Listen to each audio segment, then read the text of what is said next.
Chapter 1. Thank you for the invitation. The divine resides on earth. I concede that my imitation of humanity is far from exquisite, yet I have successfully infiltrated the initial barrier, leaving them to gaze helplessly from the outside. One up before descending to the terrestrial realm, I was adrift in an endless sea of stars. Like every ancient dominator, I vied for primal essence, conforming to the nature of aggregation, fiercely tearing each other apart in desperate attempts to devour one another. After crossing paths, or retreating battered after a clash of equals, all while remaining vigilant against the covetous gazes of my kin. This is merely the customary mode of existence for an outer god. Those unable to adapt have long since become sustenance for other deities. The drifting remains between planets. Warfare and slaughter are the unceasing spectacles of the cosmos, the sole amusement of the ancient dominators. The universe is chaotic and eternal, where any outer god harboring unwarranted emotions is swiftly eliminated. Even the most ardent adherents of the survival of the fittest find themselves gripped by fear in this abyssal realm. Until one fateful day, relying on the nature of aggregation alongside my kind, I arrived at a cerulean orb, where a cataclysm of unprecedented magnitude unfolded in the cosmos, its aftershocks tearing away my primal essence. Upon my arrival at the scene, I discovered two chaotic pillars engaged in a brutal altercation beyond the barrier. One of the combatants, known as the celestial monarch of Xiansheng, was entangled in a web of glitches and mockery, while the light from a supernova momentarily illuminated a long-dormant sun within this galaxy. Then I was struck, forcibly deprived of half my primal essence. In the blink of an eye, the detestable celestial monarch of Xiansheng perished. He arrived swiftly and departed just as quickly, meeting his end within the barrier, taking with him the pathways and primal essence torn from us, plummeting into the western continent. The flower sea, which I had meticulously safeguarded my primal essence, fractured. Thanks to my sensitivity to the fall conferred by my authority, I retreated at the opportune moment, thereby preserving the remaining half of my primal essence and safeguarding my precarious ancient status and existence. Meanwhile, my fellow beings, driven mad by their heavy losses, swarmed around the barrier, incessantly cursing and expressing their hatred, finding more enthusiasm in this than in mutual slaughter, as if they had discovered a novel source of entertainment. Point 2. But aside from the shattered limbs and the near loss of my uniqueness, I did not emerge entirely empty-handed. Within his divine realm and primal essence, when the countless severed hands managed to grasp something from the void, it was an obscure language and knowledge from a civilization that no longer existed, along with a radiant cocoon enveloping the soul of a carbon-based entity.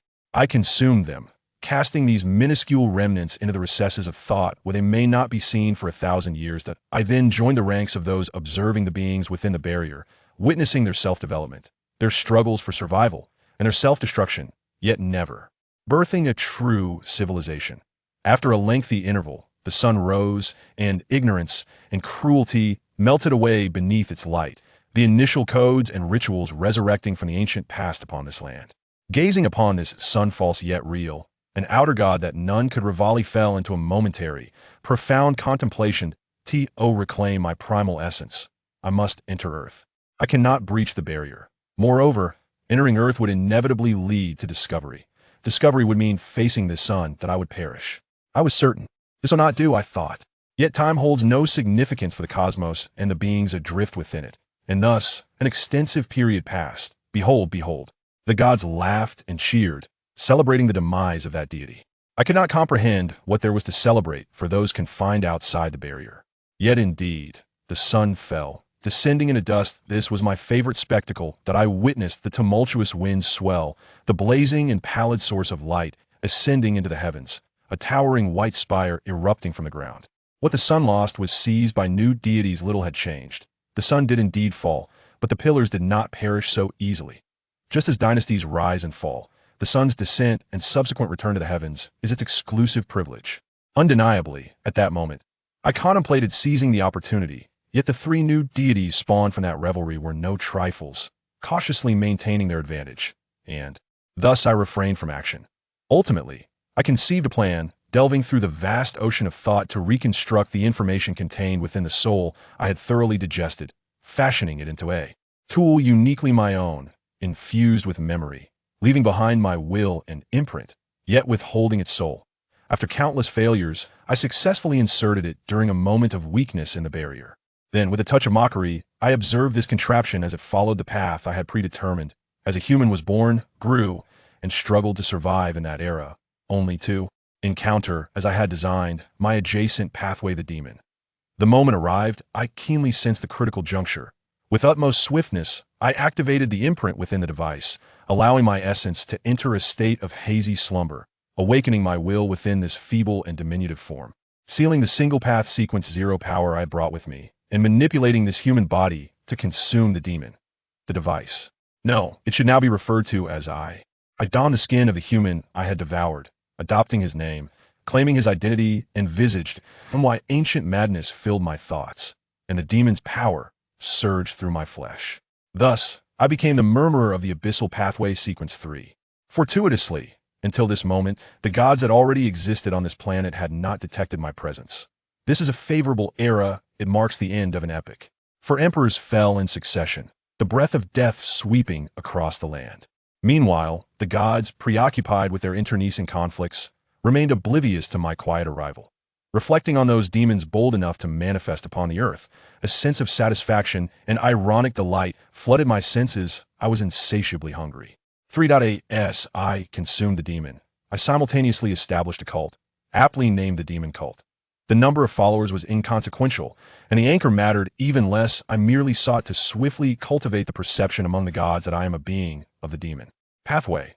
Although no deity had yet noticed me, what if one day they suddenly did? Thus, I allowed my cult to wreak havoc in my name, orchestrating one gruesome tragedy after another without restraint. After all, even gods and angels rampaged upon the earth compared to them. I was but a minor player. After decades of chaos and bloodshed, the barrier visibly weakened, prompting the gods to ascend to the star realm, and before departing, they conducted a cleansing of the reckless. Cults and malevolent deities that I, too, unexpectedly received the favor of the malevolent deity. The cult and its adherents were utterly obliterated, and I endured a profound blow. Yet, this is of little consequence. I had already dealt a resounding blow to him before fleeing back to the abyss, seizing his characteristics of Sequence 1 and Sequence 2. Though regrettably, I could not retain his uniqueness. Amidst the tumult of the final years, I successfully completed the ritual with remarkable ease, partaking of the characteristics, and ascended steadily to Sequence 2 of the demonic path, known as the Blood Sovereign. Subsequently, civilization was rebuilt, laws were refined, and the world was rejuvenated as if madness and chaos had never existed.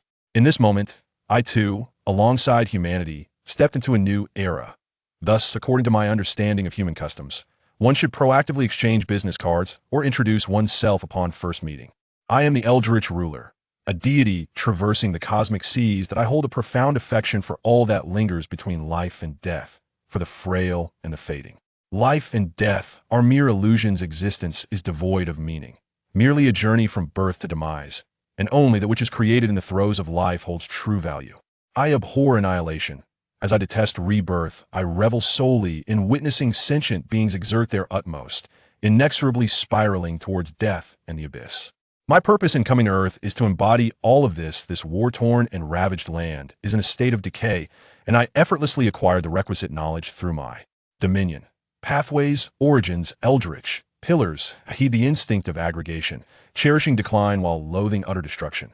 Therefore, I shall consume them, devour him, engulf my neighboring pathways, seize the primal essence, and amass sufficient power to plunge this universe into an eternal, unending decline, until time becomes indistinct, until space shatters, and all existence struggles to survive in a world devoid of hope yet free from despair, forever unable to reach the singularity of total annihilation and rebirth. That I am the sovereign of withering, the monarch of decay, the ultimate journey of all life, where even death cannot encroach upon my domain. I am the angel of the abyss, a remnant of the bygone era that has long since faded. I am Edward Varen, T.O.B. continued. Chapter 2. 5. A human once remarked that ideals and reality are often worlds apart.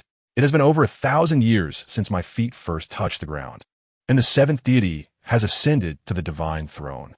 I watched as my dear friend, the unparalleled Black Emperor, plummeted from the heavens, and I witnessed a glorious era birthed in his hands. I beheld the flames of war engulfing the land, as the people struggled for survival and despair, leaving behind a desolate and decaying landscape that I so cherished. Now, In this peaceful age, I find myself seated by the window in a modest AF in Becland, awaiting the arrival of the person assigned by the editorial department. Indeed, I am an angel. I am at work.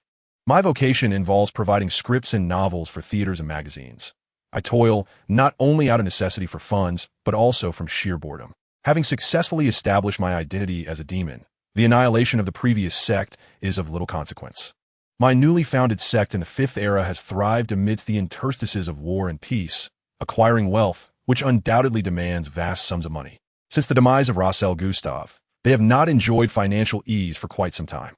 Moreover, my allies are equally impoverished, as cults are invariably destitute. I once inquired during his lucidity, "Are all dark deities so impoverished?" He melancholically affirmed, "Indeed. The Second and Fourth Eras were bearable, but since the Fifth Era, many avenues for obtaining resources and wealth have been curtailed, limiting the expansion of sects and their followers." At that moment, I heard a devotee of his praying, kindly relaying, "Your saint laments a lack of operational funds and seeks your guidance." He fell silent for a moment, then uttered incoherent murmurs, phrases devoid of structure, hinting at a descent into madness brought on by poverty. Yet amidst the chaos, there were whispers in Russian, indicating that seeking him would yield no profit. An attempt to evade the grim reality. How tragic it is. How do the Rose Bishops earn their keep? Must they resort to blood and flesh magic to perform? Thus, I proposed, "Let me sponsor a small plantation." "Very well," he replied without hesitation, then paused, continuing his ramblings in an attempt to mask the obvious. 6. The individual dispatched by the editorial department appeared to be a contemporary best-selling novelist, someone I had met previously. Her disheveled appearance and self-destructive demeanor, coupled with a soul once tainted by illicit substances, evoked a flicker of affinity in a demon. Yet, regrettably, she did not seem genuinely inclined towards degradation. Beneath her seemingly lifeless exterior lay a profound will to survive, which was exceedingly vexing. The wind chime at the door jingled, and I looked up to see the young woman with wavy brown hair approaching briskly, seating herself across from me. "Good afternoon, Miss Furswald." As a courteous gentleman, I rose and greeted her. "It appears you have brought an intriguing tale." She offered a weary smile in response, dark circles under her eyes betraying her frantic race against the deadline. Miss Furswald took her seat and withdrew a substantial manuscript from her bag, placing it upon the table. "Quite a lot," I observed, noting the 3-centimeter thickness of the pages. Although information could be gleaned in an instant, I, in my human guise, had to feign reading it word by word, neither too quickly nor too slowly, all the while portraying the appropriate expressions and gestures indicative of human comprehension. I hoped fervently that this story would indeed be captivating. With a smile, I accepted the manuscript, adjusting my glasses to begin my perusal. I must hurry, for later I need to report to my eccentric ally regarding his divine descent, a task that often consumes an inordinate amount of time due to his ramblings. To facilitate this, he had bestowed upon me a talisman, both a protective charm and a symbol of our alliance. It was a small, pure crucifix, once held by him in his solar form, capable of effectively warding off impurities and the effects of his delirious mutterings. This was an impeccable gift, yet I am, after all, a demon. At least publicly, I am perceived as a demon. For him to bestow such a talisman upon me, to carry close, was, upon my initial consideration, an indication of his distrust, a test of my true nature. After being cautious for at least a decade, I later confirmed through casual dialogue that he had not contemplated such complexities. He simply lacked the capacity for thought. Wearing it prominently resembled that of a clergyman, and I was no follower of the hangman. Ultimately, I opted to transform this small, pure crucifix into an earring. 7. Furswald pressed her fingers to her brow, her eye sockets aching slightly. During the week-long deadline, she had languidly passed the first 6 days, a luxury that cost her a nearly sleepless night last evening, during which she had been fervently scribbling until just half an hour before her arrival. Procrastination is an affliction that cannot be cured. It will plague her for a lifetime, and only the pressure of impending deadlines can ensure timely submissions. She stifled a small yawn, eager to wrap up the conversation and return for some much-needed rest. Squinting at her collaborator across the table, Mr. Edward Vaughn is a writer of modest renown in Becland, often commissioned to pen operas and occasionally tasked with crafting novellas. However, his works tend to be exceedingly formal, steeped in tragedy and laden with irony. Once popular, they have now fallen out of favor as audiences gravitate towards lighter operettas or more entertaining dramas. leaving him with an audience primarily composed of similarly serious academic scholars and rigid gentlemen. I was uncertain about collaborating with such a traditionalist. No, I meant a respectable elder. The female author, adept at capturing attention with romantic narratives, tousled her hair in frustration. Yet, the remuneration for this script collaboration was substantial, and if it concluded successfully, I could plan for a New Year's trip at the end of the year, perhaps even bringing Ress along. Miss Vaughn. The soft call from across the table interrupted her daydreaming. Miss Vaughn. Furswald blinked, raising her head to find him fixated upon her. His eyes, dark as night, shimmered with an eerie glint behind the lenses, resembling a void, the deep-hued iris nearly blending with the pupil, making distinction challenging. Yes, she stammered, feeling somewhat flustered. What is it? According to your narrative, amidst a pair of lovers deeply enamored with one another, the male protagonist meets an untimely demise, and the female protagonist, engulfed in sorrow, resolves to seek vengeance for her beloved. Mr. Edward adjusted his glasses, spreading a page of the manuscript across the table. He read with utmost seriousness. But alas, the poor female protagonist's capabilities were limited. Ultimately, it was their friend who aided her in capturing the perpetrator. Miss Vaughn, I recall the editorial department's stipulation for comedy. Indeed, it is a comedy, Furswald interjected, sitting up straight with a hint of embarrassment. That friend, with her assistance, apprehended the culprit, ensuring he received his just punishment. Is that not comedic? Ah, I apologize. This is my first foray into playwriting, and perhaps my understanding diverges from yours. Young lady, such a conclusion cannot be deemed comedic. Mr. Edward Vaughn remarked critically. It lacks tension. It lacks explosiveness. If vengeance is the theme, why should this poor lady not exact her own retribution? Though she may be frail, she is not weak. The power of hatred and love would render her immensely formidable. Should she succeed, the audience would applaud her beautiful figure, drenched in the blood of her enemies, weeping tears of joy. If she were to perish in her quest, it would evoke a poignant tragedy. The triumph of the weak over the strong and the justice of revenge are narratives most favored by audiences. I trust you are familiar with The Count's Return. I hold it in high regard, that renowned play by Roselle the Great. You're quite right. Forth pondered for a moment, realizing that this was his inaugural attempt at script writing. He had momentarily forgotten the distinctions between novels and plays, resulting in a lack of audacity. I shall return to make revisions. Might I inquire if you have any further suggestions? None, my dear. Your prose is exceptionally splendid. It is merely your cautious nature that has caused the narrative to lag. The middle-aged gentleman, with his deep brown hair and a gentle smile adorning his face, naturally instilled a sense of relaxation and affinity in those around him. He meticulously organized the manuscript and returned it to Forth, expressing his keen anticipation for the final outcome of their collaboration. Should this script be successfully acquired by a theater, I would receive at least 30% of the proceeds, amounting to nearly £100. Splendid. It seems that this year's New Year's journey is secured, and I shall not only be able to bring along Hugh, but perhaps also have some surplus. Of course, the paramount concern now is to hasten back and rest. Forth, elated, promptly replied, Thank you, Mr. Vaughn. 8. You embody the essence of decay. You are the magnificent presence behind the veil of shadows, the sovereign emerging from the depths of the abyss. Amidst a chorus of layered prayers, a singular voice rose above them. Edward stirred his coffee nonchalantly, adding a sugar cube and a spoonful of milk, lifting the cup to his lips for a delicate sip. His pitch-black eyes gazed out at the street beyond the glass walls, reflecting the bustling crowd like a mirror. After Forth departed, he remained, savoring his coffee while admiring the afternoon cityscape, awaiting the summons of his ally. You are the watchful eye over sentient beings, the benevolent Edward Vaughn. Edward turned his head, casting his gaze towards the source of the prayers. In a dimly lit room, a figure stood silently in prayer, head bowed. Judging by his stature, it was a male, with a lock of long hair slipping from beneath the hood, revealing a delicate and almost ethereal visage, reminiscent of femininity. This was a familiar face. There were many fervent followers among the ranks of his ally, and he surely ranked among them. The gentleman sensed the distant scrutiny, but continued to pray with an unflinching demeanor. Esteemed Prince of the Abyss, my lord has just delivered a divine oracle. The time has come to invite you to converse in his sanctum.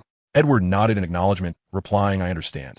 As the vision of prayer dissipated, he inwardly recited the true Creator's revered name, soon perceiving a cacophony of chaotic murmurs ringing in his ears. A thread of consciousness traversed vast distances, precisely pinpointed by his ally, and then was drawn away.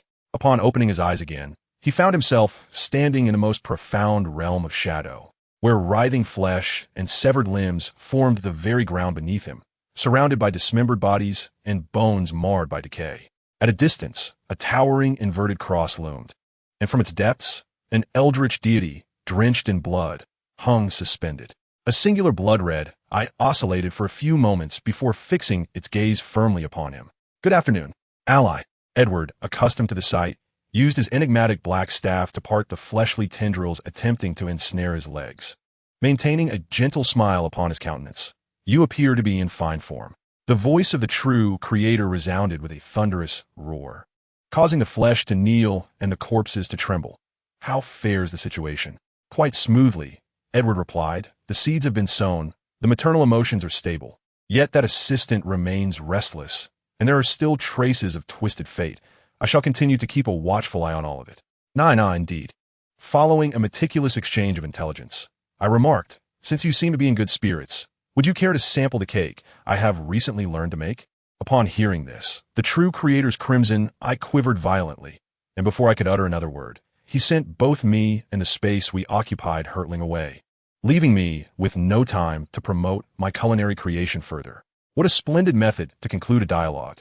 I shall employ this technique again. I returned to the CAF, hearing his intermittent roars echoing from the sanctum, resonating in my ears. "Do not. It is unpalatable, you Englishmen.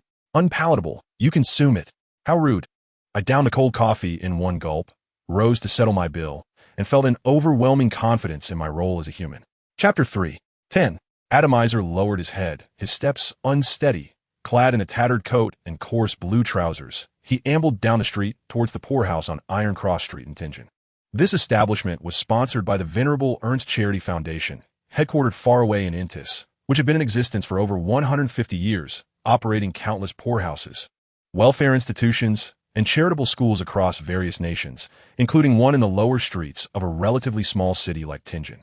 Naturally endowed with a heightened sense of inspiration, Adomizer often found himself lost in reverie and murmurs, struggling to maintain a normal life and sustain himself, barely scraping by with sporadic work at the poorhouse and occasional aid. "Our monster has returned." He entered the poorhouse, handing over the shopping list to the staff. A familiar female caregiver greeted him warmly, guiding him to the dining table where a bowl of vegetable soup with a few morsels of meat the size of fingernails and 2 slices of bread, accompanied by a pat of inferior butter, awaited him. The children learning to sew in the poorhouse had just begun their lunch break, cheerfully rushing over, surrounding Adomizer like a flock of chattering swallows. "Sir, monster sir." A little boy clutching a basic literacy textbook squeezed his way to the forefront, his eyes darting towards the meat in the vegetable soup, attempting to discreetly grasp a spoon. An older girl shot him a glare, prompting him to retract his hand, his gaze still lingering hungrily on the meat. "What kind of story will you tell us today?" "A story," Adomizer murmured, his murky eyes squinting, unable to discern whether he was dreaming or awake. He had often recounted the visions he perceived to the children, sharing tales of a young man suffused with the essence of death, as if he had just emerged from a grave. He spoke of a gentleman with gray eyes, behind whom loomed a black inverted cross, a mere glance rendering him nearly lifeless. He even described a dream of disaster, where the entire city was submerged in a sea of blood. All perished, causing him to writhe in agony, shedding tears of blood. Yet the children, nor the inhabitants of the poorhouse, could fathom his words. Even if they did, they could not alter the course of fate. Only the night watchman exhibited vigilance towards his visions. That gentleman seemed to have found some form of healing, though the final outcome remained uncertain. As for his dream of the entire city perishing, even the night watchman held reservations, unsure of what might transpire or how to initiate an investigation. "There is no story," he uttered. "They are dead.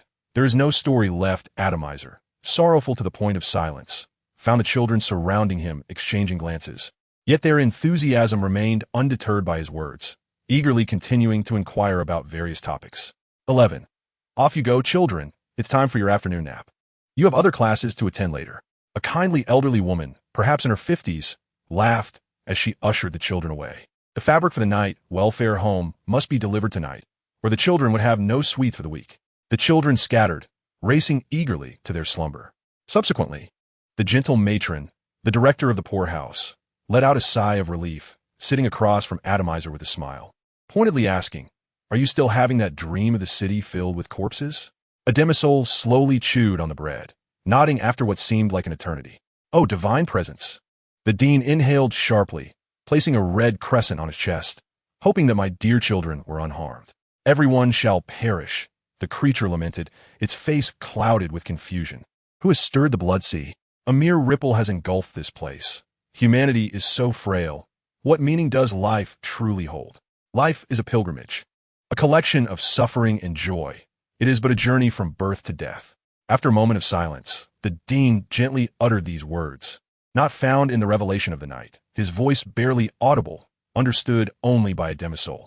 Finally, after a brief contemplation, she cautiously inquired, "Your talent is exceedingly rare. We require your strength to investigate this matter. Would you consider assisting us?" The mention of pilgrimage and journey caused Adomizer, who had been bowing his head in thought, to widen his eyes slightly, as if he had heard something extraordinary. He swallowed the soup, the scalding warmth sliding down his throat, bringing him back to a semblance of awareness. A strange river coursed through his consciousness, surging forward. He felt his mind drifting once again. As the gentle and compassionate dean gazed at him with concern, he involuntarily murmured, "It is almost time. As an outer god, I am acutely aware of the disheartening barrier that separates humanity from me, stemming from the vast chasm of existence." I surveyed the small town, unprotected by any demigod or substantial sealing artifacts, and I could conceive of no reason for failure. I had also issued a warning to the ever-escaping fraudster. From the realm of dreams, I could not think of a more gentle approach. Yet he was consumed by fear, teetering on the brink of madness. I do not recall the names of every individual human, much like how humans cannot distinctly identify each ant. Thus, when encountering a notable yet infrequent human, I always select a unique feature as a codename. His fear stemmed from the belief that with the birth of the divine child, I would surely perish. How could a mere mortal be worthy of becoming the father of a divine being? I found this fear utterly unfounded, as one who voluntarily participates in the cult's rituals should be prepared for death, lest they show disrespect to the malevolent deity. He was evidently unaware that he, too, was one of the vessels of arrival, even more concealed than the seeds already sown. Allies had established a double insurance for this divine descent plan. During the negotiations with him, I deeply felt the luxurious treatment of being jointly sealed by the seven gods, which rendered him obsessively meticulous about details. I recall that in the millennium since I allied with him, a divine descent was conducted every century or so, ultimately culminating in various failures. In contrast, I, the malevolent god who has walked upon the earth since the beginning, am truly blessed, yet oblivious to my fortune. Of course, as a reliable ally, a gracious remnant of the ancient past, it is my duty to assist him in landing soon. Yet, reality often diverges from ideals. Every failed divine descent was invariably accompanied by the figure of the firstborn he created during his solar days, now a half-formed spectator, the king of angels, Adam. And I cannot approach him, nor do I wish to. My humanity is a fade, my persona is a simulacrum, interacting with the king of angels, who excels at discerning the human heart, fills me with apprehension that I may inadvertently reveal my true nature. It is not that I cannot vanquish him, but for now, I am merely a passing angel of sequence 2. Switching to my inherent authority would surely draw attention. Thus, whenever I detect his presence, I promptly withdraw to a safe distance. This time I must succeed. His words echoed in my ears. "Very well," I replied, "as long as Adam does not interfere, I shall certainly do my utmost to assist you." Passing by the theater, I observed actors clad in costumes rehearsing in the back lot. One dressed as a prisoner, ragged in appearance, with eyes flickering with a mix of fear and hatred, while another, in the guise of staff member, arrogantly professed his affections to a weeping young girl.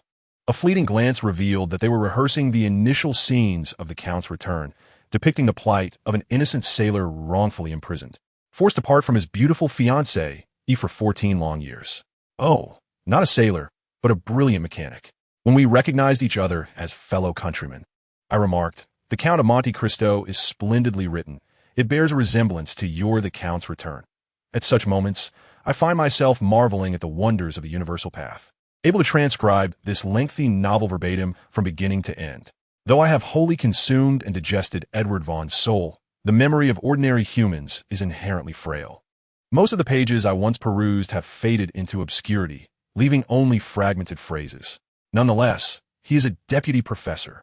Although his expertise does not perfectly align with my strengths, if I were to peruse his memories hundreds of times and interweave them with my own fabrications, I could conjure several tomes akin to 100 Years of Solitude, The Sleepwalker, or The Orphans of Becland. However, having Roselle, a remnant of the ancient past, is already sufficient. I recall that the essence of the Lord of the Fuxing Xuanzong is adorned with hundreds of light cocoons. Their purpose remains a mystery, and I can hardly fathom what chaos would ensue should they be unleashed upon this world. I still remember my first encounter with Roselle. At that time, he served as an exceptional genius under the aegis of the god of steam and machinery. I approached him in my guise as a remnant of the ancient past, and he, as a traveler far from home, readily accepted me, despite our differing nationalities. This aligns with my observations of humanity. They can never escape their attachment to their origins and homelands. When close to home, they yearn to play with neighbors. While studying abroad, they crave companionship from fellow countrymen. And when alone in a foreign land, the sight of someone from their own nation fills them with exhilaration.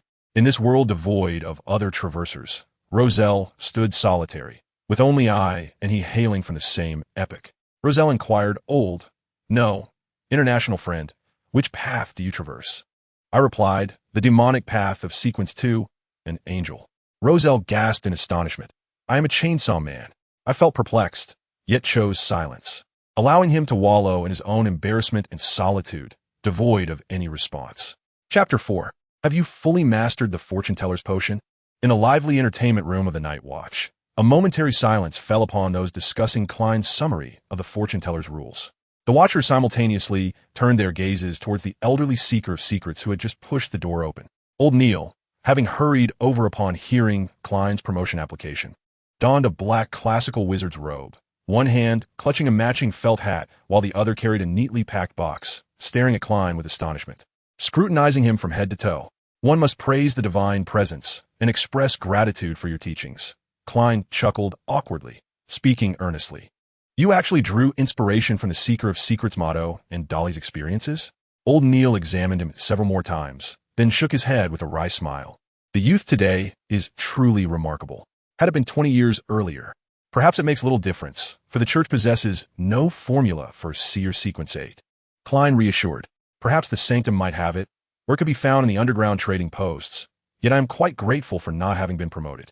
I have lived a wholesome life for several decades. Blessed be the goddess." The old seer felt a wave of melancholy for a few moments, but soon composed himself, raising the paper box in his hand with a smile, for it was a day worthy of celebration. Coincidentally, Salister had baked an assortment of cookies and butter cakes, employing techniques she had recently learned from Lady Mary. "You are in for a treat."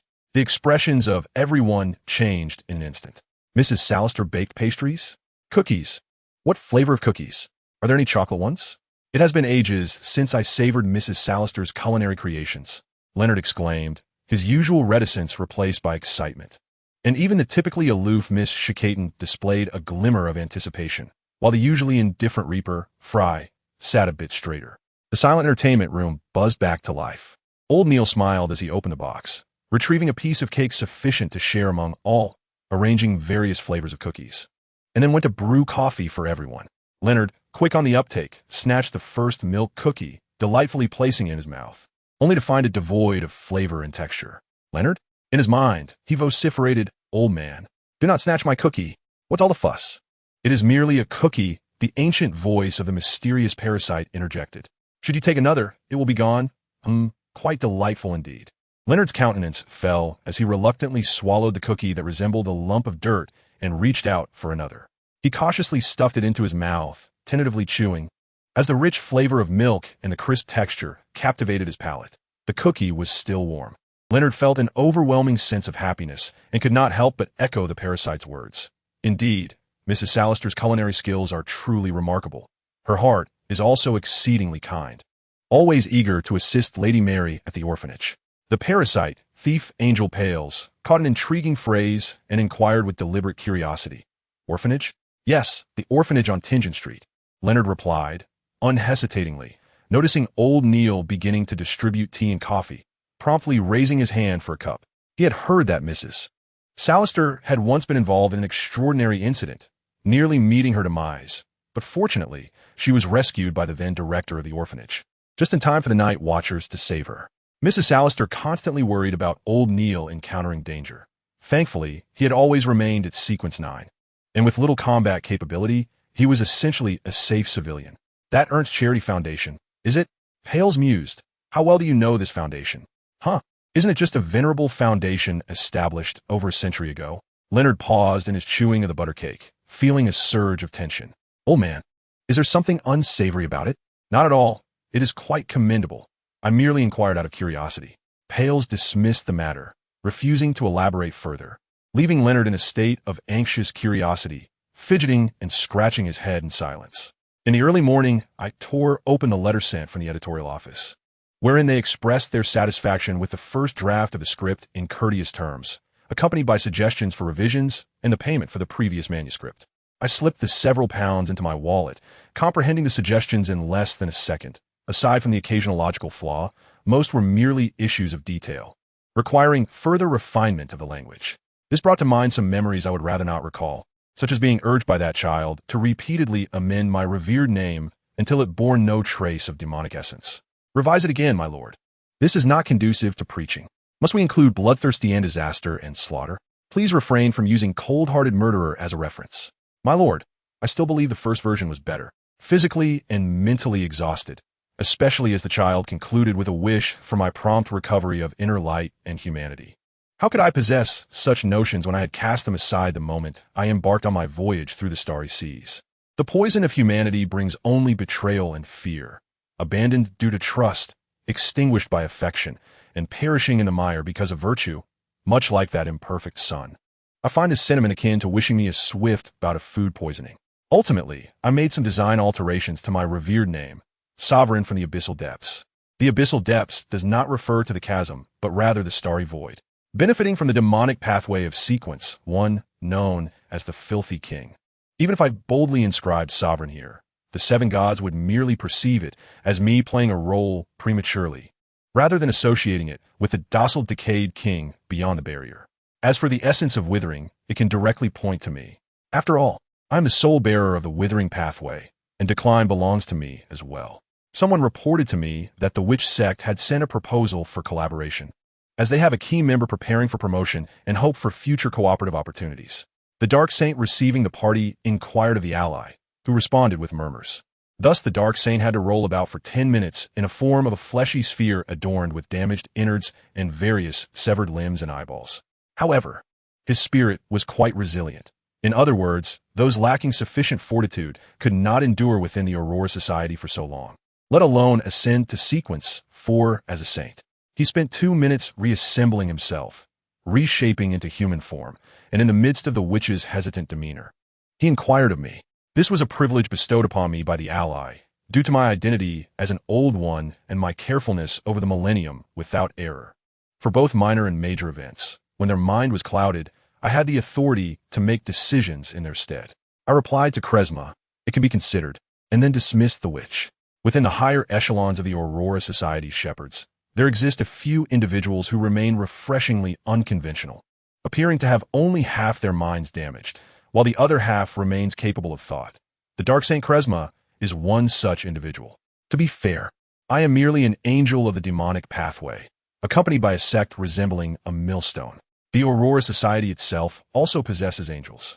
In the eyes of the Allies' followers, I clearly do not meet the standards to be compared with their great master, only deserving to serve as a subordinate. The word angel Stifer is a representative of this faction. Thus, I find solace in the fact that there are still individuals of sound mind in this place, able to call upon the ally for justice when Stifer nearly bested me in combat. However, maintaining this sequence has become quite troublesome. I have been masquerading as an angel for over 13 centuries, and while it is reasonable to be viewed as a demon, given the pathway explicitly endorses murder and arson, the seven gods would not allow me to act freely. My potion had also been fully digested. Although the 2-to-1 ritual was not the most perfect, it had long since met the standards. Having lain in wait for long enough, it was time to seek an opportunity to ascend to Sequence 1. However, Fabdi remains in the clutches of the mother tree of desire, bearing its singular Sequence 1 traits and uniqueness. While the Allies promise to assist me in finding another Sequence 1 remains unfulfilled. Transitioning to the prisoner pathway is also unfeasible, as the bound god is likewise in the possession of the mother tree of desire. Robbing the divine offspring theory of its sequence one would be less advantageous than utilizing my existing stock. Ultimately, I harbor no genuine desire to become a deity, much less a rightful one. I am, at my core, an old one. I merely intend to seek an opportunity to tear open the seal and retrieve the remaining half of my source material, fully integrating it to acquire authority and transform everything into chaos. However, to this day, I have yet to perceive where the sea of flowers lies. I set aside the prayers of the congregation and my own followers, selectively responding to a few, all of which bore a rather commonplace theme. The typewriter on the table began to operate autonomously as I commenced revising my manuscript. This session of the tarot meeting commenced as usual. After completing the transaction for the mind reader formula and receiving commendation from Lady Justice for my diligent study of esoteric knowledge during this time, the fool, Klein, shifted his gaze to the few pages of Roselle's diary before him. On the yellowish-brown parchment, the slightly contorted and claw-like Chinese script read, August 5th, I witnessed the terrifying power of high-ranking beings. They have undergone a qualitative transformation in certain aspects, becoming akin to deities. No wonder they are referred to as demigods. August 6th, the strange attitude of the 7 churches towards potions strikes me as odd. There must be secrets hidden that I am unaware of. August 9th, the events of the past 2 days have left me feeling rather unsettled. The Industrial Revolution I initiated, the era of steam and machinery I forged, is poised to become a breeding ground for the descent of the Dark God.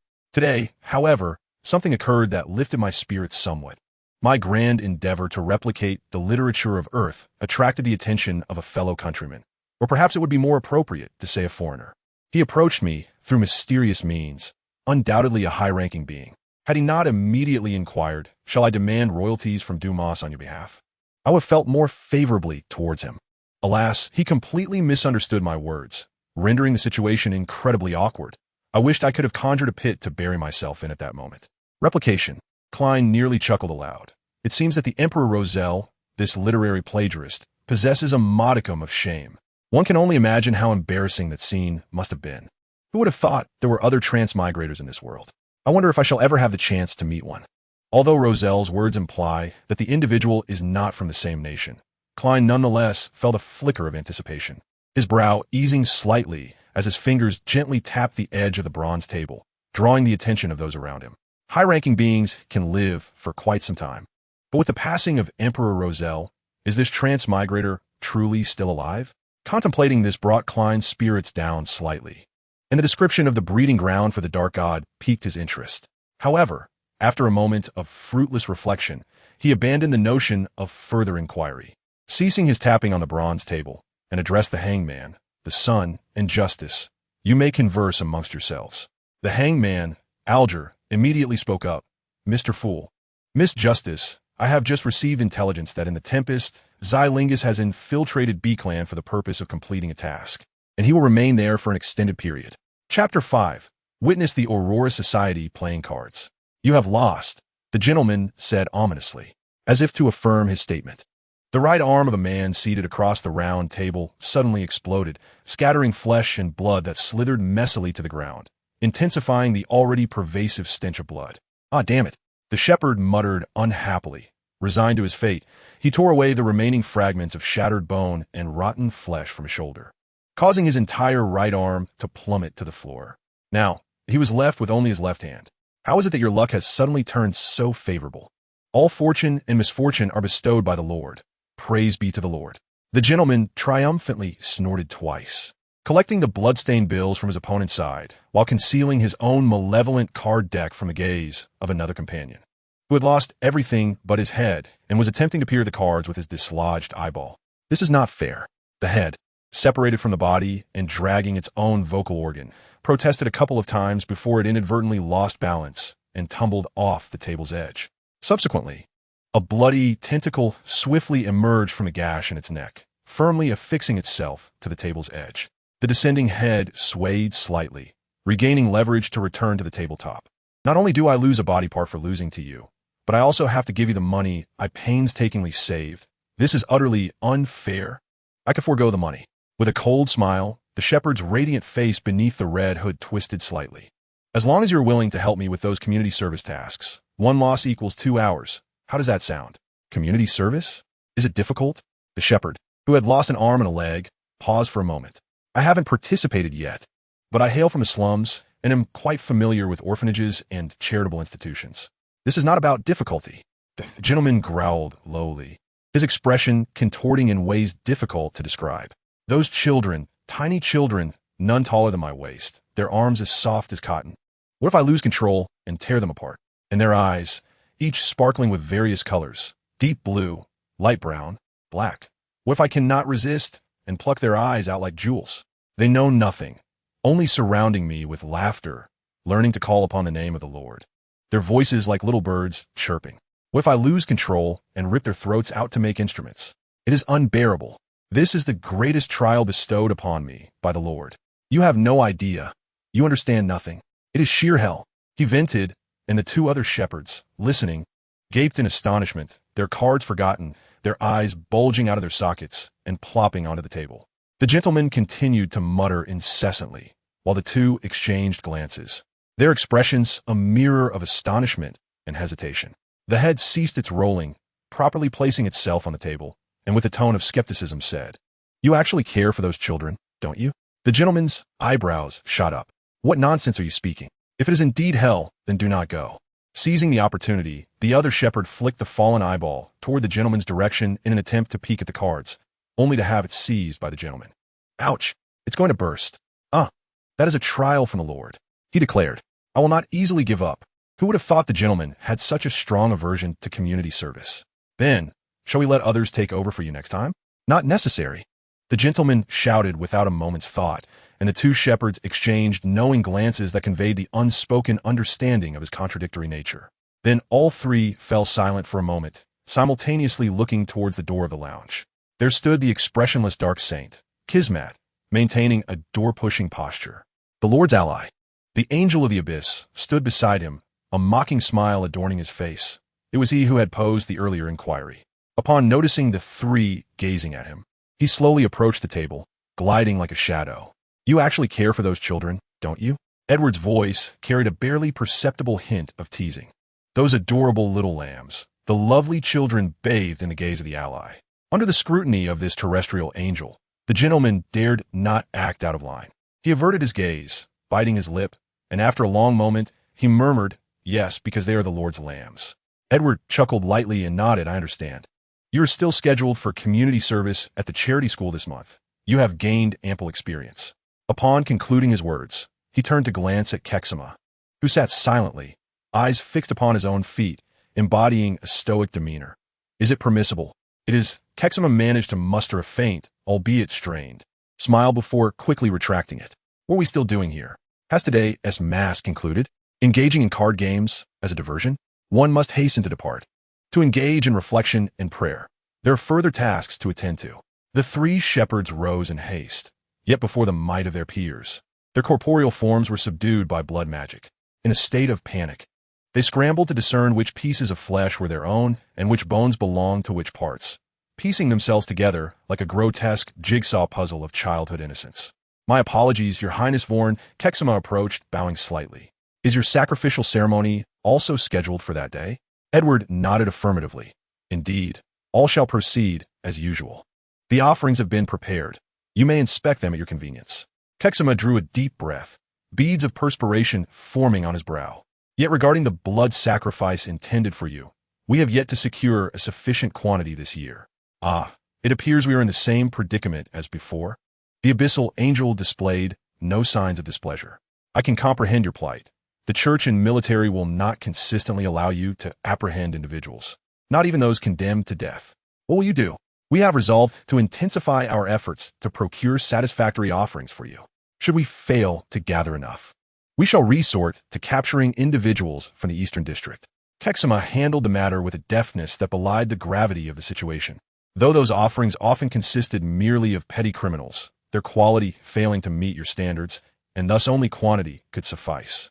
Furthermore, you do not accept pure souls. An abundance of vitality nauseates me. Souls as pristine as paper merely provoke my revulsion. Edward sighed regretfully. "I am unworthy of such gifts. Bestow them upon dear allies instead." I find greater affinity with souls steeped in sin and humanity devoid of moral fiber. As you wish, the dark saint felt reassured, softly reprimanding the three shepherds still laboring to reassemble their flesh and blood, urging them to cleanse the area and depart swiftly. Have you selected a host for this sacrificial rite? A host? Edward Vorn pondered, his tone composed. Richard has found an excuse to remain in Intis and does not intend to oversee the sacrifices bestowed upon me this year, wishing only to manage the internal rites of the sect. Last time, you appointed the Dark Saint. Let that remain unchanged. The Dark Saint is currently leading this year's pilgrimage for the latter half of the year and has been traveling for over half a month. He is unlikely to return in time. Kexima reported accurately. The responsibility will fall to either the secret saint or myself, and I shall inform you promptly. Having settled the pertinent details, the Dark Saint politely took his leave. The three shepherds had already tidied themselves and departed quietly, leaving the small lounge enveloped in silence. Dimly lit, where even breaths could be distinctly heard, a tall square window cast a beam of pallid sunlight, revealing an equally murky and somber sky, with an indistinct bird call echoing in the distance. Edward stood still for a few seconds, then dragged a chair over to sit down, placing his staff upon the table, and intoned the revered name of the true Creator, the Lord who creates all, the sovereign behind the veil of shadows, the fallen nature of all living beings. Thus, a certain presence descended silently upon the room. Dark crimson blood seeped from the deepest corners, akin to grotesque hands, encircling the chair Edward occupied, consuming the walls, table, and chairs in its advance, transforming the modest lounge into an entity composed of writhing flesh and blood. The floor split open to reveal gaping, blood-soaked mouths, incessantly uttering tempting whispers of depravity. The flesh upon the walls shifted, abruptly unveiling a blood-red vertical eye. "Good evening, ally. It is a pleasure to see you capable of thought." Edward emerged from his state of prayer, seated comfortably, gazing at the colossal eye that dominated the wall, as if not confronting an indescribable horror, but leisurely resting in a nighttime square. "I anticipate my elevation to sequence 1 this year. Have you located the traits that have been lost?"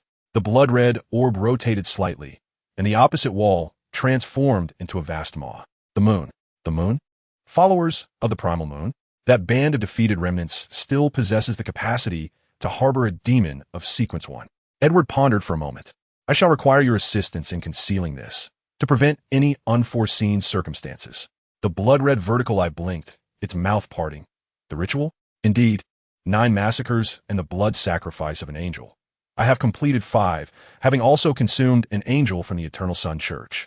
My dear friend Roselle has contributed significantly to my digestive progress. I am grateful to him. Alas, he has since barred my prayers, unable to hear my praises. He mentioned that although there has been no opportunity to digest potions since then, he has stabilized for over a century, and I possess more than a 70% assurance of a successful elevation." "Very well," the true Creator responded. "I have a premonition that my elevation will not go unnoticed." Edward continued, "Upon my successful elevation, I intend to return to Intis to see what my singularly unique follower is up to. At that time, I shall entrust the schools and hospitals here in ruin to your stewardship." "Very well. Do remember to arrange for ample assistance. The shepherds are all unpaid volunteers and doctors." Edward mused, unable to suppress a reminder. "Ensure the oracles are prepared in advance. Do not commence preaching upon arrival, as attracting followers of the righteous deities is a minor concern. Damaging facilities and structures is a grave matter. Do not take it lightly. Otherwise, I shall offer the account ledger as a sacrifice to you." The true Creator fell silent for a moment, and, in the blink of an eye, flesh and shadow receded entirely. He departed swiftly from the small lounge. Chapter 6. 19. Lost contact. The team dispatched to Tingen for the divine descent has gone missing. Upon receiving this news, I found myself in the underground chapel of the Aurora Society's base in Becland. Aside from the occasional prayerful individual spontaneously exploding into a mass of flesh, the place was sufficiently quiet, allowing me to engage in my literary endeavors. This listener knelt before me, trembling violently, as though on the verge of collapsing into a pool of blood and gore. I refrained from responding immediately, finishing the next line of dialogue with my classical feather quill and meticulously adding a period before placing the manuscript and board on my lap and turning my face toward him. What transpired? From his disjointed account, I pieced together a rough sequence of events. Firstly, I was aware that this divine descent was, in fact, a ruse. The requirements for a human female to serve as the vessel for the divine offspring were exceedingly stringent, rendering the completion of the ritual immensely challenging. Thus, the divine child was merely a smokescreen. The true vessels were those members responsible for the ritual. They remained entirely oblivious, yet would undoubtedly feel immensely honored. Hence why none of us articulated the truth. Of course, for me, a smokescreen and a contingency plan were one and the same. It would be ideal if a divine child could manifest successfully in one fell swoop. However, now a problem had arisen. The two members tasked with executing this ritual had vanished, with no word for 3 days. They were likely deceased. Moreover, the individual responsible for overseeing this matter had yet to send a report or request assistance, which was altogether unreasonable. This too was a failure on my part. Curiously, I should have been vigilantly observing that location. Yet at some point, I had withdrawn my gaze, convinced that this divine descent could not possibly fail. But why? What force had influenced me? As I recited the revered names of my allies, I leaned in to listen intently, as chaotic utterances infused my mind with treacherous knowledge, potent enough to cause an explosion in the minds of ordinary individuals and shepherds alike. With practiced ease, I isolated these thoughts, casting them into the foul abyss of my consciousness. Reflecting upon the traces of distorted fates, I pondered briefly, affirming that the small town indeed concealed something extraordinary. Thus, based on the failures of past divine descents, this object was likely to be Adam. Having realized this, I commanded the trembling listener to depart, go inform the custodian of the sealed objects, and convey that I wish to withdraw an extraordinary item of at least sequence 5 from the apprentice pathway. Approximately 10 minutes later, I acquired the desired sealed object, an item corresponding to the traveler sequence, manifesting as a ring of emerald. It lacked any vital properties, allowing for brief teleportation. However, its negative effects included an overwhelming tendency to amalgamate and an inability to accurately pinpoint destinations, accompanied by an incessant wail of anguish echoing in my mind, a multitude of adverse consequences. The weeping wail. Yearning to coalesce, I understood that this was likely a token brought forth by the secret sage or the master upon their allegiance, an offering from the betrayed Abraham family. Abraham, I recalled that the doormaster was still in the hands of the mother goddess. And there was Roselle, although I had subtly tainted him. My meager corruption paled in comparison to the unfettered malevolence of the fallen mother goddess. Observing Roselle devoured by the crimson moon, I could only lament in despair. I subtly indicated the coordinates of my true form to him, suggesting he venture there, yet this individual defied all reason, heading straight towards the moon, becoming an instrument in another's grasp. Should he fall into my possession, he would merely succumb to eternal numbness and chaos, whereas the mother goddess would not exhibit such benevolence. Very well, let us proceed to Tingen and assess the situation. I adorned my finger with the ring, infusing it with spirit indeed. I found it impossible to vividly imagine the destination in my mind. Thus, I arbitrarily chose a direction, opening a blue door in the air and stepping through. My surroundings shifted abruptly, and I found myself on a narrow street, flanked by lowly abodes, with sewage flowing through the thoroughfare and corpses and refuse piled in the corners. This was the Eastern District, a breeding ground for despair. No souls were in sight. I gauged the distance and spirit, preparing to open another door to flee this place. Suddenly, a surge of spirit emanated from ahead, as a luminous portal materialized, and a familiar figure emerged in a state of panic. What is happening? Miss Roselle cried out in desperation. We are still in the Eastern District. Why are we merely 2 streets apart? Accompanying her was a petite woman clutching a trident, who glanced in a certain direction, only to be struck with a paralyzing shock, her body rigid as stone. It's over, the small woman murmured through clenched teeth. He has seen us. I made eye contact with Zylingis. Miss Roselle's face drained of color, her blood running cold as she gazed at her bracelet. Now reduced to 2 stones, reaching for it instinctively, only to realize my presence. Her expression flickered through shock, fear, and struggle as she blurted, "How are you here? This gathering has come too swiftly." My gaze swept over the bracelet on her wrist, and I comprehended fully.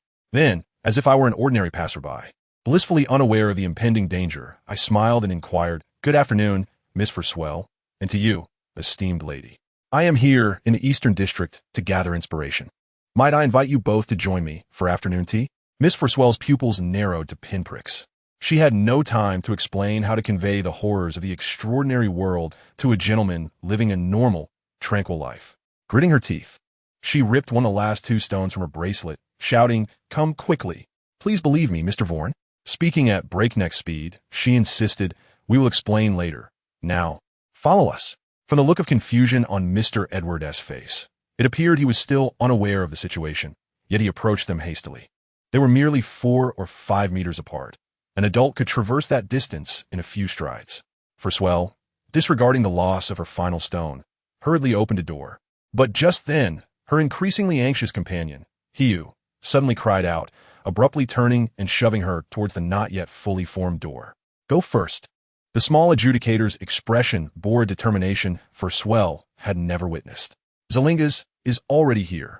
Roselle stared in disbelief, her eyes wide as she looked skyward, discovering that Edward, now only 2 steps away, also gazed in that direction.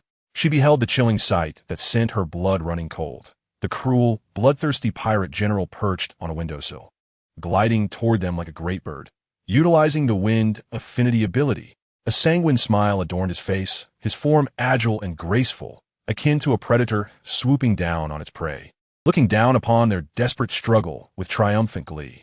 "Roselle, run." "No, Hiu, you come with me." Roselle's legs seized in terror, her thoughts seemingly suspended, her fingers gripping Hiu's clothing in an attempt to pull her into the door. At that moment, she felt her body lift off the ground, and before she could process this, she saw Hiu also rise into the air. Edward Vorn stood before them, one hand grasping the collar of one individual, with an astonishing strength, hurling them both through the newly completed portal. Wait! As they fell into the brightly colored tunnel, Roselle's mind, which had ceased functioning, finally resumed. She glimpsed Zylingis gliding in behind Edward Vorn, yet she could do nothing but scream in despair, "Don't! Vorn!" Zylingis discerned the truth. That woman was not a traveler but possessed an extraordinary item of the traveler sequence. Although 1 stone remained, it sufficed to execute the planned murder and escape unscathed. He licked his lips, his bloodthirsty grin widening as he envisioned the torment and dismemberment of those 2. The wind aided him as he traversed the 2 streets in mere seconds, arriving directly before the portal. Zylingis extended his hand, intending to dispose of this middle-aged man, an obstacle to his scheme, and then claim the wondrous item with ease. Yet at that moment, his spiritual intuition blared a deafening warning, only to plunge into silence the next instant. Zylingis hesitated, his hand, now laden with writhing hunger, mere inches from the gentleman's back. The gentleman slowly turned to face him. Zylingis suddenly found himself immobilized. "What is happening?" The pirate general exclaimed in shock, as the inch of distance and the fleeting second felt infinitely prolonged. Yet the man he had never regarded with any seriousness remained unchanged. "If you perish here, Miss Vorn and her companions will undoubtedly suspect me. However, you do seem rather appetizing. I still have work to do. You have disturbed me." Edward Vorn gazed at him with an unwavering calmness, devoid of mockery or disdain. His irises and pupils were as dark as night, appearing clouded and devoid of light, perfectly mirroring the terror etched on Zylingis' face. He stood tall and graceful, chest out and head held high, striding with a slow yet regal gait, reminiscent of a meticulously crafted marionette. His gaze lingered for a fleeting moment on Zylingis' writhing hunger before descending into silence, as if engaged in a brief contemplation. A terrifying glow akin to molten lava coursing from the depths of his eyes. He raised his staff, the gem-encrusted tip striking Zylingis' chest from a distance. "Begone," he uttered, his voice a blasphemous echo from the abyss. At that instant, Zylingis was struck as if by a blow, his sternum caving inwards, and the bones of his entire body emitted a grotesque, twisting sound of fracture. His face flushed crimson, blood oozing from between his teeth, skin splitting, limbs contorting, and the shattered flesh instantaneously soaking through his garments. Then, as if struck by a battering ram, he was violently propelled away, crashing into the rooftop of a dilapidated clock tower several hundred meters distant, a dense cloud of dust billowing forth. Edward Vorn turned his back, the flow of time returning to its normal pace, as he stepped into the vividly colored tunnel ahead, the blue door gradually closing behind him, perfectly obscuring the scene of Zylingis' expulsion. At that moment, Miss Forth had not yet uttered the second word of Mr. Vorn. Subsequently, her unspoken words lodged in her throat. She gazed incredulously as he, having protected them both, completed his passage through the door with all limbs intact in the final half-second. "Oh, how fortunate, how fortunate!" she lamented, trembling at the thought of her elder nearly losing his life because of her. "Fear not, My dear ladies, we are now safe, Edward reassured them gently, a look of relief gracing his features. It is a gentleman's duty to protect women and children. We are unharmed. So, shall we retire to my home for tea and elucidate the matter at hand? Chapter 7, An Afternoon Tea. Upon traversing the spectral gate, we arrived at a cemetery somewhere, where I was carefully observed by the shaken ladies beside me, as we reported the murder case to the police and relayed certain messages through a golden retriever. During this process, I was momentarily dismissed, yet I still witnessed the unfolding scenes. Finally, the two ladies exhaled a sigh of relief. Highland tea, Marquis black tea. I invited them into the parlor, then entered the kitchen to retrieve the silver tea canister from the shelf, along with Byron's coffee beans. Ladies, what would you like to drink? Coffee. Just a cup of coffee will suffice. Thank you, Miss Forth replied, tucking a strand of hair behind her ear, her hat already hanging on the coat rack by the wall. She exchanged a glance with the lady named who in turn spoke for her. Requesting a cup of milk, sir. I noticed the petite girl glancing at the silver tea canister several times, seemingly reluctant to let it go. However, she did not prevent her companion from speaking for her. I understood this was human modesty. Upon their first encounter, they chose rather ordinary foods and gifts, a common etiquette in social interactions. Thus, with a hint of regret in her eyes, I returned the tea canister to its place and instead retrieved the Byron's premium coffee beans, reputed to be invaluable. It was now 3:30, a touch early, but after completing the baking of pastries, it would be the perfect time to enjoy afternoon tea. As the rich aroma of the brewed coffee wafted through the air after several minutes of stirring, the enticing scent of the cake from the oven filled the room. The weather was chilly, so I placed the steaming desserts onto a 3-tiered porcelain platter, organizing the clotted cream and milk sugar separately. It was rare to have truly ordinary individuals partake in my afternoon tea, so I prepared an abundance of treats tailored to human palates. It was precisely 4 o'clock, a most opportune time. Each day's afternoon tea must be perfectly timed. The two ladies appeared somewhat anxious, their gazes flitting around the Baroque-style furniture I had replicated from memory. I understood their sentiments. Indeed, I too felt the furnishings were overly ornate, adorned with gilded carvings and gemstone inlays. Yet, this set had accompanied me for 200 years and was crafted by the royal artisans of the Intis under the patronage of Roselle, making it hard to part with. Relax, we can eat and converse simultaneously. I offered them a reassuring smile and spoke softly. Ladies, have you decided where to begin your explanation? Thank you for your hospitality, Mr. Vaughn, Miss Forth began, and I couldn't shake the impression that her hand trembled slightly as she held my gold cloisonne tea set, as if fearing it might slip from her grasp. The person we encountered today was the pirate general, Hurricane Marshal Chillingers. He can fly.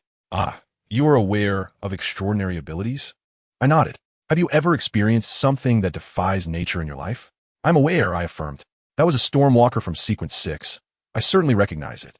However, the fact that even Sequence 6 could infiltrate the ranks of the pirate general suggests that the seas may still be quite safe. What do you know about the 4 kings and 7 generals among pirates?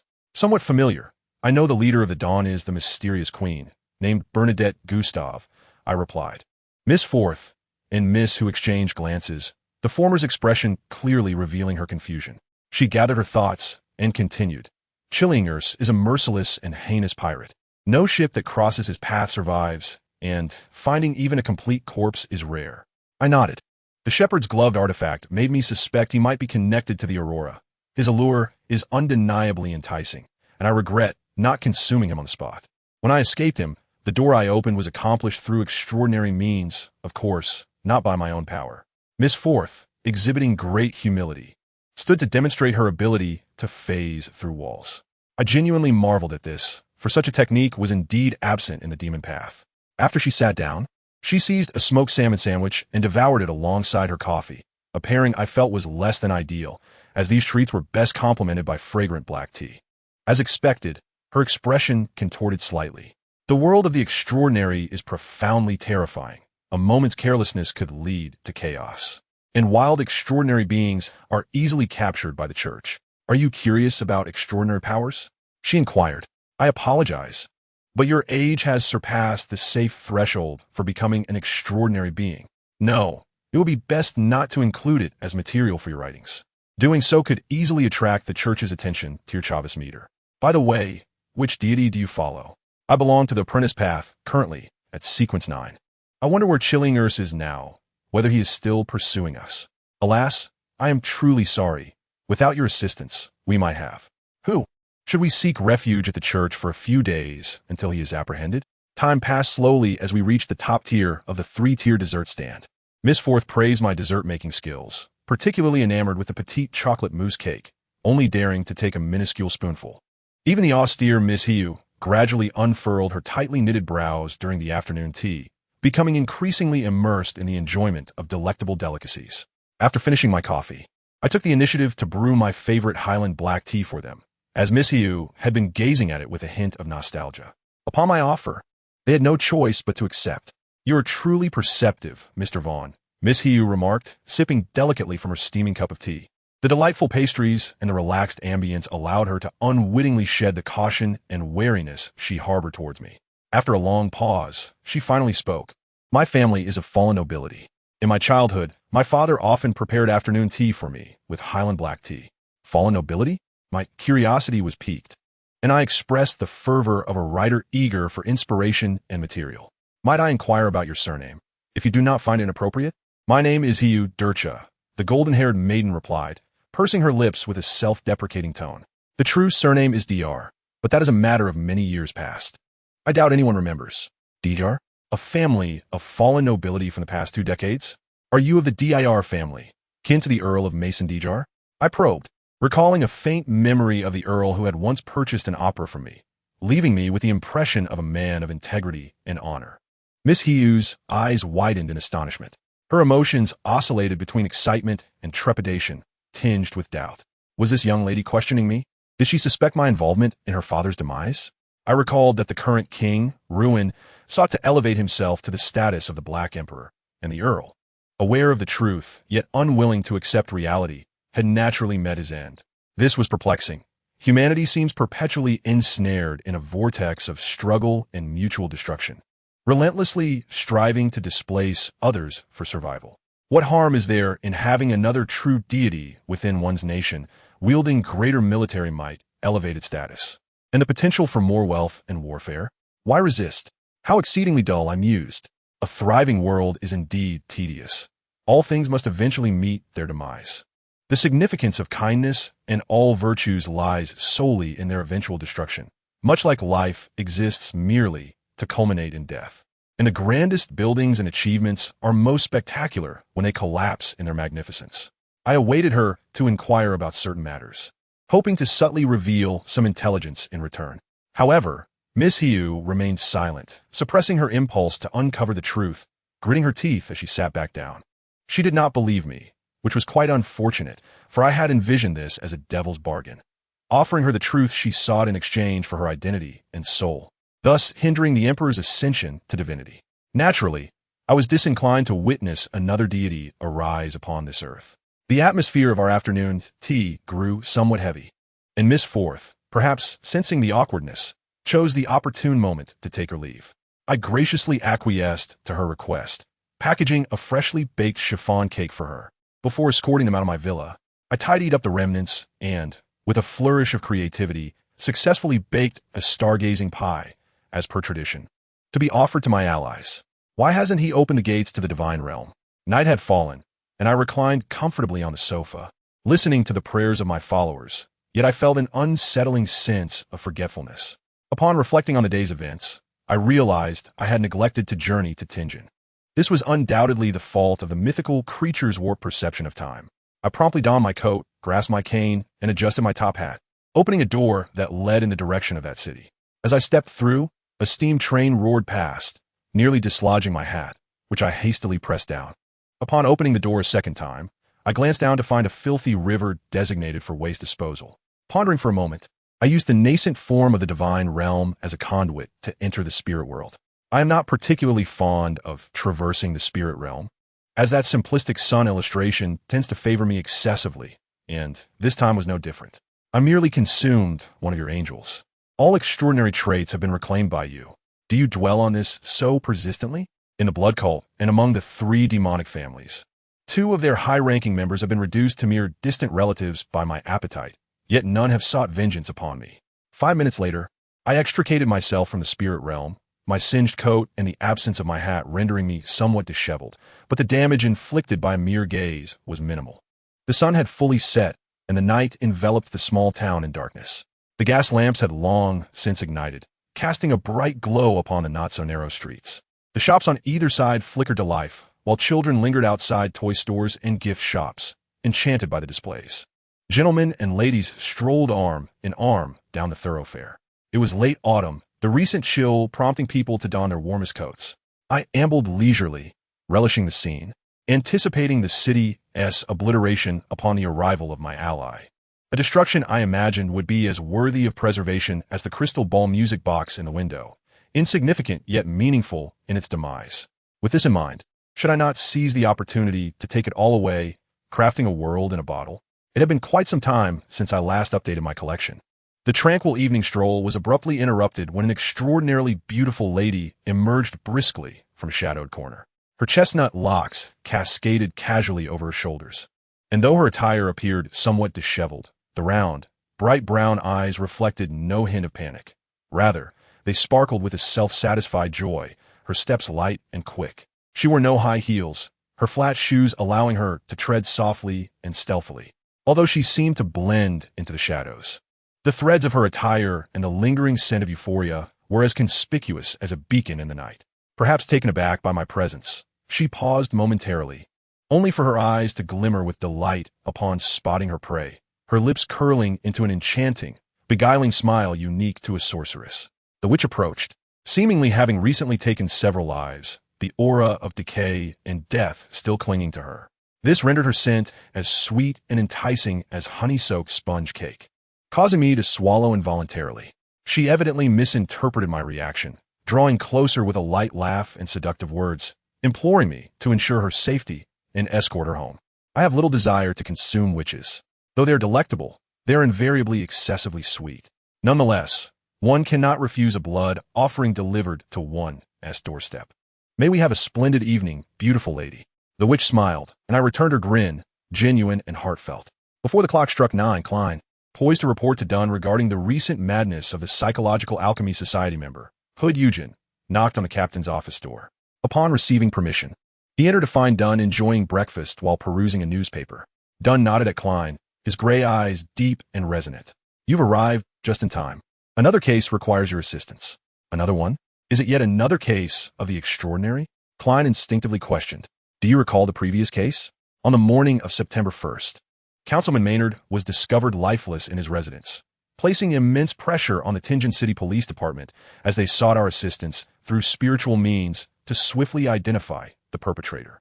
However, Old Neil had taken leave that day to attend a play with Mrs. Salister. Thus it fell upon the capable hands of you, who possesses the gift of clairvoyance. Dunn explained, then added, this case is connected. The deceased Mr. Maynard's mistress, Mrs. Sharon, was found dead in her home this morning, her visage contorted in agony, limbs grotesquely dismembered, and her innards completely eviscerated, the scene utterly horrific. Klein felt a chill run down his spine, instinctively gripping his cane tighter. Mrs. Sharon's demise might entail the extraordinary, yet could also simply reflect an excessively brutal modus operandi. Dunn cautioned, urging caution in our endeavors.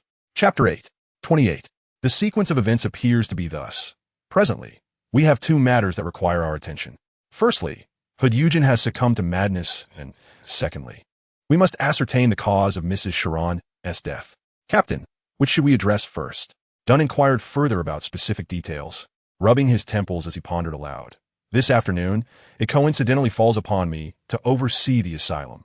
We cannot approach directly, for none can ascertain whether the doctors, nurses, orderlies, or patients harbor members of the Psychological Alchemy Society. We must remain sufficiently discreet. During the early hours, we will infiltrate. Very well, Klein acquiesced, then uncertainly asked, am I to investigate Mrs. Sharon's residence alone? I assent that the skill you wish to learn. This presents an excellent opportunity for practical application, Dunn replied, noting that Klein had completed his assigned portion in the Larner's case. All right then, Klein conceded without further protest, recognizing that fulfilling the task would ultimately reflect on his performance. And investigating the crime scene posed no insurmountable challenge. Yet by afternoon, Klein found himself deeply regretting his earlier simplistic thoughts. The captain had mentioned that the police had cordoned off the area, and that merely greeting them and presenting identification would grant access to the investigation. Yet he had neglected to mention the intense animosity held by Mr. Maynard's widow and sister towards Mrs. Chiron. Surely the captain had not overlooked this? Utilizing the body of the jester to maneuver, Klein scaled the wall and deftly ascended the drainpipe to the second-floor balcony. Given the sheer horror of the murder scene and the church's intervention, the police had erected makeshift barriers, ensuring that no one witnessed his actions. The widow and sister had already harbored suspicions regarding the councilman's death, actively seeking private investigators to uncover the truth, and were now exceedingly grateful for the killer's brutal elimination of Mrs. Chiron, even leveraging their social connections to exert pressure. The police had been replaced by their allies, and even after presenting his credentials, Klein faced considerable obstructions, ultimately being denied entry to conduct his investigation. Upon entering the bedroom, Klein gasped in shock. Blood was splattered across the walls, as if forcefully ejected, even staining the ceiling. Drag marks marred the floor, and in the corner remained long trails of blood where fingers had clawed desperately at the wall in a futile attempt to escape, corroborating the captain's description. Limbs dismembered, innards hollowed out, the scene utterly unbearable. Klein felt the urge to retch. Even after the room had been ventilated for hours, the blood retained its vivid red hue, as though it still flowed. No, he had no desire to make contact with it. A simple divination yielded no useful results. Mrs. Chiron's body was absent, rendering clairvoyance impossible. At last, his gaze fell upon the safe within the room. With a sigh, he suppressed his discomfort, closed the doors and windows, ensuring no one was watching, and withdrew a ceremonial silver dagger, channeling its ethereal essence to harmonize with the natural forces sealing the entire room. He intended to summon himself. Though I lack the ability to unlock, no one understands spiritual entities better than I. Having come this far, I might as well conduct a divination to uncover any potential clues. Klein retraced his steps, entering the mist-laden, mysterious realm, contemplating for a moment before inscribing a divinatory phrase upon parchment. The death of John Maynard involves extraordinary factors. Repeating it 7 times, he opened his eyes and beheld the pendulum, his pupils dilating in astonishment. The yellow crystal pendant rotates clockwise. This signifies that Councilman Maynard's death is influenced by extraordinary factors. Klein gazed at the gradually stabilizing pendulum, a tumultuous wave crashing in his mind. My earlier divination was influenced, disrupted. Mrs. Chiron was an extraordinary being, a remarkably powerful one. Repeating the phrase 7 times once more, employing the pendulum method, Klein utilized the current environment and relevant information concerning Mrs. Chiron to complete the divination, discovering the answer. The yellow crystal continued its clockwise rotation. Klein inhaled sharply. The horrific imagery conjured by the murder scene, of a delicate, beautiful woman being savagely dismembered, fading from his mind. If Mrs. Chiron was indeed an extraordinary being, only a stronger extraordinary entity could have slain her without resistance. Once the extraordinary is involved, the nature of this murder becomes obscured. Is it a personal vendetta between 2 extraordinary beings, or a confrontation orchestrated by clandestine organization lurking in Tingen's shadows? Contemplating this, Klein felt a chilling dread. His physical form remained at the scene. No one could ascertain whether the murderer was observing him at that very moment. He dared not linger any longer. Hastily exiting the mysterious realm and making his way into that enigmatic safe. Within, he discovered a photograph of a young man, and with the impression of Mrs. Chiron as a powerful, extraordinary being firmly in mind, Klein refrained from wild conjectures, swiftly realizing that this individual was likely the witch. As he rummaged, Klein paused, discovering a hidden compartment. Confirming there was no danger, he squeezed inside, his vision reflecting ritual oils, incense, and other items, alongside a fractured yet not entirely destroyed skeletal statue, vaguely resembling a beautiful woman with eyes sprouting from her hair. 29. Having completed all necessary preparations, Larnris manipulated Hood Eugen into aiding him in performing a ritual, utilizing his deceived fiancé, Magus, as a vessel to conceive the offspring of the true creator. The well-meaning Sangvale secretly assisted Larnris, partitioning half of the characteristics of the Reaper's progeny he had collected and implanting them within Magus' body ahead of time. Hood Eugen induced Magus into a semi-comatose state, and under the oppressive atmosphere accumulated day and night in the factory district, the ritual succeeded. Magus became pregnant with the progeny of the true creator. This deity, perceiving the serendipity of the situation, did not refuse, despite aspirations to transcend the 7 gods' confinement. Following the successful ritual, the deranged Larnris regained his sanity.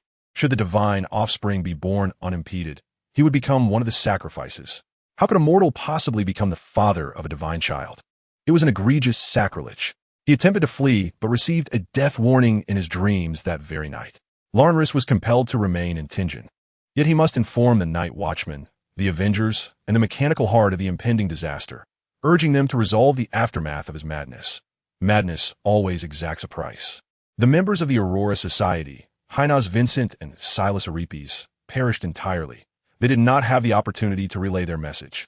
And the gentleman situated in a distant city would likely take approximately a week to realize that his subordinates had been slain, as he became acutely aware that the mission was on the brink of failure. He found himself compelled to extricate time from his own affairs to hastily return to Tingen for reconnaissance, followed by a letter to report to the Aurora Society.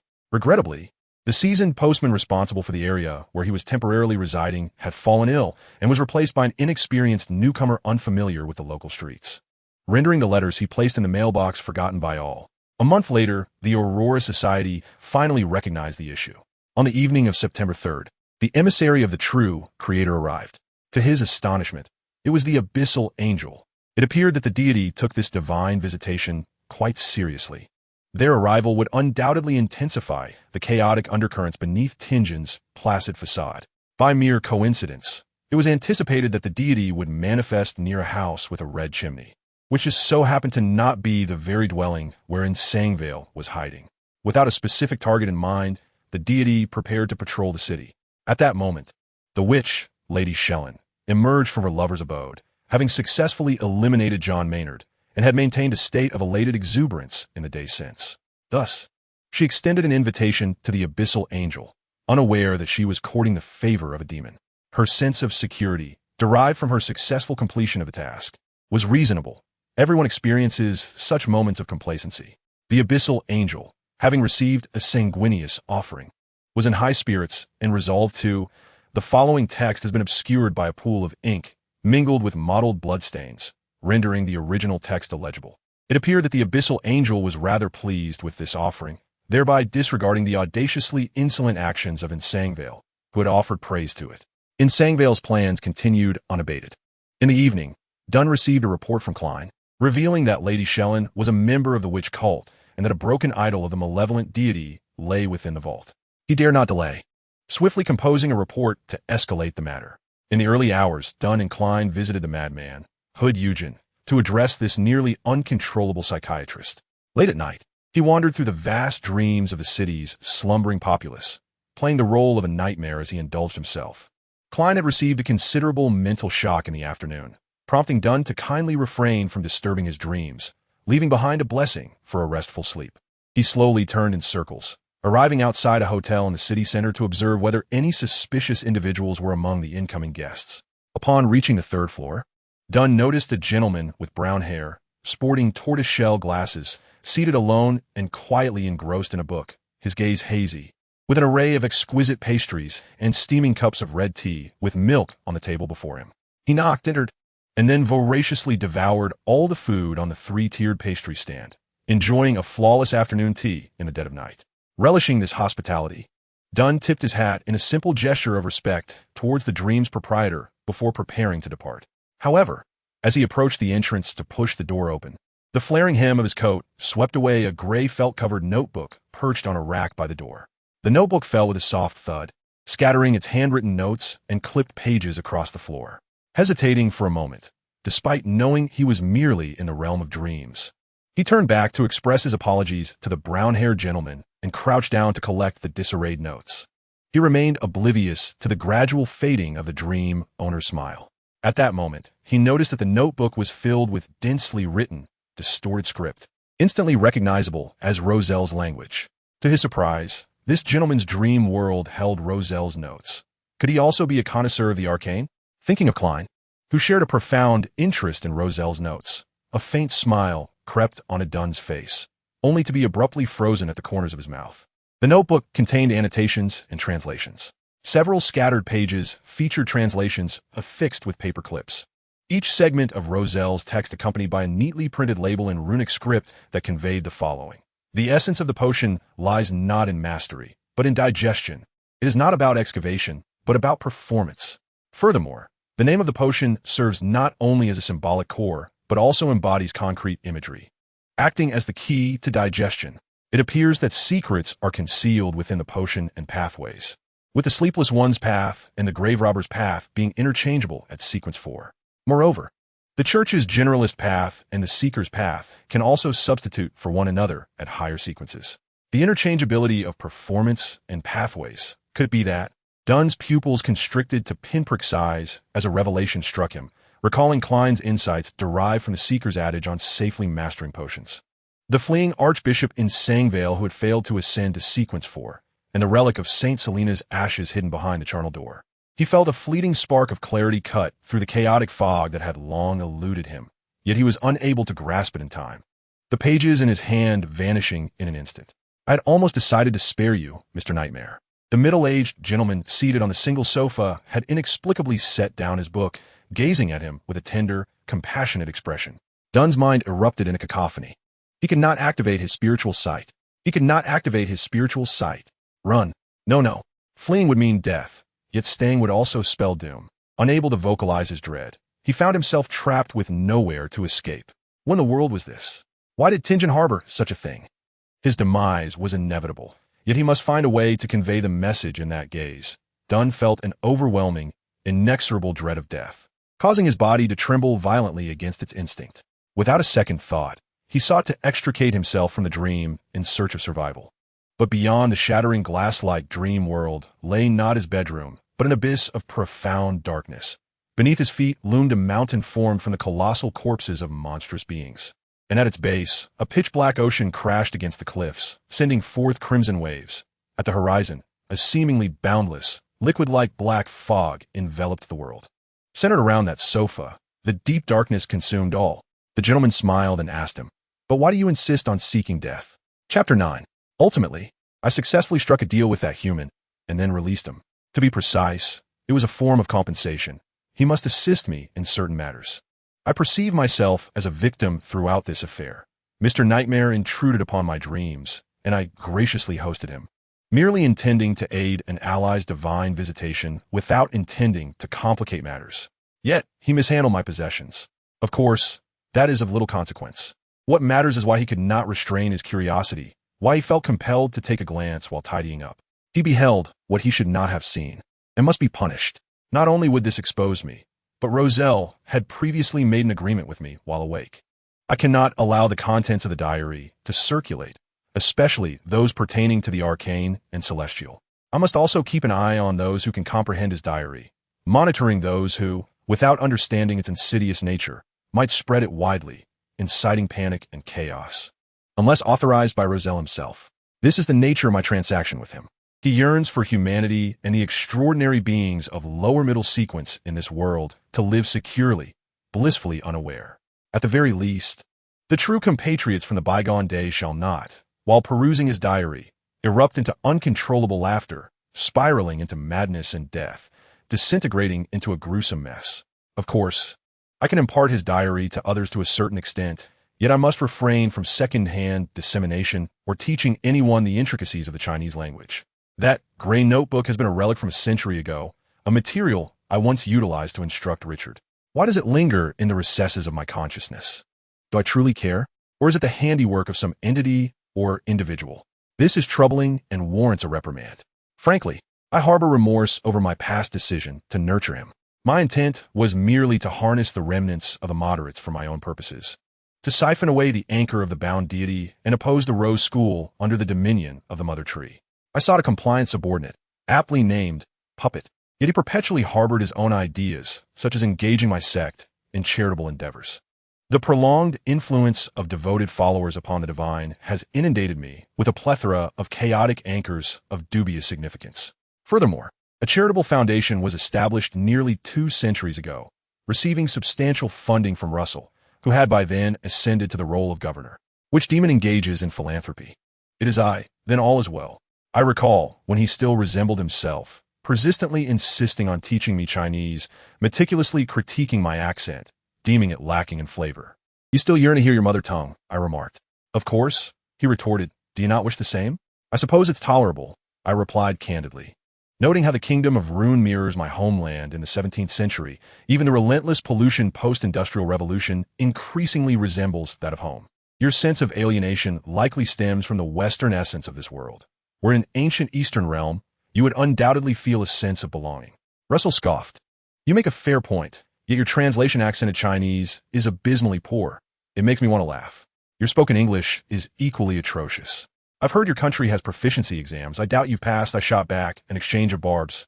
As the writers and inventors whose works you've so egregiously altered must be lining up to confront you, from Trier to Becland. Enough of this, Russell interjected hastily. Matilda S. pregnant. I'm about to have a third child. Congratulate me. However, I'm acutely aware that someone is exerting influence over me. If I were not cloaked in the guise of a demon, if I were my true self and not this feeble avatar with but one hand, if I were to descend in my authentic persona, then the quill and its current wielder would shatter into oblivion the moment they inscribe the first letter concerning me. Yet, such hypotheticals are futile. I must endure with humility for now. After all, abyssal angels have never been well regarded. My penchant for erratic movements and unrestrained actions, devoid of the decorum expected of mythic beings, continually disrupts the divine gambit. I traverse the earth with the same brazen demeanor I exhibited in the quaternary, never shying away from human scrutiny, nor caring that my presence heralds catastrophe and carnage. That gentleman of nightmares bears traces of distortion. He fortuitously invaded my dreams and inadvertently dislodged my notebook. I remain oblivious to the scribe's intentions. What significance lies in arranging a sequence 7 through my agency? Yet he believes that by bestowing upon me a sanguinary offering, he can exploit me, much like the last Navi soul, Russell, prompting my warning. Now, Russell likely curses my name from his tomb, although his inventions pervade the globe, with people utilizing his developed bulbs and various tools, indulging in his operas and novels. Nobles and commoners alike revel in the games he created. Those who profess faith in him are branded as a cult. The only anchors he possesses are my charitable institution, which initially received funding, and a select few higher-ups within my sect, who mistakenly believe our relationship is harmonious, which in truth it is. The children of the charitable organization express gratitude to Emperor Russell during weekly prayers, invoking both his name and mine. These minute, globally dispersed anchors are his final lifeline. The Black Emperor, insignificant, self-deceived in his conscience, salvaged him. I know he is awake. I take joy in his consciousness, for thus, this esteemed governor and emperor who struck a deal with a demon can listen to the prayers of children and the weak in his lightless tomb, day after day, oscillating between lucidity and madness, perpetually reflecting upon his transgressions and the blood-soaked oceans he has wrought. How utterly delightful. Dunn pinched the bridge of his nose, stifling yawn. Feeling somewhat lethargic today. However, this is quite normal. Yesterday was consumed with investigations alongside Klein Moretti regarding cases related to witches, and I even accompanied him to the morgue to commune with Mrs. Sharon. Alas, Mrs. Sharon's spirit had vanished without a trace. We were simply too late. The afternoon was spent drafting reports for the cathedral, assisting the police in managing the crime scene to prevent copycat offenses. In the early hours, I tirelessly visited the asylum to check on Hood Eugen, and by nightfall, I was to routinely patrol the dreams of Tingen, digesting nightmare potions. A day brimming with such activities is exhausting even for an insomniac. To invigorate myself and seek confirmation, Dunn began to recite the delectable foods he had encountered in his dreams last night. Pan-seared lamb chops with lemon juice, rich milk tea infused with just the right amount of sweetness, black pepper sauce steak, fish and chips, exquisite Highland red tea, smoked salmon sandwiches, milk sponge cake, and cookies. Upon recalling these delights, he instinctively checked on himself, discovering that despite his physical exhaustion, his spirit was exceptionally vibrant. The nightmare potion seemed to have fully assimilated into his being, and he realized his mastery over power had reached an unprecedented peak. My potion is thoroughly under control. The efforts of this period have not been in vain. Klein's methods, indeed, prove effective. A glint of surprise flickered in his deep-set eyes, but the fleeting visage that crossed his mind swiftly quelled his excitement. Yet, the usually composed night watch captain could not conceal his elation. He rose from his chair and paced back and forth in the office. Knock, knock, knock. Someone rapped at the office door. Cohen peeked his head inside. Captain, old Neil brought some snacks for Mrs. Salister, including your favorite pies and ice cream, specially prepared for you. Hurry out to eat. You missed them last time. Dunn's eyebrows lifted in delight. Although he maintained the captain's decorum and steadiness, his steps unconsciously quickened. Cohen cheerfully opened the door, leading his captain toward the bustling break room. As they descended the stairs, Dunn felt an inexplicable urge to glance out the window, serendipitously spotting a gentleman passing by beneath the night watchtower. Their eyes met coincidentally. Dunn instinctively nodded, and the gentleman responded with a friendly adjustment of his hat. The silhouettes of Cohen and Dunn quickly vanished from view. Edward lifted his hat brim, gazing at the modest building adorned with a Blackthorn Security Company sign. Muttering to himself, "Is this the place? This is where the Night Watch resides, the very venue of the hero who thwarted the divine descent plan." With a hint of admiration, he began to speak. "This is how it should be. This is indeed commendable. When calamity approaches, there must always be someone who struggles desperately, clinging to hope as they inch closer to despair. This, I believe, is the epitome of perfection. I find myself increasingly yearning to claim this city as my own." He listened intently, hearing the nightmare articulate in a voice that, though steady, concealed a note of joy. "I have mastered the nightmare potion. This month, our Night Watch team may submit a second special application." Following this declaration was a cacophony of jubilant cheers, the sounds of shoulder slaps and embraces, muddled blessings spilling forth as a name was repeatedly mentioned. Diley. Accompanying them was a lady, a human female. Was she his beloved? Reflecting on last night, he recalled that he had only exhibited a sense of justice and remarkable self-sacrifice. Edward mused with interest, yet the clamor was overwhelming. Human voices were always a chaotic symphony lacking in substantial value. Thus he ceased to care after merely 2 seconds. "Well, the nightmare can assist me in monitoring the movements of the Night Watch. I shall be promptly informed of any unforeseen occurrences." The matter was nearly concluded. Perhaps it was time to pay a visit to that audacious human. In a house adorned with a red chimney and a garden, a figure was perusing a notebook. Pleased with the newly added sentence, "It is understandable. Dunn encountered the Abyss Angel in his dreams and, regrettably, caused displeasure. Consequently, he fell under rather covert control and suggestion, aligning with Inzangweir's expectations." The prelate of the previous night, caught off guard, sneezed unexpectedly, sensing a chill. Chapter 10. 35. "Do not attempt to take your own life in the presence of a demon," I said in the gentlest of tones, "unless you wish to offer your soul to him." 36. Inzangweir, clutching the hand with 3 broken fingers I had inflicted, trembled as he tightly grasped the blood-soaked bandage. This was the minimal punishment for his offense against the angel, for not greeting me at the door, opting instead to attempt to drive me away with a paltry 0.08. Such a ludicrous act. Thus, he dared not approach or take a seat, standing at the side of my chair with the most fearful and vigilant gaze directed at me and the notebook that originally belonged to him. I handed him the hat I had recently purchased for £2, signaling him to hang it on the coat rack by the door. He hesitated for a few seconds before extending his left hand, all fingers intact, and clumsily accepting it, diligently hanging it up. This was commendable. It proved he had learned his lesson, understanding that even a demon would prefer not to bear traces of blood. Today was overcast. In a cheerful mood, I flipped through the pages of this diary and discovered that many intriguing events had transpired in the small city of Tingen even before my arrival. For instance, the puppet of Duke Antigonus had pointed out a descendant of its master to the Night Watch. This pitiful little toy, once the most beloved figure in the family, had now become a sword poised to fall upon the heads of the Antigonus lineage. There was also a Night Watch member named Leonard, who harbored peculiar secrets, and an inexplicably unscathed Klein, also a member of the Night Watch. And then there was the nightmare, Dunn Smith, who intruded into my dreams last night and consumed the afternoon tea I had prepared for Miss Wall and her friends. The Night Watch, under the auspices of the Lady of Night, truly boasts a wealth of talent. I perused this notebook for quite some time. It was crumpled and tattered, with most of its previous content detailing how to hide and how to divert pursuing Night Watch members through mere coincidence. During the years of defection, he roamed from place to place, eventually arriving in this small town, plotting to obtain the relic corresponding to Sequence 4, attempting to advance through the pathway. Thus, he had secretly laid many plans. However, according to the records, successful endeavors were scant. That Klein consistently provoked unexpected situations, thwarting his objectives. Did the benevolent Inzangweir provide assistance? I read that line aloud, and he appeared more terrified, as if he might flee through the window at any moment. Yet, not even the gates of the underworld could grant him escape. What use was a window leading to the garden? Nevertheless, I had no intention of reproaching him. Rather, I aimed to commend him. I wondered why your report stated that the seeds were successfully sown and the condition of the host is stable. According to our expectations, the initial step of this divine descent could not possibly succeed. It turns out you intervened, ensuring the host did not perish at that moment. Well done. This is quite fascinating, I thought. If I am not mistaken, the Night Church's sealed object 008, known as the Pen of Al-Sahad, corresponds to sequence 1 of the audience pathway, which has caused the death of angels.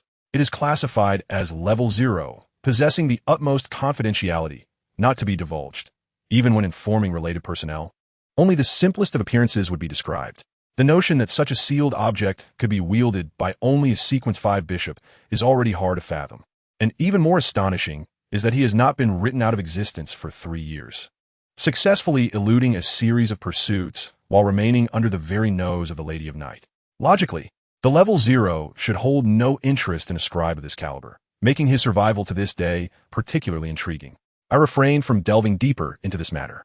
After all, if there must be a higher-level narrator, someone even more clandestine than the manipulative Inzangwir orchestrating all of this, than the one at the pinnacle of the audience pathway, masquerading as the son of his own progeny, stands as the prime suspect. You have done remarkably well. Inzangwir, you are quite intriguing. I closed the notebook, meeting his astonished and skeptical gaze. I spoke the truth, for demons relish such despicable puppeteers. Though they present themselves as ruthlessly ambitious, they recoil from bloodied hands, preferring to manipulate the lives of others through subtle influence. Despite possessing the highest level sealed object, they cower like a rat in the shadows. He is destined to become a sacrificial pawn, and I am more than willing to watch him continue his futile struggles to pass the time. Therefore, I shall not aid you, nor will I show you favor or protection. You must endure and survive on your own, allowing me to admire your more despicable side. For this, I may bestow upon you some blessings. A barely concealed fury solidified upon his visage, and the remnants of Inzangwir's deep blue, nearly black, I revealed a glimmer of suspicion and caution, only to realize that he had no right to refuse. 37. After concluding my visit with Inzangwir, I descended to the lower street to ascertain whether the suffering of this city was indeed warranted. The Ernst Charity Foundation, founded by my subordinate, the Angel of Temperance, Richard Ernst, has existed for 2 centuries. He is an exceptional human being, a capable individual, and one whose conscience is excessively abundant. This was the first time I had encountered someone who pursued the charitable sector as their lifelong goal, especially one who is an angel. Thus, his anchor comprises all the elderly, weak, and sick supported by the foundation. Benevolence is his nature, his humanity, and should he attempt to abandon it, he would instantly spiral out of control. Charity is an endless abyss. The foundation is perpetually in deficit, yet constantly establishes new almshouses and welfare homes. As the leader, theoretically a venerated figure, Richard Ernst even needs to leverage his secular identity to solicit sponsorship, yet the nobility remains indifferent to the cause of charity.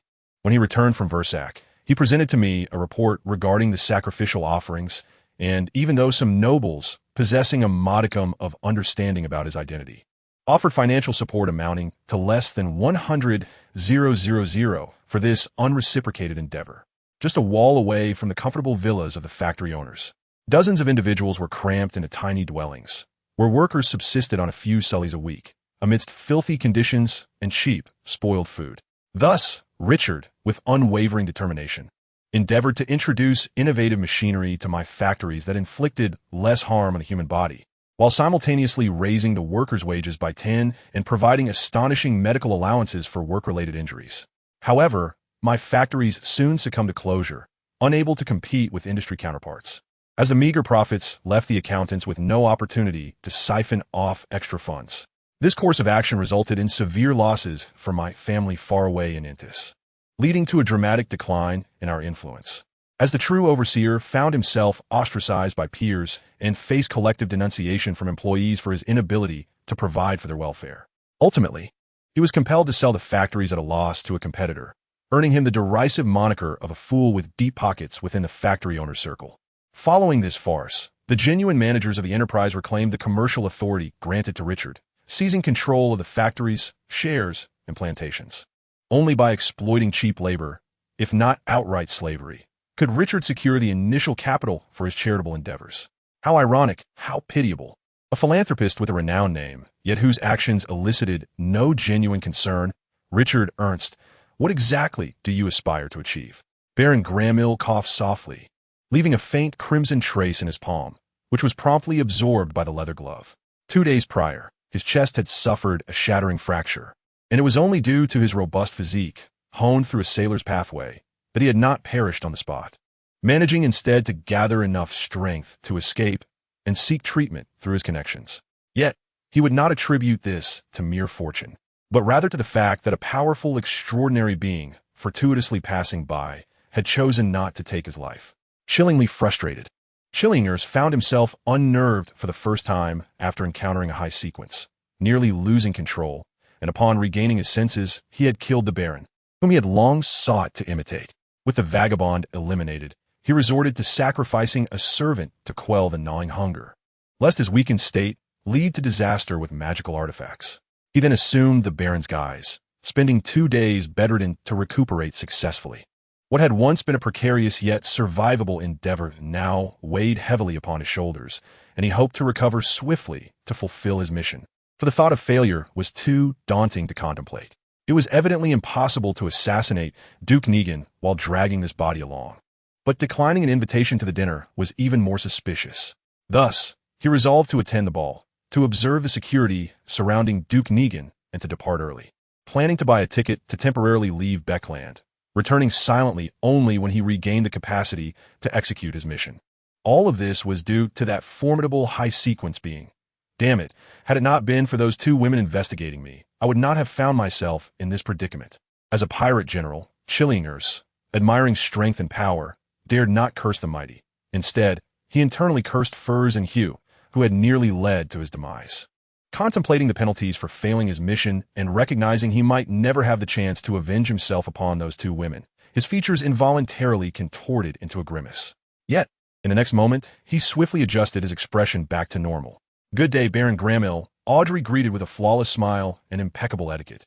Zylingis, disguised as the Baron with sparse eyebrows and pale blue eyes, reciprocated with a smile and replied, "Good day, Miss Hall.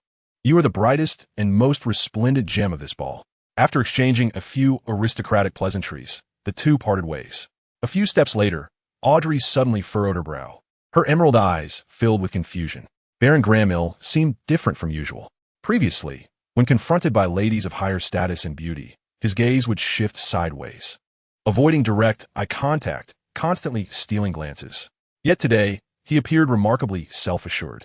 No, the most unusual aspect was the scent of perfume that enveloped him. In past gatherings, he emanated the subtle, noble undertones of amber perfume, modest yet refined, but just moments ago, he exuded a rich and luxurious middle note of amber. Had he passed by me with an additional scent? The fragrance was so overpowering, seemingly masking something else, a faint trace of blood. Baron Gramil had been bedridden for 2 days. How could he possibly carry the scent of blood? Audrey's pace slowed as her keen senses, honed from absorbing potions, detected the nuances that eluded other extraordinary beings. Recalling an increasing number of inconsistencies, she suddenly conceived a possibility, her bright green eyes freezing in realization. Audrey hurried into the dining room, spotting her father engaged in conversation with the cabinet secretary and several gentlemen. She crafted a flawless smile as she approached, linking her arm with Earl Hall's. "Gentlemen, may I borrow Earl Hall for a few minutes?" She expected an immediate response from the gentleman, but to her astonishment, aside from her father, all the others cast a subtle glance at one of the men. Audrey then noticed this gentleman and could not suppress a small gasp. He was clad in an outdated, ill-fitting light gray wool coat. Good heavens, that was unacceptable attire for Duke Negan's soir. What was even more astonishing was the man's appearance, which could only be described as plain or even impoverished. His blue-gray cravat had faded to a washed-out hue, and his waistcoat looked as though it had seen better days. Audrey even observed that the soles of his high-top leather boots were caked with dirt and dust. Such garb should befit the streets, factories, shops, parks, or any other locale, but certainly not a grand noble's banquet. Of course, that is your prerogative, lovely miss. The gentleman offered a genial smile, his dark gray hair somewhat disheveled. He appeared remarkably youthful, perhaps in his early 20s. His eyes were a very light brown, almost resembling pale gold under the brilliance of the crystal chandelier. A young man, poorly attired yet managing to gain entry to the Duke's ball, seemed even the cabinet secretary sought his opinion. There is no such noble as Rune in this realm. Is he a foreigner? Standing like a Versakian, he seemed to command respect, yet the expressions of others subtly conveyed impatience. The audience lady's curiosity was piqued, but she restrained herself, knowing more pressing matters demanded her attention. Audrey led Earl Hall to a secluded corner and addressed her middle-aged, portly father. Father, I have something to tell you. Earl Hall, initially wearing a fond smile, grew serious upon seeing his daughter's earnest expression. What is it? I just encountered Baron Gramil, Audrey said, recounting the discrepancies she had observed, which could only be explained by her sharpness and attention to detail. She meticulously enumerated the issues at hand, articulating all her doubts with succinct remarks, before emphasizing that her counterpart seemed to be masking an indistinguishable scent of blood with perfume. After her description, she pondered and added, I have heard that during a hurricane, Zylingis possesses the ability to assume the appearance of others. Has he not recently been in Becland? Count Earl Holber listened quietly, his expression turning unusually grave. Yet, he soon donned a smile, attempting to reassure his somewhat agitated daughter. He realized that a looming crisis might be imminent, but in order to keep the other party from alerting everyone, he instructed his daughter to retire to the lounge. As she made her way to the lounge, Audrey glanced back and saw Count Holber engaged in hushed conversation with a nobleman, his demeanor quite serious. Feeling a profound sense of helplessness, Audrey was gripped by unease. She believed she ought to take action. Consequently, she sought out the small prayer room within the Duke's estate, locked the door, and recited the revered name of the fool in the corner. The security measures are in place, and the Duke has been informed. If that truly is Zylingis, we shall do our utmost to eliminate him on the spot. A middle-aged nobleman regarded Count Holber with a serious expression. Currently, Baron Grammer is enjoying his meal. He had previously claimed to be unwell and had declined other invitations for 2 days, but he is still attended today. Moreover, he does appear to be in poor condition, which aligns with the truth. At present, there are no anomalies, and we can only bolster security. What if that truly is Zylingis? Count Holber furrowed his brow, contemplating that perhaps, for some reason, he was indeed incapable of executing his plans tonight. If he does nothing, should we simply allow him to depart? My lord, Baron Grammer is, after all, a noble of the kingdom. We cannot test him without cause. Just as the middle-aged nobleman was about to speak, his secretary leaned in and whispered a few words into his ear. His eyes widened slightly as he promptly addressed Count Holber. Baron Grammer has just requested to take his leave from the Duke, citing his ill health and the need for rest. The Duke has consented, and a carriage will be arranged to escort him back to his estate within 10 minutes. My lord, it appears your concerns may not materialize tonight. That is good news, he replied, though I hope I am merely being overly cautious. Naturally, the best outcome would be for nothing to transpire, yet recalling my daughter's unprecedented seriousness this evening, I remained somewhat uneasy. After parting ways with the middle-aged nobleman, he felt a slight disquiet, his gaze wandering restlessly. Suddenly, he noticed a gentleman seated by the wall of the dining room, quietly perusing a book after having concluded his discussions. Mr. Ernst, he approached briskly, addressing the young man. An incident has arisen that may pique your interest. I have received word that a figure resembling Zylingis has appeared at the ball. Mr. Ernst's eyes narrowed dangerously. My lord, thank you for taking the time to inform me. He rose, suddenly exuding an unfamiliar sharpness. May I inquire as to the reliability of this information? Has it been verified? Not yet. The suspect is a baron of the realm, and we have no authority to act impulsively, Count Holber replied, maintaining his composure. That is why I seek your assistance. We cannot discern the transformations wrought by extraordinary abilities, nor can we act rashly, but you may be able to detect any discrepancies. Should that truly be Baron Grammer, I hope to see him unharmed. If it is Zylingis, I trust you will be able to neutralize or eliminate him. The bounty I offer, along with my gratitude, will be substantial, a reward befitting your needs, Mr. Richard Ernst. Your kindness is much appreciated, my lord, Richard responded amicably. Even setting aside the bounty, I would take action for this information, for I have a few blood debts to settle with that pirate general. The Duke's carriage, crafted with exquisite detail for transporting guests, featured spacious cushions ample enough for an individual to lie down comfortably. The interior was lavishly adorned, gilded carvings twining like vines up to the ceiling from either side of the doors, while gemstones reflected the candlelight, imparting an ineffable sense of nobility. As he inhaled the fragrant incense within the carriage and settled onto the soft cushions, Zylingis finally felt a measure of relief. He drew aside the silk curtains of the carriage window, observing the vehicle proceeding smoothly, neither hastening nor lagging, as it passed through the first wrought iron gate. Having left the estate and entered the surrounding gardens, he knew that in 10 minutes, he would be completely free from the Duke's home, merging into the streets of Becland. Once he blended into this city of over 5 million inhabitants, no one would be able to find him. Zylingis' movements and demeanor relaxed somewhat, his fingers unclenching. He cast a glance at the softly flickering candlelight, and in an instant his pupils constricted as a sudden sensation gripped him, that the flame might surge violently, engulfing the entire carriage and reducing him to ashes in an instant. Without a moment's hesitation, he swiftly extinguished the candle. "It's the Rose School." The seasoned pirate general immediately recognized the peril. This method of utilizing surrounding objects to ensnare an opponent was characteristic of the prisoner approach employed by the strong. Someone was testing him. Impossible. When did my disguise become compromised? No, it cannot be. The faceless man disguise is flawless. Perhaps it is merely Duke Negan who has caught wind of something and is inspecting the guests. Fortunately, his reaction to extinguishing the candle still fell within the realm of ordinary behavior, without revealing any clues. I ought to have been more alarmed. In the enveloping darkness, Zylingis' mind raced. The visage of Baron Grammer rapidly morphed into a panicked expression befitting his identity and character. He clumsily rose, gasping for breath in a state of sheer terror. The instinct of impending death assailed him once more, and as his hand brushed against the carriage wall, a sudden vision struck him. The mahogany door would explode open, shards of glass flying everywhere, while sharp-wood splinters pierced his eyes, causing him to bleed profusely and die on the spot. Baron Grammer let out a terrified scream, rolling about in the carriage in a frenzy, pounding on the walls and calling for help. Yet the driver and horses appeared utterly oblivious. Sensing that no one would notice his peril, he clutched his head and curled up in the corner of the carriage, tears and cold sweat mingling on his face. After a few minutes, the fear instilled by his surroundings quietly dissipated. The table remained a table, the candle still a candle, and the sense of imminent death that had loomed moments ago vanished. As it passed, Baron Grammer continued to sob in a state of panic, but Zylingis maintained an impassive expression throughout. He refrained from acting hastily, intending to rise slowly after a while, adopting the demeanor of an ordinary person, leaving no doubts. Just then, he suddenly detected a scent of blood. So close, he froze. As Baron Grammer momentarily forgot his feigned terror, the scent of blood was all too familiar, emanating from his left hand.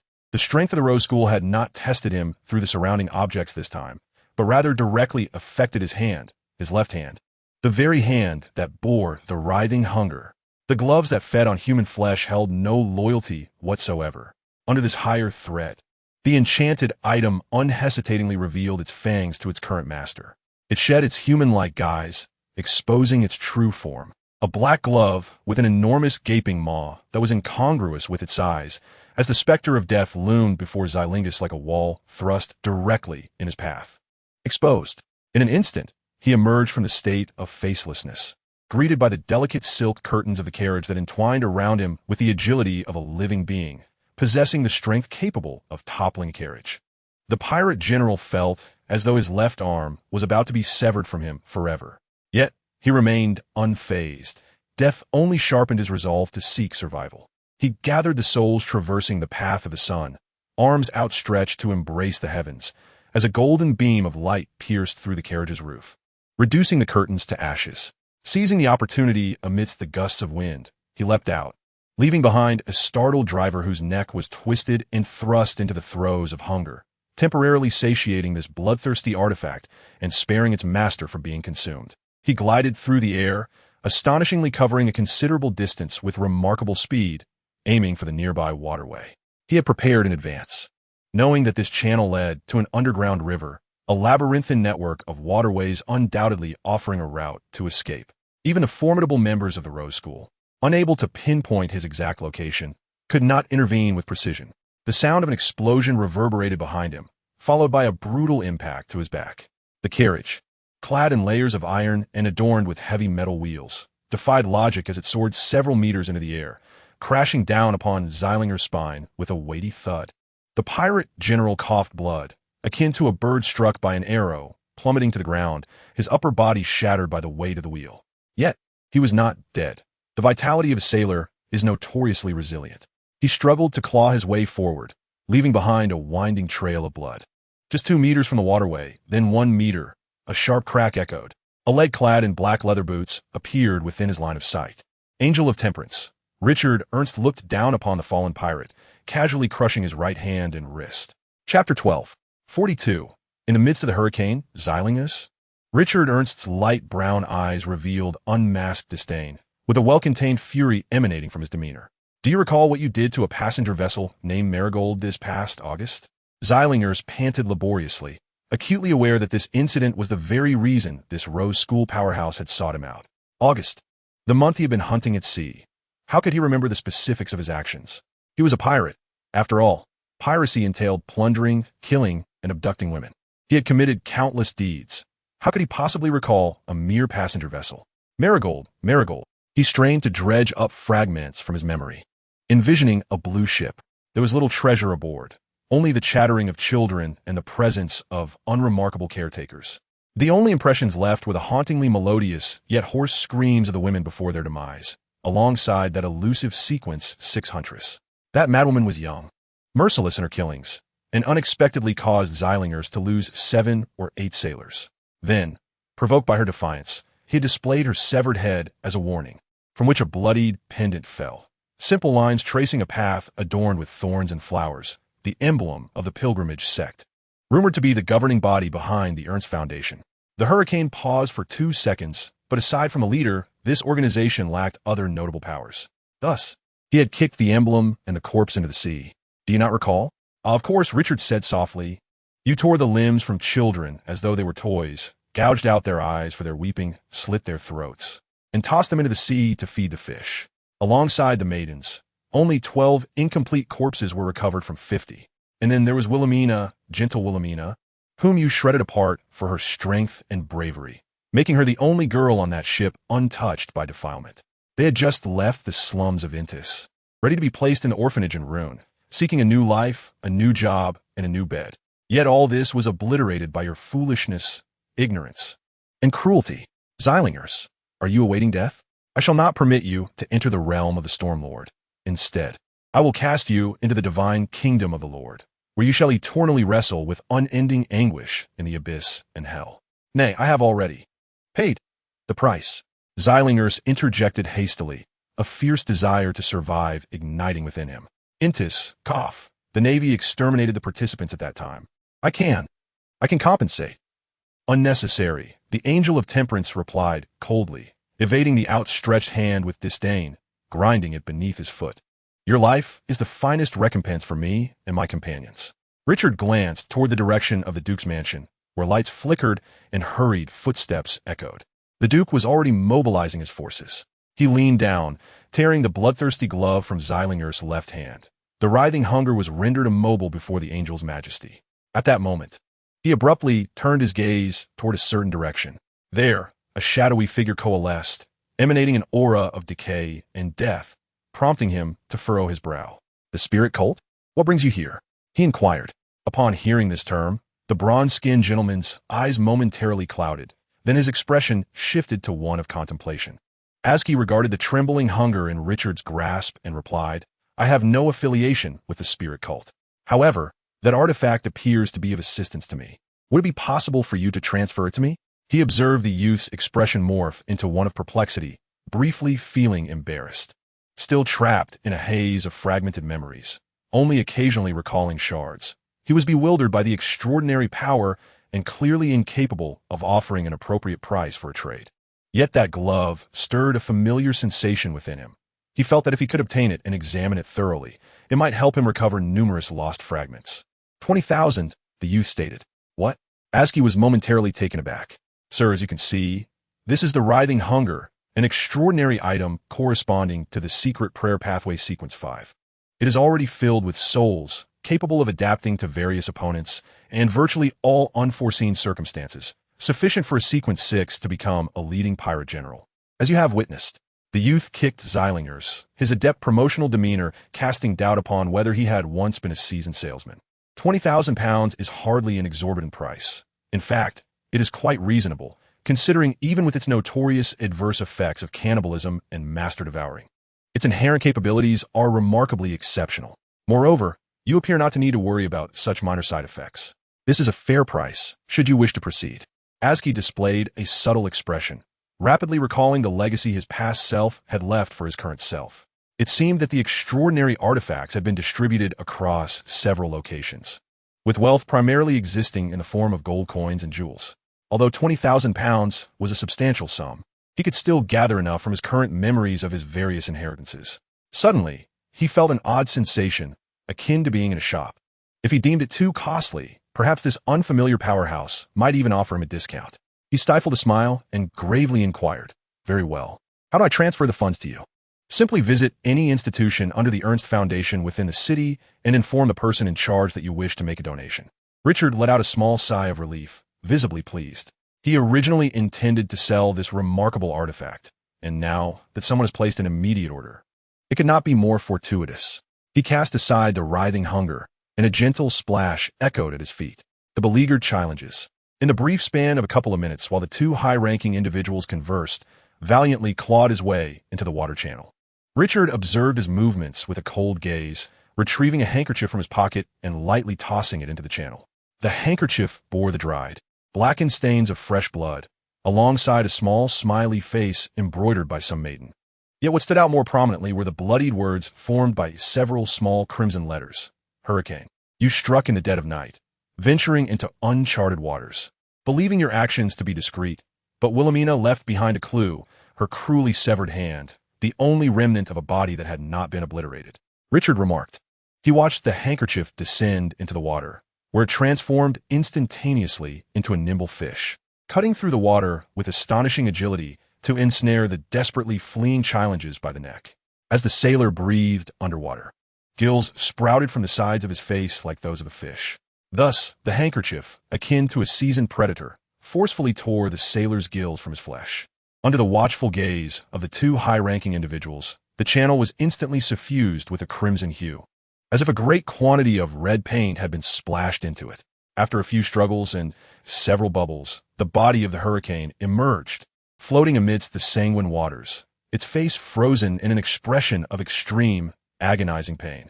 The handkerchief was tightly knotted around his neck, as if playfully bound by invisible hands.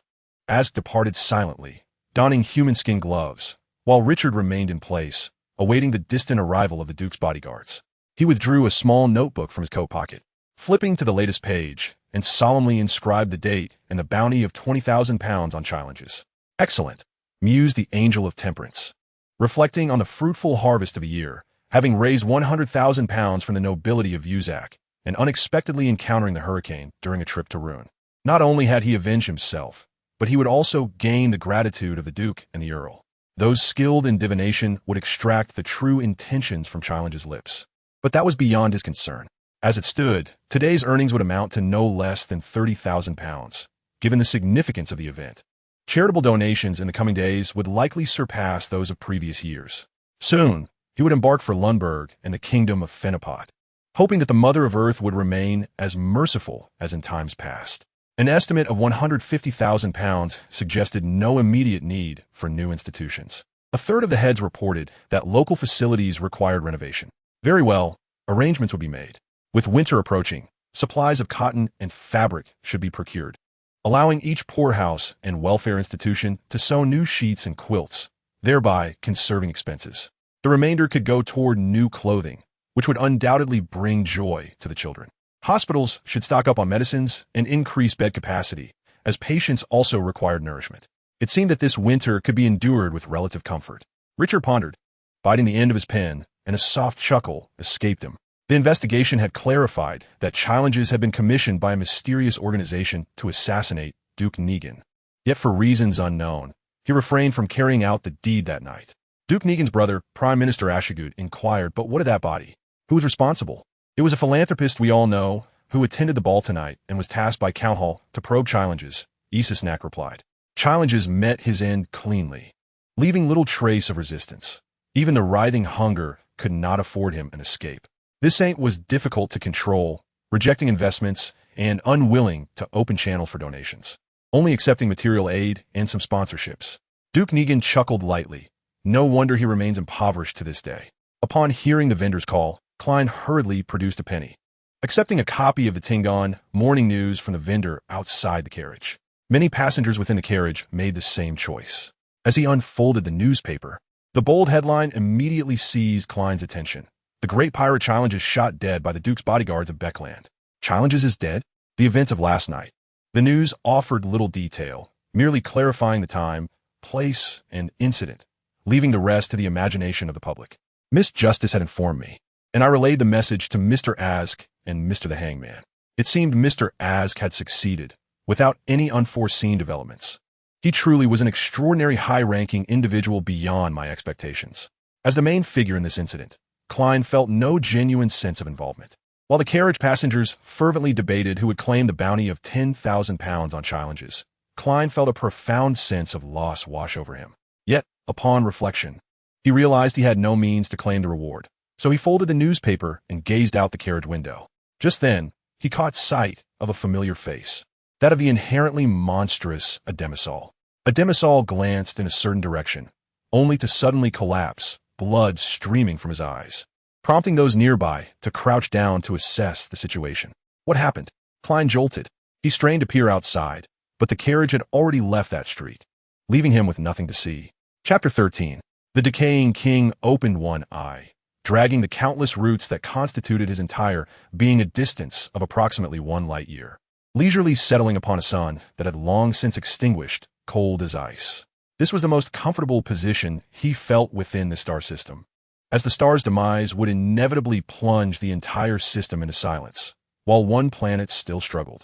This was the 4th time in 200 years that his earthly self had contacted his true essence, the frequency slightly elevated, yet understandable given his emotions. The second contact provided coordinates of his then-current position, anticipating the arrival of a visitor of divine caliber. However, the Black Emperor did not arrive. He had been stood up, the beam of light hurtling towards the moon. Thus came the third contact, an exchange of consciousness between the true essence and its vessel. His earthly self approached the Black Emperor for a brief, amicable conversation beneath the starry sky. Upon the return of consciousness, he felt the remnants of joyous emotions lingering within his cognitive faculties. Joy, pity, schadenfreude, sorrow, compassion, and profound affection. Abandoning humanity did not equate to losing the capacity for joy and sorrow, but the slumbering essence had not experienced such delight for an extended period. This joy was amplified to its utmost upon witnessing the fall of the Black Emperor. The ecstasy of participating in and observing a true god's demise was second only to personally ushering a planet into decay. From millions of miles away, the joy that the small vessel could not contain surged towards the true essence among the stars, causing the celestial bodies at his fingertips to tremble. He longed desperately to locate the site of his resurrection, to retrieve the remains of the Black Emperor from the tomb, to solemnly grasp the shadow of this order within his palm, and to relish in the agony wrought upon him by humanity, to appreciate the madness born of pollution, to continue this admiration eternally. Yet, the sky above Earth was shrouded in the veil of night, and even the eyes of outer gods, capable of piercing dimensions, could not accurately locate the final resting place amidst the hidden layers of obfuscation. The fallen mother goddess lingered on the moon. The two outer gods exchanged fleeting glances, neither wishing to provoke the other, their incomplete pillars and the half-lost essence of antiquity patiently awaiting the arrival of that day. The decaying king caressed the planets within his palm, as the beings inhabiting them wailed in reverence of his name, trapped in a cycle of life and death. In the hands of others, pale and lifeless planets or flowers mirroring the hue of their eyes are held aloft, while the 300th hand remains empty, pondering what should be placed upon it. For upon first contact with the essence, it was mentioned that a female human infant on Earth was divining celestial signs and wagering with herself. Thus, by the draw of lots, a decision was made to shatter the planet resting on the 300th hand, allowing the debris of this small asteroid to streak through the atmosphere, brushing past Earth, transforming into the most magnificent meteor shower of that night, leaving astronomers in a state of collective disarray. The eye within the palm of the 435th hand opened, its cerulean iris, a symbol of annihilation, turning towards Earth. The southern continent, perfectly sized, could be contained within a bottle. The northern continent, if one wished to carry it, would necessitate division for transport. Yet the most prudent course would be to cradle the entirety of Earth within one's hand. akin to a memento casually taken during previous voyages. The fourth contact manifested as a fleeting exchange of thoughts. I expressed that I had thoroughly surveyed every accessible location on Earth, while the enigmatic Western continent lay sealed by the Lord of Secrets, with my source materials still undiscovered. Perhaps a journey to the land forsaken by the gods was required. The decayed king responded, "Very well." I continued, "I cannot venture to the land forsaken without just cause. After all, it is the divine realm of the true creator. Is there any means for me to proceed?" The decayed king pondered for a moment. A torrent of information and knowledge coursing through his mind swiftly imparted to me. The first method was infiltration. Yet entering the divine realm of his god would evidently provoke discord among the deities. I had not abandoned my current identity. The second method involved orchestrating a disaster within the land forsaken, prompting the true creator to dispatch emissaries to assess the situation. Yet he possessed his own angels and might not choose to send me. The third method entailed patiently observing the unfolding events, seeking an opportune moment to enter fortuitously. Though this would likely require considerable time, perhaps only presenting an opportunity when divine conflict ensued. Thus, I resolved to await developments. The consciousness on Earth responded, suggesting I first assist in completing the ritual of descent upon the land. Rainuus cautiously opened the door, stepping into the chamber. The individual seated by the window glanced over silently, startling him. "What are you doing out?" I inquired. "Good morning, deceiver. It is not yet time for you to depart." "And master." A surge of electricity coursed through him as the fraudster lowered his gaze, his fingers involuntarily scratching at his arms. Under the gaze of those eyes, he could not help but recall the torment he endured in that foreboding dream, a dull ache permeating his entire being. I did not wish to flee. "You have been in a meditative state for 2 days. I merely stepped out to ascertain the movements of the night watchman." "Absolutely not. I trust you are a person of discernment." I adjusted the temporal discrepancy, recalling that my last outing involved casually purchasing a newspaper that reported the demise of that pirate. Setting aside the tome I had perused for countless hours, I calmly replied, "There is no need for anxiety. Why do you feel anxious? You have successfully fulfilled the prerequisites for the divine descent, receiving his rewards in flesh. Upon success, you shall become a favorite of the divine. Or do you still harbor fears over baseless matters?" "Why, yes," Rainuus stammered. "I am merely his follower, an insignificant human. How could I, as long as the descent is successful, he is unlikely to care about such trivialities." I interjected, "Demonstrate your worth. Since escape is not an option, attend to your duties and then pray for the divine's favor." The cornered fraudster inhaled deeply, swiftly regaining his composure before commencing his report.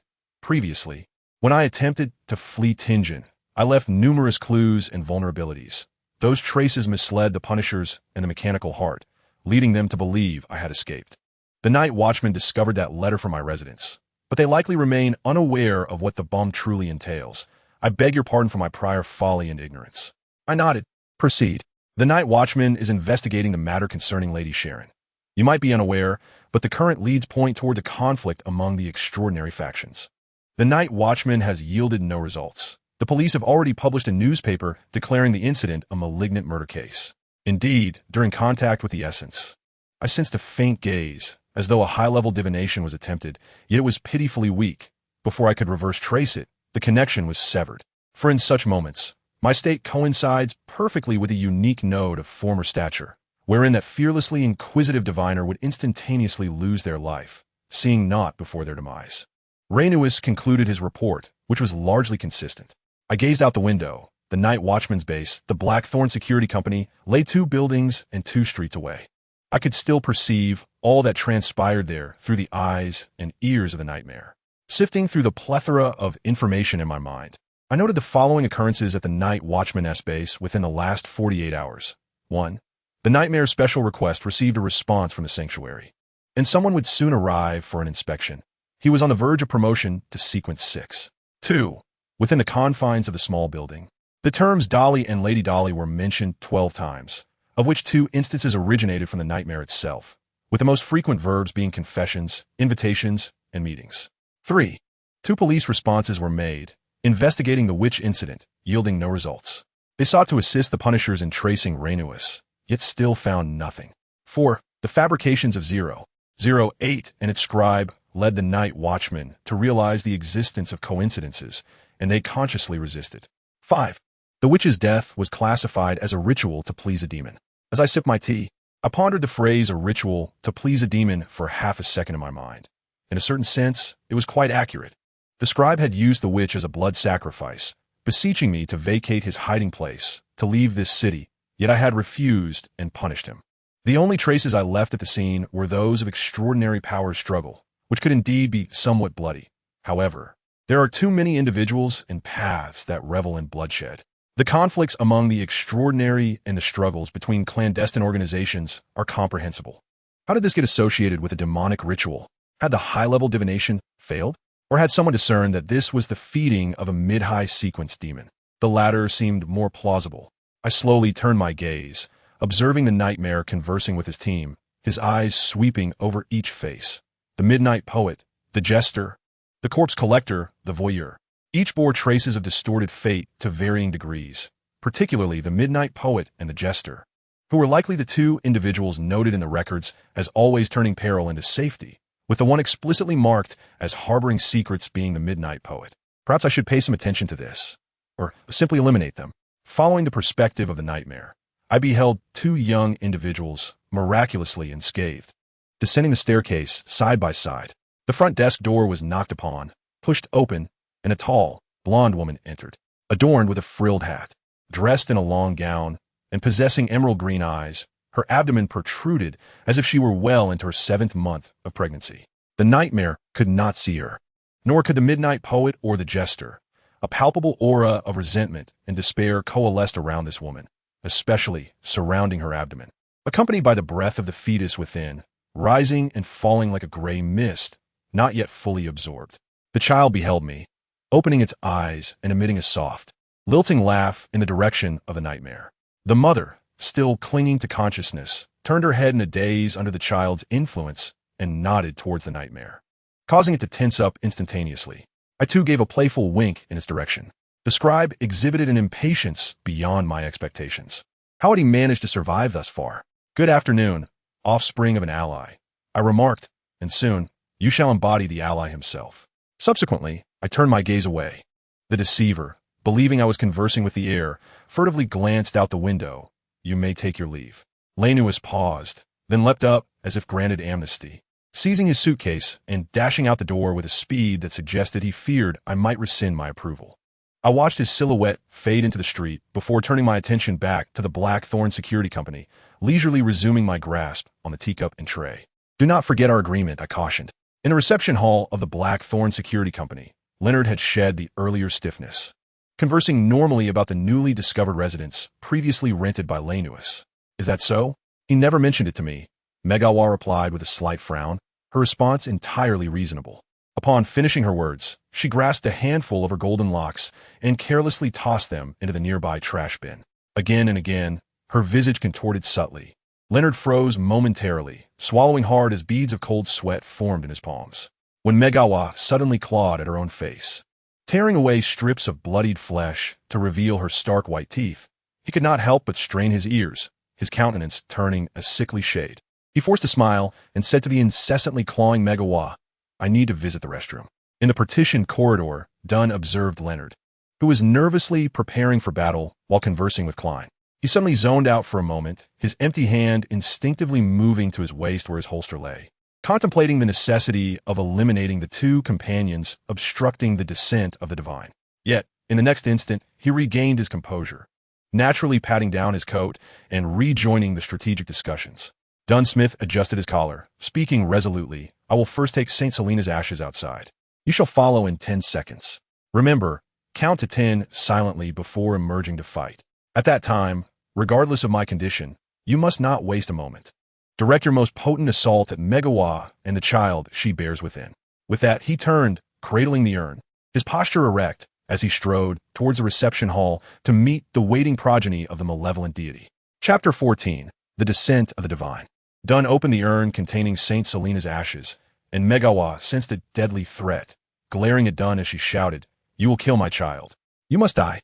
With a sudden force, Dunn was hurled against the wall by an unseen power, crashing into it with enough impact to crack the surface and send bricks flying. He felt an overwhelming pain resonate through his chest and back, momentarily stalling his thoughts, blood spraying from his nostrils and the corner of his mouth. Yet his indomitable will compelled him to tightly grasp the urn, the cold, black thread constricting around Megawa's form, binding her firmly in place. After enduring 10 seconds, Klein and Leonard burst forth from the partition simultaneously, one wielding a warm, thin golden plate, the other having entwined a blood vessel thief around his left wrist. Fingers spread wide towards Megawa. Realizing the imminent danger, Megawa opened her mouth wide, while Leonard's left hand suddenly closed its fingers, his wrist rotating half a turn. Megawa emitted no sound. Leonard had stolen her blasphemous speech abilities with the blood vessel thief. Seizing the opportunity, Klein spoke in a low tone, uttering an ancient hermetic word, light. The thin golden talisman in his hand became searing hot as Klein instinctively infused it with a significant portion of his essence. The talisman erupting in dazzling golden radiance, transforming in his grasp into a sun. He then hurled the talisman towards the struggling Megawa, who sensed the encroaching peril. The reception hall was instantly illuminated, the darkness and foreboding atmosphere dissipating into nothingness. Klein and Leonard's pupils constricted. The talisman fully unleashed its power, its brilliance resonating with the celestial sun. Yet the light was repelled. The talisman was struck away before it could fully manifest, released beside Megawa, not annihilating the terrifying mother, but rather severing the threads that bound her. They turned in disbelief, only to find Dunn silently raising his revolver behind them. Smoke curling from the barrel. Dunn crashed heavily against the wall, his vision blurring instantly. It felt as if a pair of hands gently steadied his shoulders. Lifting his arms to assume a shooting stance, the gun aimed squarely at Klein, who was utterly defenseless against Megawa's relentless pursuit. Fire, a voice whispered in his ear, gently coaxing his soul. We had an agreement to kill them. Yes, I must slay Klein and Leonard, for they obstructed the descent of the true creator, Dunn thought. Aiming at the beleaguered Klein, the gun aligning with the positioning of his head. At that moment, a chilling aura emanated from the urn containing Saint Selena's ashes, as if a bucket of icy water had been poured over him, awakening his senses. Dunn suddenly recalled everything. Every detail came rushing back. He was filled with dread, cold sweat soaking through him in an instant. The nightmare's trembling hand widened its eyes, a sealed memory surfacing in his mind. That night when he inadvertently entered another's dream, acquiring knowledge from them, leading him to unwittingly forge a pact, the terms of which were, from now on, you shall be my eyes and ears within the night watch. The demon had told him, if anyone obstructs the descent of the divine, kill them. No, kill them. The gentle voice echoed once more in his ear. Due to the crumbling walls and partitions, the two team members could not pierce through the barriers, naturally unaware of their captain, drenched in sweat and contorted in agony. Aiming the gun at their temples and the back of their heads, his finger tightening on the trigger under Dunn's terrified gaze, his resistance proving futile.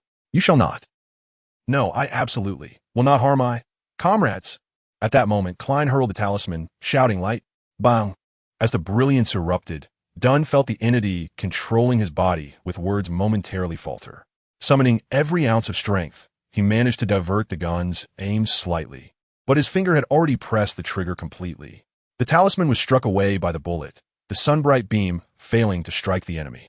Seizing this chance, he instantly withdrew his hand, and amidst the bewildered gazes of his teammates, aimed the gun at his own temple and fiercely pulled the trigger. Captain, what are you doing? He heard his teammates' anxious inquiries, yet his throat could emit no sound. There was no searing pain at his temple. The gun had misfired. He had not perished, but the surroundings abruptly plunged into darkness, an eerie silence enveloping him, as hands grasped Dunn's face, compelling him to look upward. He was met with a pair of pitch-black eyes. You have breached our pact. Your soul belongs to me. The demon whispered malevolent words into his ear, gripping Dunn's shoulders and gently lifting him, a gesture that seemed to tidy his wrinkled attire. Yet in reality, it effortlessly wrenched his entire spirit from his body, as if shedding a garment.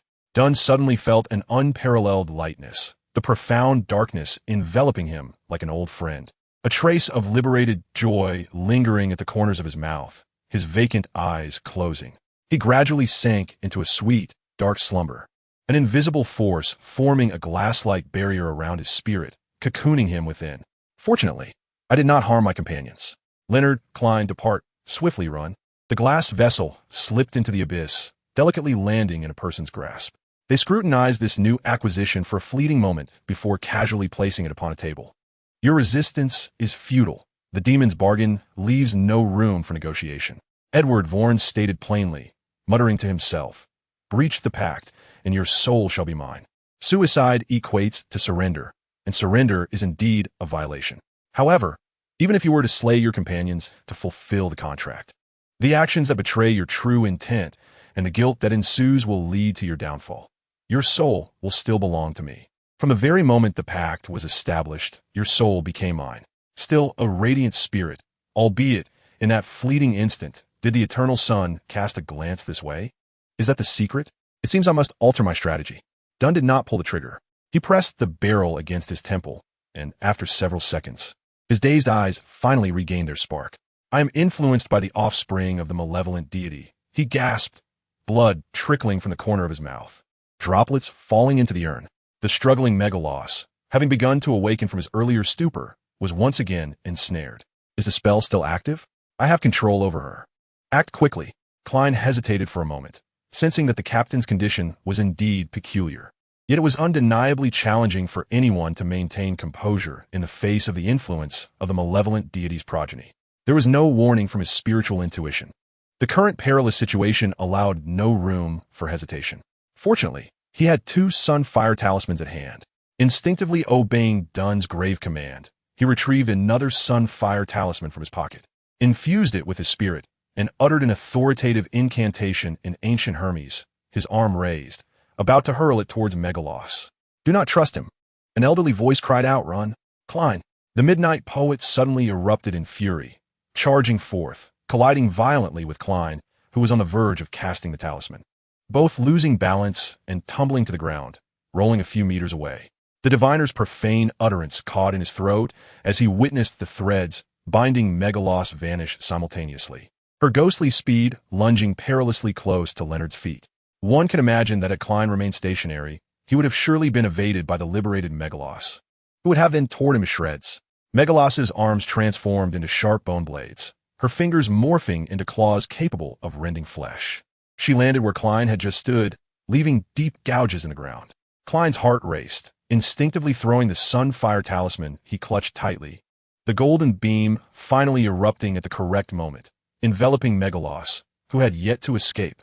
Seizing the opportunity, Klein and Leonard scrambled a few steps away. Megalos became a massive fireball, thrashing on the ground, emitting a piercing scream. The searing wind and light surged toward them, the suddenly elevated temperature dispelling some of their fear. How did you know to push me away? Intuition. It was instinct, Leonard replied, regaining his balance and helping Klein to his feet. He had acted purely on adrenaline and instinct, now truly feeling the weight of fear. Leonard rubbed his arms, feeling a moment of relief, only to be startled by the elderly voice echoing in his mind. The tone was unprecedentedly grave, striking him like a bolt of lightning, rendering him frozen. Get away. Stay away from him. From a prey to the goddess of night. Pray. Hurry. Dunn released his grip, and the urn of Saint Selena tumbled to the ground. The golden flames enveloping Megalos gradually extinguished, leaving no trace of humanity except for her swollen abdomen.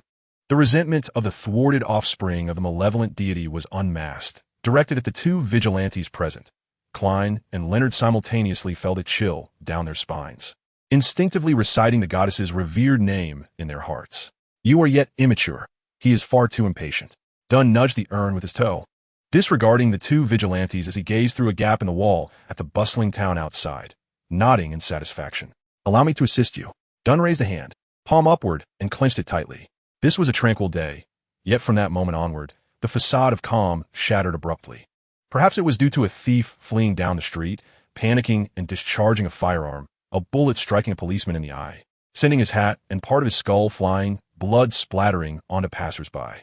Or perhaps it was a nobleman, suddenly overcome with a violent cough at his banquet, expelling clots of crimson blood before collapsing lifelessly.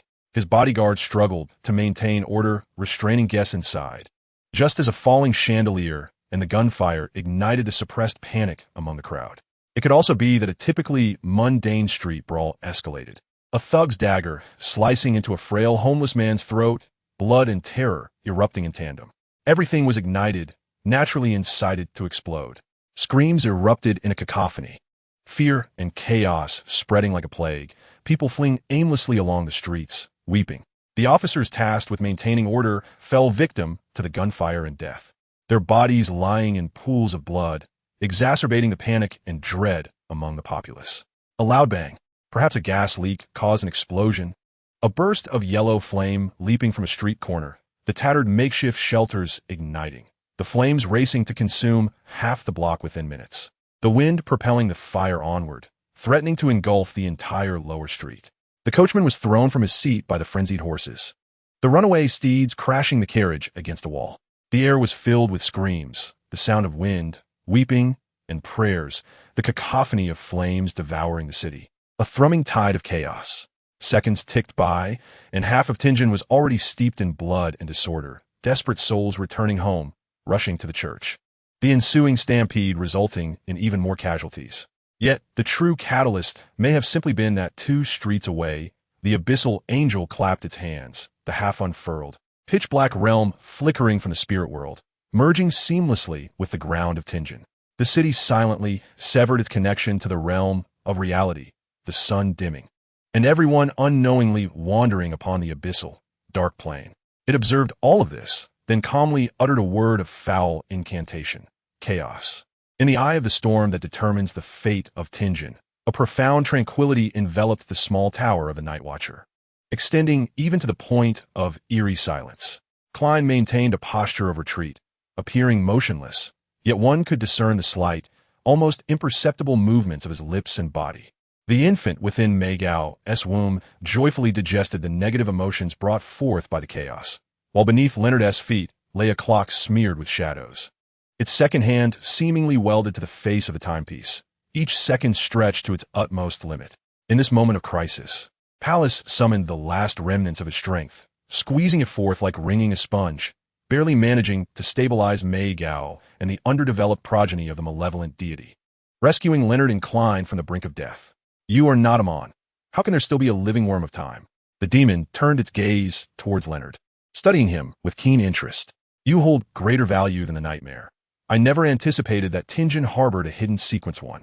Leonard clenched his teeth, and the peculiar expression that appeared on Dunn's face deepened Leonard's terror. In this nearly stagnant world, something clad in the guise of the captain approached step by step, its once profound gray eyes now brimming with malicious delight. You might require assistance. I can help you evade Amon's pursuit and even capture a solitary Amon as a treat. You despise and fear him, do you not? Before the gaze of the night goddess could descend, the eternal sun withdrew its sight, leaving only an impending demise for this city and the gods soon to be born. The emperor you once pledged allegiance to is his ally, is he not? We could truly collaborate. What? Leonard, having overheard the clandestine knowledge, was seized by a chilling dread, amplifying his fear and repulsion towards the mysterious entity that had taken residence within him. The god about to descend was none other than the true creator. And if the old man had once been allied with him, did that not make him an accomplice of this very being, an enemy of the Night Watcher and even the 7 gods? Was he not, therefore, the architect of his own ruin? With all his struggles and efforts merely a performance in the old man's eyes? Leonard was suddenly engulfed in remorse, his hand reaching for his gun, contemplating self-inflicted penance. Do not indulge in such thoughts. Pallas roared. This thunderous voice shattered Leonard's guilt and self-reproach. Think. Have you not realized that he deliberately shared this information with you? He omitted crucial details to sow discord among us, leading you toward your downfall. Otherwise, he could have been far more explicit, causing your head to explode on the spot. You seem quite knowledgeable about demons. I am beginning to believe we have indeed collaborated, Dunn remarked with a smile. Who are you truly? Leonard finally seized the opportunity to speak. What have you done to the captain? Dunn turned his eyes towards him, speaking in a mellifluous tone. Leonard heard nothing. Foolish boy, have you lost your mind? Do not inquire of him. Pallas, weary and desperate, had stolen Leonard's hearing.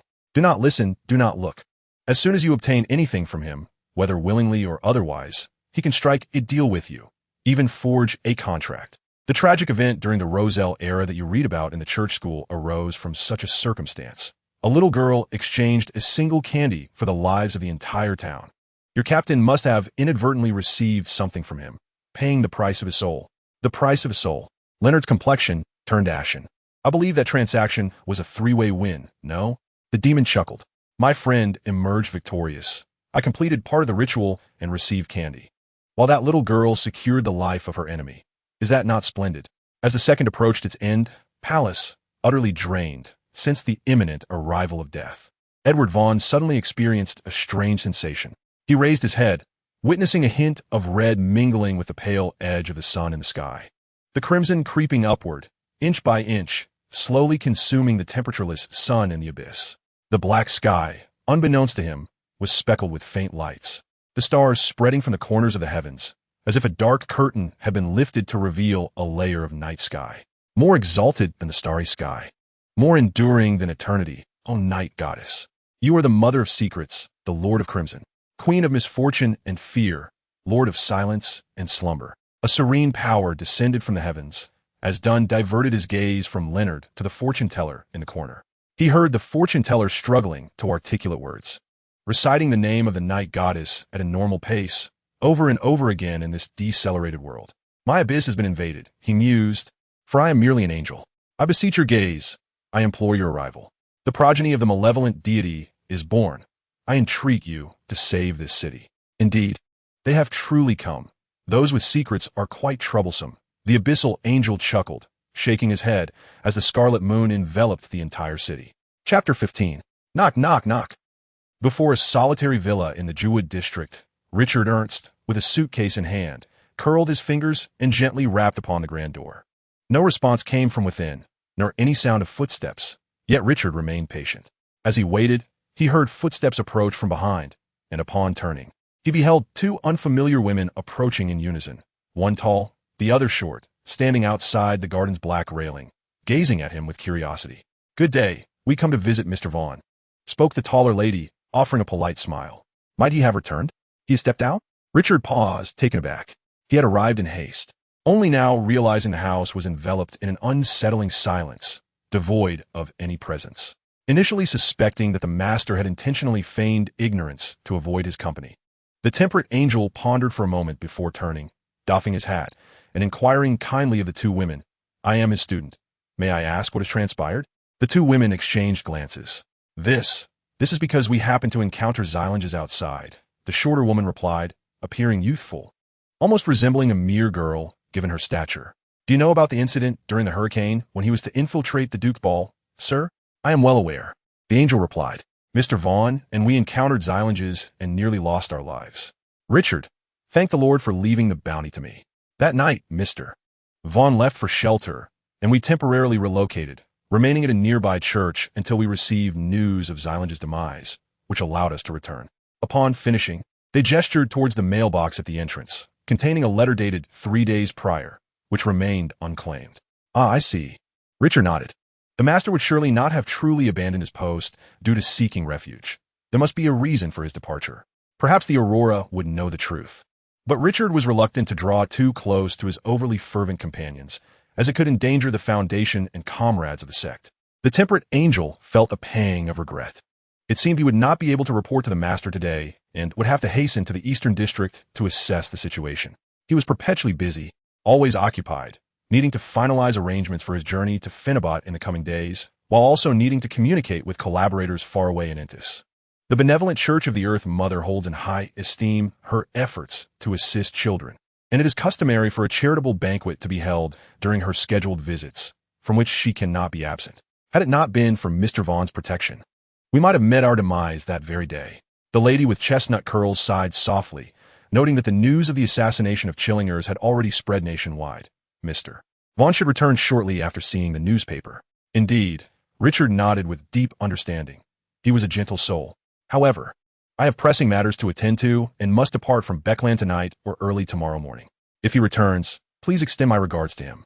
The pale sun hanging in the sky was entirely devoured by the crimson moon, casting a serene starry light and scarlet shadows over the entire city. Chaos surrendered to silence. Flames consumed by darkness. This was the grandest requiem orchestrated by the divine. Recently departed souls and those once lured by demons found solace in this moment, ceasing to generate the negative emotions required by the malevolent deities. Instead, they collectively closed their eyes, peacefully collapsing into a dreamless slumber enriched with the fragrant essence of moonflowers. If the goddess of night were to descend in person, or send forth her divine servant, I would likely cease my endeavors and continue elsewhere. Edward squinted, gazing up at the scarlet orb in the sky. No longer needing to conceal himself, the nightmare, stripped of its soul, fell back like a marionette devoid of strings. This place had long since overlapped with the illusory abyss. The power of the night goddess had enveloped this small town, drawing everyone into a collective dream, naturally including her and the abyss. Perhaps her servant, Ariana, was en route, preparing to attack his corporeal form exposed to the realm of reality. Edward swiftly assessed the situation. A chasm of darkness opened beneath him, and azure flames erupted with ferocity. He resolutely unveiled his mythical form. A grotesque, blade-like ebony exoskeleton erupted from his skin. As the torn flesh healed, its hardness surpassed that of steel, and the flowing blood transformed into delicate threads of fire entwined around him. Yet merely the force projected from afar sought to intimidate him. Goddess of Night, you underestimate the demons far too much. The scent of sulfur was as potent as if 100 volcanoes erupted simultaneously, and half the dream city was instantly engulfed in flames. Curving goat horns sprouted from the demon's brow, and lava flowed through its fingers as it ascended to a colossal height, shattering the small building it occupied. When its immense black bat wings unfurled, they obscured much of the night sky. The demon's fiery gaze swept over the lowly structures, and as it turned, several houses crumbled in succession, a low growl emanating from its throat. Death. The filthy words fell, heavy as lead. Death approached, light as a feather. The decree to seize life spread throughout the city as a dense, black fog subtly mingled with an imperceptible azure breath. Thus, within this vast dream, the dying, the aged, and those despondent about the future all simultaneously heard the seductive whispers. Your life filled with suffering may now come to an end. You may have never known happiness, or your life may have just begun to improve before hope was snatched away. It matters not. To live is to endure a painful journey. If the end of this torment leads to eternal peace and reunion with those you long for, delectable feasts, warm blankets, healthy bodies, and children lost long ago, then death is indeed worth anticipating, is it not? Your life holds no value, a mere burden to others. Better to abandon it to attain redemption. In the world beyond death, there will be no more cold or heat, no worries or sorrow, nor suffering.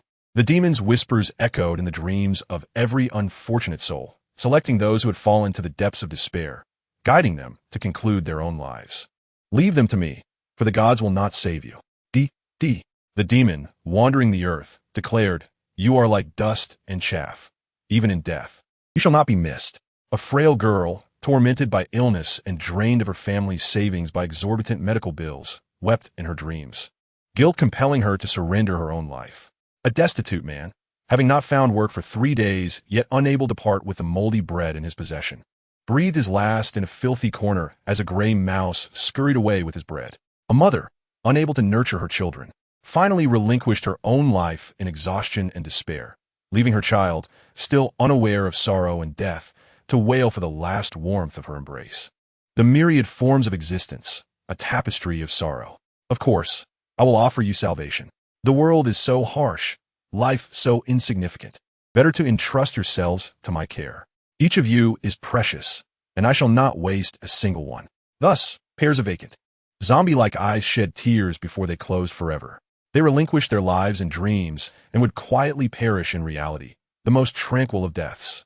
In their dreams, there was a red moon, a black sky, gentle hands lifting them, aiding their escape from heavy shells, and merciful gazes leading them into the lightless abyss until they fell into eternal slumber, unaware and untouched by pain.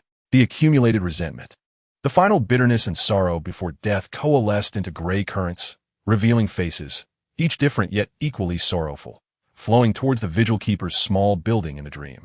Under the influence of tranquility, the maternal figure, Megalothus, had long since lost her fighting spirit. Once a devotee of steam, she now received the gaze of the night in death. The offspring of the malevolent deity still struggled, valiantly absorbing the gray mist while attempting to drive their useless mother away. Yet she merely gazed vacantly at the sky, her empty eye sockets marked by long, dried streaks of blood, appearing to weep under the crimson moonlight. In the next moment, the demon crushed her. Edward tore off the roof, grasping the already formed offspring in his hand, discarding the remnants of a mother. His eyes, burning with azure flames, swept over the trembling seer, eyes tightly shut in fear. And the midnight poet, similarly clenching his fists under the guidance of the time worm. They had received the most direct protection, resisting death, but that was all. The time worm was exerting all its strength to sustain the midnight poet's sanity in life. Indeed, it had grown so weak that it was unwilling to lose even this frail vessel. What a pity. I had originally intended to tempt the midnight poet into suicide, exposing the time worm's true form to kill him in the ritual. According to the original plan, I was to perform a blood sacrifice on the entire city, assisting my allies in their descent while completing the 6th massacre, thus advancing to sequence 1. My actions would be swift enough to complete the ritual and depart before the storm and the night church could react. Yet, almost always, change outpaced me. If the appearance of the time worm was a delightful surprise, the gaze of the night goddess forced me to relinquish this ascension plan. Oh, by the way, there's still one thing left to do. Sufficient death and ample resentment have transformed the vessel in hand from the realm of illusion into tangible reality. And thus the moment of his waiting has arrived. The barely perceptible azure aura silently coalesces once more, merging with the grievances voraciously consumed by the offspring of the malevolent deity, who eagerly gulps it down. In anticipation of the impending apocalypse, one cannot truly engage in a game of alliances and make believe with the deities of Earth. The outer god, the decaying monarch, naturally desires that the deities of Earth continue their intricate machinations, mutually restraining one another. Ideally, no new true gods should be born, and the deranged should remain in their madness. The true creator is far more cautious than Roselle, having maintained 1,000 years of obedient submission. Even his prolonged insanity and intermittent clarity cannot entirely dull his vigilance. Edward has consistently been unable to find the opportune moment to corrupt him, and this divine descent is undoubtedly a favorable opportunity. The path of decay is entirely foreign to the deities of Earth at this moment. The goddess of night sends forth her power, allowing him to disguise pollution and curses as calamities. Higher authorities will always intersect at some level, and decay conveniently encompasses elements of death. Who can accurately discern the source of such manifestations? The ritual has been completed. His voice resounds thunderously. Are you not yet prepared to take action? The fortune and favor befitting a king of angels descend, and from the shadows of the dream realm, a gigantic silver serpent emerges. The serpent's crimson eyes fixate on the blood-red moon above, its colossal form coiling around the entire city, its maw grasping its own tail, forming a fateful loop. Restart. The twinkling of the stars halts for an instant, as the night veil, descending from the heavens, slowly ascends once more. The foul words recede. Tranquility reasserts dominion over this quiet city. Everything returns to its original state, save for the lives that have been extinguished. The demon awakens amidst the ruins, still bearing the visage of humanity, his posture unchanged, save for the addition of a dark, ominous object in his grasp. Edward glances at his pocket watch. From the moment he took action to successfully extricate himself from a dream, a mere second has elapsed. In 30 seconds, the fate of Tingen underwent a profound reversal. Had it not been for the meddlesome diviner and the goddess of night's intrusive attention, according to the original plan, if he had successfully amplified the desires and malevolence to incite everyone into mutual slaughter, there should have been no living soul left to draw breath in this place. He swiftly descends into the spiritual realm. Inzigvile finally steadied his trembling hands. He recognized this presence, one he dared not forget, for he had once solemnly sworn beneath the goddess's sacred emblem to never betray the church and those he vowed to protect, subsequently receiving encouragement from his holiness. Ascending to sequence 4, and then he failed. Inzigvile's fingers dug deep into the wall. He had faltered once. This time, he must succeed without fail. This was not his desire, yet retreat was no longer an option. His talents were insufficient, his achievements merely mediocre. His relentless efforts had finally garnered him the chance to become a demigod. Yet he had failed, nearly losing control during the very process of ascension. A complete failure. He would not have a second chance. No, you cannot treat me this way. I have strived harder than anyone. You cannot dismiss me for a single failure. I still have opportunities. I am still worthy of cultivation. I am loyal to the church and the goddess. Damn it. No one heeded the frenzied cries of this failure. The promotion that rightfully belonged to him was awarded to Ilia, that woman, who seamlessly completed her ascension. She even received the esteemed title of the Eye of the Goddess. That position should have been his, That glory was rightfully his. He gasped for breath. His spirit unprecedentedly invigorated. The unclouded eye of his was bloodshot, as if it might bleed. On his notebook, 008 danced merrily, as if performing a ballet. Upon sensing the aura of the goddess of night, Inzigvile was consumed by terror. Yet he realized that the goddess seemed entirely oblivious to his existence. Perhaps she, in her disdain, could not even be bothered to slay him. Poor Inzigvile. He finally comprehended his own worthlessness, which filled him with resolve. Inzigvile entered the ruins of the Blackthorn Security Company, where all remained in slumber. No one awakened. It was a prime opportunity to seize the sacred artifact. Yet a curious occurrence unfolded. How could a night watchman be awake? However, Dunn was already dead. This mere Sequence 8 weakling could not hope to impede the emotions of a Sequence 5. The night watchman was slain. Inzigvile claimed the urn. Rejoice! You have finally secured a second chance at Ascension. Upon the peaks of the Forsaken Land, deep within the unchanging darkness, the angel of destiny, Aurora, who knelt in prayer with closed eyes, suddenly opened them, bewildered as he looked around.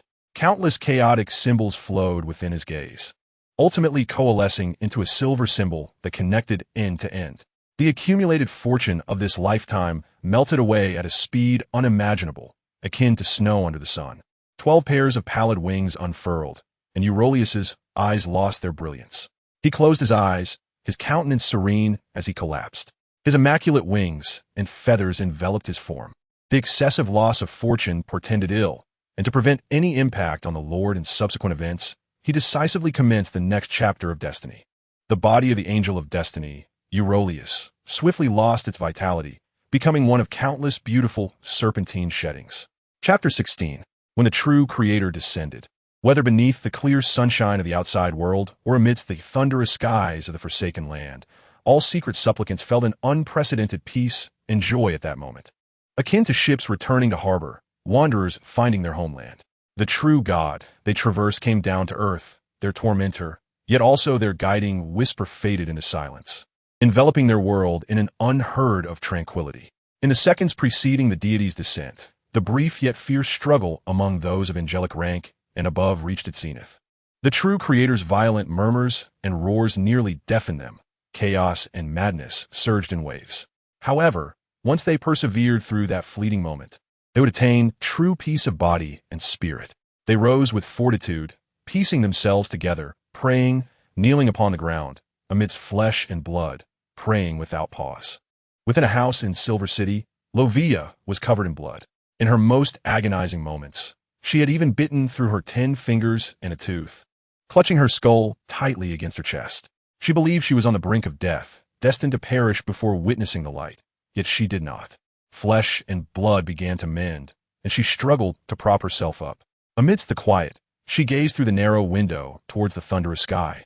Filled with trepidation over the Lord's transformation, yet a glimmer of hope emerged. The passageways of seals and spiritual realm transitions alternated, and after traversing a distance sufficient to encircle Tingen several times within 5 minutes, Edward finally escaped the gaze of the eternal sun.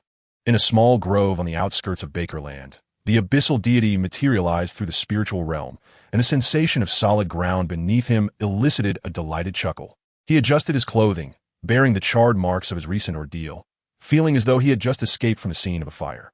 The eternal radiance is indeed quite petty. It was he who initially dispatched the angels to take my life, and it was also he who sought fault after the angels, outmatched by my prowess, met their demise.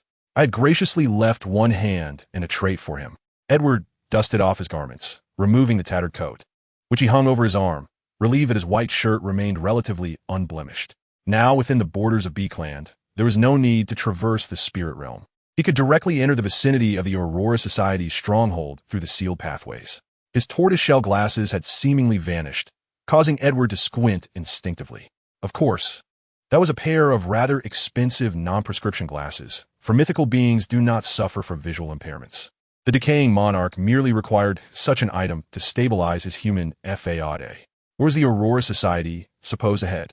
This seemed to be the western part of Becland. Perhaps it would be prudent to return home through the spirit realm first. Stumbling into a noble's garden could pose a challenge. First, take your garments. The object in his hand suddenly spoke, imbued with the essence of the solar pathways. stirring a sense of nausea within. Edward's footsteps abruptly halted. The human expression management of the decaying monarch faltered for a fleeting moment upon hearing those words. His countenance twisted grotesquely, shocked by the unexpected turn of events and elated by the struggles of the true creator. His eyes widened, pupils constricting, and his mouth involuntarily curled upward to the point of nearly splitting. He rubbed his face, smoothing the corners of his mouth downward, kneading the rigid muscles back into a semblance of his usual serene expression. Edward's gaze slowly descended, locking onto the crimson eyes of the infant swathed in the coat that he held. "Oh, an ally?" I greeted him nonchalantly, barely noticing. "You seem to be in rather good shape." It appeared that Tingen had treated him to a modest feast. The face of the true creator, resembling that of an infant nearly a month old, bore little expression, yet a hint of confusion seeped through. "I do not understand," the true creator replied. "I was initially enveloped in extreme madness, but the moment I descended into this body, I suddenly became entirely lucid. I presumed this was a positive effect of divine descent. However, an hour has passed, and I remain awake." "So you have been normal all along?" I inquired. "You were merely gazing at the eternal radiance, fixated upon me?" The true creator maintained a stoic demeanor, undeterred by my attempt to shift the conversation, and continued to ponder why he had regained consciousness. After all, several angels had existed, and for centuries there had been instances of divine descent, some of which had proven successful. Yet, the ability to remain conscious post-divine descent perplexed him. His thoughts churned, and his crimson eyes brimmed with uncertainty. I too felt a sense of bewilderment. This should not be occurring. The authority of the decaying pathway is as evident as its name suggests, guiding life toward the fate of death through various curses. In the end, I would, out of personal inclination, wrest away even the fate of death, allowing those beings I favored to live eternally. Why was he capable of conversing normally? The most notable characteristic of those tainted by me is the onset of mental disarray, self-doubt, the loss of appropriate emotions, and an inability to think rationally for a brief period, plunging into a silent, unknowing madness. The body decays, the heart decays, emotions decay, the soul decays, consciousness blurs, and the self is lost. Roselle had indeed managed to seize a fragment of clarity from the hands of the fallen mother through my curse in his twilight years. But this had only served to further entrap him within his tomb, rendering him immobile. What state was the true creator in now? The prayers of the secret supplicants of the Aurora Society spoke of tranquility, albeit for only a few minutes, before the murmurs returned once more. This indicated that the he I held was not the complete entity. He still stood in his sanctuary. "Ah, I see, I comprehended." I suppressed my aversion to vibrant life, gazing at the infantile version of him, and suddenly inquired, "Are you currently exceedingly frail?"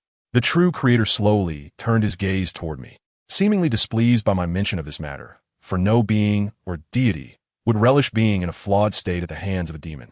Yet he responded, "Indeed, I had anticipated a descent with half my power, yet it seems something has gone awry. I currently possess only sequence 8. However, my connection to my original self remains tight. I can transition power over gradually, merging into one." He seemed to be warning me. I nodded, instantly grasping the reason for the mishap. Weakened power, heightened awareness. This is a curse I have experienced. The curse of sequence 8 of the decaying pathway, known as the powerless. Sequence 9, however, is heightened power, diminished awareness. At this stage, a being's physical form and extraordinary abilities are significantly enhanced, yet their inner self-definition may waver slightly.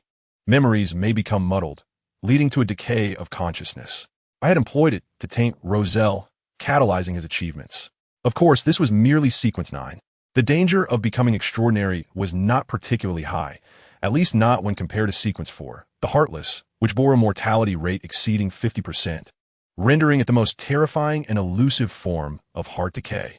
For in that state, self-awareness becomes once again obscured, slowly acquiring traits starkly different from one's true self under the influence of potions.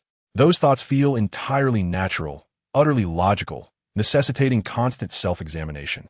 Should one mistake the thoughts altered by the potion as their true intentions, death would be inevitable. It is akin to a demigod who perished due to recklessness. Its companion learned from this lesson, remaining vigilant, contemplating every action multiple times before proceeding, only to succumb to chaos as well, for it was not of the cautious sort. This very caution was its heart decay. "This is fortuitous, ally," I remarked, perhaps due to the calamity of the night. In any case, your descent has succeeded, thanks to Eurolius. Eurolius, indeed, only because of him, the king of angels of fate. I had underestimated him. He unreservedly protected his master, wholeheartedly bestowing good fortune upon the true creator, allowing the latter to draw the most favorable outcome amidst my curse. With the aid of my curse, his self-awareness intensified, granting him lucidity. Otherwise, who else on this planet could contend with me in the realm of altering fate? Eurolius, the true creator, muttered to himself, lost in thought. I have descended. It cannot be publicly declared yet, but it is essential to inform the higher echelons of the church. We exchanged a knowing glance, both of us aware.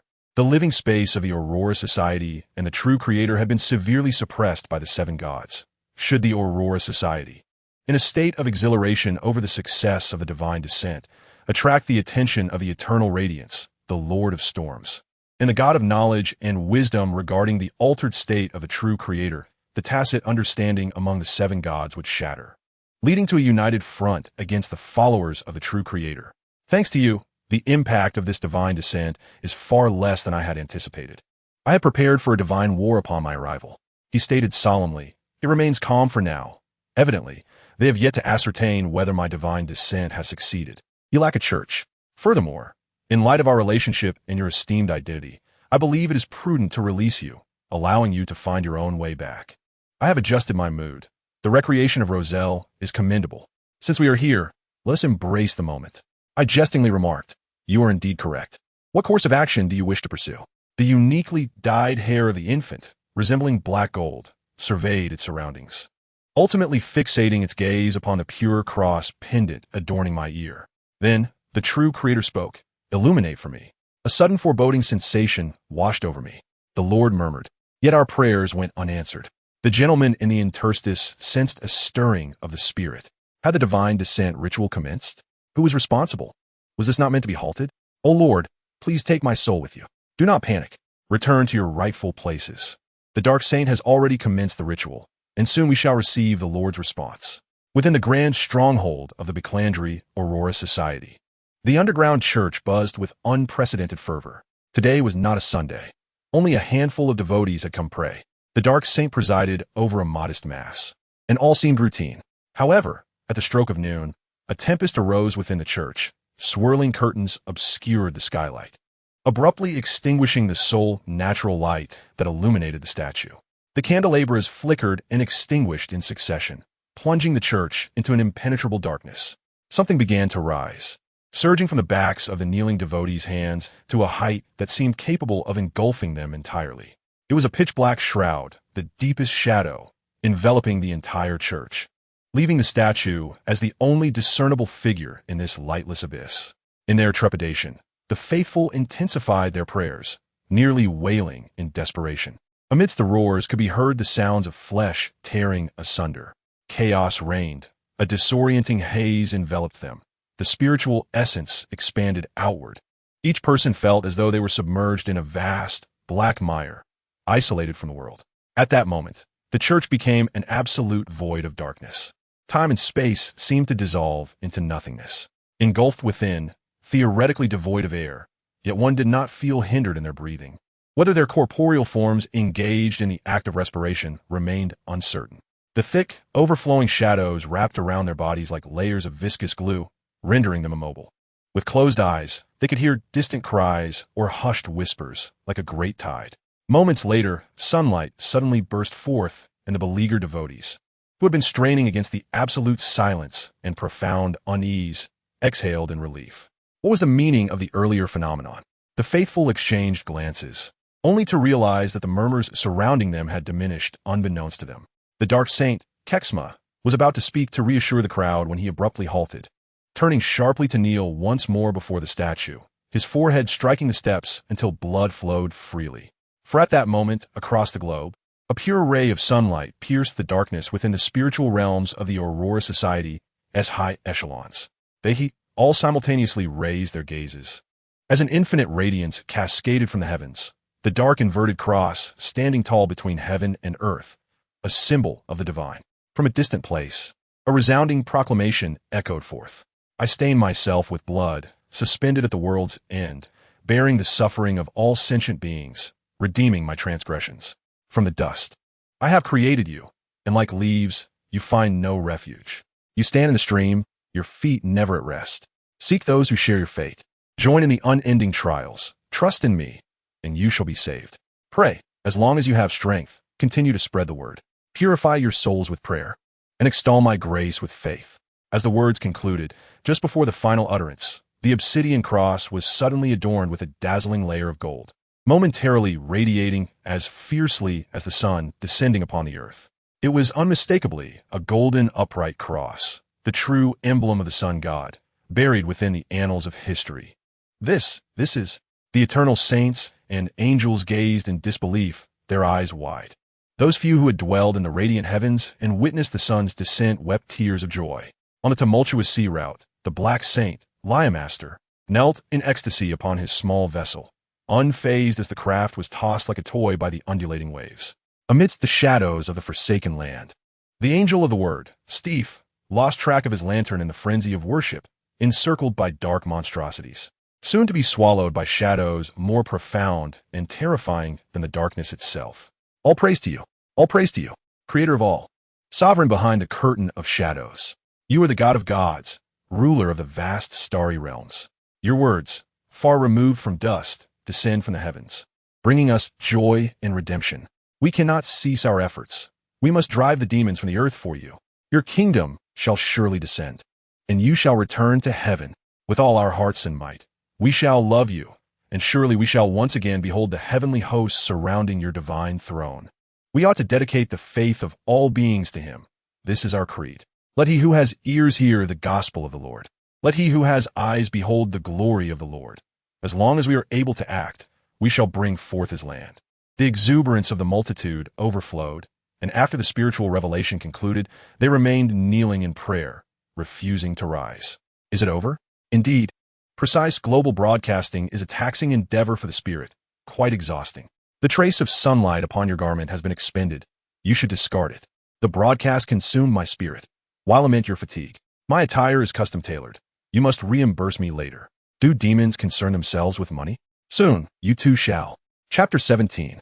Edward threaded fishing line through a roller, one end affixed to the cradle's edge, the other to the pedal of his piano. What are you doing? A voice emanated from the cradle. I am working. With a mere press of the pedal, I can rock the cradle. Even my wife has praised this ingenious idea. Edward seated himself at the piano, a pencil tucked behind his ear, his right hand playing a few scales on the recently tuned instrument, while his left clutched a stack of sheet music. Have you ever considered that I might be a mythical being? The true creator felt at a loss for words. The left I inscribed, you have issues, while the right bore an expression of disdain. Propping himself up against the cradle's edge, he observed Edward's diligent endeavors at the piano, occasionally jotting notes on the sheet music, unable to resist commenting, "You are quite leisurely, finding time to manage your work." Edward glanced at him. "You have been in descent for 6 days. Have you decided when to reimburse me for my clothing and travel expenses? My attire is bespoke from a renowned tailor in Queens, costing nearly £100. The true creator paused momentarily. Next time, I shall certainly. In your madness over the centuries, your followers have commissioned me to compose a dozen hymns and mass pieces. Had it not been for the lack of performers, they would have even commissioned me to write operas related to the scriptures, and they have yet to pay me. You know my rates? I shall offer you a discount. £2,500 to settle." As the true creator perused the ledger, he gradually reclined. "I am but an infant. You should convey this to the one in charge of accounts at the Aurora Society."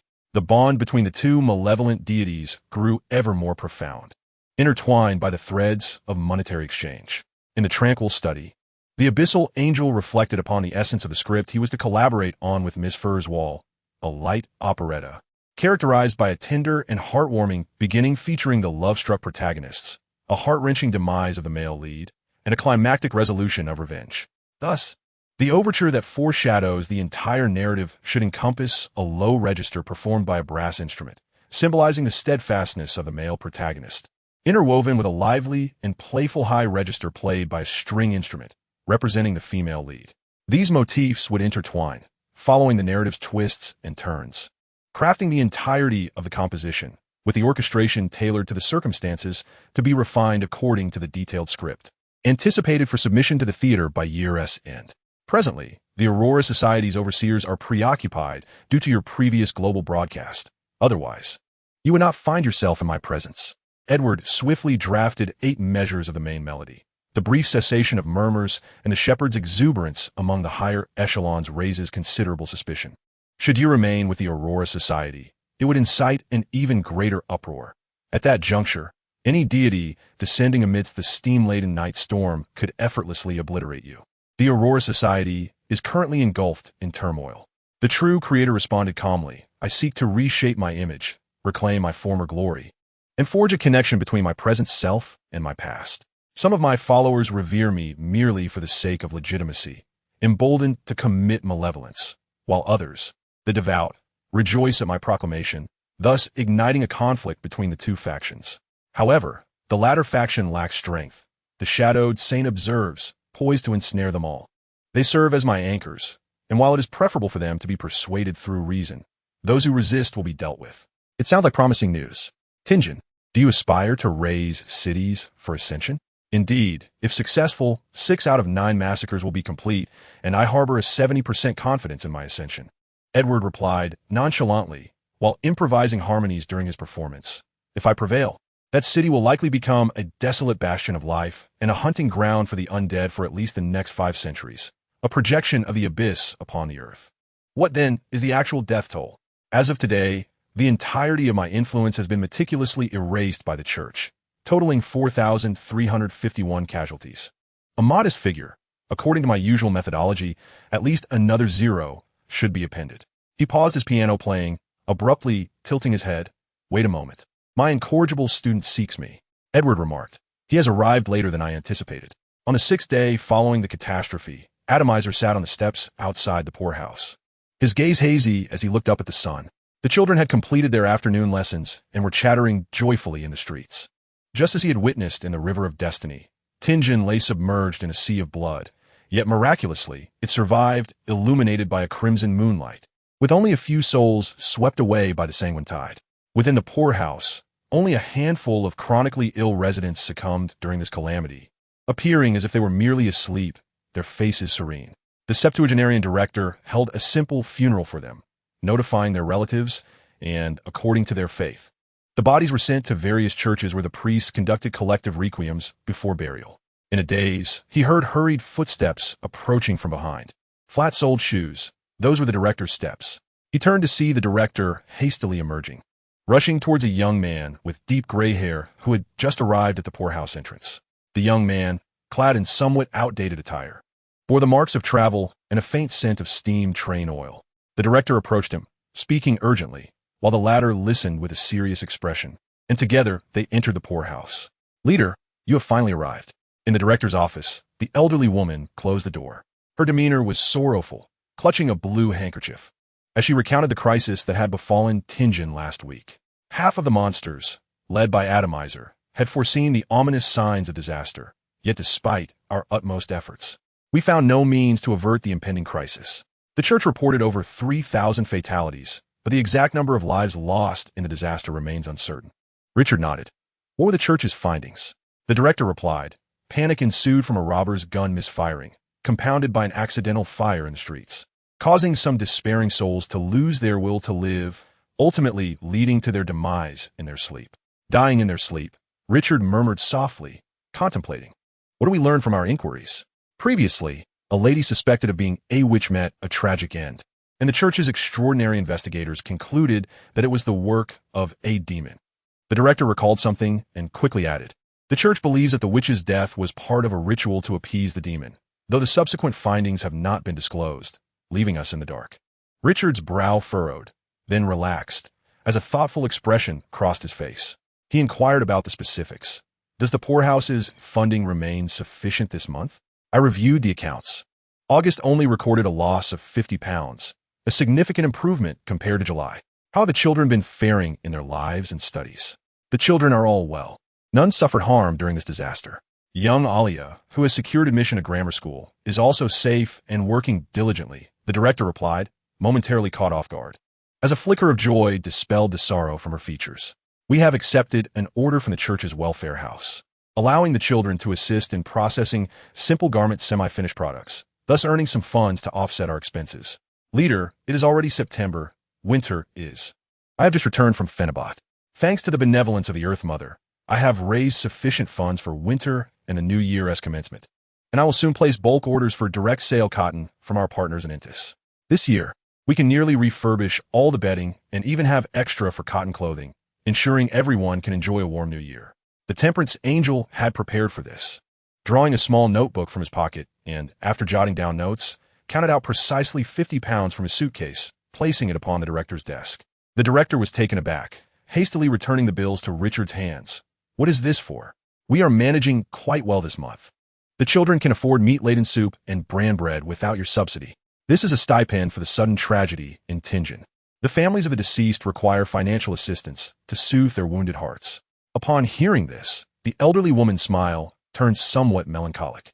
Leader, among the 6 unfortunate souls who perished, 5 were longtime residents of the poorhouse, aiding us despite their ailments. The director's wife gently responded.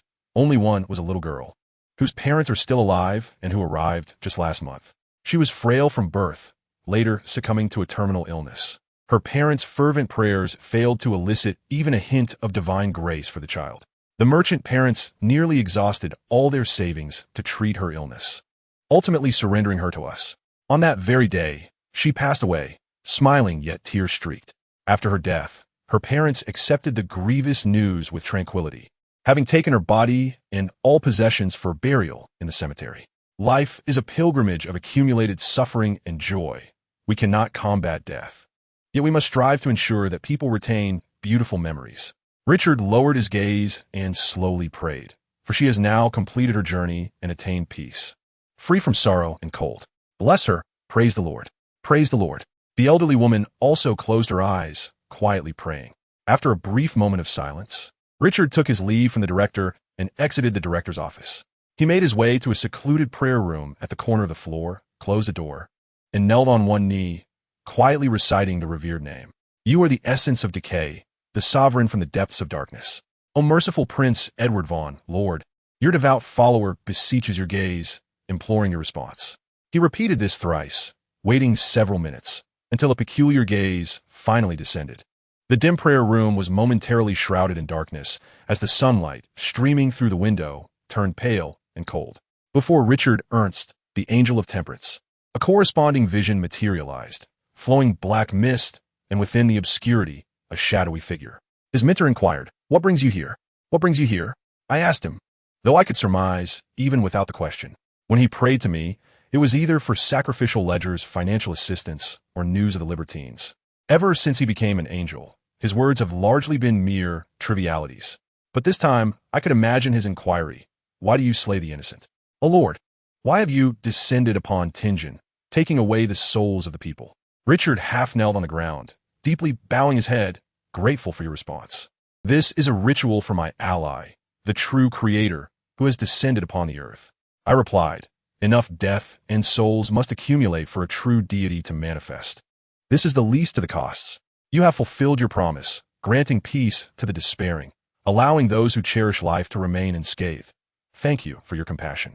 The tone of the Angel of Temperance was imbued with a peculiar emotion, a blend of sorrow and helplessness. I understood his feelings, having followed me for 200 years.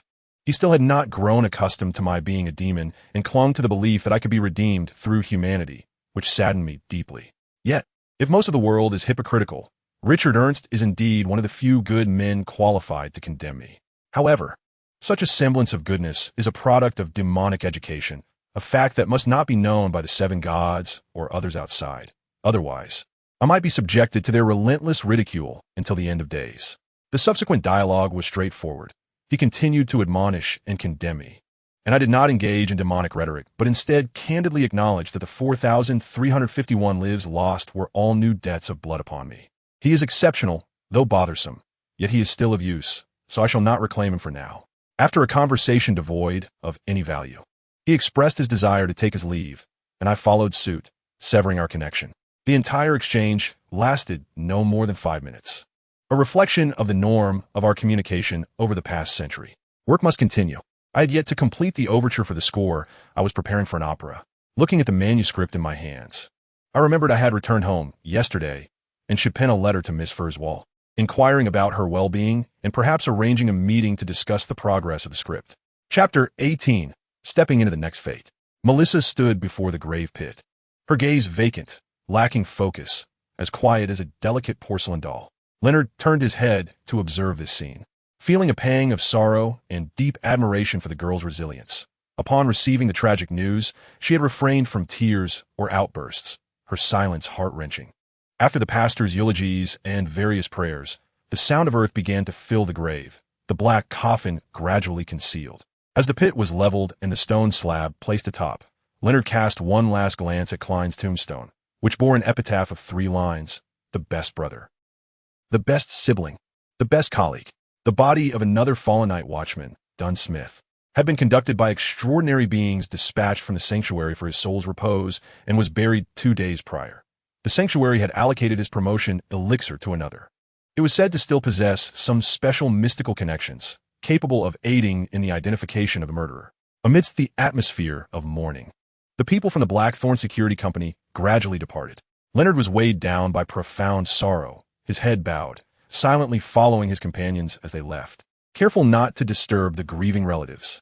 At the street corner, Leonard parted ways with Fry and the others, returning to his dwelling, drawing the curtains, locking the door, and collapsing into a chair, utterly spent. Old man. In the darkness, Leonard seemed to be speaking to himself, or perhaps inquiring, why did Klein have to face Insanzangwa alone? Why was it only him? Why didn't T.I. awaken? A normal person should not awaken so swiftly from the divine slumber-esque blessing. Your colleague harbors significant secrets.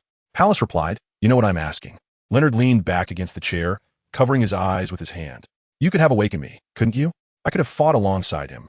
At the very least, I would have let him confront a Sequence 5 alone, only to meet such a tragic end. Pallas scoffed. What use would have been to awaken you?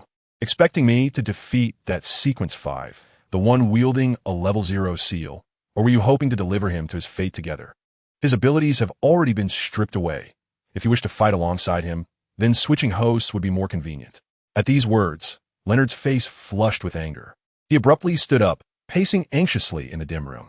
He sought some justification to retort against the parasite, but the more he walked, the more his expression soured. Ultimately, he sank back into the chair, covering his face with his hands, bowing deeply. Insanzangwa. He nearly ground his teeth in utterance, as if wishing to chew each syllable to pieces before spitting them out. You must survive, live until I grow stronger, and then I will kill you. Hey, the true instigator of this incident is no longer that doorkeeper, is the one who killed your captain and over 3,000 souls in Tingen. Pallas interjected mockingly. Staying alive has its benefits. You still have a chance for personal vengeance, though avenging your captain will likely be quite difficult. Leonard fell silent for a few seconds, vigorously wiping his face, taking deep breaths to adjust his demeanor to a semblance of his usual self, and then earnestly inquired, Old man, do you know that person? I do. To be precise, that is not a person, but a demon. A demon? Leonard tilted his head, sensing the unusual tone with which Pallas spoke the word, more akin to a specific term or the name of a potion than a mere noun. Who is it? An angel, an earthly angel, whom I have not encountered. Pallas contemplated for a moment. Simple city slaughter could be performed by other demons, but aiding the malevolent deity, the true creator, in descending, there is none other but him. Leonard gripped his trousers tightly, nervously asking, what is his name? I want to tell you. Then what does he look like? You cannot know that either. Why? Leonard exclaimed, his voice rising in astonishment. If I do not know his name and appearance, how am I to report this matter to the sanctuary? How can I provide an account to the over 3,000 innocent lives in Tingen? Foolish boy, do you think the night church is comprised of idlers, unaware of which demon is involved? To put it mildly, even the night goddess herself had cast a glance at that time. This matter is hardly yours to fret over. Parles chuckled slyly, causing Leonard to feel a twinge of embarrassment. The reason I refrain from disclosing his appearance or name is to protect you, as he suffers from severe prosopagnosia. Leonard slowly formed a question mark with his expression. What do you mean? For reasons unknown, he simply cannot recognize faces, Parles replied, his tone subtly shifting as he continued. Unless one has spent considerable time with him or possesses distinctly unique characteristics, he is unable to retain any memory of them. Even if you were to converse with him, he would likely have forgotten your visage by now. It is fortuitous that he does not recognize you. But should you come to know him, Could you truly maintain your composure in his presence? What if you caught his attention? That would inevitably implicate me as well. Parles lamented. In any case, I wish to avoid encountering him in this state. Leonard raked his fingers through his hair, pondering without resolution. Before sighing, I understand, old man. Thank you for speaking with me. What do you need to thank me for? I merely wish to avoid the frequent change of host. Parles' voice began to wane, having expended considerable strength in his game with the demon. Fatigue pressed heavily upon him, as he desperately sought rest to recover. Whether he transformed into a red glove or something else was entirely your affair. Do not awaken me unless the danger is imminent. Understood, Leonard affirmed resolutely. In the chilling winds of the midnight cemetery, the recently resurrected and utterly bewildered Mr. Fool, Klein Moretti, struggled to turn his head, his neck still not fully mended, causing a discomfort akin to a stiff neck. It truly hurts, he winced, unable to suppress his furrowed brow, as the city fell into silence. Inz Zangwehr found himself inexplicably drawn to the Blackthorn Security Company. He had initially intended to feign unconsciousness, but could not bear to witness the traitor approach the captain's corpse while cursing. He barely managed to perform a few ineffectual moves before being ruthlessly slain. His last sight being the traitor picking up the urn, Klein cautiously evaded the gravekeeper and exited the cemetery, reflecting on his recent actions and plotting his next steps to venture to the land of hope, the grand metropolis of Becland. The hopes of gaining strength, clues, and the whereabouts of Inz Zangwehr all pointed towards that destination. Becland was a necessity. There is also the matter of when he attempted to divine the identity of Dunn Smith's killer above the mist, only to be abruptly engulfed by an icy chill and a profound fear deeper than death itself. The warning from his spiritual intuition compelled him to abruptly cease his divination, and upon returning to the realm of reality, he discovered cold sweat had drenched his back. That killer is even more terrifying than I had imagined. The mist could not shield me from it. The feeling during the divination of eternal sun was nowhere near as intense. Could it be that the killer harbors malice towards me? Or is it a matter of rank? No, that cannot be. That is a true deity. It is unlikely they exceed eternal Sunday. It must be my own fear amplifying my spiritual intuition. Before departing, he cast one last glance towards Dunn's grave, sighed in solitude, and resolutely continued on his way. After a moment of silence, Klein began to sense his own fatigue. However, as a deceased individual, apart from the clothes he wore and the yellow crystal pendant and copper whistle he carried, he possessed no other belongings. Not a single penny, not a sou, not a pound. Should I blow the copper whistle and summon Mr. Ask for assistance? Thankfully, he still had the 300 pounds Miss Justice had previously given him, enough to sustain him for a considerable time. What day is it today? I must withdraw the money tomorrow and purchase a newspaper. I'm so tired. I cannot return home. I must not involve Melissa and Benson in my affairs. It is not too cold tonight. I shall find a place to sleep. As he contemplated this, Klein sought a sheltered corner, sat down, removed his coat, and draped it over himself, leaning against the wall to sleep. Not long after, he was suddenly jolted awake by a police officer wielding a truncheon, glaring at him menacingly. You cannot sleep here, the officer barked.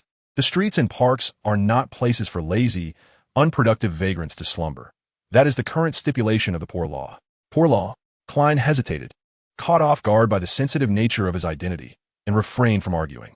He picked up his coat to leave, only to hear the officer persistently remark, "Why are there still vagrants? What a nuisance."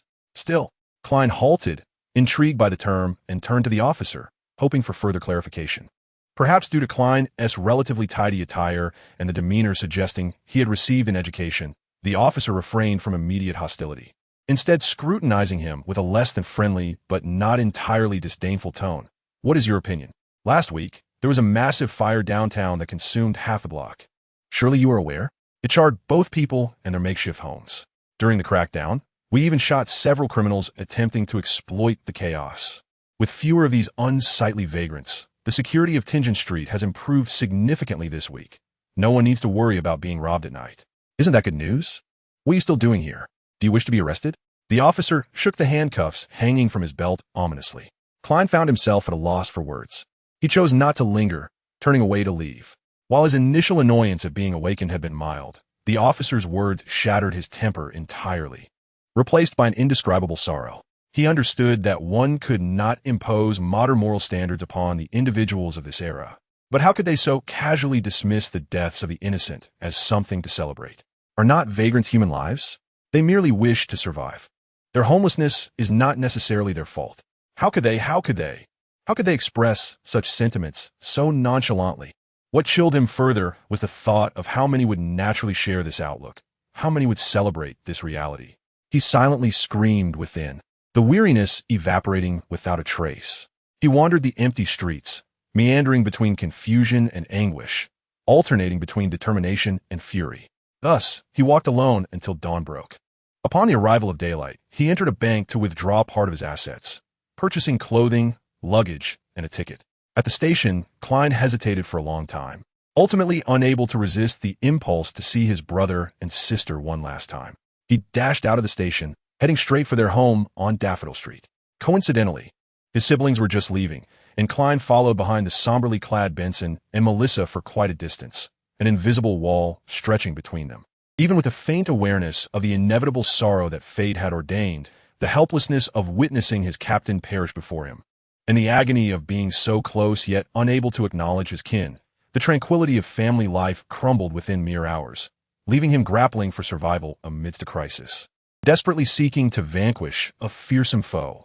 All these emotions, the heavy barriers, coalesced into a face painted with oil, adorned with an exaggerated and ludicrous smile of a clown.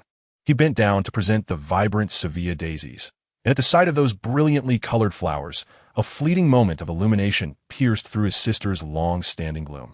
Chapter 19. 66. Radiance flickered to life around the bronze table as Miss Justice, Mr. Hangman, and Mr. Sun took their seats. Klein, occupying the highest position, let out a gentle sigh, a touch of sentiment washing over him. This grand temple appeared eternal, and the enigmatic tarot assembly unfolded as usual, oblivious to the fact that the formidable and mysterious Mr. Fool had already met his demise once. Before Miss Justice could extend her customary greetings, Mr. Hangman interjected, Mr. Fool, I have acquired the 19 pages of Roselle's diary. Furthermore, I must express my gratitude for your dispatching a devotee to assist me in eliminating Kylanges. These diaries are the recompense I owe. Ah, the matter of Kylanges? Mr. Ask stated that someone else took his life, yet this information was conveyed by Miss Justice, so it indirectly falls upon me. Mr. Ask also expended considerable resources to reclaim the spoils from the adversary. Thus bestowing this reward upon me is not out of the question. Klein, the fool, chuckled softly. Very well. Mr. Hangman wore an expression of knowing, as if he anticipated that Mr. Fool would regard the mere pirate general with indifference, indeed acknowledging him as a truly great being of terrifying stature, and proceeded to materialize the Roselle diary. Noticing that Miss Justice remained silent, Klein deftly summoned the recently manifested 6 pages of the diary before him and commenced his reading. December 16th, I re-established contact with that poor soul ensnared in the depths of the storm, lost in darkness. Finally, a follow-up to a previous entry. Klein felt a surge of joy within, his focus intensifying. He identifies himself as Mr. Gate, attempting to persuade me to assist him in returning to the realm of reality, promising to fulfill 3 of my requests. Does he presume me to be a fool? I have lived over 60 years combined in 2 lifetimes, unable to discern the typical machinations of malevolent deities? Oh, demon, I now find myself in daily communion with great evils. Even ordinary demons could not deceive me. Though his descriptions of certain historical events from the 4th era genuinely pique my interest, Edward is from the tail end of that era. I can inquire of him. I have no need to sacrifice anything to gain knowledge from Mr. Gate, and most serving as a reference to compare the 2 accounts. And there he appears again, that high-ranking entity traversing the demon's path. Roselle has altered the title to he. Is that foreign elder an angel? Klein clicked his tongue, restraining his physical responses. The Grim Reaper has gone mad and grown even stronger. Can deities also descend into madness? What a horrifying thought. To verify, I inquired of my foreign acquaintance, receiving an affirmative response. He had traversed into this realm precisely at the conclusion of the War of the 4 Emperors, witnessing firsthand the descent of the Grim Reaper from madness to death. He curiously asked where I had acquired such knowledge, and I deftly evaded the question. Nevertheless, this corroborated one of my hypotheses. Prior to the 5th era, deities indeed frequently descended into the realm of reality. I inquired of Mr. Gate whether he had participated in the War of the 4 Emperors. If so, what role did he play? He did not respond to my query. He seeks to tantalize me. I shall return to ask the foreigner. Additionally, he mentioned 2 laws, the the law of the immortality of extraordinary traits and the law of conservation of extraordinary traits within adjacent sequences. This aligns with what I gleaned from that ancient, secretive assembly. It establishes a fixed total from the source, neither increasing nor decreasing. Does this not imply the existence of an original creator from whom all originates? This was the longest entry from Roselle's diary that Klein had ever encountered, spanning 2 full pages. The immense volume of information contained within compelled Klein to restrain his subconscious impulses multiple times. Lest mismind reader detect the emotions of the fool within him. How envious I am of Emperor Roselle, having a time traveler as a predecessor by his side. Acquiring knowledge from the enigmatic and powerful Mr. Gate without incurring unknown costs, and even verifying the authenticity of that knowledge post-acquisition. He traversed here at the tail end of the 4th era and has since ascended to angelhood. The diary reveals no trace of demon within him. After perusing several more pages detailing events on the eve of the reform in the government of Intis, Klein could not suppress a deep sigh. Yet, upon reflection, the knowledge Roselle acquired from his predecessor has found its way into his hands in the form of a diary. Thus, I am not entirely at a loss. And this thought provided him with a measure of comfort. However, Roselle had been assassinated and fallen for over a century.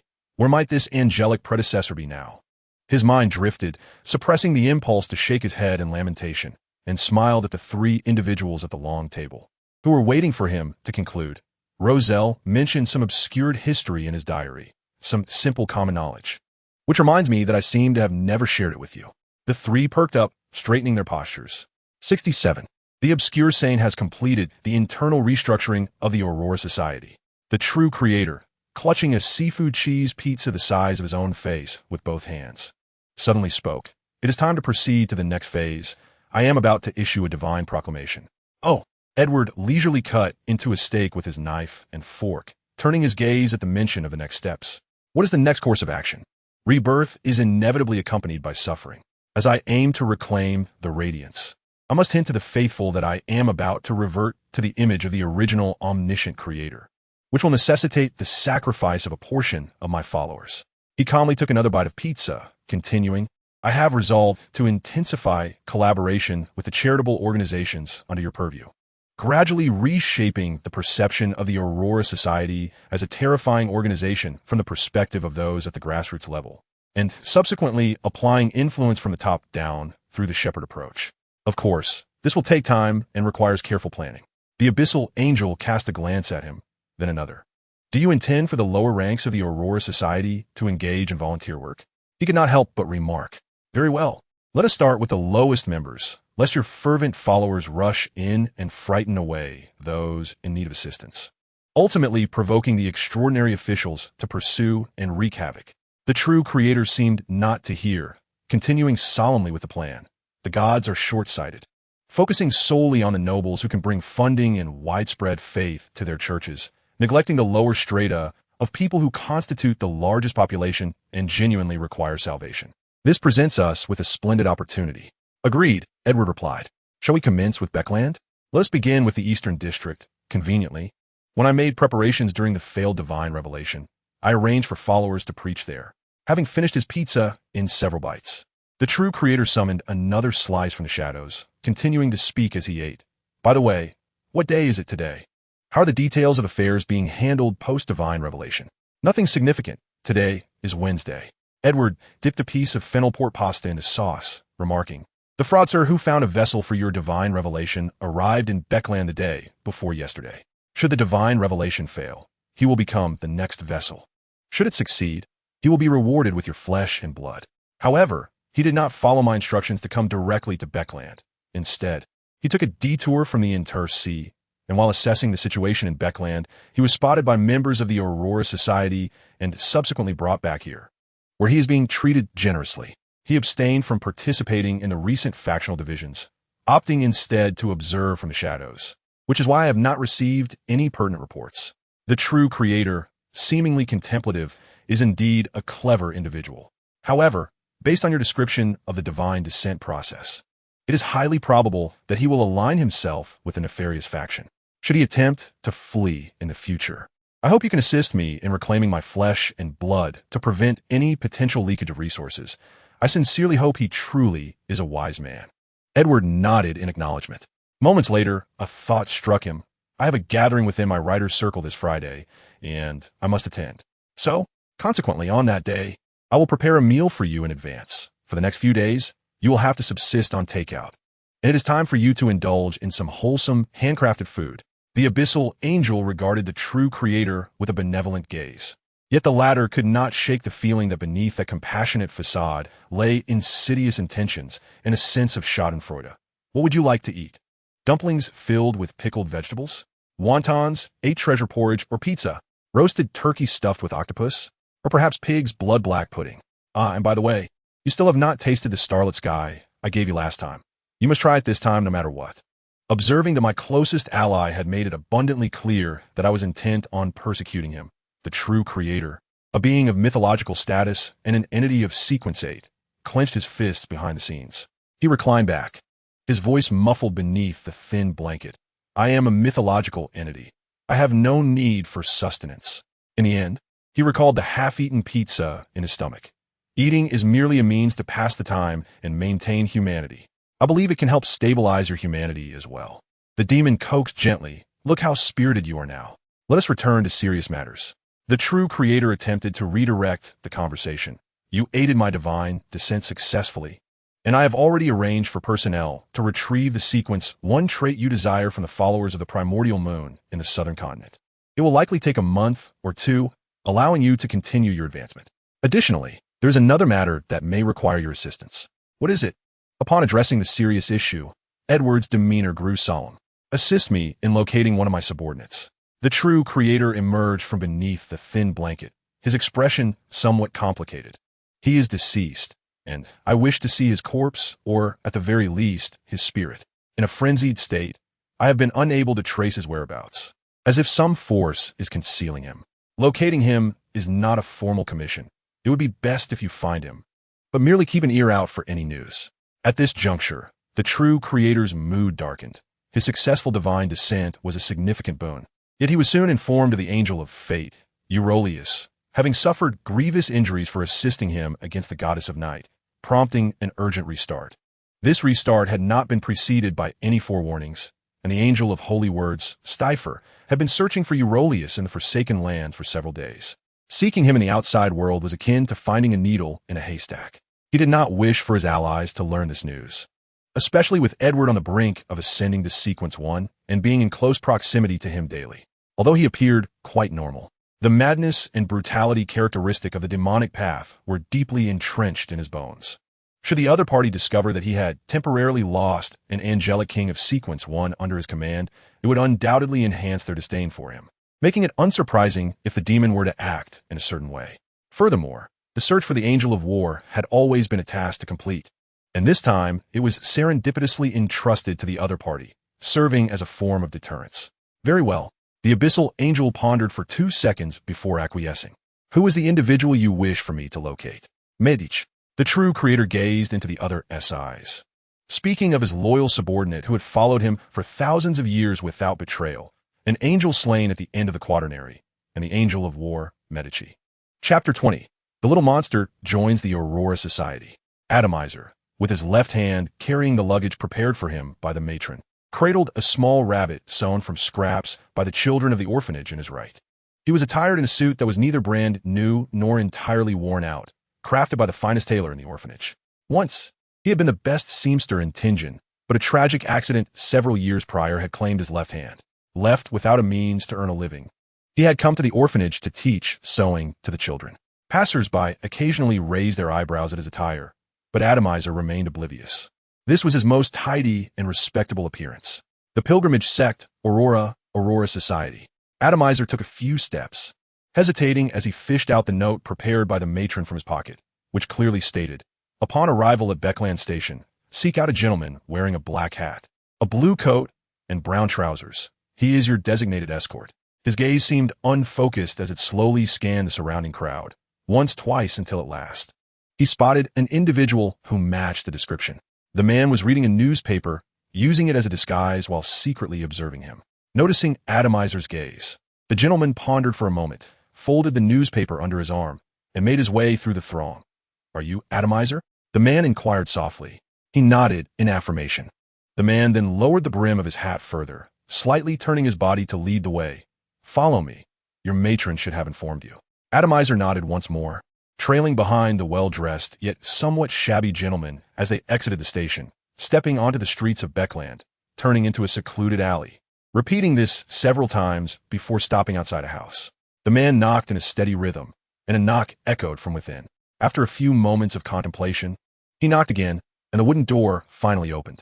A seemingly ordinary young woman greeted them at the door, nodding to the visitors before leading them to the wall of the hall. After adjusting a wall lamp, a cabinet slid aside, revealing a dark passageway. At this point, Adomizer could no longer keep track of where he was. "This is a temporary base. The location of the headquarters will be revealed to you once the handover is complete," the dark-haired man explained. "You have arrived at an opportune moment. We are in dire need of personnel. When you meet the adults later, do not be at a loss for words." After navigating several turns and descending a flight of stairs, they finally arrived at a more spacious underground area.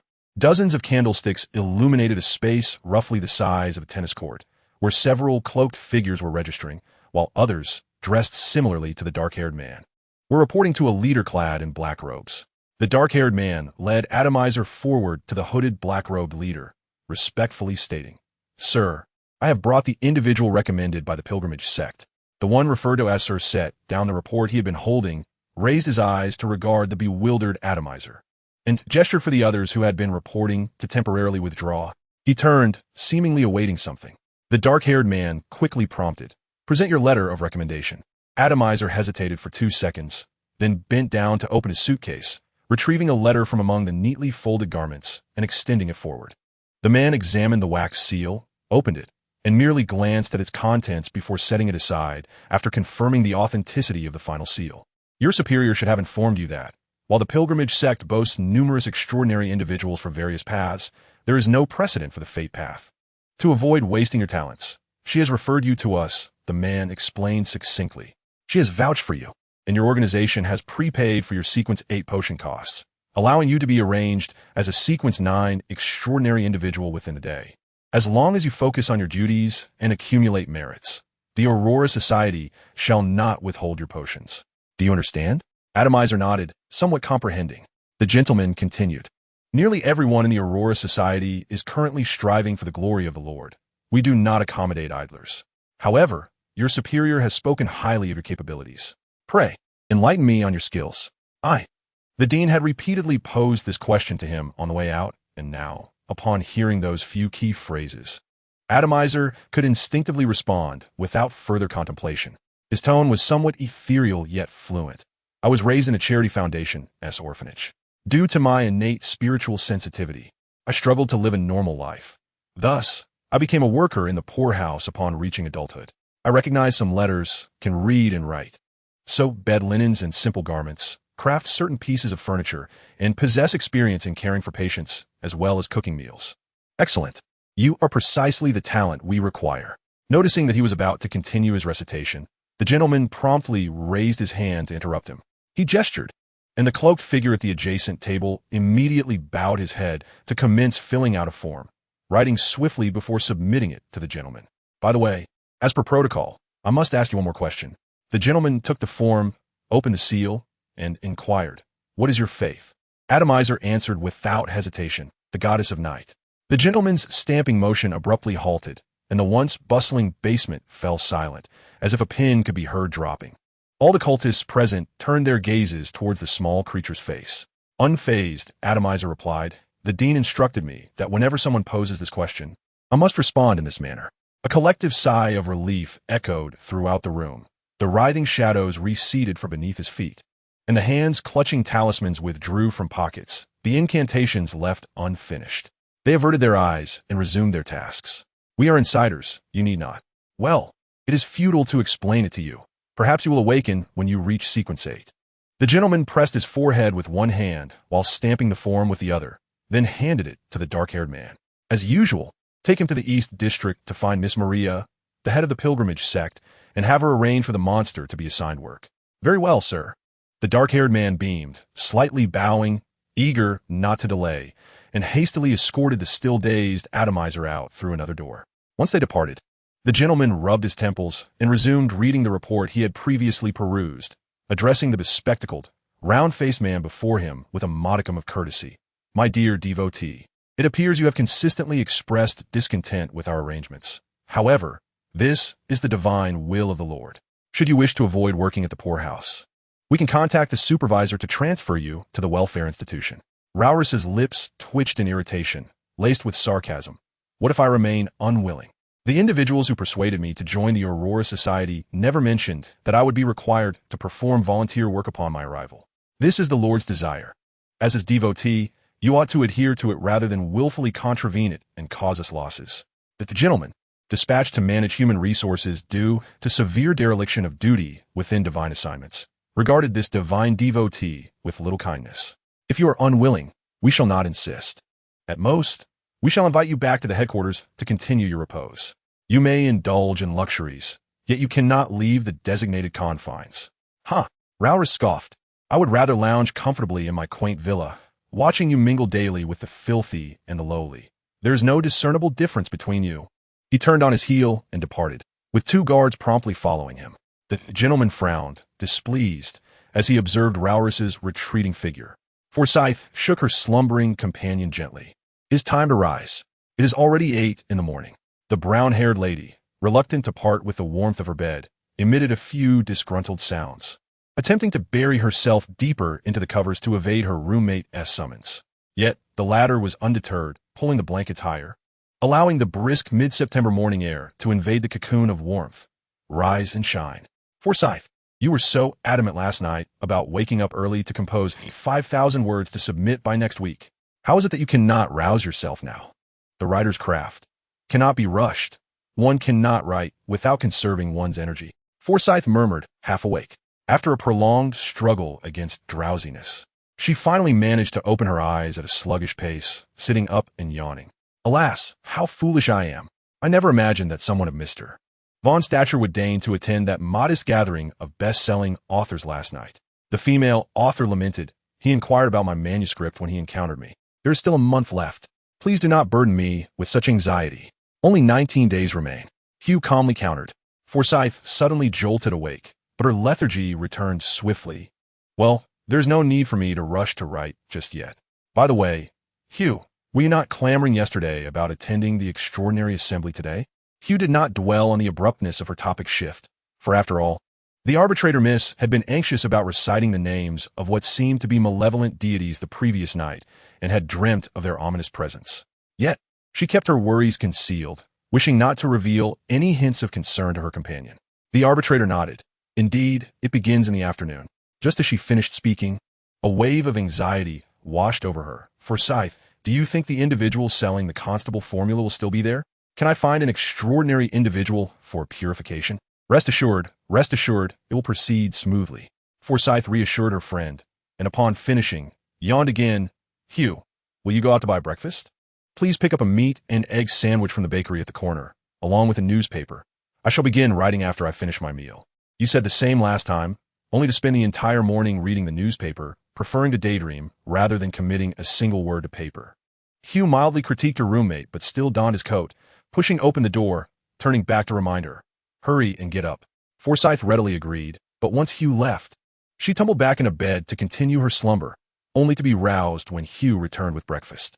She then spent the morning leisurely eating, sipping coffee, and perusing the newspaper, ultimately attending the assembly without producing a single word, merely an afterthought. Chapter 21, Resubmission. Richard. I called out to him, what are you doing? The boy, squatting on the ground engaged in some unknown activity, turned his head in a flurry, hastily wiping his grimy hands on his not-so-clean clothes, and bowed his head from 5 meters away. Teacher. There is an elderly woman in this village who has often assisted me in the past. She is now unwell and can scarcely see. The children are all away, so I come to care for her whenever I have the time. Richard's satchel contained the matches, pens, and newspapers he intended to sell. In this era, newspapers had not yet been widely circulated. Only in the capital, Trier, and nearby major cities did they find distribution. The newsboys shouted their wares through the streets and alleys, and his bag also held shoe-shining tools. I read her the newspaper, boil water for tea, and converse with her, which brings her great joy. Richard Ernst is a remarkable individual, yet not exceptionally so. As I gazed upon him, through my unique sense of authority, I perceived dozens of translucent threads entwined around his hands, souls saved and vital connections forged through his efforts. While he has indeed rescued some, he consistently acts within his means, extending help only to those he is capable of saving, akin to rescuing individuals from the ravages of war, yet he has never endeavored to halt the root causes, such as advocating for the ideals of peace or openly opposing the radical and aggressive ideologies espoused by Roselle. From this perspective, he is, in truth, merely an ordinary man. "You're filthy," I remarked. "You cannot return to me in this state. How could you allow yourself to become so disheveled?" "I apologize," he replied, "but she resides in a dilapidated alley within the slums, where the sewage system remains incomplete." Richard appeared somewhat embarrassed. I nodded slightly. "Then let us return to my estate through the small door of the stable, where you can cleanse yourself in the washroom, just as before." "Very well," he said, trailing 2 meters behind me with his head bowed. The journey was unusually silent, which surprised me, for he typically had much to say on various matters. After all, as a young man, his life experiences were quite rich, having faced persecution from peers with differing ideologies shortly after becoming an extraordinary being, fleeing with teachers and other mentors, only to endure the relentless pursuit and attacks from the libertines, sustaining significant casualties along the way, and ultimately finding refuge in the estate of a nobleman, only to discover that the noble was a demon of a closely related sequence. "You seem troubled," I observed. He realized that being sheltered by a demon was ultimately not a matter of pride. Was it possible that the remnants of the temperance faction had come to reclaim him? "Teacher, I am perplexed," Richard gently spoke, his voice drifting from behind. "Clearly, people can earn funds through their labor. Nobles do provide for the impoverished. The gods have established churches to shelter the young and old. The Sons of Steam have implemented the protective civil code, and various subsidies for injuries and compensation for bereaved families are gradually improving. Why then do the people still suffer so painfully?" "Because, in truth, no one cares about the lives of the people," I replied. He exhibited an expression of astonishment, while I found his bewilderment rather peculiar. "Humans act solely in their self-interest. The gods seek anchors and fame. The nobles merely dispense a trickle of money. The codes and subsidies promoted by Roselle are designed to incite fervent participation in war. Is it not blatantly obvious that no one advocates for the welfare of the people?" I believed he would comprehend this, so I refrained from elaborating. "Well, perhaps." He hesitated after about 5 minutes, seemingly grappling with shattered beliefs that were now reconstructing. "Then, how can we change all of this?" "Change?" I countered. "Why should we change? The people are as insignificant as blades of grass, abundant and unworthy of concern. Even if they are consumed by fire, drowned by water, or slain by disease, there will always be more survivors. Humans will build their nests, forage, and reproduce. With just a bit of time to recover, they can thrive once more. This is a cheap, renewable resource. Why should we concern ourselves with them?" His eyes widened, his decades of life experience insufficient to swiftly react to my response in the wake of his shattered worldview, his emotional hues shifting like a kaleidoscope. After a while, he finally calmed, yet he appeared to have lost all color in an instant. "You truly view the people in this manner?" Richard regained his composure and began to think rapidly. "For thousands of years, times have always been thus. Do the gods and those in power truly look down upon humanity from such a perspective? You may think of it that way. No, that cannot be right." He suddenly realized something. "But what about you, teacher? You have always been different.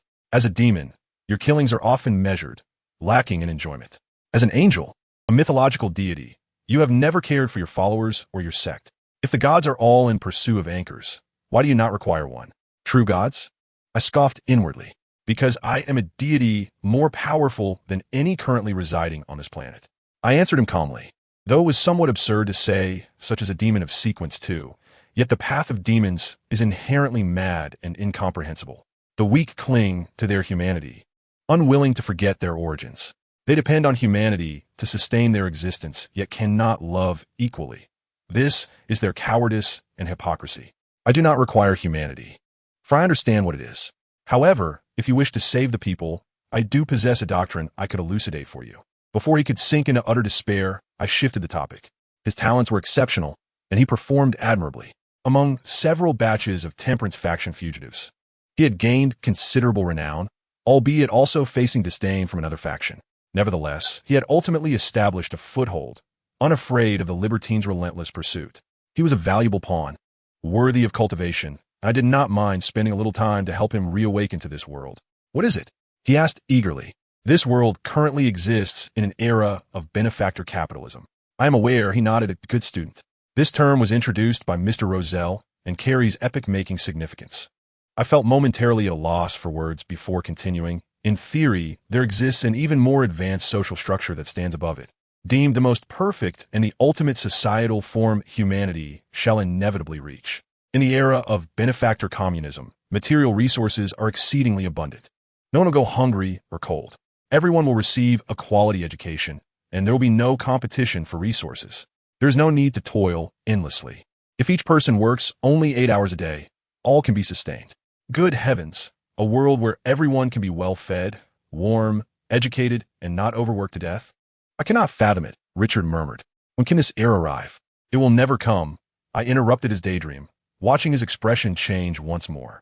In that era, all are equal. Each individual can thrive on their own. What need have they for gods? Richard's complexion paled drastically. Are you suggesting a cold sweat suddenly broke out on his forehead? The gods will not allow that era to come? Good heavens! The gods will not permit us to live independently, for on that day, people would no longer believe in the gods. Will we never be saved? I smiled, not directly answering his question, and instead beckoned him closer. There will always be those who are saved, such as the wealthy and the devout. You now realize this path is unviable. Do you wish to continue learning? Richard hesitated for 2 seconds, then nodded resolutely. Very well. Let us begin with capital, starting with the concept of surplus value. On October 29th, the leader of the secretive council, Zarathustra, visited me once more in secrecy. I could not fathom his true intentions. It seemed he merely wished to strengthen communication and understanding between us. I sensed that Zarathustra bore a greater power and mystery than the 2 church figures I had previously encountered, evoking a striking resemblance to my demonic kin. Thus, I asked without much hope if he too was an angel. To my astonishment, he affirmed. He declared himself a miracle worker of Sequence 2. Sequence 2? No. He is unexpectedly an angel. I find myself surrounded by 2 celestial beings. Compared to the halo of the protagonist of this era, I suspect there must be a deeper reason behind this that eludes my understanding. A miracle worker? A master adept at conjuring miracles? The name of this potion evokes a myriad of thoughts. This is the Sequence 2 of the diviner. Tentatively, I inquired further with Charat, asking whether these miracles were the fortuitous revelations of fate, and if the path of the diviner was a gradual journey towards comprehending and manipulating destiny. Charat bypassed my initial question, informing me that fate is merely a facet of the diviner's path.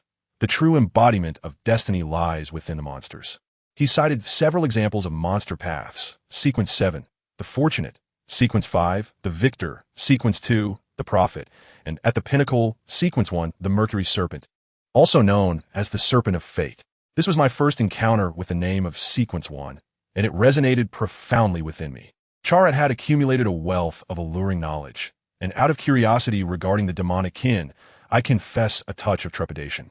I asked him for the name of the Sequence 2 of the demonic path. He cast a glance at me, seemingly seeing through my innermost thoughts.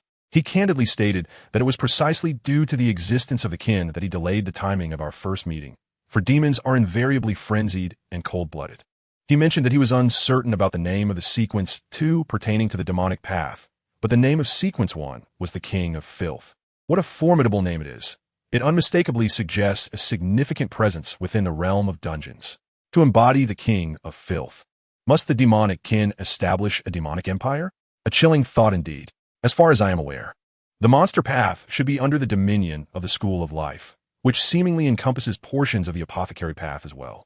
They advocate for an absolute rational world, a tripartite division of the spiritual realm and the material world, which is rather intriguing. Charat also added, with a meaningful tone, that the School of Life venerates the moon. Why the moon? Why not the further exalted goddess of the night? The lengthy diary has finally been read, brimming with information. And Klein once again experienced the sensation of his mind being overwhelmed with knowledge. This was also the first time he learned the names of Sequence 1, and remarkably, 2 of them, Mercury's serpent, King of Filth, both evoke a profound sense of yearning within me. Although Miracle Worker is impressive, it seems to lack the grandeur that Prophet possesses. I wonder what the name of the Sequence 1 potion of a diviner is. Through the already known names of the Monster Path sequences, Klein deduced that Charat was not lying. The subsequent entries in the diary still contained a plethora of information, such as the extraordinary traits being hereditary, which addressed some of the mysteries related to extraordinary beings adhering to the law of constant characteristics. As he flipped further back, he learned that the current king of the 5 Seas, Nas Solomon, had already been born during the era of Emperor Roselle and is a formidable entity exceeding 150 years of age. After finishing the entire diary, Klein's myriad emotions were obscured by the gray mist. He paused briefly, tapping his fingers lightly on the surface of the bronze long table, and with a smile, declared, "I shall issue a mission." A mission.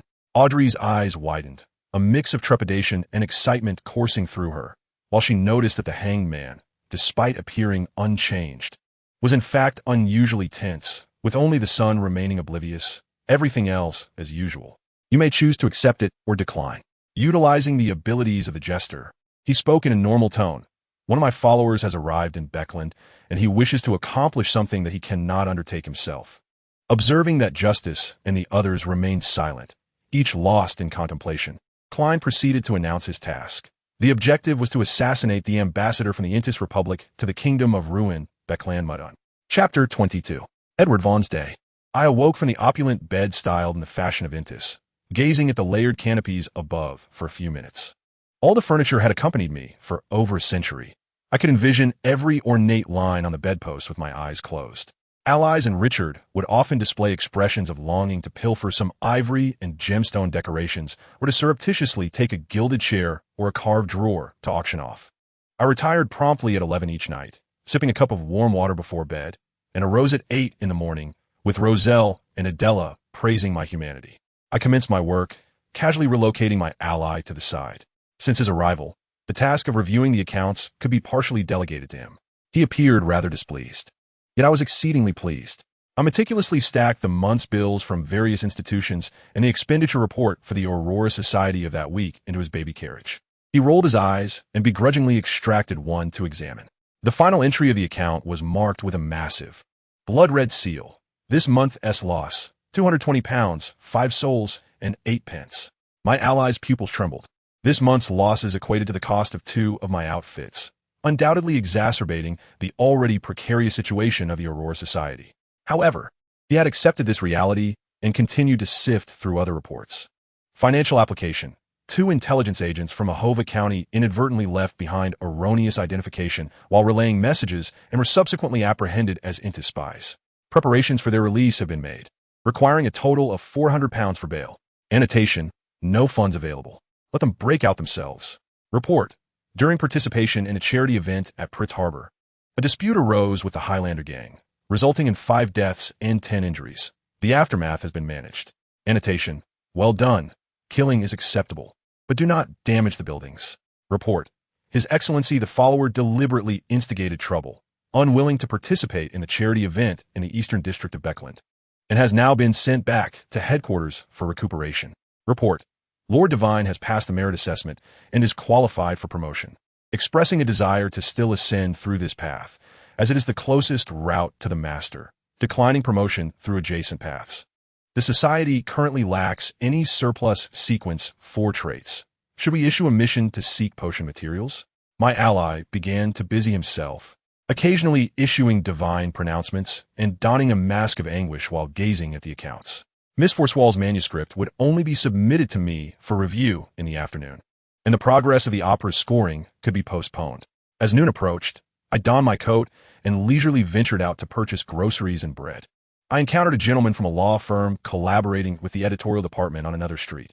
He greeted me, and I returned the greeting. Passing through the Eastern District of Becland, I observed the despair and suffering of the populace. Recalling a previous collaboration proposal sent by the witch cult, which detailed assisting a high-ranking individual in digesting a potion and completing a ritual, with the ritual's location being in the Eastern District, likely resulting in a large-scale disaster. I must admit to having a fondness for the calamities brought about by witches and hunters, yet I do not relish the deaths that follow such disasters. If she could prolong both the catastrophe and the dying process indefinitely, I would find it far more intriguing. However, the terms of the collaboration were to assist in the descent of my ally. Given that the Aurora Society's descent has already succeeded, collaboration is no longer necessary. As for whether to amend the terms to continue the arrangement, that is not a matter for me to ponder. This is a district interwoven with suffering and hope, a blind spot in the god's vision, a breeding ground for cults and extreme emotions. The majority of the inhabitants here would sell anything for a morsel of bread. Lives and souls are the cheapest commodities, while labor is the most valuable asset. I recall having met the person responsible for the pilgrimage cult here, though that must have been over 20 years ago. Noon, I returned to cook. The ally is resolutely unwilling to maintain humanity through such means. He is merely sequence aid, with no agency of his own. I have constructed my own happiness upon his suffering, and I find this satisfactory. After a brief afternoon respite, I set out with the completed musical manuscript in hand, preparing for my meeting with Miss Forsyth scheduled for around 3 o'clock. During this interval, I resolved to visit my favorite club to pass the time, for it offers various relaxation spots and an ample selection of afternoon teas, in addition to a well-equipped professional band to assist me in pre-rehearsals. Ever since the Allies' divine descent, my visits there for takeaway food have increased. Were it not for the members-only policy, I would have greatly wished for Miss Forsyth to join me for conversation. Another acquaintance greeted me, to which I responded with a nod and a smile. After exchanging a few pleasantries, I learned that the front desk was processing a new member's application, and the lady who had greeted me turned out to be an admirer of my work, visiting the Craig Club weekly. The newly inducted member appeared to be a detective, and he paid me no heed, nor did I take notice of him. The waiter adeptly guided me to a private reading room equipped with a piano and informed the resident band to commence rehearsals. The practice proceeded smoothly. At 3 o'clock, I met with Miss Forsyth at her usual spot, enjoying a delightful conversation, during which I complimented her exquisite smoky makeup. The smoky eye look, invented by Roselle, accentuates the depth of the eye sockets and enhances the three-dimensionality of facial features, having once been a trend among the entists. While conversing, I inquired about the Abraham family, but Miss Forsyth was entirely unaware and seemed particularly intrigued by the snippets of quaternary secrets I divulged. It appears she fortuitously acquired a bracelet, becoming an extraordinary apprentice. The bracelet's strong affinity with the sealing object I was carrying undoubtedly marks it as a product of the Abraham family, or at the very least, a relic associated with individuals closely linked to them. Given that Miss Forsyth possesses it, it is highly probable that she will hear the call of Beth Abraham under the control of the fallen mother goddess during the full moon. However, the fallen mother goddess does not pose a direct conflict of interest with me. I see no reason to assist Abraham or even Mr. Men in thwarting her. Indeed, should the fallen mother goddess gain an upper hand, the likelihood of her breaking the seal to reclaim the primal essence would increase, ideally allowing her to overshadow the tree of desire. Her progress is commendable, although the handwriting becomes increasingly hasty towards the end. The narrative and dialogue design surpasses that of the previous two attempts.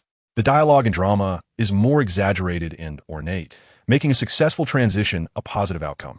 I am quite satisfied, as it signifies my ability to complete the work seamlessly. Consequently, I offered her a portion of the manuscript fee in advance as encouragement. A mutual sense of joy ensued.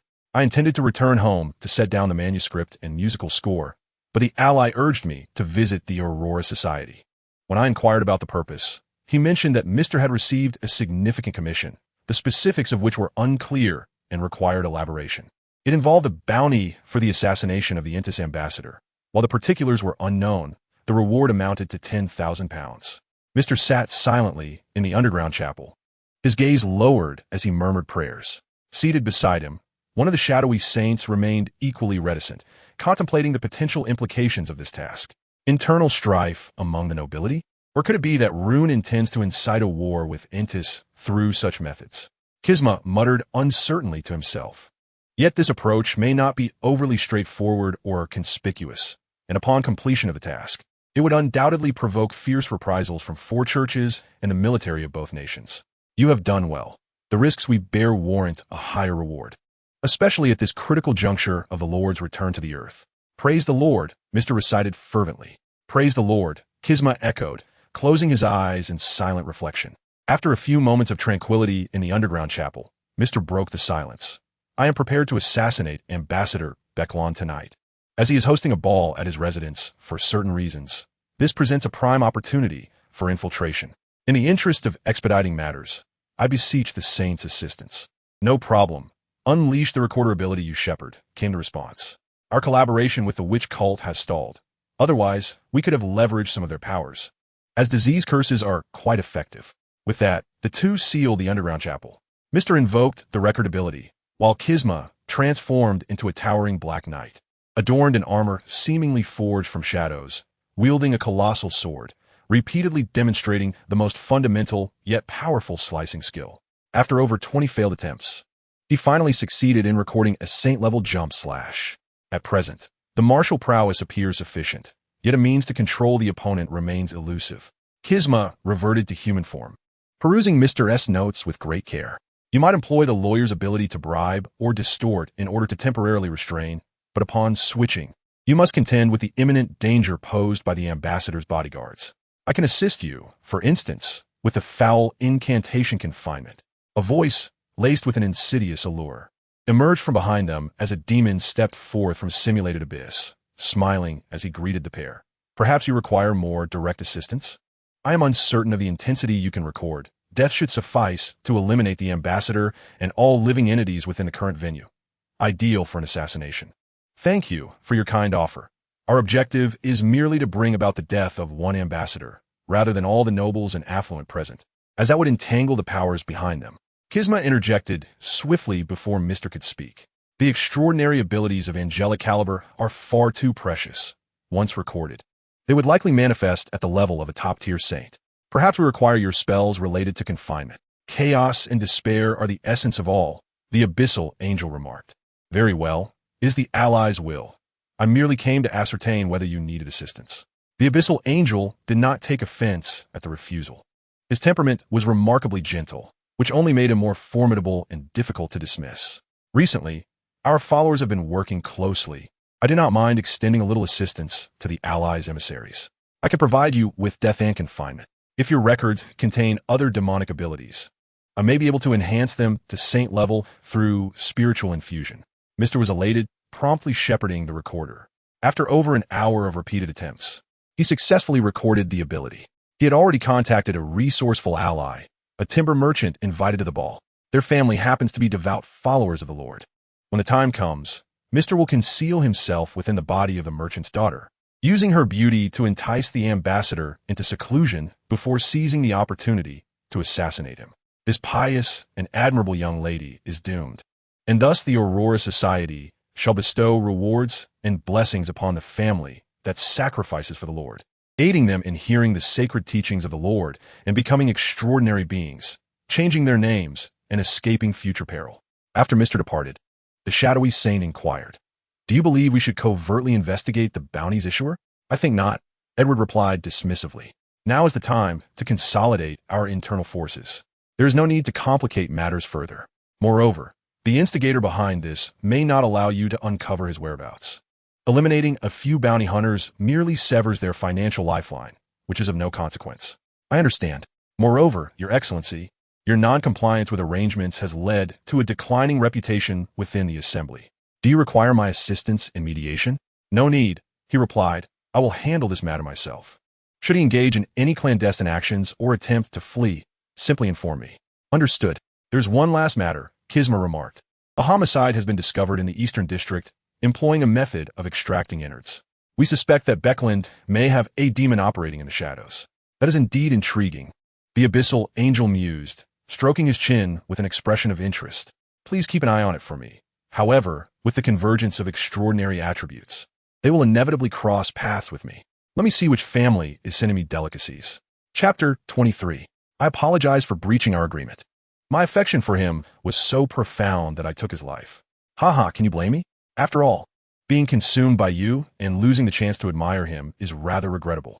Nevertheless, our pact remains intact. I shall closely monitor the seals of the major churches and clandestine organizations to procure the next substitute. You may trust in my credibility, especially since we are, at this juncture, natural allies. Thus, I kindly ask you to continue to keep a watchful eye on the location of my essence. Excerpt from an unknown conversation. The true creator sat in a soft chair by the bedside, gazing at the sun in the sky while turning his hands over and over, a faint frown creasing his brow, regardless of how many times he replayed the events. It was simply unfathomable to him that one day he could escape from the confines of madness, temporarily elude the unending struggle with God and the extremes of divinity, and quietly, peacefully observed the world anew through the eyes of an infant. After enduring insanity, the banquet of betrayal, death, and thousands of years of chaotic howls, he once again stood firmly on the ground, utterly lucid, traversing the earth. This was a divinely bestowed opportunity, as if fate had conferred a blessing and wager upon him, betting on his successful rebirth. Is it Eurolius? Could it truly be Eurolius? Although the faithful angel of fate had entrusted life and fortune to him, retreating from the confrontation with the goddess of night, he now sought new life in the river of cycles. Yet, for over 2 millennia, Eurolius had never exhibited the power to preserve his sanity through fortune. Why, then, had he succeeded this time? If it were not he, who else could be orchestrating all of this from the shadows? Could it be him? The true creator contemplated his enigmatic ally. The first image that came to mind was the cold yet gentle smile perpetually adorning his face, followed by a second image of indescribable dark culinary creations. His expression shifted slightly, and he immediately dismissed the latter from his thoughts. Could it be the influence of the seals? Impossible.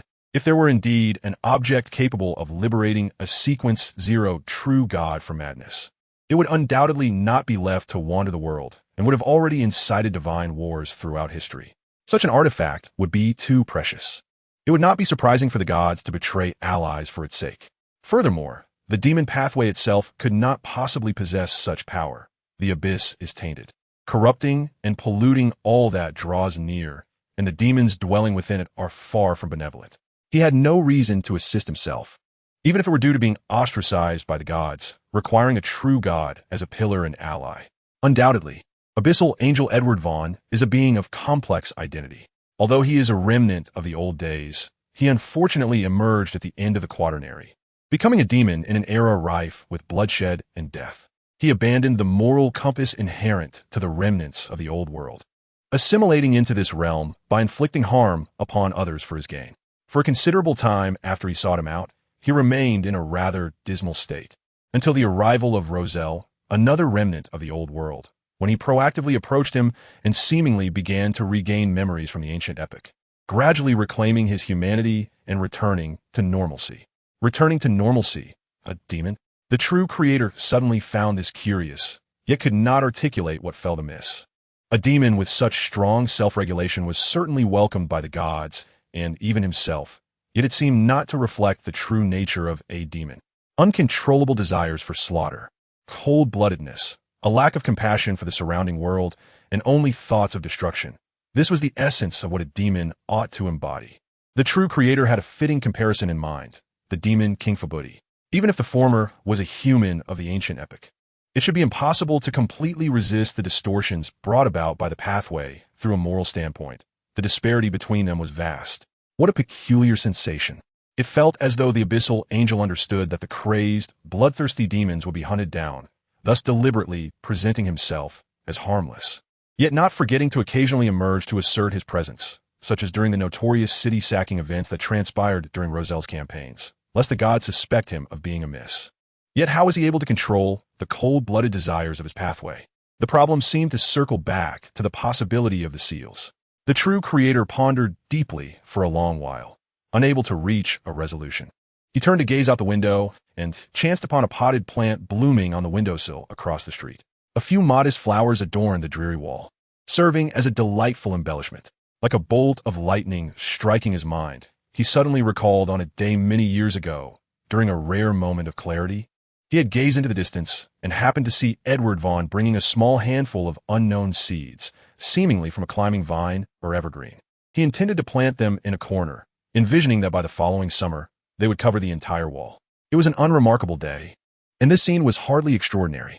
However, at the very moment Edward was about to scatter the seeds into the prepared hole, the true creator suddenly heard the warning of his spiritual intuition.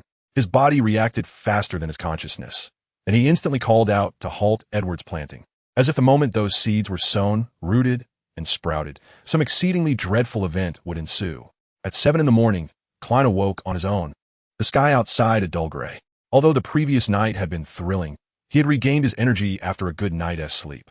After freshening up, he descended to the first floor, opened the door, and retrieved several newspapers he had subscribed to from the mailbox. As he unfolded the Tarsak report, he came across a glaring headline: Ambassador Becland assassinated terrorist organization Aurora Society claims responsibility. So soon?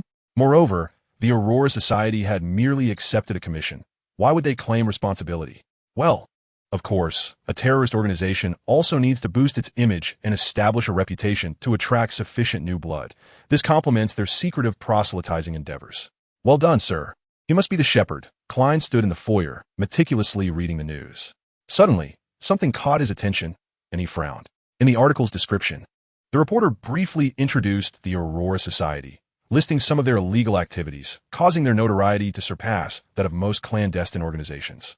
The author then narrates the gruesome scene of the crime with an exaggerated and horrifying tone. The unfortunate ambassador lay dismembered, his limbs twisted and head severed, while the assailant had torn apart his chest and abdomen, carelessly discarding his entrails across the ground. The text exudes a visceral bloodiness, leaving Klein unable to discern whether this account is realistic or hyperbolic. After all, he feels an unsettling familiarity with such methods of murder. Demon, though the specifics differ, the overall impression mirrors that of Lady Sharon's time. This is undoubtedly the path of a demon. Yet, regardless of the circumstances, the matter has concluded. Klein, lost in thought and anxiety for several minutes, exhaled deeply. The blonde, blue-eyed bodyguard concealed herself somewhere nearby. He was merely a novice in this extraordinary world, and displaying an unexpected sensitivity to demonic rituals might arouse suspicion. He turned his gaze toward the window, witnessing a thin mist enveloping the air, with sparse raindrops falling under a sullen sky. Next, he knew he must venture out to catch the perpetrator. The decaying king pushed a planet with his fingertip, causing it to defy the laws of physics as it spun in the air.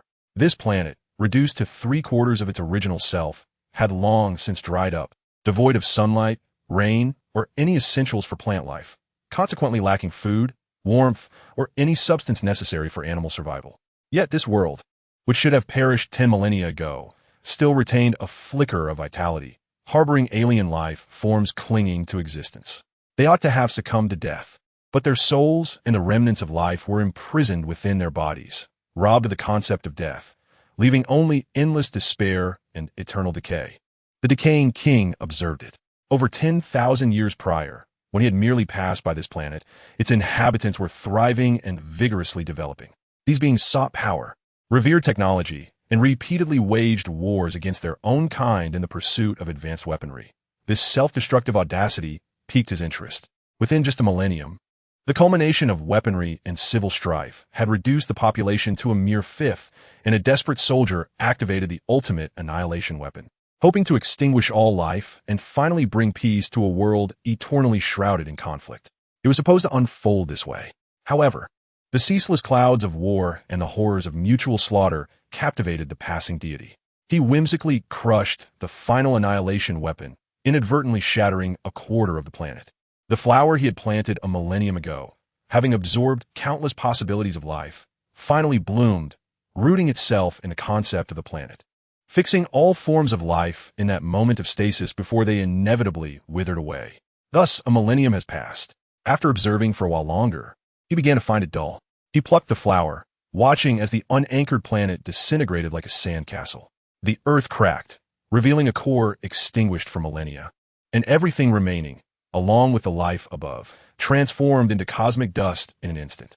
He heard the beings that had initially praised him, later cursed him, and ultimately beseeched him, crying out in ecstatic praise of his name as destruction approached, joyfully welcoming death like a new birth. This minor interlude passed, and the demise of a planet went unnoticed by any deity. The outer gods maintained their eerie peace. The spiritual realm buzzed incessantly, and the void of the universe lay in solemn silence. Only the intermittent murmurs of Bertilia Abraham echoed, perhaps the sole living voice in the starry expanse. He gazed upon Earth. They gazed upon Earth. Millennia passed like a day. Chapter 24. Had Becland perished? Assassinated by the Aurora Society in Rune? In a noble estate on the outskirts of Trell, a grizzled, golden-haired butler was reporting to his master. The latter appeared to be a young man, seemingly not yet 30, with sharp features and the characteristic red hair and emerald eyes of the former Royal Soren family. However, the shade of his hair was too dark, resembling reddish-brown in dim light, clearly indicating he was not of direct lineage. Let him die. He was merely an ambassador. Has the intelligence department acquired the second-generation differential machine manuscript? No, they have even compromised our objectives. The elderly butler, slightly bent, respectfully replied, the ambassador, or rather, the former ambassador's mission has completely failed. The family members within the intelligence department are currently deliberating countermeasures, and they have ultimately decided to leave this matter for you to handle. If he must die, let it be with minimal losses. What a nuisance he is. Even in death. The young man clicked his tongue. Rune will provide an official explanation, conducting their own investigation. Our people merely need to go through the motions. Seeking revenge for him is a pure waste of time. They want to push this onto me. Have the old men of the family not yet regained their courage, those shattered by my father all those years ago? The hereditary title has been stripped away, and I have relinquished a significant portion of the family estate and manor. After all these years, I have no intention of marrying or having children to provoke them. How dare they still attempt to extract something from me? My lord Trina, take care. The old butler cautioned. The Archbishop of the Eternal Radiant Sun Church wishes to see you this afternoon regarding this matter. The church seeks me. Wanted me to make a statement? Surely not. They wouldn't elevate the assassination of an ambassador by an Aurora Society assassin to the level of past grievances. Trina frowned in displeasure, but after a few seconds, he relaxed again. Well, the Archbishop has been wanting to renovate the church's sculptures and organ recently, so I might as well bring 40% of the gold, spices, and gems received from Byron. It would be prudent to smooth things over, lest the family seize this opportunity to trouble me. Matters that can be resolved with money are trivial. My greatest leverage lies in my seat in the council, which I cannot afford to lose. I am the war bishop of the Soren family, not a minion of demons. The Archbishop and the church merely wish to hear me say this. I shall not concern myself with this affair. Instead, I will find a naive fool to conduct a cursory investigation. Very well, the old butler responded. Lord Ernst sent a confidential report last night, hoping to obtain some winter supplies. Winter? That fellow requires supplies year-round. Trina waved his hand, turning to gaze out at the garden through the floor-to-ceiling window. As per previous years, we should import cotton from Fursac through our procurement channels, aiming to drive down the price. If the quantity is insufficient, we can supplement it from the plantations. Let it be so. Please deliver a note to the Archbishop. Since they wish for me to make a statement, I shall be proactive and visit this afternoon. Understood. I will arrange for you to decline the hunting activity this afternoon and the invitation to the ball tonight. The butler stated, Miss Elaine has scheduled a meeting with you 2 weeks prior at 2 o'clock this afternoon. Shall I also cancel that? Elaine? Ah, yes. I recall she belongs to a less favored branch of the family, soon to inherit her estate to engage in commerce. Trainer recalled this clever relative, noting that few could greet him by addressing him as the child of their great-great-grandfather upon their first meeting. Considering our shared lineage, I have already made considerable investments in her. Cancel it. Lend her my amulet. She needs security more than pleasantries. Understood. I will notify Miss Elaine. Nothing else? Very well. Go and make the arrangements. On Monday, the bodyguard's employment concluded. Klein, who had endured a tumultuous period, regained his freedom and ease. Through the relics of Roselle, the world as puppets had been successfully deployed. As the tarot session commenced, the seasoned members displayed palpable emotions upon noticing the arrival of new participants. Miss Justice, intrigued, began to assess the character traits of the newcomers through the audience's demeanor. Mr. Sun exhibited little reaction, merely casting a couple of glances before retracting his gaze, while Mr. Hangman's body language revealed signs of tension and defensiveness. He scrutinized and speculated about the newcomer's abilities, probing whether they might influence him. Klein, with a slight grin, first dispatched a straightforward task to locate Lanris, then orchestrated the puppet world to speak. Mr. Fool has informed me that tasks can be assigned and materials gathered here. Is that correct? Indeed, replied Miss Justice, her sense of ownership and modesty evident. However, you must exercise patience. Next comes the reading time, unique to Mr. Fool. The Fool seemed to share an enigmatic smile, while Mr. Hangman, who had been observing quietly, noticed the divine gaze directed towards him and promptly bowed humbly, stating, Once again, it is 6 pages of diary. I shall provide the final page to you next time. Klein retrieved the tangible 6 pages of the diary and lowered his head to read. On February 9th, I welcomed my 3rd child, whom I named Benova. I endowed him with the attributes of a Sequence 5 extraordinary being, alleviating my burdens and enabling swifter potion digestion and advancement. He, though newly born, has already demonstrated various peculiar starry abilities. Kalatu clandestinely visited me, and when I inquired about the futures of my children, he refused to provide clarity. Truly, Diviners are perpetually cryptic. I wish I could pry open their mouths for a lucid answer. I find it hard to believe that my beloved, gentle, caring brother, who idolizes our father and feels compassion for our mother, Bernadette, would one day come to despise, loathe, and betray me. No, Calitu is no prophet. His divinations cannot be taken at face value. Let this matter be forgotten, Roselle. It seems somewhat reminiscent of a melodramatic familial saga. Klein pondered the information while casting a wry remark, thoughtfully turning the page. On May 22nd, Florent of the Sorin family audaciously proposed that I become his subordinate. His attitude is utterly intolerable. I swear he shall pay for today's actions in the future. However, some of the matters he mentioned are indeed intriguing. The Sorin family has a history exceeding 2 millennia, predating even the birth of the artisan church. Such a lengthy history surely bestows them with not just arrogance, but also many secrets and sealed objects, a veritable colossus that one cannot gaze upon directly. Amidst Roselle's invectives and reflections on the Sorin family in Florent, Klein joyfully continued to peruse the diary. On August 11th, that fool Florent boasted once more. He claimed to be the most promising individual of the Sorin lineage to achieve a high sequence, citing his resemblance to his great-great-grandfather. Is there any inherent connection? I scrutinized him from all angles and could discern no sign of talent. Moreover, is talent truly paramount in the realm of the extraordinary? My compatriot's recent circumstances brought me a modicum of joy.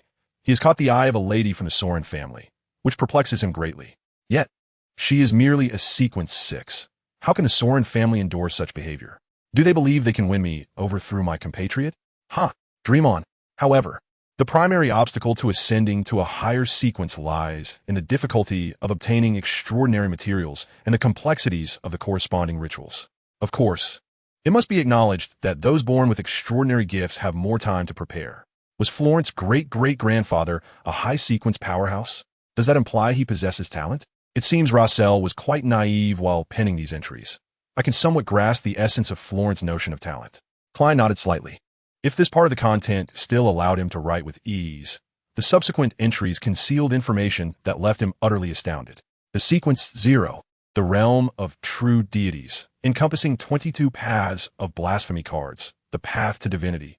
Each piece of information was astonishing enough to alter the very fabric of the extraordinary world, capable of shaking the church's seemingly indomitable structure to its core.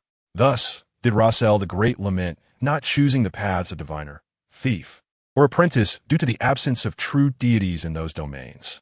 Roselle's ambitions were grander than I had imagined. Once he finished reading all the diary entries, the fool, Klein, took a moment to compose himself before engaging in free trade and discussion within the world. Edward sat on a bench in the Central Park, a newspaper in hand, appearing to scrutinize the recent news while lost in thought. One item highlighted the establishment of the Atmospheric Pollution Committee. The Kingdom of Ruin had finally begun to address environmental pollution. However, it remained uncertain how effective this committee, composed of members from the lower house, certain nobles, smokeless coal merchants, and individuals of notable social influence, would be.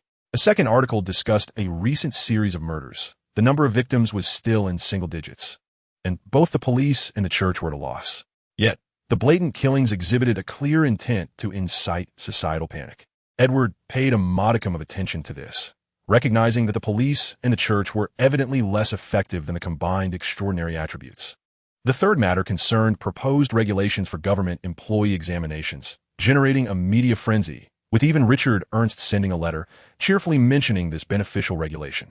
The initiative provided a new pathway for some young individuals within the foundation who had achieved commendable results and received education, possibly allowing them to transcend social classes and attain better lives and futures.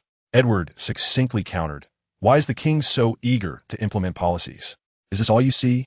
Richard sincerely replied, "Even if the higher-ups act solely for their own benefit, it is still a tremendous boon for the people." Well, thought the demon and outer god, I cannot be bothered to further dissuade him. Human thought is perplexing. Such pure human sentiments are even more challenging to comprehend. A mere trifle can bring him contentment. After all this time, he remains as simple-minded and easily appeased as ever. The divine descent incident had transpired over half a month ago. The spies within the Aurora Society should have relayed the deliberately leaked information back. Allies were expected to return in the coming days to assess whether it was an opportune time for their return, simultaneously engaging with the main body to gradually transition power back to Sequence 7. The affairs of the Aurora Society likely no longer required his intervention, much to Edward's delight. At noon, the streets and park were nearly deserted. He sipped a beverage he had purchased from CAF when he suddenly heard a prayer resonating in his ear, distinct yet intimately familiar. The uniqueness lay in its reference to the fallen king, Roselle, the Count of the Pendentus Palace, muttering to himself and calling me for disturbance. It appeared he was in good spirits today. He answered the call, and a scene of shadowy, dilapidated surroundings unfolded before him, revealing the interior of a colossal structure. He beheld a figure seated upon a throne. Beside the emperor lay an irregular stone tablet, shrouded in twisted shadows and inscriptions. His form is marred by crimson fissures, akin to eyes or lunar phases that incessantly rend and mend. Delicate cerulean branches pierce the shadows, binding him to his throne. The shadows appear to be on the brink of demise, fragmented and broken, yet he steadfastly regards the far reaches of the world with a gaze imbued with chilling authority. The unparalleled Black Emperor, Roselle Gustav. At the instant their eyes met, a frenzied, venomous voice, suffused with intense hatred, invaded Edward's consciousness. Unlike mere murmurs, this was an extreme curse born of a true deity's madness. The insane angel, the cold-blooded demon. Edward offered no resistance, and in an instant, the vessel's instinctive self-defense was shattered. Boom! One side of his head erupted, ruptured veins and shattered eyeballs scattering in disarray. Blood sprayed several meters, tainting the flora with angelic blood, which instantly mutated into something sinister and horrifying. After a few seconds, the vessels, boiling with the Black Emperor's malevolence, gradually calmed, and the whisper of hatred that echoed in Edward's mind was utterly silenced. In my homeland, it has long been tradition to bury loyal subjects alongside their sovereign. My dearest executioner, when shall you join me in the grave? The flesh writhed. He showed no eagerness to mend himself, not even loosening or tightening the grip on the newspaper. Can our relationship not permit a more gentle greeting?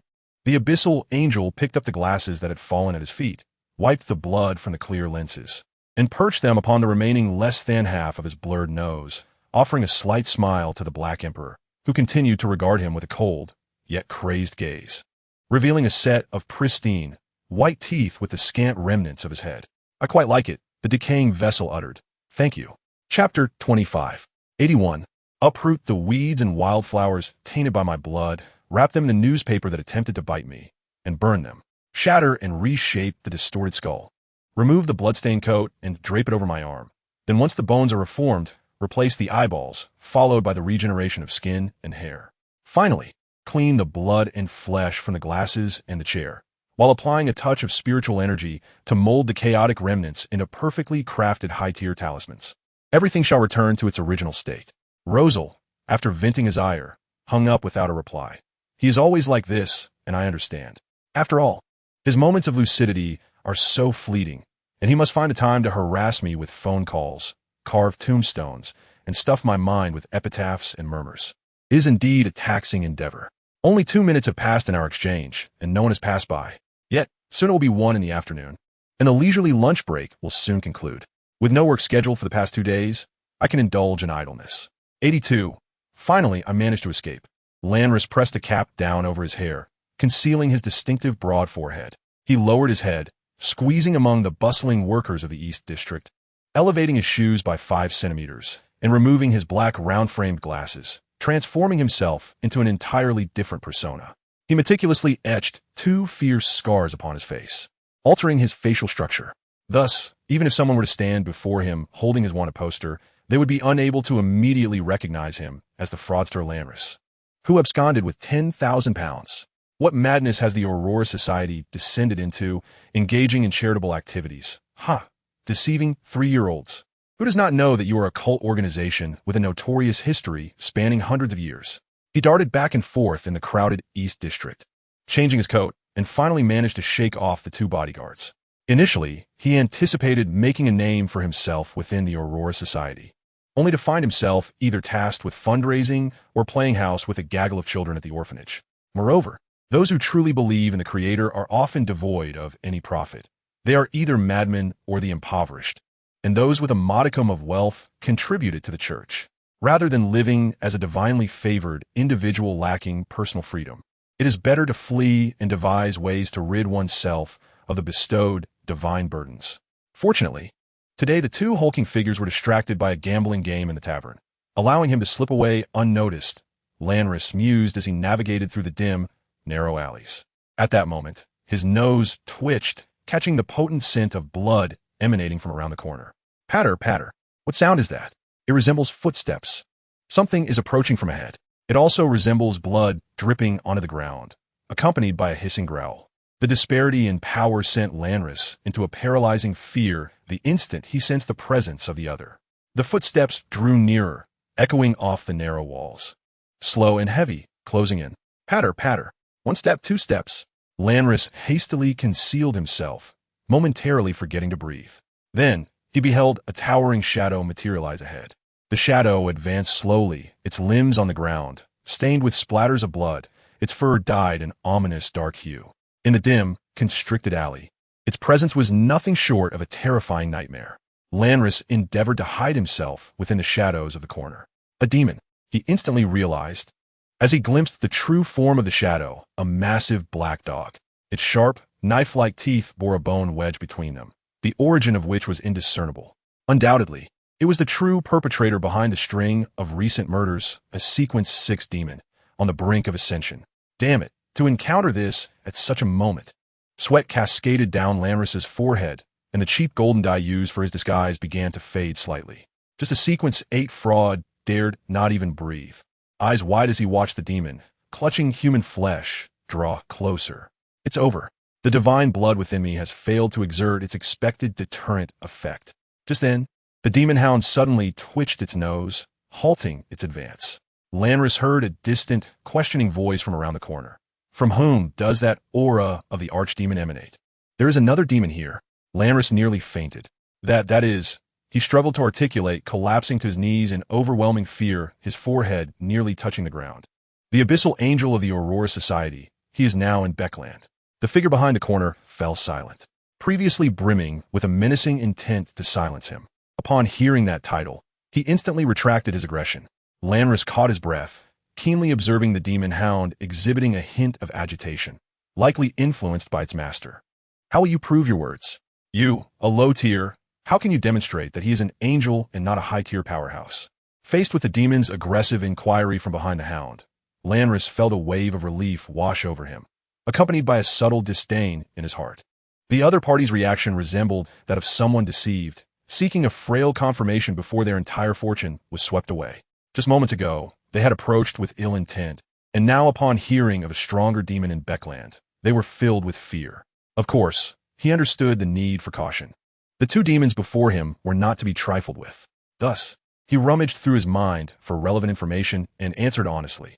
He lacks the ability to recognize individual humans and cannot recall my name, consistently referring to me as the deceiver, the accomplice, or by a sequence.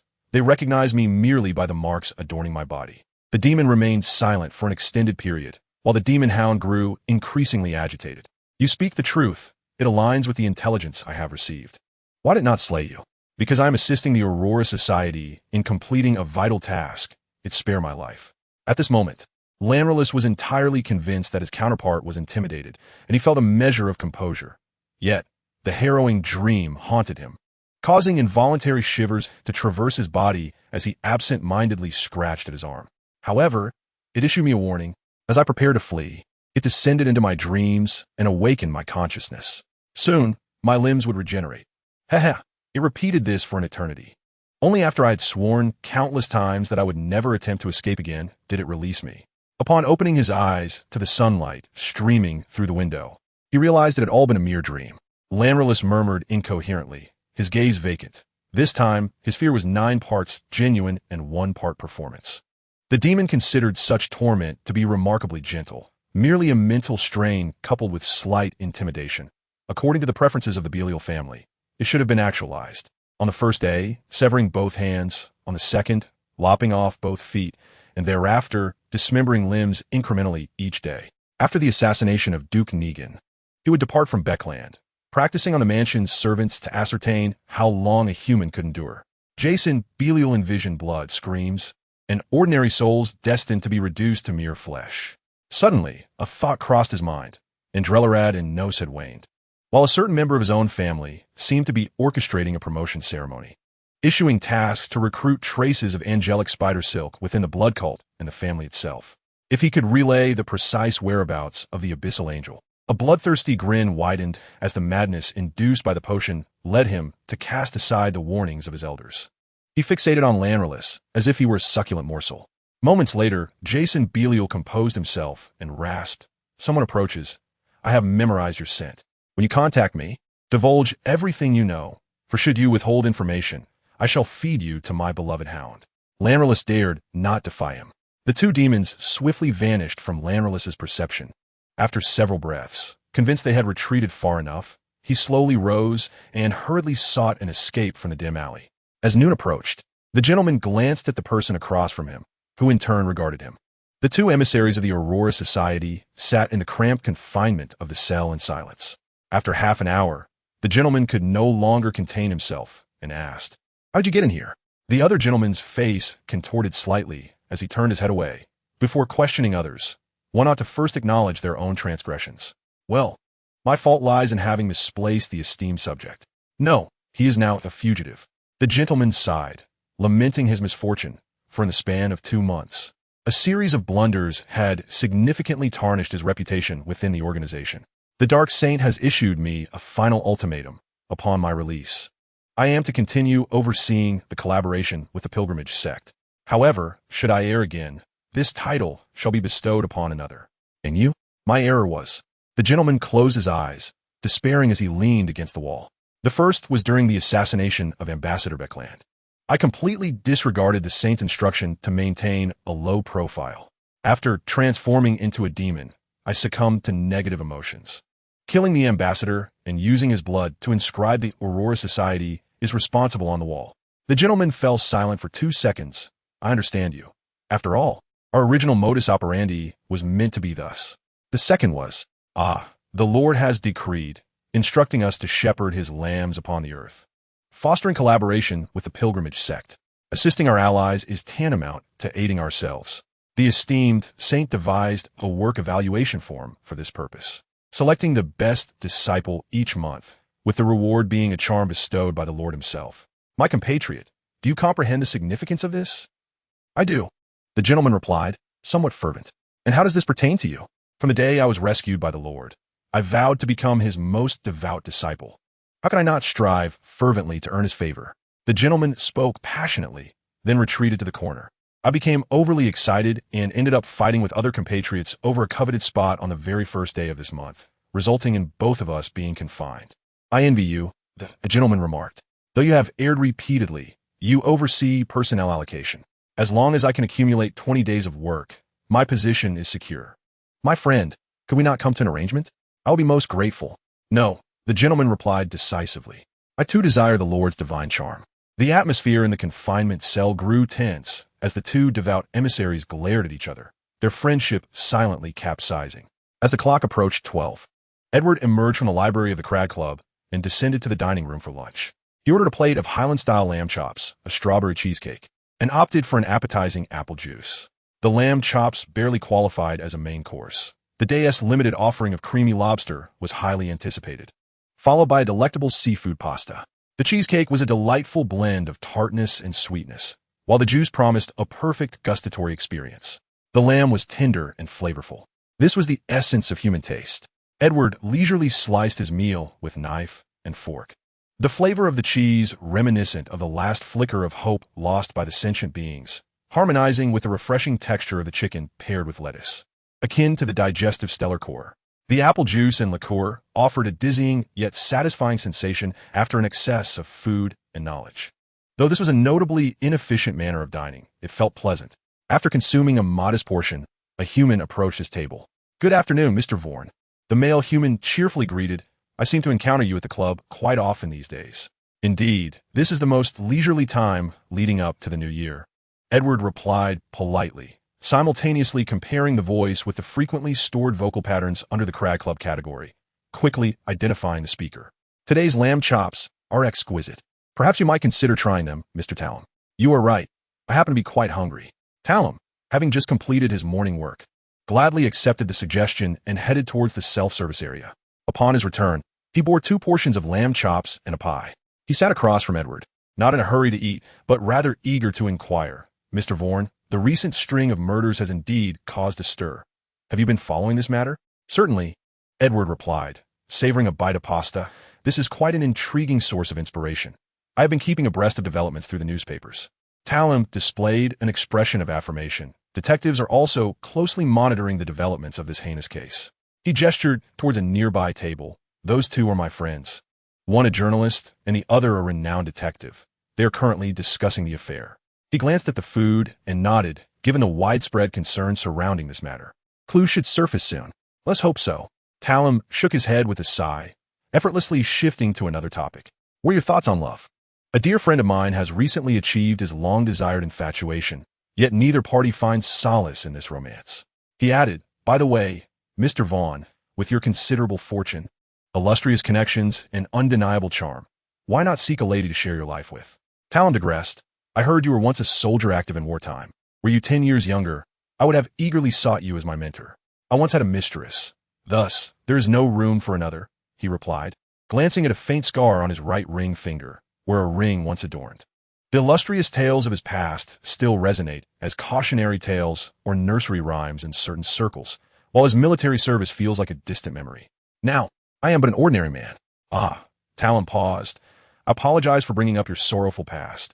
I was unaware of such occurrences. Not at all, he replied. Were they constrained by status or the judgment of society? Edward casually inquired, not expecting a response from Talum, for reality seldom aligns with fiction. Have you considered eloping? That is out of the question, Talum exclaimed, startled, quickly realizing his voice had risen, drawing the astonished gazes of the nearby gentlemen and ladies. He cleared his throat. His cheeks flushed and lowered his voice. Eloping is not feasible, Mr. Vaughan. One of the gentlemen involved is a significant noble heir. Should he disappear, the entirety of Becland would be turned upside down in the search. So, it is indeed a Cinderella story? Precisely, Talum sighed. It is truly vexing, such as love, arriving without reason, is it not? Not daring to dwell further on the subject, Talum shifted the conversation. By the way, a newly arrived merchant in Becland has resolved the lodging issue and is hosting a banquet at his home next month to meet new acquaintances. Edward regarded him, awaiting the continuation. As expected, the merchant eagerly began. Have you heard? Mr. Carter discovered a vast array of ancient ruins beneath his newly acquired estate, inhabited by venomous serpents, quite reminiscent of the opening scene of a drama or horror narrative. Wouldn't you agree? This is according to Mr. Carter himself. He also mentioned that an experienced and exceptional detective assisted him with the matter. Mr. Vaughan, lacking a butler or servant in your household, you might find yourself in need of this detective's expertise in the future. I do have servants from 6 down to 3, all demons, although they would not allow you to see them. The abyssal angel mused quietly, responding, You have piqued my interest. May I inquire as to his name? Why, it is that gentleman over there, wearing gold-rimmed spectacles. Talum pointed, only to realize he had conversed too long, as the reporter Mr. Mike and the detective had already departed. He scratched his head and smiled wryly. It seems I shall have to refer you to him another time. Indeed, the esteemed detective's name is Sherlock Moriarty. He is exceptionally skilled and will undoubtedly become well known throughout Becland, at which point you shall surely hear of him. Edward fell silent for a few moments before unexpectedly posing an unrelated question to Talum. Has Emperor Russell ever published a series of detective stories titled The Adventures of Sherlock Holmes? The equestrian instructor interjected, What is that? Later that Wednesday evening, after delegating a simple task from Miss Audrey to several bounty hunters familiar with the East District to gather information on Lanris, Hugh pondered while walking to the intersection of Dulvey Street and another thoroughfare, knocking on the door of the charity school established by the Ernst Foundation. This modest charity school comprised 2 3-story buildings, situated in a relatively tidy and quiet part of the street. One served as the dormitory for homeless children and their teachers, while the other was the classroom. Under the stern gaze of a one-eyed, elderly but still robust veteran guard who could easily handle 5 men, Hugh shed his meager disguise, revealing his true self. He then entered the teaching building, proceeding directly to the top floor, where he politely knocked on a door. Come in, came a feminine voice from within. Hugh pushed the door open, finding a familiar young woman seated behind a desk, fervently writing. Upon seeing her visitor, the young lady looked up, revealing a face marred by extensive scars. Hugh, what brings you here? Miss Maria, He addressed the headmistress of the charity school and the Ernst Foundation's East District representative. I must be forthright. I am in pursuit of a con artist who seems to be hiding in the East District, and I hope to enlist your assistance. A con artist? Maria's eyes initially lit up before her expression shifted. May I inquire as to his name? His name is Lanris, Hugh replied, watching as Maria's countenance grew increasingly complex. He has absconded with over 10,000 pounds. The rewards for his capture from both the civilians and organizations are quite substantial, Hugh emphasized. I believe it is worth a try. Maria paused momentarily, then nodded. Very well. I will keep an eye on this matter, and I hope you can gather useful clues promptly. After seeing Hugh off from her office, Maria, an attorney for the Charity Foundation and also the East District leader of the cult known as the Pilgrimage Sect, pressed her temples, pulling from a stack of documents a brief note that had arrived the previous night, confirming that Lanris has fled. His status as a divine chosen has been revoked, deemed a traitor. Capture him alive if possible. Lethal force is permitted if necessary. The letter bore the signature of Sir. Had the bounty hunters begun pursuing Lanris? Was this mere coincidence? Or had he inadvertently revealed a trace of his whereabouts? Maria murmured to herself, gazing out the window just in time to see Hugh departing the charity school. She contemplated visiting more frequently in light of this matter, deeming it necessary to respond to Sir. In addition, there were suspicions of demonic promotions linked to a series of murders and the recent surge in young girls being abducted. The East District had become increasingly unstable, rife with dark undercurrents. Maria's expression turned somewhat sinister as she retrieved a small hand mirror from her drawer, examining her face. Letting out a sigh, she noted her plain black hair and unremarkable features, marred by the horrific scars incurred during extraordinary events. Even if she wished to serve as bait, the kidnappers would not take notice of her. Moreover, she was burdened with unemployment placement, family dispute mediation, and legal matters concerning workers' unions demanding wages, leaving her with little time to spare. Adomizer. Maria hastily penned a brief note, calling upon a somewhat dim-witted yet reliable member of her team. Placing the letter in his hands with instructions, after school, deliver this letter to Sir, asking him to bring back some members of the Aurora Society working here, lest any complications arise. The newly appointed monster, still under a week into his role, nodded earnestly, clutching the note in one hand while wielding a mop in the other. My dearest friend, Treyina, greetings to you. I have received the list of winter supplies sent by your steward. Thank you for your generous donation. I shall prepare for their reception post-haste. The Foundation is currently stable, a testament to everyone's efforts, and our losses have diminished compared to previous years. The annual report will be sent along with this letter. Furthermore, I am grateful for the Lord's mercy. My dear friend, the Aurora Society seems to have received a divine mandate from the true Creator, and we are beginning to collaborate with them more closely and earnestly. The members of the Aurora Society are working diligently, surpassing previous achievements daily. They are kind-hearted individuals whose commitment deeply moves me. You as Feitfooty, Richard Ernst. Having experienced the decline of his family, the Roselle coup, and the Intis Revolution, Viscount Treyina felt utterly perplexed. He stared at the message, flipping it over repeatedly for 5 minutes, a black question mark filling his mind. He could hardly believe that in his lifetime he would witness anyone describing the rabble of the Aurora Society as benevolent. Treyina's emotions were tumultuous, and for the umpteenth time, he felt certain that either Richard's mind or his own eyes had to be flawed. Yet, upon reflection, if even his father could be perceived as gentle and kind in the Lord's eyes, accepting the peculiar structure of Richard's mind began to make sense. Nevertheless, he decided he could not comprehend it.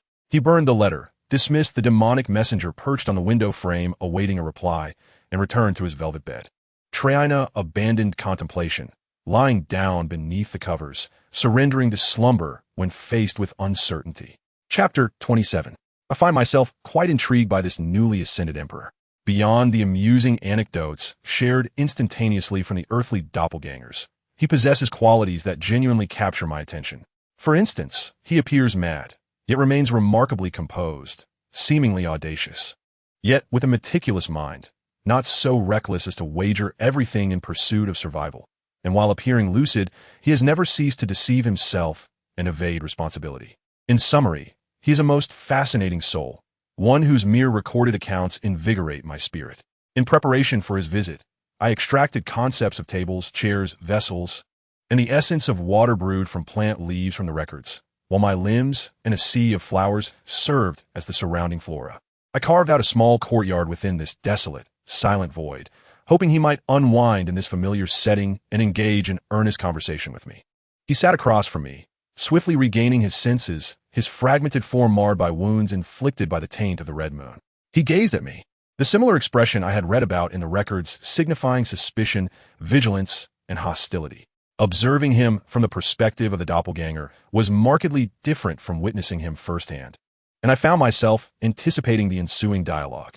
His gaze wandered, likely uncertain of which of my eyes to focus upon. Thus, I closed the others momentarily. "Why do you wish to assist me?" He inquired. "What do you seek?" Assistance?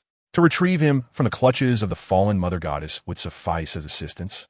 He remained oblivious to the fact that he had already been tainted on earth, and that the corruption now resonated with me. My own taint and spirituality silently restored some semblance of reason within him, and, as he regarded me, his gaze became increasingly elusive, leading me to believe he might be mocking me internally. In a fraction of a second, I rifled through the records in my cognitive apparatus, searching for Roselle's native tongue, the meanings and pronunciations in Chinese, and keywords pilfered from the esteemed Xuanquang Tiangong. This clandestine endeavor felt akin to peeking at answers under the watchful eye of an invigilator, igniting a sense of guilt within me. I spoke with a voice simulated through crafted vocal cords, because I longed to converse with you, Roselle. This phrase, enunciated clearly in Chinese, caused Roselle's eyes to widen suddenly, the madness receding from the surface of those azure orbs. He squinted, scrutinizing me for an extended period before slowly articulating. "The outer gods are adept at deception and seduction. I have learned this well. How am I to trust you? Being deceived and seduced signifies one's worth."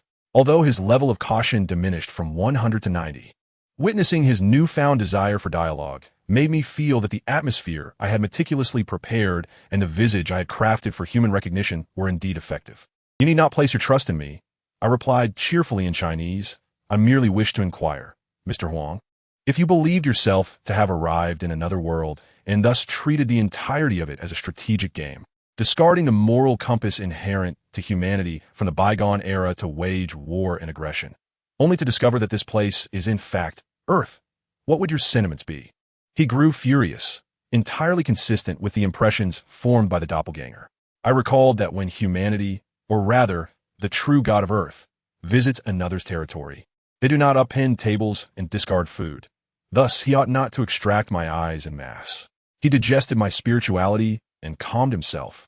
Yet the tendrils I had fashioned into tables and chairs were ruthlessly crushed beneath his feet, eliciting an uncomfortable sensation akin to having one's hair pinned down.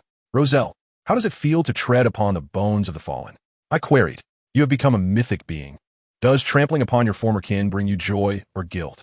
Or do you feel nothing at all, perceiving them merely as insects and dust, possessing no value beyond serving as anchors? When you cast the blame upon me, have you considered how your innocent, beloved daughter would react upon learning the truth?"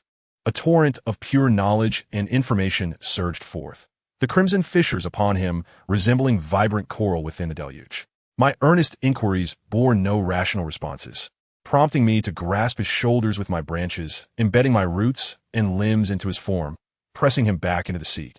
Only the cascading knowledge of sequence one exists as mere playthings within the celestial realm of spirituality, easily tainted by murmurs and gazes. Should he truly engage me in earnest combat, he might return bearing all the affectionate souvenirs bestowed upon earth by the outer gods. This brief struggle, lasting mere seconds, cost me several flowers in my garden. However, I could easily replace them with my hands. "You need not go out of your way to insult me. Outer god." He raised his voice. "I shall never assist you. Kill me." Despite his defiant demeanor, he still refrained from answering my question.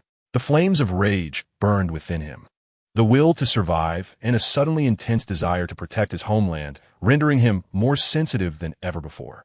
What has been done cannot be undone. Why not acknowledge it? I felt a twinge of regret, though this aligned with the doppelganger's definition of him. "I originally intended for you to perish, but now I find you quite intriguing. Your ritual has been completed. Delaying further would incite suspicion, and I must return you to your realm. Of course, you will forget everything that transpired beneath the starry sky. To be fair, I possess none of these sentiments. Fulfilling my duties requires no personal emotions. Humanity would bias my judgment, and non-adjacent authority would tarnish my purity. The planet of my origin has long succumbed to eternal decay due to my ascendance to divinity. And though it lingers beside me, I soon forget it. Whether it lies within my grasp or has been effortlessly destroyed after I lost interest is inconsequential. I continued to engage him in discourse. I endeavored to elucidate that, in truth, whether in decline or decay, both are inevitable phases of material existence, succinctly described as leaves returning to their roots. Without death, there can be no rebirth. However, the majority of life resists death, and I am the embodiment of this fateful cycle, the harbinger of the universal laws of development, guiding phenomena to inevitably embrace decline and demise. Therefore, if the earth were to meet its end, I would depart with the largest fragment, hoping that those upon it are few in number. Roselle, my friend, to orchestrate disaster, to incite war, and then to witness the tragedy wrought by our own hands. What a splendid diversion it is. Sorrow, pain, the overflowing despair, and the trepidation for the future. Perhaps it is the nature of a teacher to appreciate the valiant courage of humanity, to admire their relentless pursuit of even the most distant of hopes. Indeed, humanity is a creature of both virtue and vice. Although imperfect and flawed, they cannot be wholly dismissed. Do you understand my meaning? I mean, you're a race brimming with potential, and I eagerly anticipate the sight of your entire kind engulfed in despair. Roselle grew furious once more, struggling violently in his chair. Why? Is it because I did not converse with him in a manner befitting humanity? Yet I excel in curses and in dealing with those of fiery temperament. Akin to a doctor administering sedatives to a patient, I shall infuse his cold spirit with warmth, thus compelling him to quiet his inner turmoil against his will. You are familiar with my rituals. You speak Chinese. He gazed intently at me, asking, "Who are you? What do you truly desire?" "We are old friends, Roselle," I replied. "I am your subordinate. You have thrust a considerable portion of your deeds upon me. Besides, you remain ever vigilant, preventing me from ascending to sequence 1, denying me the opportunity to further complete the ritual, obstructing my performance. Are you wary of another monarch emerging among your ranks? Your efforts have been successful, yet regrettably so," I remarked. "When I ascended to the throne, your ancestors were still gathering fruit from trees." The moment I uttered my first word, his expression transformed magnificently, nearly describable as cataclysmic. "Edward?"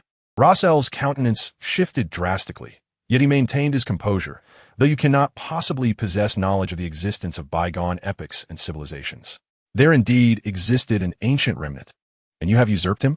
It sounds akin to a product of some ancient civilization, that which is termed horror, a creature lurking in darkness, devouring its solitary comrades, and then donning their skins to rejoin the fray, biding its time. I felt a surge of delight.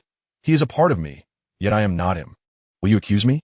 I believe you ought to express gratitude, for it is I who has granted that fleeting life a semblance of continuity.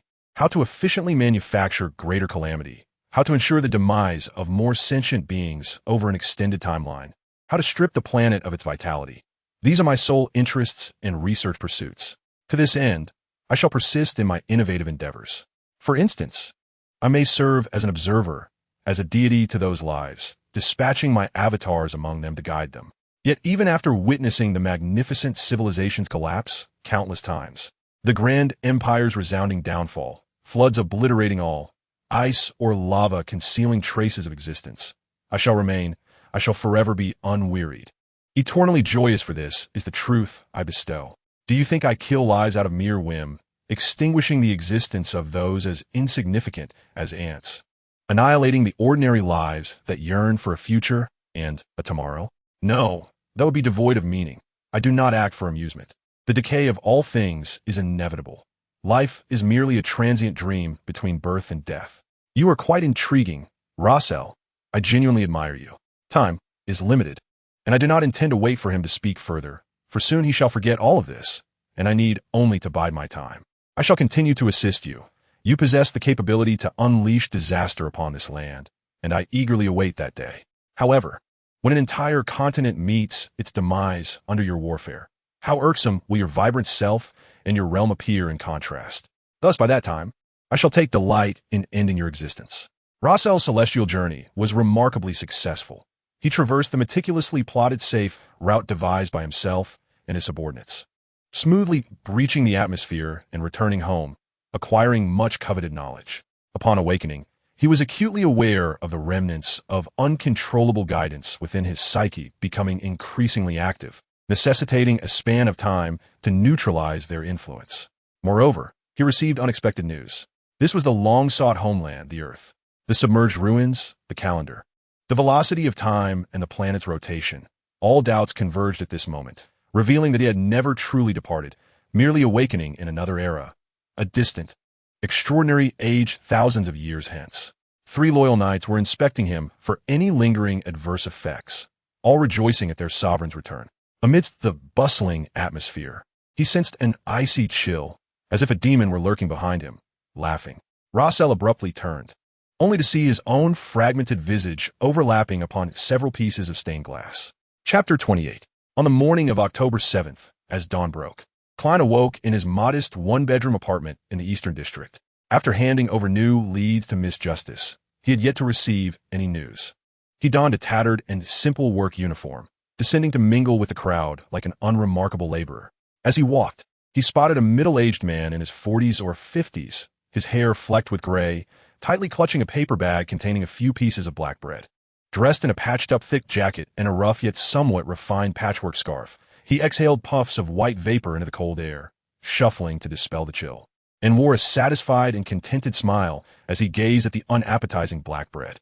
He attempted to retrieve something from his pocket, but one hand was unwieldy, causing a cigarette case to tumble from his pocket, landing at Klein's feet. Observing this, Klein bent down to retrieve it and returned it to him. "Thank you. Thank you. This is my old companion. There are hardly any left inside." The middle-aged man expressed his gratitude sincerely. His complexion was pale, yet tinged with a hint of red, appearing slightly better than the other vagrants Klein had encountered in the Eastern District, although only marginally so. The man opened the cigarette case, carefully extracting a cigarette to rest at the corner of his mouth without igniting it, suddenly adding, "Sir, your clothing is rather tattered. Do you require mending?" Klein was taken aback. He examined his upper garment and realized the sleeves were torn in several places, allowing the cold air to seep in. A common person might find this unbearable, but as an extraordinary being of sequence 8, his enhanced physique merely felt a slight chill. With a nuanced reluctance reminiscent of past refusals to accept flyers on the street, he wished to ignore it. Yet, confronted with the elderly man's hopeful gaze, Klein felt a pang of conscience. He sighed, "Indeed, I wonder where I might find a tailor? Thank you. You truly are a good person." The middle-aged man's eyes brightened, and he repeatedly expressed his gratitude. He visibly became elated, walking alongside Klein as they advanced towards the unknown destination, whether it be the edge of the fog or deeper within it. After proceeding for about 100 meters, they encountered a young girl seated by the roadside. She possessed an exceedingly rudimentary sewing machine in tatters, with splits bound together by rope. The young girl pedaled swiftly as she concentrated on her sewing, 2 large bags of old garments lying at her feet. Klein instinctively compared his shabby disguise to hers, only to realize that his coat, riddled with several holes, was surprisingly the most presentable of the lot. "Tailor," a middle-aged man approached with a smile, hastening towards her. His coat was in dire need of mending. "Certainly, sir. Could you please wait over there for a moment?" The girl named Taylor lifted her head from her work and greeted Klein warmly. Despite being a seamstress, her attire was exceedingly thin, and her face and hands were flushed from the cold, making her appear to be around the same age as Melissa. Taylor cupped her hands together, exhaled a few warm breaths, and glanced at the middle-aged man, relaxing slightly. "Father, how many loaves of bread did you manage to buy today?" "Thanks to the Food Security Act, black bread has also dropped in price. I stood in line from the early hours, and, as expected, secured a few discounted loaves nearing their sell-by date." The man's aged face lit up with joy as he patted the paper bag in his hands. "For the next 3 days, we need not worry about hunger." Klein stood quietly nearby, listening to the exchange between the father and daughter.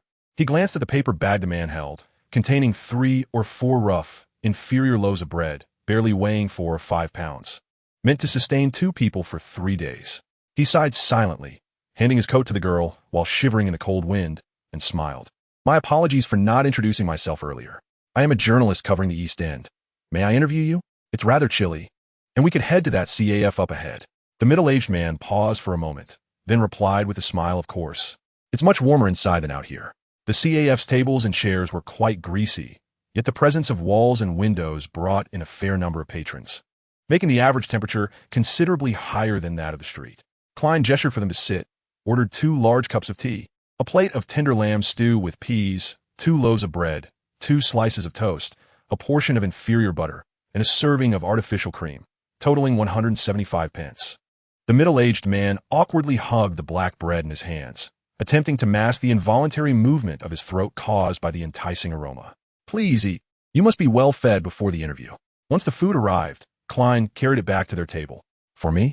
The middle-aged man asked, his eyes wide with surprise and expectation.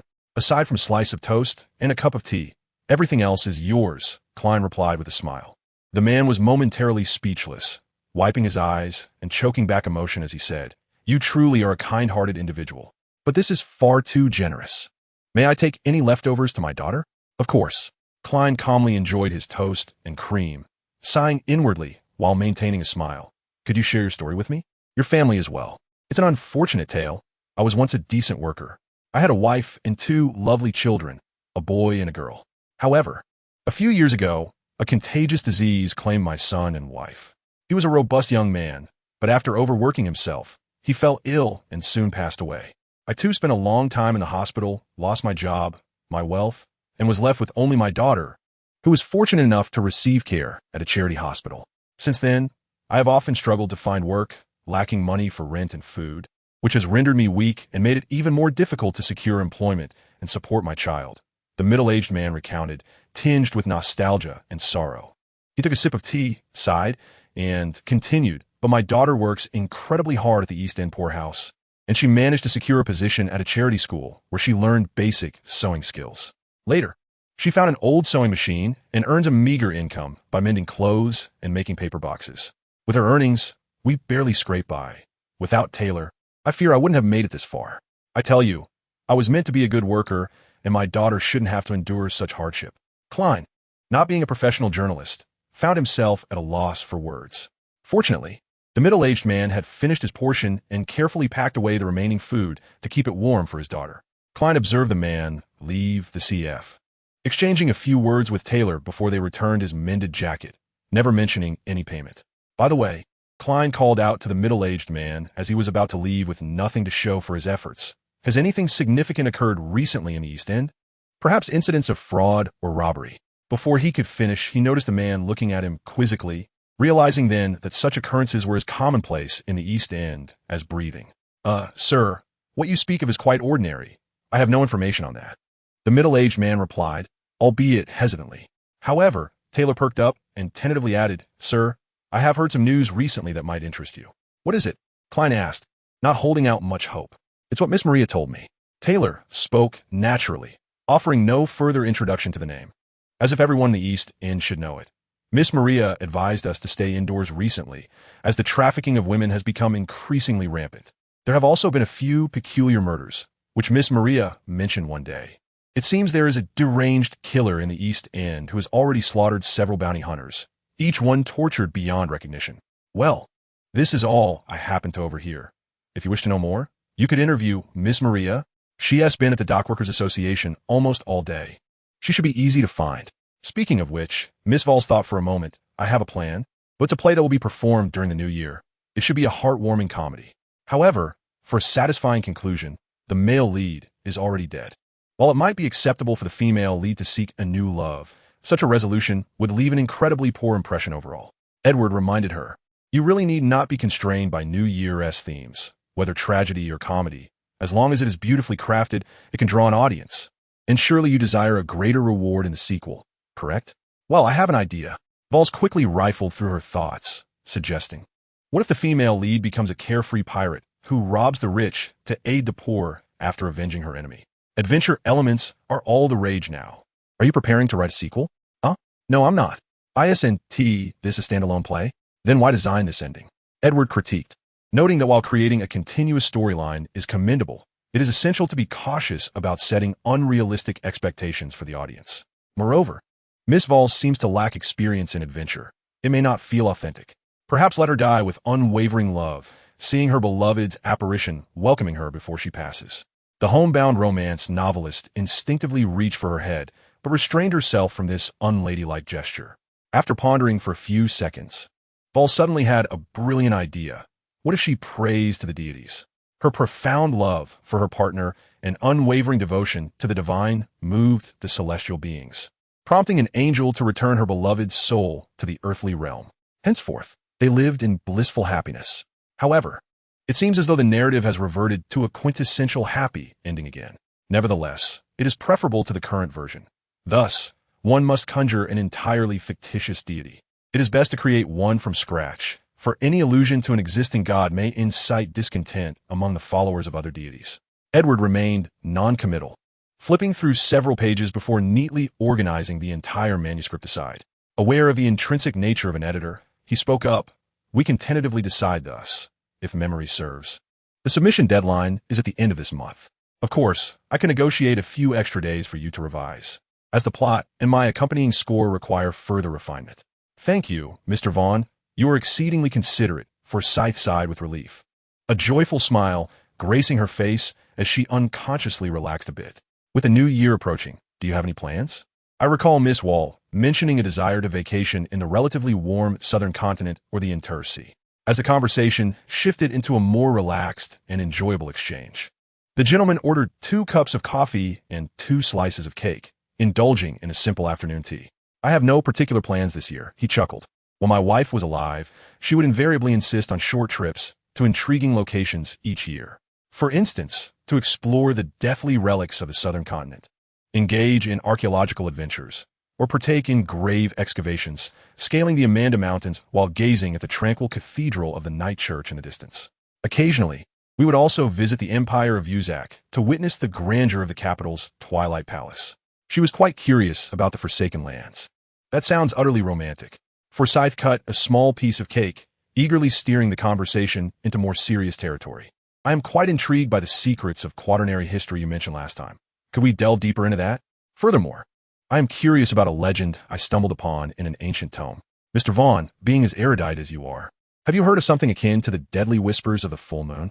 She intentionally modified the term, embellishing it slightly. Edward placed a sugar cube into his coffee, stirring it slowly as he pondered before responding. "I have indeed conducted some research on that. Coincidentally, it is also mentioned in an ancient text, which states that the deadly whispers of the full moon first emerged during the quaternary, attributed to an unknown malevolent deity conveying messages." Bang! He looked up unfazed, to see the best-selling novelist wide-eyed with astonishment. The sound had resulted from her inadvertently dropping her fork in surprise. "Ah, I sincerely apologize." Forsyth hastily retrieved the fork, suppressing her eager inquiry. "Pray tell, does that ancient text reveal what message the malevolent deity was conveying? Might I procure a copy?" Regrettably, it contained only that one phrase, and the book has since been lost. "Ah, there is no need for such sorrow," Edward replied with a smile. "After all, ignorance can sometimes be a blessing, for in your current state, you are of no use." He took a sip of his perfectly brewed coffee, noting that one must attain at least rank 5 and become a record keeper or traveler to hold any value.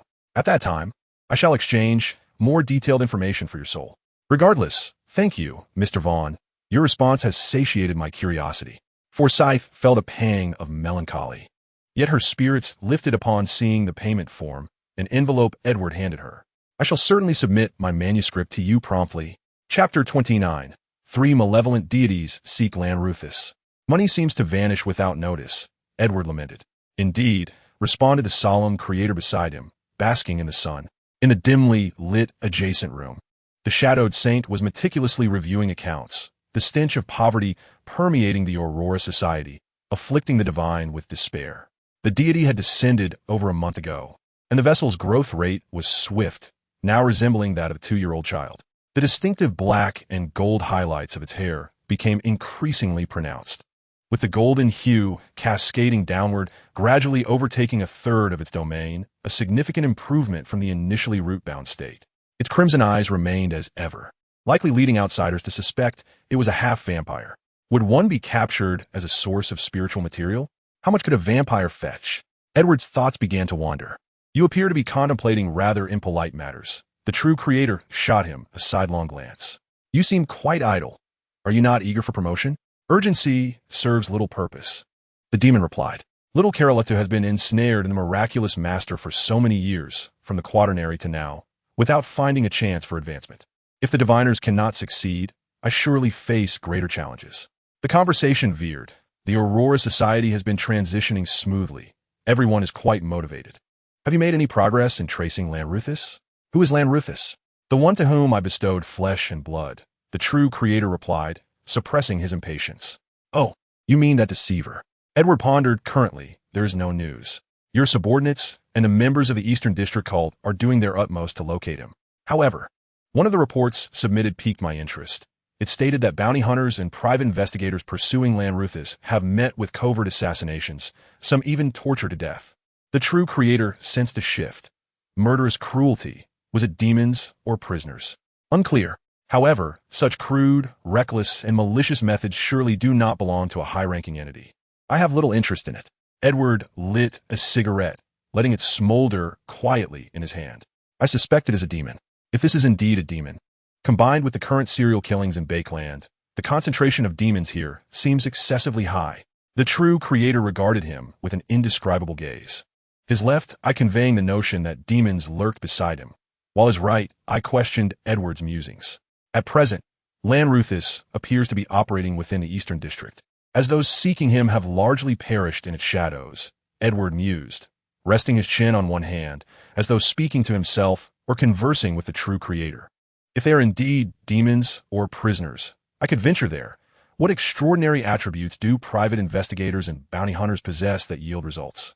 However, the question remains, how does Lanruthus manage to connect with these two avenues? That is of little consequence. What matters is reclaiming the flesh and blood that belongs to me from Lanruthus, the true creator asserted. Resources must not go to waste. You cannot sense your own flesh. I can, but there are hundreds of them. He has employed some method to amplify my corruption, likely by sharing his own blood with others. Even a thorough investigation would take considerable time, especially since I cannot summon a large-scale search. Alas, I shall venture into the Eastern District. Ruth donned elevated shoes and a thick beard, transforming herself into the guise of short man. She arrived at the agreed-upon meeting spot, and after a few minutes of waiting, she spotted Maria, who had also disguised herself, concealing most of her facial scars. I recognize you, Ruth, Maria stated bluntly. I have received the latest intel. Another body has been discovered. 5 individuals pursuing Lanruthus have perished. Are you certain you wish to continue this pursuit? How could this happen? Lanruthus is nothing short of a madman. Ruth recalled the grim fate of Williams, whose identity was obliterated, rendering him unrecognizable as a corpse. Bounty hunters disappearing for 3 to 5 days due to varying degrees of bounties is rather commonplace. It seems that Lanruthus is well aware of this, which is why he relentlessly kills them, disfigures their faces, and disposes of their bodies in exceedingly secluded corners. Had it not been for Williams, the informant she was unable to locate anywhere else, she would likely have remained oblivious, foolishly continuing her pursuit. The Arbiter was seething with fury, yet felt utterly powerless. Miss Maria, I cannot condone such demonic actions. I wish to ensure that this scoundrel receives the punishment he so richly deserves. I shall not forfeit any opportunity. But your abilities are insufficient, Maria retorted mercilessly. Had I not promptly provided you with the identity of the corpse, you would likely be among the victims now. Who issued this bounty to you? Are you entirely unaware of this person's circumstances? Hiyu bit her lip, feeling a mix of confusion and grievance, yet refrained from uttering Miss Audrey's name. I took it upon myself. At the time, I believed it to be a low-difficulty, outdated bounty. Then you should cease your involvement immediately. Continuing could very well endanger your life. And what of you, Maria? I too have no desire to pursue this matter further, even if the bounty is as high as several £100s. After all, this concerns the Aurora Society, not my responsibility. Maria irritably kicked a stone at her feet, watching it skitter out of the alleyway. Moreover, I have numerous other pressing matters to attend to.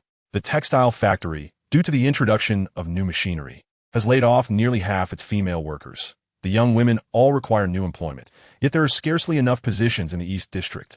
I am unsure which fool incited them to return and vandalize the machinery in protest, and to think there are even human traffickers taking advantage of the situation. I truly cannot spare the time to deal with the fraud. Hiyu clenched her lips, and Maria averted her gaze, plunging the alley into a heavy silence. Perhaps we should consider reporting this matter to the major churches, Hiyu suggested tentatively, but Maria's expression remained grim. After a moment, she cursed under her breath. Fine. Go ahead and report it. I hope the deities truly care about the lives of the people in the East District. It seemed they had no other choice.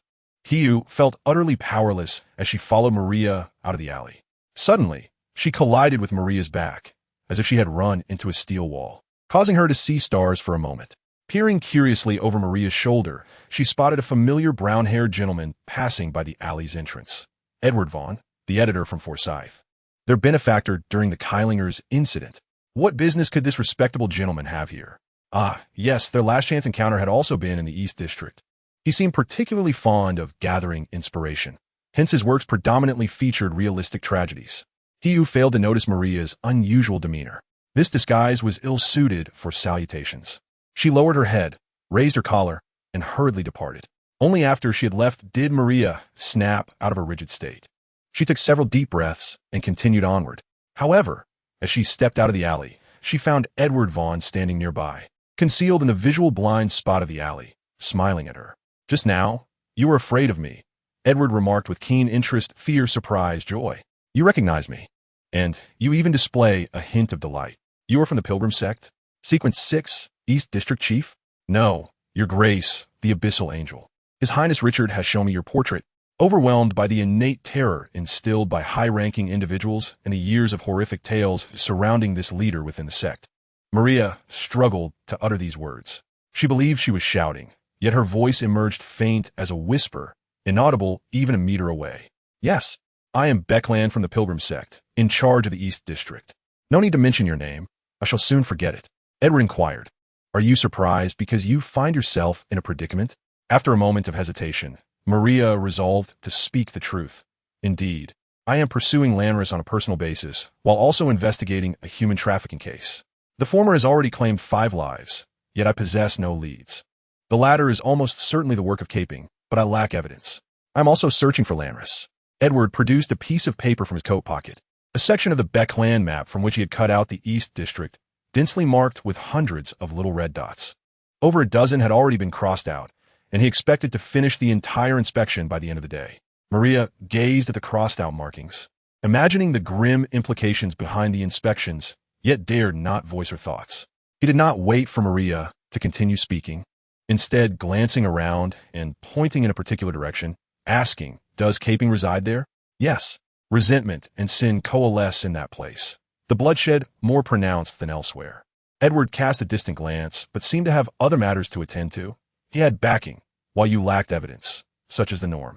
Since he is a most wicked individual, he qualifies to be my sacrificial offering. If you can deliver him to me, I shall reward you."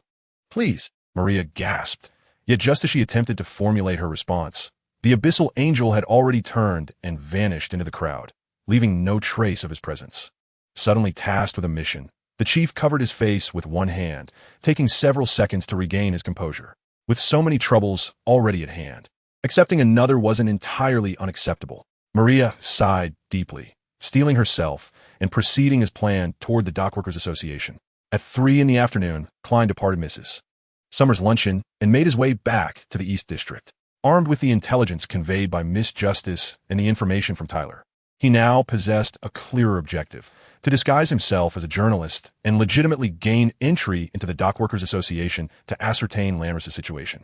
He brought no magical items or equipment, merely donning the attire of an ordinary investigative reporter, uncertain of Lanris' current condition and that of his brutal, merciless associates. Klein opted for caution and carried nothing that might arouse suspicion. Approaching the modest 2-story building, he adjusted his hat brim and detected no suspicious gazes, except for the large black dog lounging in the sun at the association's entrance, half-closed eyes betraying its slumber. As he prepared to push open the door, the dog lifted its head to regard him. Its human-like gaze and the faint traces of blood on its fur sent a shiver down Klein's spine. Reminded of the golden retriever suspected to be an extraordinary creature that Miss Justice had encountered, he couldn't help but wonder, could this also be an extraordinary dog? He chose not to dwell on the creature, pushing the door open and stepping inside. The interior of the Union was starkly simple, merely a spacious concrete building devoid of any decorations or reception staff, with scarcely a few chairs. The staircase stood at the center, flanked by numerous closed office doors, beside which stood a shabby, thinly clad man. Klein approached him. "I am a reporter from the Becland Daily. I wish to interview your association staff to understand your demands and aspirations." Upon hearing the term reporter, the man's demeanor instantly shifted to one of vigilance. And he quickly responded, "No, we're not organizing anything at the moment. You need not answer him." A feminine voice intruded upon the man's somewhat flustered speech, as a woman with distinctive black hair and a scar descended the staircase. Her gaze was piercing as she spoke. "I apologize, but we are currently not accepting any interviews from journalists. Please leave, sir." "I believe you have misunderstood me, madam." Klein's mind raced. Judging by the relief on the man's face and the woman's response, it was clear that she held a position of authority within the association. Presumably the Miss Maria mentioned by Tyler. Utilizing the extraordinary abilities of the clown, Klein endeavored to imbue his expression with sincerity. "I am sympathetic to your cause. I intend to write a feature article depicting the union's efforts to assist workers and the genuine challenges encountered. Please trust me." Maria's eyes narrowed slightly, as if weighing the truth of his words. Klein felt a cold sweat silently bead on his back. After a moment, she finally spoke. "We face numerous difficulties. Since you wish to conduct an interview, you must already be aware of the actual circumstances. Mr. Journalist, what matter would you like to inquire about?" Klein momentarily faltered, desperately rummaging through his mind for recent news he had gleaned from the newspapers. In a mere 2 seconds, he concocted a somewhat plausible response about the new poor law. As soon as the words left his lips, he wished to slap himself. The poor law had been enacted for several months. It was hardly the appropriate time to investigate its societal impact. Noticing the man's perplexed expression, Klein felt even more regretful. Yet, now that the words had been spoken, he forced himself to maintain an air of nonchalance, continuing to regard her with a sincere gaze.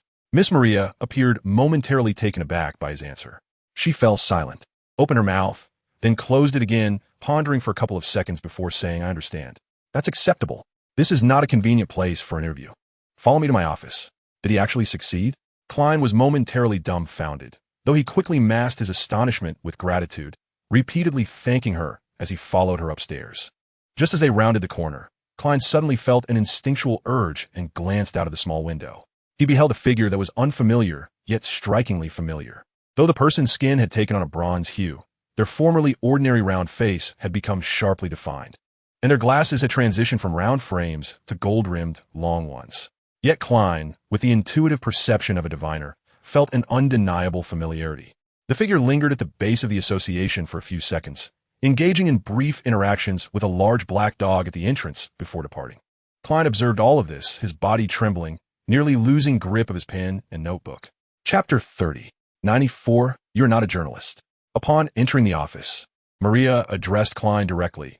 "You have deliberately disguised yourself to come to the East District to investigate something, haven't you? I want to pry, but you would do well to leave quickly. This area will not be safe for some time, and your life is at stake. Thank you very much for your warning." Realizing that she had seen through his disguise, yet moved by her concern for his safety, Klein felt a pang of gratitude. However, having just caught a glimpse of Ramlis, he could not simply abandon his pursuit. He was eager to find a place to consult the gray mist and verify whether the person he had seen was indeed Ramlis. Seeing that he accepted her advice rather than dismissing it like other reckless bounty hunters, Maria felt somewhat reassured. "Your caution will lead you to your goals." She comforted Klein and added, "The East District is extremely chaotic. Perhaps we will have opportunities for collaboration in the future. You may exit through the back door." "Thank you." Klein could hardly contain his delight. Following the protocol of their performance, after a brief conversation in the office, he quietly departed through the narrow back door, as instructed. Ramlis had long since vanished from sight, and Klein did not linger, gathering his belongings and heading toward the tram station. During this process, he caught sight of a somewhat familiar figure among the homeless across the street. "Ms. Hugh?" Klein instantly made the connection. Just then, a carriage abruptly halted before him. The door swung open, revealing the familiar face of the detective Aisling Stanton, who was also investigating a case. The two encountered each other in the East District. It seemed he was still pursuing the serial murder case, but had made little progress.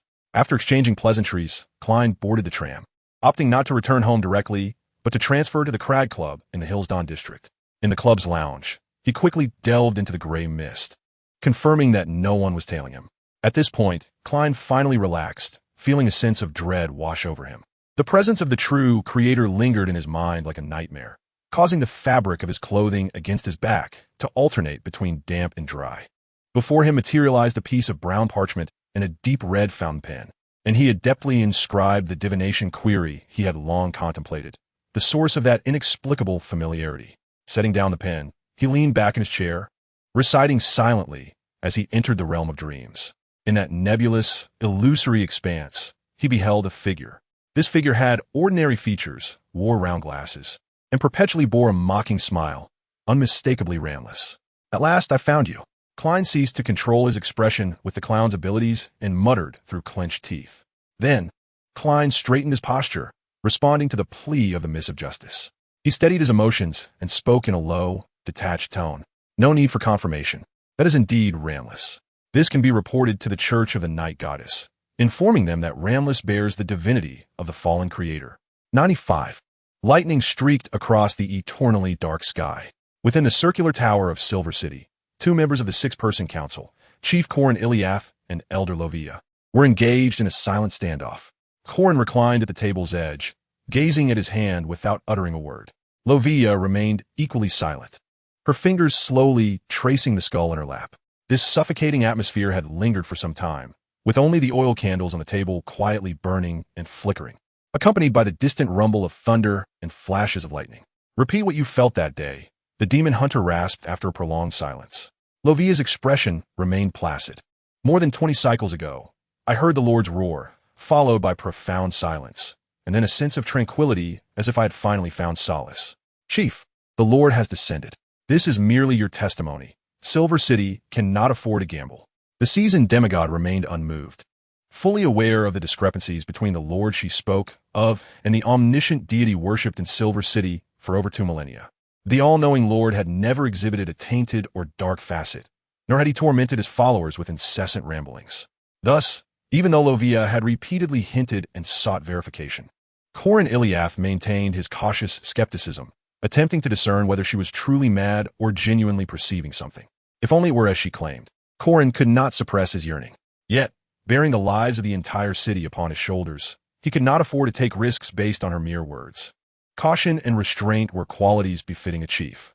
This conversation concluded in failure once more, yet Lovia did not feel defeated.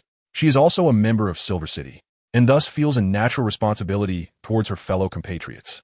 The chief's resolute and uncompromising demeanor provides her with reassurance. Yet she feels a tinge of helplessness for her inability to present more substantial evidence. No one spoke as they walked side by side out of the round tower. The two would part ways at the first fork in the road, returning to their respective abodes. At the corner of the street, there stood a makeshift infirmary established by 2 apothecaries, catering to those who had just completed their missions or returned from patrols, offering basic treatment and health checks. Since these were merely preliminary treatments, others in the city could also visit for prescriptions and examinations.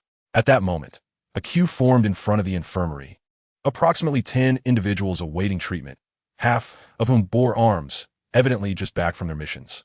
The first in line appeared to be a couple. The husband stood beside his wife, unable to conceal his delight, while she tenderly caressed her abdomen. Clearly, they were a young couple on the brink of parenthood. And in Silver City, the arrival of new life is among the most joyous occurrences, second only to festivals. As expected, upon the apothecary's beaming affirmation, the people in line spontaneously applauded and bestowed their blessings upon them. The couple expressed their heartfelt gratitude before the husband gently assisted his wife away. Exchanging intimate whispers as they passed just a short distance in front of Colin and Lovia, oblivious to the chief and the elder, their minds seemingly consumed by joy. I knew it. I must be pregnant, the young lady exclaimed excitedly to her husband. Did I not tell you? 21 cycles ago, I had a dream where a magnificent silver serpent, coiled beneath a golden cross, shielded itself with its wings. I prayed devoutly before the Lord's symbol, and the serpent glanced at me with its ruby-like, beautiful eyes. Ah, this child must surely be a messenger sent by the Lord.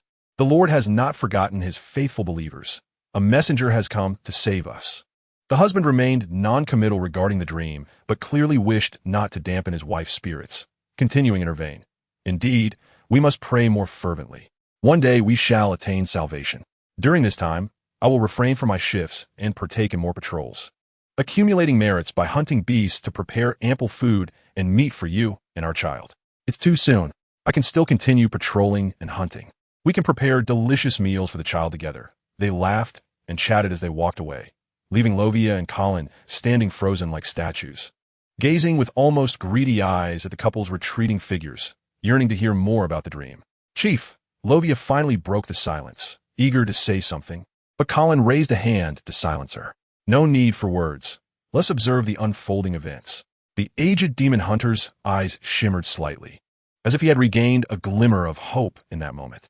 He turned, casting a lingering glance back at the couple's increasingly distant figures before heading towards his solitary home. At 8 o'clock, it was time for dinner. I found myself in the finest restaurant available in the Eastern District, comfortably ordering a creamy mushroom soup, a vegetable salad, and a serving of braised lamb, settling in to relish a leisurely and tranquil dining experience. The taste was acceptable. Perhaps next time, I shall dine at the club instead. The investigation tasks were exceedingly dull. It seemed rather unnecessary for a grand angel to lower themselves to hunt down a mere fraudster. In summary, I decided to indulge in idleness. The servants appeared to relish the hunting games. As I rummaged through the collection cabinet, I eventually dispatched a member of the Andre Ladd family to assist me. He was only of rank 5, seemingly someone who had betrayed his fellow kin to hide his own life from me, although of low rank. He was quite quick-witted and cunning, thus I chose him to run errands for me. Such tasks merely required a sample of blood imbued with spiritual essence. As I roamed about the Eastern District, individuals tainted by Larnus's blood would become increasingly sensitive to the blood of allies, exhibiting various uncontrollable behaviors and even madness leading to death. Quite simple, devoid of any technical intricacies. It appeared another round of investigations had concluded. He arrived at the CAF where I rested, remnants of crimson still glimmering in his eyes, a smile of delight adorning his face. It seemed he had indeed enjoyed this tedious game of murder. I accepted the note he handed me, glancing over it briefly. Larnus was cautious. As I exited, the total number of tainted individuals was approximately 350. Now, 1/3 of that had been completed. To kill several hundred individuals in broad daylight while avoiding attracting attention within a short time frame is no easy feat, even for a demon. Furthermore, according to the brief message from my ally, the opposing side had already detected my activities and was expediting further contamination. Truly, this would increase my workload. Are you truly killing as I commanded? The souls are in my grasp. I certainly know he cannot defy my orders, yet I casually inquired, you Haven T entertained yourself by killing the untainted for amusement or disposed of bodies in places where they would attract attention, causing me trouble, have you? Absolutely not. My lord. The Androlad's smile froze on his face, and he hurriedly lowered his head. Were we not in a CAF, he might have knelt, swearing his loyalty in a fervent display. I interrupted his potentially endless apologies and anxieties. I understand. Has anything unusual occurred? Andre Ladd paused, reflecting, then honestly shook his head. No. However, when I passed by the night church's small chapel of the Eastern District, I happened to see a person in red gloves conversing with a cleric. The night church is mobilizing. Is there someone they seek in the Eastern District? I did not count myself among them. If they were coming to trouble me, then the one sent to scout would at least have to be the Archbishop of Becland. Yet regarding the red gloves, the pendant of 008 indeed originated from the night church. The areas most affected during the divine descent were indeed the night parish and the watchers. Larnus was involved. Could it be mere coincidence that they located him? How could they have accomplished such a feat? Who provided the crucial information that enabled them to pinpoint him? This mushroom soup tasted rather good. If they are indeed searching for Larnus, I must make a call to my ally and inquire about the knight's apparent intervention. Do they still want that piece of meat? If they desire it, I could acquire it, which would mean taking Larnus from the hands of the night church. However, if the matter escalates too high, it might attract the divine servant Ariana. And then, but what concern is that of mine? I leisurely sliced my white bread, stuffing it with braised lamb amidst the astonished gazes of other diners. Regardless of whether my ally desires that piece of meat, tonight promises to offer some entertainment, an amusing diversion for these bored demons. Chapter 31. I have found you. Following Klein's enigmatic response, Audrey, who had already arranged an emergency communication method with Hugh and Furs, swiftly relayed Mr. Fool's hints to the two ladies through the golden retriever. Susie, as if it were information she had obtained from an alternative source. In a corner of an old church, Hugh pondered how to confirm Larnus's identity and devise chaos to seize the opportunity for vengeance against Williams as he unfurled a crumpled paper. No need for confirmation. That must be Larnus. Hugh's eyes widened suddenly, hastily scanning the subsequent content, which clearly stated on the parchment, only to be reported to the Church of the Goddess of Night. Inform them that Lonruth possesses the divinity of the true creator.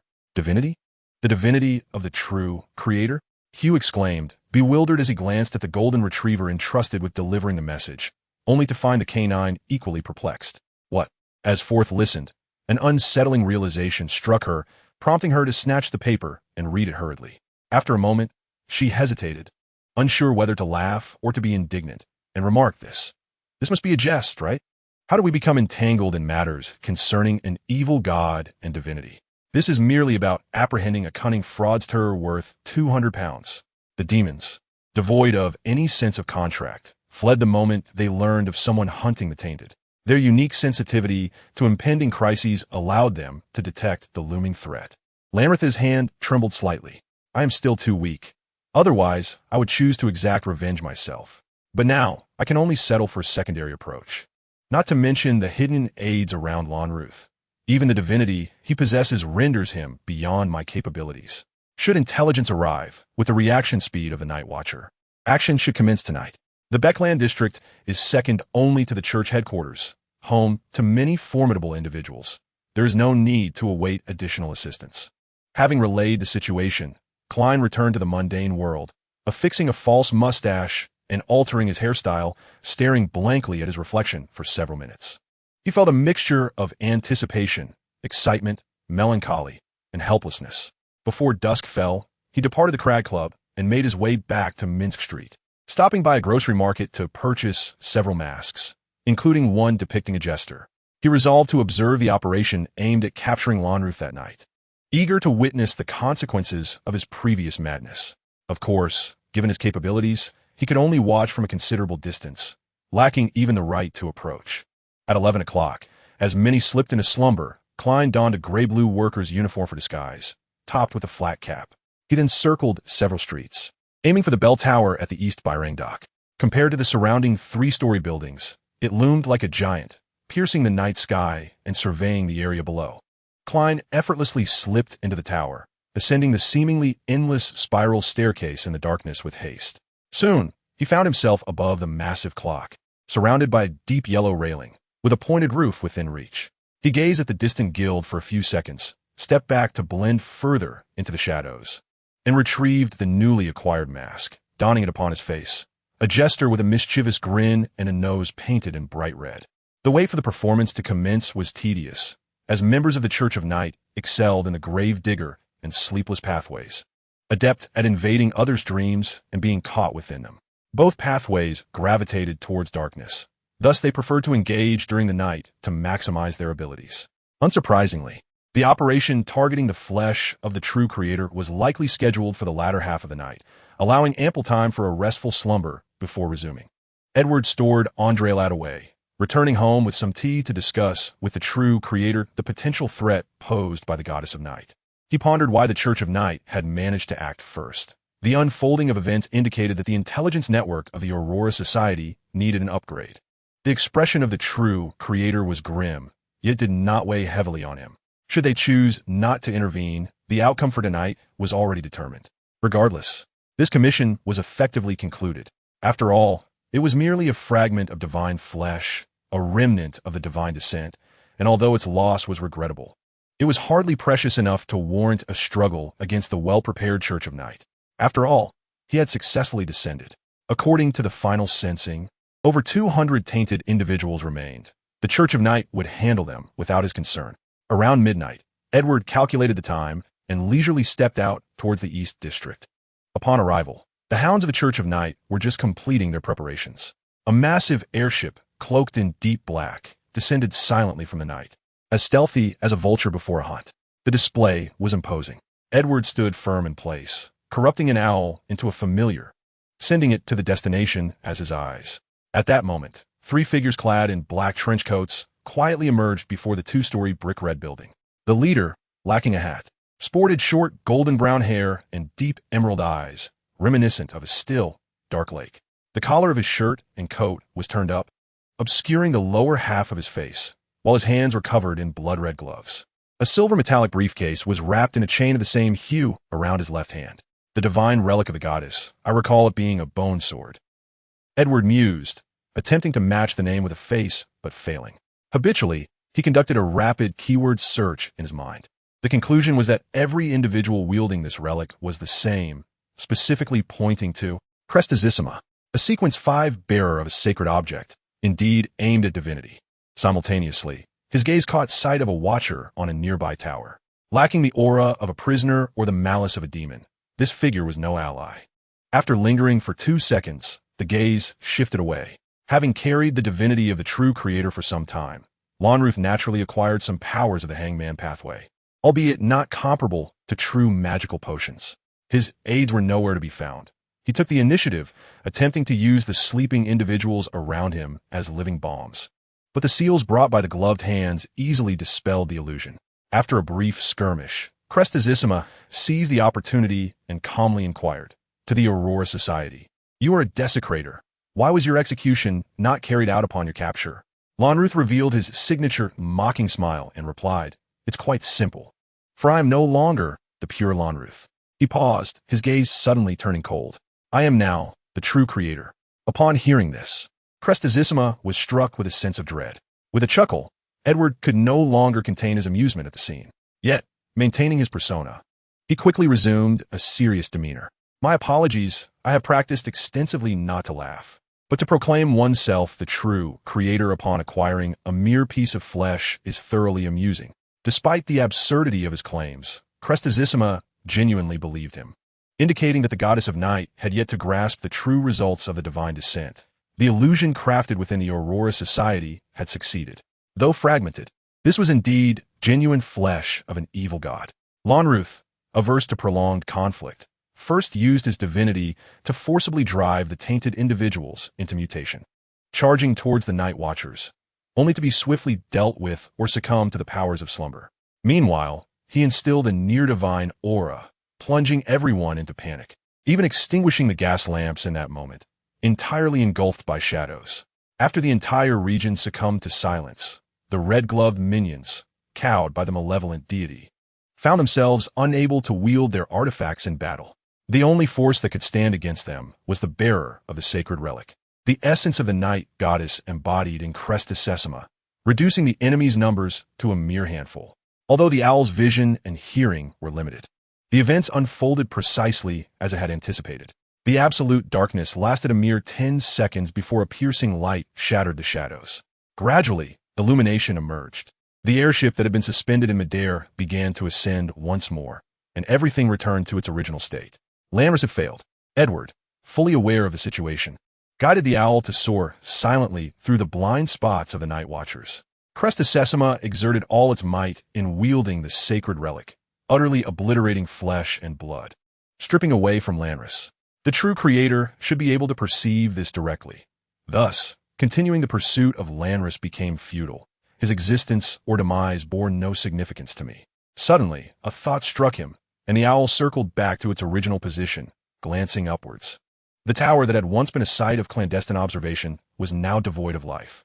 The owl remained silent for a moment before taking flight again, entering the uppermost chamber of the tower and faintly sensing the residual warmth and presence.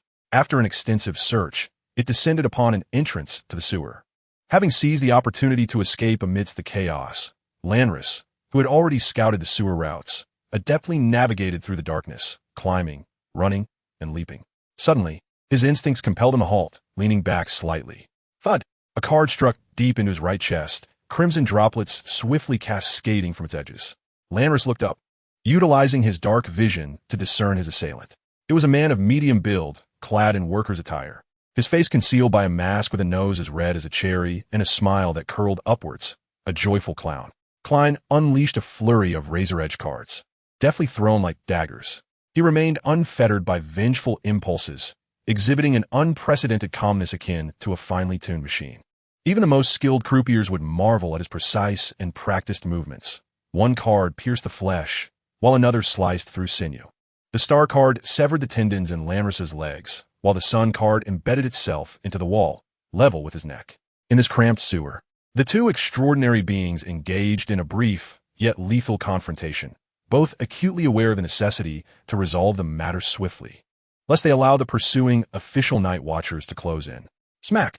One card was deflected by Lanris, yet a deep gash marred his wrist. Suddenly, he ceased evading, opting instead to charge at Klein in a fierce exchange of injuries. Empowered by the strength of the hangman, he possessed far greater physical prowess than his current rank would suggest. Klein did not confront him head-on, skillfully retreating to create distance. The air crackled with the sounds of explosive impacts as Lanris's fists, each heavier and faster than the last, surged toward Klein. Smack! Bang! Lanris unleashed a relentless barrage of punches and kicks, narrowly missing Klein on several occasions, who relied on his exaggerated sense of balance to evade with improbable maneuvers, one moment on the wall, the next on the ground, as if performing acrobatics. Klein feigned an attempt to ensnare Lanris, waiting for the night watchers and officials to catch up. The moment Lanris exhibited signs of fleeing, he would undoubtedly entangle him, leaving no room for escape. Suddenly, Klein's clownish instincts were stirred. He recognized Lanris's feigned movements meant to lure him closer, heightening his vigilance while retracting his strength. It became evident that Lanris, without moving his legs, had twisted his upper body around, facing directly backward, with his toes pointing forward. In this chilling tableau, Lanris hurled a punch towards Klein's head, its force so immense that the air erupted with a thunderous roar. Boom! His fist struck the air, mere inches from Klein's face. The resulting gust swept through, tousling Klein's hair, and in that moment he seized his opportunity. Rather than attacking in that fleeting interval, he murmured an ancient hermetic incantation in a low, rasping voice. Crimson. The sigil flickered at Lanris's temple, propelling him to the side in a desperate attempt to evade. Yet, Klein did not cast a spell. Instead, he tightly clenched his left fist and mirrored Lanris's movement, also lunging sideways and rolling, their distance barely widening. Was he deceiving me? The moment that thought crossed Lanris's mind, he caught a clear reflection of the clown's high, arch smile and the dark red flames flickering within his left fist. Lanris's gaze froze. The faint crackling sounds reached his ears, and an overwhelming tranquility enveloped both him and Klein. What does he intend? He seeks to ensnare both of us. Lanris's eyelids grew heavy. The fatigue and weakness he had previously suppressed surged forth with a vengeance. He strained to remain awake, attempting to force himself through the most intense phase of slumber. Meanwhile, Klein offered no resistance, swiftly succumbing to sleep. However, when he drifted into an unnatural slumber, his instincts would awaken him. In the prior skirmish, after his cards had proved futile, he had promptly produced the sleep sigil, gripping it tightly in his palm, awaiting the moment to employ it, to ensnare both himself and his adversary. In an instant, the rationality that characterized his dreams propelled him awake, his eyes clearly reflecting the swaying figure of Lanris. He inhaled sharply, twisting his torso, pulling at his shoulders, and thrusting his fist forward, striking Lanris forcefully in the throat. The sound of shattering bones echoed, accompanied by the visceral splatter of flesh. Crack! The sound of a cervical vertebra fracturing resounded. Lanris staggered back, pressing against the wall. After delivering a decisive blow, Klein's left hand plunged into his pocket, extracting 2 cards. Each tarot card embedded itself into one of Lanris's eyes, crimson liquid gushing forth instantaneously. Seizing the opportunity as Lanris stumbled into empty space, Klein rushed behind him, arms encircling his enemy's neck. Snap! Klein's arms exerted force, abruptly twisting, and thus, he broke Lanris's neck. Having completed this grim task, he stepped back, observing his foe.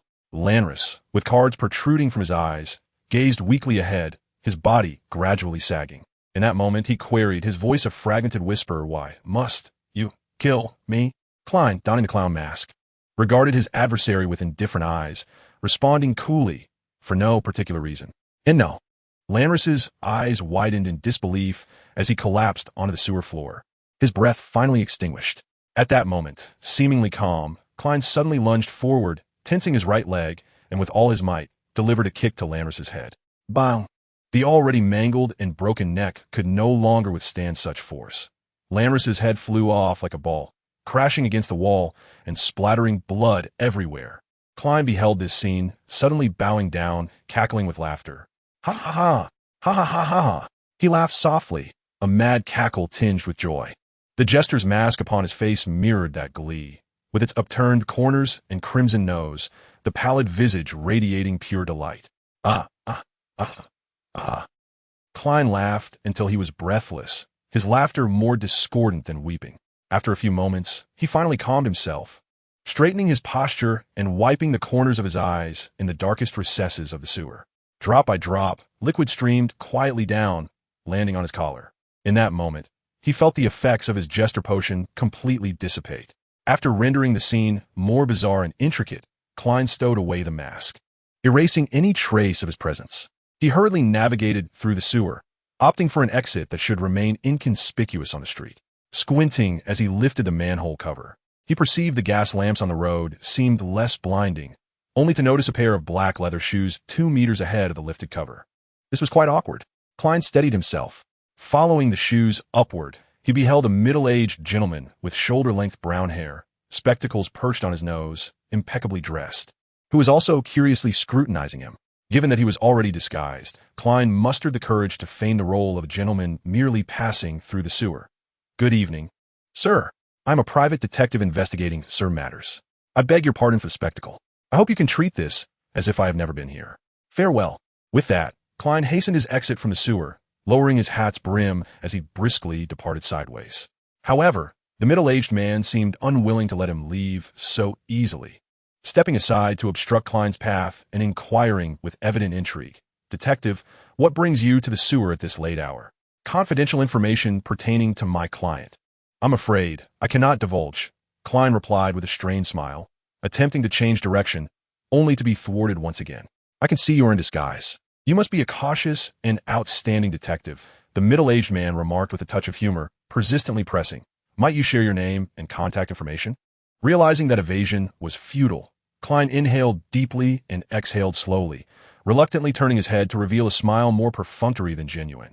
"My name is Sherlock Moriarty." He continued walking, adding, "You can find my contact details in newspapers." "Good day, sir."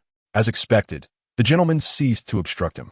Yet, just as Klein had taken 4 or 5 steps, a voice called from behind. "Sherlock Moriarty? Is there a problem?" Klein turned to see the brown-haired gentleman regarding him with a bemused expression, his tone tinged with amusement.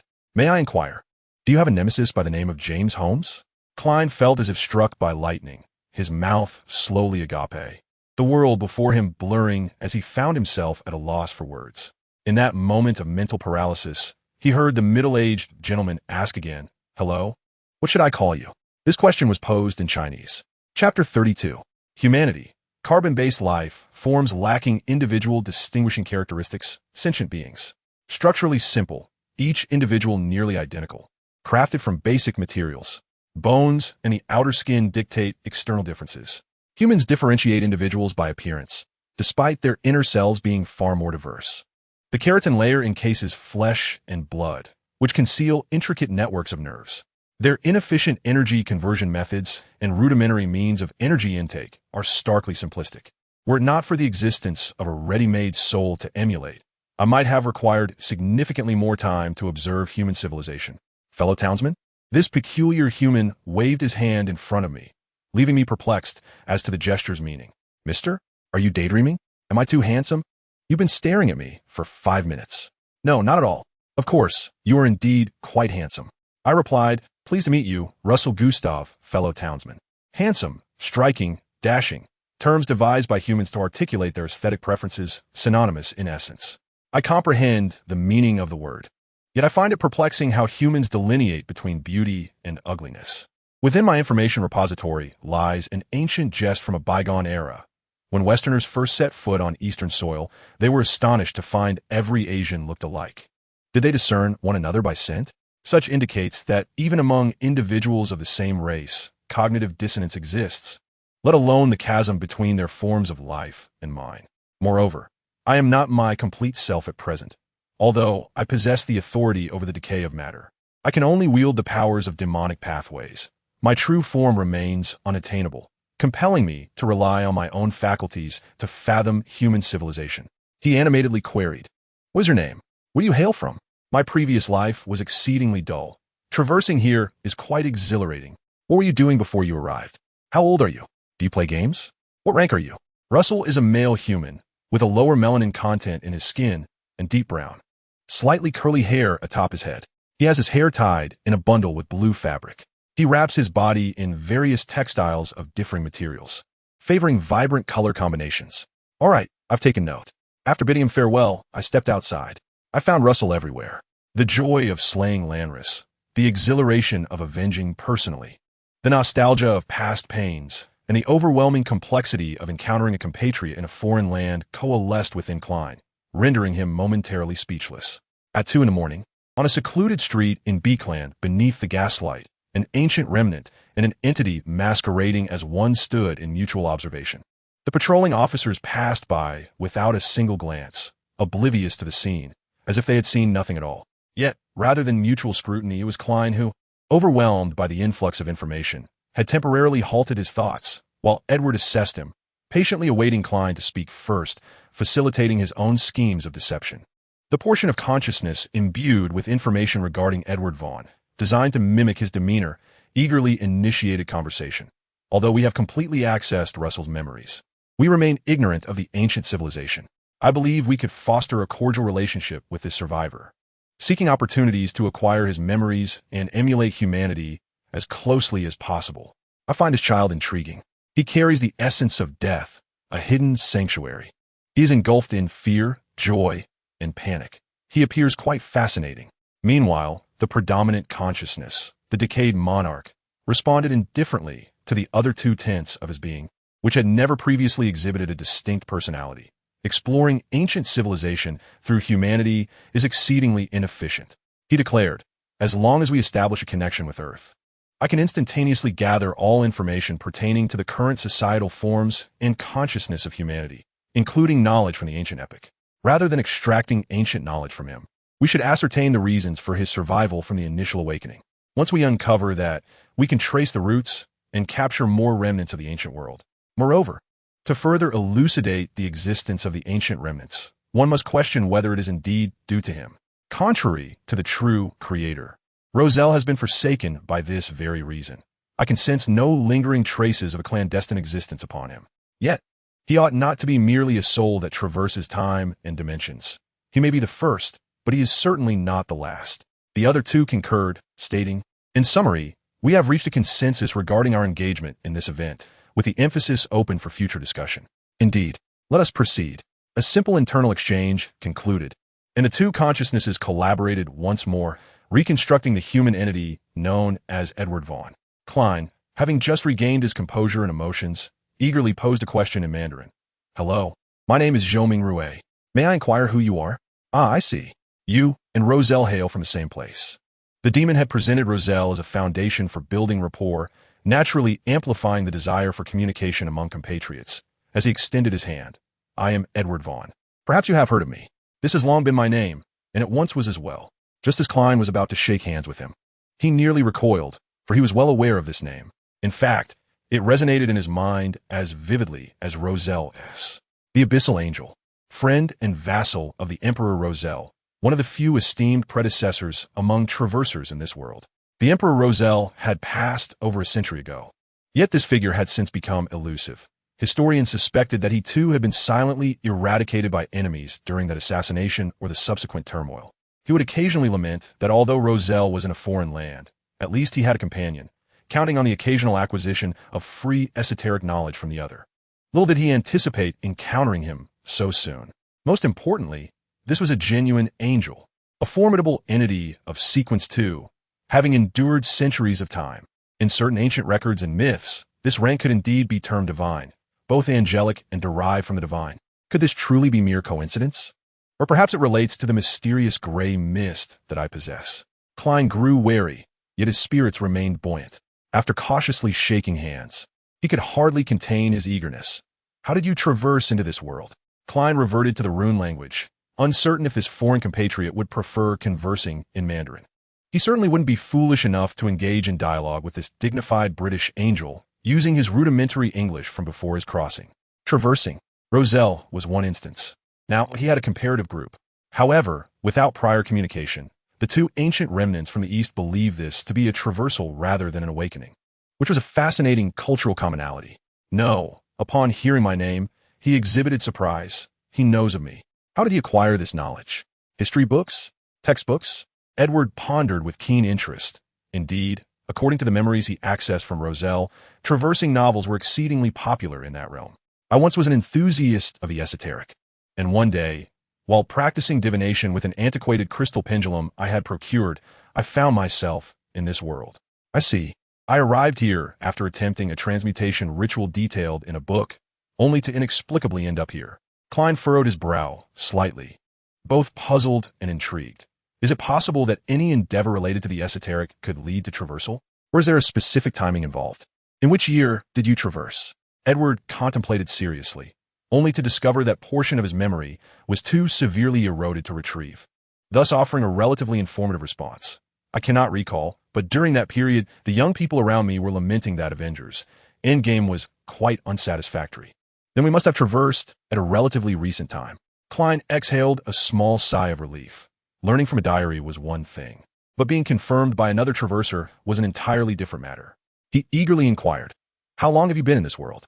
"This year marks precisely the 1400th year." "What?" Klein thought he had misheard. "This year marks precisely the 1400th year," Edward patiently reiterated. "I descended at the end of the quaternary, witnessed the establishment of the ecclesiastical system, proclaimed the commencement of the fifth epoch, and have lived in the fifth epoch until now." This revelation rendered Klein speechless with astonishment. His first reaction was sheer incredulity. How could a human possibly live for 1400 years? Yet, he soon remembered that the other was an angel. It was not surprising for an angel to possess a lifespan exceeding a millennium. After all, the path had transformed him into a being beyond humanity, courtesy of the demon. However, 1400 years? 1400 years? This span of time was so extensive that Klein could scarcely fathom it, for it was too long to grasp, losing its weight and significance, reduced to a mere cold numeral. From Roselle's diary, he had gleaned that the time of the other traversal was not far from his own, yet upon crossing over, nearly 2 centuries had elapsed. Klein found some solace in this. Perhaps after spending a few centuries here, his absence would amount to merely a few years upon return. Yet, the response from this predecessor shattered his psychological construction in an instant. He suddenly realized that his previous thoughts were erroneous. The time of this predecessor's traversal was indeed close to his own, likely not far from Roselle's, yet they were separated by a staggering 14 centuries. On the bright side, it could signify that the flow of time between the two worlds had been further dilated, perhaps if he were to endure a millennium of trials here. Returning might only equate to a few years, so long as he could survive for a millennium. But on the contrary, it suggested that the concept of time disparity was fundamentally flawed. Traversal was merely random, with temporal points impossible to predict. Perhaps in a few decades or centuries hence, another traverser would arrive. Yet why did it seem that all were converging into this world? Klein's complexion paled, and his breath grew increasingly rapid. He shook his head, swiftly severing that line of thought to prevent the cold reality from dismantling his long-held belief. He had initially intended to ask if he had any leads on returning, considering the other was an angel. However, upon reflection, an angel who had remained in this world for 1400 years had either failed to find a way back or had lost the desire to return. After all, a millennium is an eternity, ample enough for an ordinary person to embark on numerous new lives. And Klein could not ascertain whether the other still held any nostalgia for Earth. Moreover, he had just said, "I cannot recall." Edward was indeed a splendid listener. He remained silent, patiently allowing Klein to regain his composure. He observed as Klein's emotions transitioned from joy and necessary vigilance to anxiety and fear, teetering on the brink of despair, then returning to caution and trepidation. Edward could not fathom what thoughts occupied his mind, as Roselle had never exhibited such emotional fluctuations. "I apologize, I momentarily lost my composure." Klein steeled himself, managing a strained smile, hoping to unearth a captivating topic to swiftly restore his equilibrium. "The Emperor Roselle mentioned you numerous times in his diary, describing you as an intriguing yet somewhat conventional individual. I knew he must have been speaking ill of me." Edward, influenced by Klein's words, altered his address for Roselle, and he too felt a tinge of nostalgia regarding this topic, lacking in ability himself. He frequently replicated recipes for me to learn. Roselle's assistance was confined to raucous shouting in the kitchen, preemptively sipping soup, and incessantly clucking his tongue, compelling me to adjust the seasoning. Several times, after I painstakingly prepared pasta, I discovered that the broth I had simmered had been entirely consumed by him. Now, these dishes had transformed into the court cuisine of Intis, Yet, after local adaptations, they had evolved into increasingly absurd creations. 30 years ago, I encountered cherry dumpling pudding and pineapple stuffed soup dumplings served alongside fruit dumpling soup. What on earth? Klein nearly choked on his own spit. Edward comprehended fully. Upon first encountering this dish's name, he had nearly abandoned thought in sheer respect and admiration for human creativity, deciding to visit Intis to see if any new mysterious court dishes had been developed, offering a tribute to Roselle to help him retain a semblance of humanity. Your relationship is truly delightful. Although reality seemed somewhat absurd, imagining those scenes, Klein couldn't help but feel a twinge of envy. Yes, Roselle is my closest friend. Edward solemnly declared this, his gaze drifting elsewhere. It seemed I was the only one who thought so. The atmosphere suddenly grew somber and heavy. Klein felt a pang of regret and sought to lighten the mood. But his mouth unwittingly raced ahead of his thoughts. Emperor Roselle has a famous saying, "The taste of the witch is quite delightful." Edward pondered for a moment. The taste of the witch is indeed delightful. I truly did not expect such a thing. How utterly Roselle, how quintessentially Intis.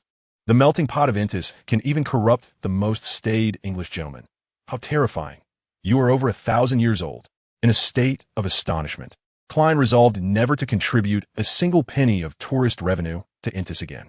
Chapter 33. In the unlit sewers. A group of figures finally discovered the scene of Renelius's demise. Some donned thick black overcoats, while others were clad in well-tailored, military-style uniforms. Leading them was Crestizessima, wielding a pure white bone sword, his red gloves stained with dust, and his resolute visage betraying signs of evident fatigue and weakness. They halted several meters from the corpse, using their dark vision to discern Renelius's body in the head positioned against the wall. 2 tarot cards were thrust into the severed head, one depicting the Emperor, the other the Wheel of Fortune. The headless corpse was adorned with an array of additional cards, illustrating a victorious charioteer, a hermit draped in robes holding a lantern, a grim reaper clad in armor riding a white horse, alongside numerous cups and wands. The surrounding walls and floor bore scattered tarot cards depicting demons, the sun, and judgment. The entire scene resembled a bizarre ritual. Renelius was destined to be the sacrificial offering. Crestizessima inhaled silently, his brow furrowing deeply, as the extraordinary individuals around him momentarily lost their bearings in the face of this haunting and enigmatic tableau.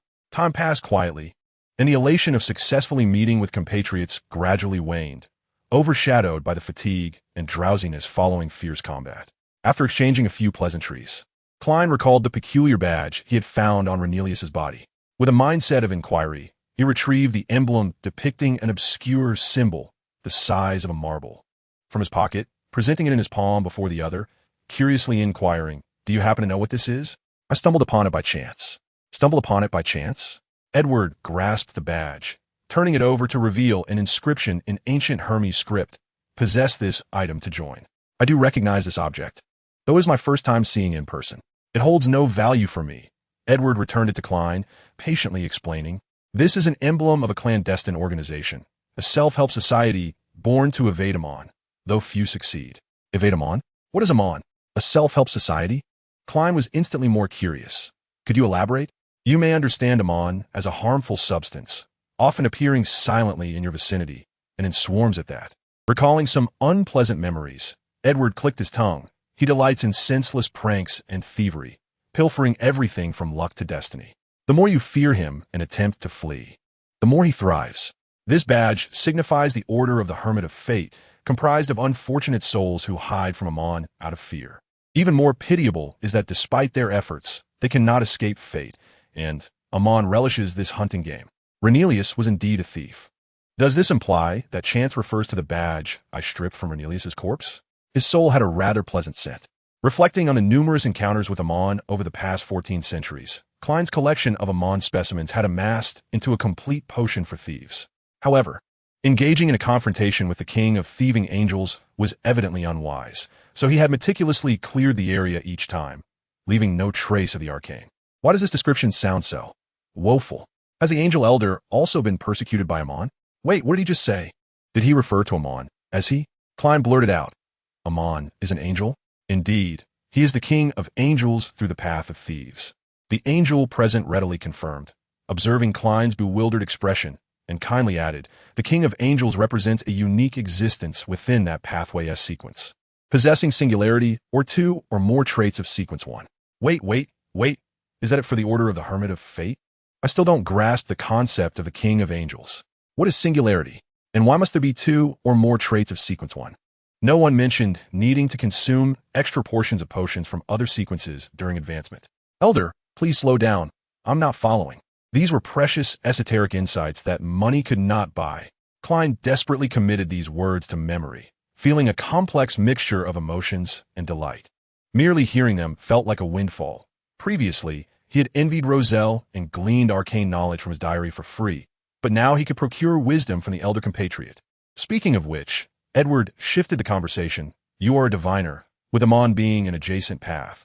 Be cautious as you ascend to higher sequences. Higher sequences? I have no such lofty aspirations. Klein nodded, secretly grumbling. However, after learning about his adjacent pathway, following generalist and seeker, he felt this was already an unexpected boon. You have not inquired about what my adjacent pathway is. You're only sequence 8, yet possess a considerable amount of esoteric knowledge. Edward pondered. Is this also gleaned from Roselle's diary? It seems I should also collect his journals. The diaries are fragmented and contain numerous references to hidden matters that the Church has suppressed, forbidding any form of dissemination. I have searched for him for quite some time, yet I cannot find him. Perhaps his diaries will indeed reveal some clues. A sense of inexplicable melancholy enveloped Klein. Indeed, several cult organizations believed Roselle had not perished, even becoming a concealed deity, thereby secretly venerating him and propagating these beliefs. Could it be that the angel compatriot was among them? If given the opportunity, he would greatly desire to engage in a thorough discussion with the angelic compatriot regarding the matters of Roselle. However, it was already quite late, and Klein could scarcely keep his eyes open. I hope you achieve your wishes soon. It is rather late, and I believe it is time for me to take my leave. How shall I contact you in the future? If you wish to find me, you may visit me at 5 King Street in the Joywood district, which is my residence. As long as I am in Becland, that is where I shall primarily reside. Edward expressed his pleasure in conversing with him, bidding farewell, accompanied by the long, sonorous whistle and the rhythmic clatter of the lever roller. The steam train glided slowly into the dimly lit station along the tracks. The station staff yawned as they directed the train arrival. The doors of several carriages opened in succession, allowing a chill breeze to sweep into the overheated interior. The startled travelers blinked awake, glancing at the platform. Upon realizing it was not their destination, they murmured and curled up once more to doze. Meanwhile, the passengers arriving at their stop disembarked in an orderly and tranquil manner. A young man with short, dark gray hair stepped out of the carriage, his breath forming a white mist in the crisp autumn air. He carried a suitcase in each hand, one a weathered brown case showing signs of wear, and the other a brand new leather piece, its sharp angles snugly encased to prevent damage. A small fabric doll dangled from its handle, its rosy cheeks adorned with an embroidered smile. Following closely behind was a girl with golden brown hair, dressed in an oversized new dress made from old clothes, her curious eyes scanning the surroundings. Alia, this is Becland.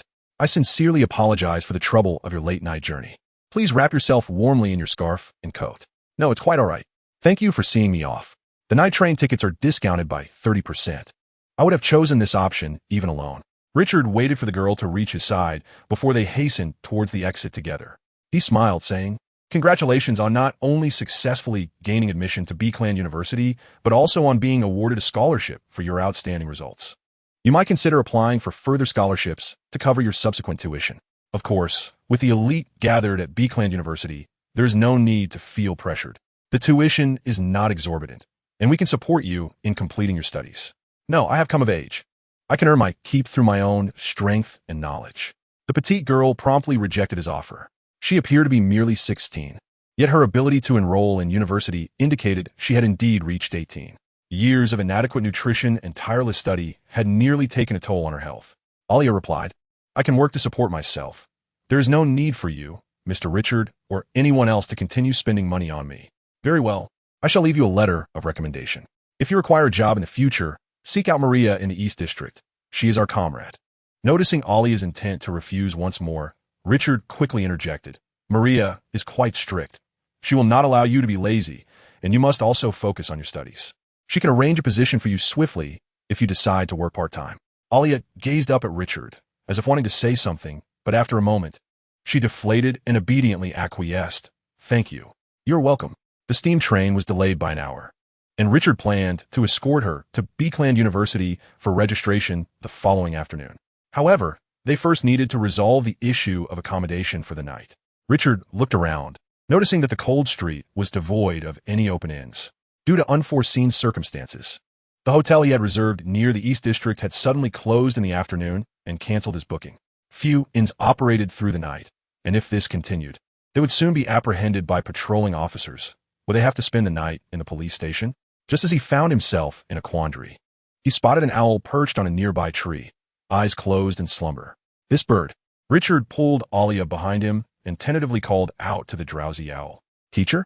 The owl, eyes still shut, rotated its head a full 180 degrees, presenting Richard with a fluffy rear.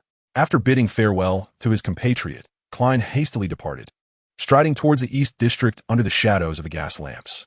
It was not until he entered the East District and reached Black Palm Street that he felt a slight sense of relief. Once inside his rented one-room apartment, he quickly conducted the ritual of summoning and responding to himself. In his spiritual state, Klein transferred the entire outfit he wore that night, the remaining talismans, herbs, essential oils, along with the badge he had obtained from Lanris, onto the gray mist, incinerating the corresponding clues with spiritual flames. He did not rush back to Minsk Street, intending to rest until the following morning before leaving. Given the commotion of the night, acting impulsively could easily attract scrutiny. Finally lying in bed, Klein gazed out at the moonlight filtering through the night, his mind gradually calming. After completing the initial stages of his revenge, he felt as though he had shed a significant burden, discarding much of his oppression. Compared to the preceding period, his mental state had noticeably improved. The threats posed by Insangweir and the sealed Object 008, as well as the enormous, terrifying shadow that had appeared in Tingen, were beyond his current capabilities. There was a vast disparity between them and himself. Only by becoming a high-sequence powerhouse, a semi-divine being, would he qualify to involve himself in these matters. Until he ascended to Sequence 4, he would pretend they did not exist. My long-term objective is to diligently enhance myself. I have now fully digested the clown potion, and once I gather the extraordinary materials, I shall ascend to the rank of magician. Following that, there are the Faceless Man, the Master of Secrets, and a sequence corresponding to Sequence 4, the name of which I am still unaware. In addition, I aspire to be a competent detective. Klein's mind was tranquil as he pondered his future arrangements, no longer feeling so impatient or oppressed. As he contemplated, a faint smile graced his lips, and he murmured to himself, Captain, Benson, Melissa, you must surely prefer to see me in this state, wouldn't you? Chapter 34. In a chamber beneath St. Samuel's Church in the northern district of Becland, a figure clad in a black hooded robe, adorned with blue eyeshadow and blush, exuding an otherworldly and alluring beauty, casually took a seat and picked up a document from the table. As she swiftly scanned the contents, her gaze suddenly froze, her brow furrowing in concern as she suppressed something within herself. Lanris? Why was I not informed of this matter? Why was I not notified of last night's operation? Seated in the main position, Christ Izema, with his chin and lips concealed within the upright collar of his robe, spoke in a low voice. I was concerned that you might not be able to control your emotions, which could introduce unnecessary risks to the operation. Thus, I refrained from informing you. I understand your feelings well. A vigilante from the Tingen squad is currently receiving guidance and training in the chapel, preparing to join the Red Gloves. His performance is comparable to yours, but as the leader of the operation and a senior steward of the vigilante, I must exclude unstable factors. Dolly glanced at the other vigilante squad leaders and stewards who had been summoned, scoffing, why do you think I would be unable to control my emotions? I am quite composed. I do not act impulsively. My anger will only erupt once Lanris is apprehended. This is the professionalism of a seasoned vigilante and steward. If I capture Lanris, I will make him understand that men can be fragile too. I shall position a cold, decaying, yet rigid corpse behind him, while before him I shall place a grotesque skeleton, replete with barbs and emitting a foul stench. I will allow those sinister little creatures to infiltrate every conceivable orifice of his being. Damn it, you have allowed him to perish in such a manner. Crestazesima gazed calmly at Dolly, listening intently to her words before letting out a sigh and inquiring, how long have you endured this? Dolly paused momentarily, her spirit deflating like a punctured balloon as she murmured, for a long time, teacher. I have matters to report upon my return. Richard resolutely began, and upon observing the owl turning its head back, he hastily added, it concerns the Rose School of the Southern Continent, as well as your enterprises. The owl remained silent. Indeed, the thought of it suddenly speaking would be far more alarming. Arya, filled with trepidation, found her understanding of the extraordinary world limited to mere whispers. She was held in high regard by the residents of the orphanage, having learned to read and write, and even successfully gained admission to university. She was on the cusp of transcending her class, evolving from an orphan in the slums to a schoolmistress or housekeeper, a devout follower of the goddess of night. She even aspired to become a government employee in a specific profession. Thus, everyone hoped she would lead a normal and beautiful life, shielding her from the opportunity to join the clandestine organization behind the orphanage, a mysterious cult of which she knew not even the name. Yet, deep within her heart, she harbored a fervent desire for genuine, formidable power, akin to that of the matron, so she might protect more lives. Richard felt a flicker of inspiration. The owl finally deigned to meet his gaze for a few fleeting seconds before flapping its wings and silently vanishing into the shadows. The temperance angel exhaled in relief. It had acquiesced. Richard turned, a smile resurfacing on his face. "Arya, let us proceed to the Georgewood district. Do you see that towering spire of the Storm Church? Tonight, we have a destination, and should you aspire to become a housekeeper, it is prudent to familiarize yourself with the abodes of the nobility." How did you come to an understanding with an owl? If it had no desire to converse with me, it would have simply cast me aside. Richard casually explained, leading Arya beneath the dim glow of the gas lamps. They swiftly navigated through the streets until they arrived at the front of a solitary villa, adorned with a quaint garden, which Richard knew all too well. As they approached, the wrought iron gate opened soundlessly. Arya was taken aback, retreating slightly behind Richard. He ascended the steps with composure, and before he could knock, the dark door creaked open, revealing a warm golden light within. This illumination seemed to shimmer with a hint of magic, causing Arya, who had previously been apprehensive, to relax, shedding her prior vigilance. Even feeling an eager desire to enter and pay a visit to this amiable gentleman. Suddenly jolted by a gentle shake of her shoulder, Arya came to her senses. Finding Mr. Ernst's grave countenance before her, realizing she had unwittingly moved ahead, her hand resting on the doorknob. A wave of fear washed over her. Richard led her naturally into the house, and Arya stood shyly in the expansive foyer, which felt larger than the orphanage classroom. Initially, she had not perceived its grandeur, but upon the chandelier illuminating the hall, her eyes were nearly blinded by its brilliance. Hand-woven tapestries adorned with gemstones sparkled, gold and silver wallpaper glistened, and the presence of countless opulent items, many of which she could not name, overwhelmed her with trepidation. She felt as though she had entered a place of immense significance, contemplating whether she could even afford a single chair here if she were to sell herself to a trafficker. "You have brought a guest," a strange voice intoned, imbued with an uncanny allure that compelled one to gaze in its direction. Arya noticed a figure seated on the sofa, their back turned to her, their tone inscrutable. "The third room on the second floor from the left is the guest room. It is now open to you, and you may utilize all its facilities," the master of the house informed her, adding, "Go rest now, and do not let me catch sight of you." Arya glanced at Richard, who further advised, "Once you go, retire immediately. Do not let curiosity lead you to eavesdrop or meddle with things. Consider it a task bestowed upon you." Richard smiled. "Good night, Arya. Sleep well. We shall meet again tomorrow." Watching Arya cautiously ascend the staircase, disappearing at its summit, Richard finally breathed a sigh of relief. He quickly composed himself, maintaining a stoic demeanor as he approached the sofa and sat opposite Edward. Edward lowered his newspaper. "Commence your report," he commanded.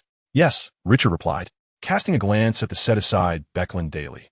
And after a brief moment of organizing his thoughts, he continued. "The Rose School of the Southern Continent has exhibited peculiar movements of late.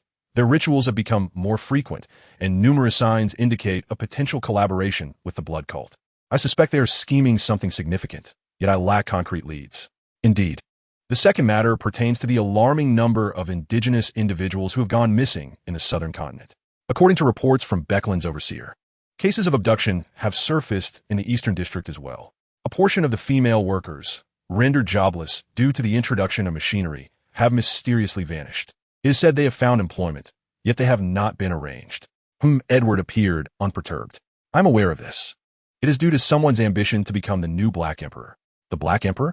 Richard raised an eyebrow, recalling the rise and fall of the Black Emperor. Swiftly connecting the dots, his expression shifting dramatically as realization dawned. "So that is the case. The urgent introduction of new legislation, the emergence of various styles and housing designs over the past 2 decades, the Kingdom of Rune obtaining the crown of Emperor by rank. Are the missing individuals being abducted to serve as the anchors for the future Black Emperor? No, that cannot be. There are too few of them. Have they been seized to construct a mausoleum? Indeed, The seven gods with the precedent of the great Emperor Roselle. The seven gods cannot be oblivious. Are they preparing to support a compliant Black Emperor? To be fair, the identity of the emperor or king holds little significance for the populace. In any case, ordinary people in this era do not live easily or happily. However, a shift in the throne often heralds social upheaval and strife. Should the emperor perish, war would undoubtedly bring about even greater calamities. The temperance angel bore no ill will toward George III. In fact, his regard had slightly increased due to the Employee Examination Act, and it seemed the seven gods had tacitly approved of this matter. Thus, he appeared to lack any adversarial objectives. Yet the abducted individuals cannot simply be overlooked. I can privately investigate the location of the mausoleum and endeavor to retrieve them. Richard suggested tentatively. There can only be one Black Emperor. Then what of the great Emperor Roselle? The identity of the Black Emperor is inconsequential to me, Edward remarked, sipping his tea. As long as their demise is spectacular, that suffices. I eagerly anticipate the manner of his demise, provided George III possesses the capability to ascend to the role of Black Emperor. Richard felt a pang of regret for a few moments, but this sentiment swiftly dissipated from his heart. He straightened his posture, bracing himself for criticism. It appears you are prepared, the abyssal angel scoffed. Have you sought trouble with Seer A this year? No, not at all. Richard maintained his composure. Yet I had repeatedly sought trouble with the Rose School, seizing numerous slaves and living sacrifices, and had successfully escaped from Ciara's grasp. Furthermore, through entrapment operations, I managed to gather the extraordinary traits of the libertines, which could be used to cultivate newcomers. Have you managed to locate the final trait of the Prisoner Pathway Sequence 1? No, I have not. Richard could still hold on, but I fortuitously discovered another surviving angel from the Temperance faction. Of course, that angel could no longer be considered a survivor. They had perished and transitioned into a spirit being. Occasionally, they could receive information from the material world, feeling that since my conversion, I was no longer a comrade, especially since I was now a cultist, thus harboring disdain towards me. They were unwilling to cooperate with me to further expand the Temperance faction. What good is having one more angel? Can you ascend to Sequence 1 by consuming 2 portions of Sequence 2? It has been nearly 2 centuries, and your ritual remains incomplete. All right. Is your organization revenue positive this year? It is. A negative of £1,720, 5 shillings, and 3 pence. Sweat began to bead on Richard's forehead. I had already issued new rectification regulations, internally streamlining and conserving funds, and even invested my own money into emerging banks and the steel industry, expecting to start making profits in a decade. But for now, I am financially strapped. Naturally, if you would be so kind as to grant me a slight allowance for activities, not much, just enough to cover this coffee table, we could trouble the Rose School a few more times next year. Ciara is thriving, the Rose School is flourishing, and you are being chased by Ciara and the seven gods, all while taking time to send a young girl to university. How dare you ask me for money? Edward, in a fit of rage, laughed bitterly, his mouth curling back ominously. Should I remind you of your primary responsibilities? Did you come today to arrange your demise? I was wrong. However, an activity budget is not out of the question. Edward suddenly shifted his tone. I can grant you £10,000. And for the remaining months of this year, you need not seek trouble to boost your year-end performance. Richard's heart raced while his body leaned forward in a gesture of eager attentiveness. Help me collect Roselle's diary, especially those portions prohibited from dissemination by the church. It is time to utilize your network, Edward said calmly, and Richard then noticed an old, worn notebook beside him. Also assist me in tracing the abyss. I have a premonition that someone is seeking to trouble me, though I am uncertain who it may be. Searching for the diary of Emperor Roselle? It seems you harbor a desire to rescue His Majesty Roselle, despite your words. As for the abyss, only your pathways can accurately perceive those intersections with reality. Why must I undertake this task? Richard gently interjected. I will do my utmost regarding the diary, but to search for the abyss may yield unsatisfactory results. Why must you? I simply cannot be bothered. Oh, the Angel of Temperance had no choice but to obey. I have heard of survivors who have accidentally encountered demons in the abyss at sea. I indeed plan to make a trip to the sea before the new year to observe the developments in Byam. You decide, the demon remarked. Failure means no funds. I shall certainly give my all. Richard promptly revised his statement. After a few seconds of silence, Edward pondered for a moment before, contrarily to reason, introduced a new topic. The young girl you brought is quite intriguing. I am eager to hear more. She possesses the potential to become extraordinary. Edward gazed out the window. Yet she shall not attain divinity, and furthermore, she will perish. Richard remained remarkably calm. All mortals must face death. I cannot prevent her from embarking on the extraordinary path. Yet I will take solace in her passing as a human.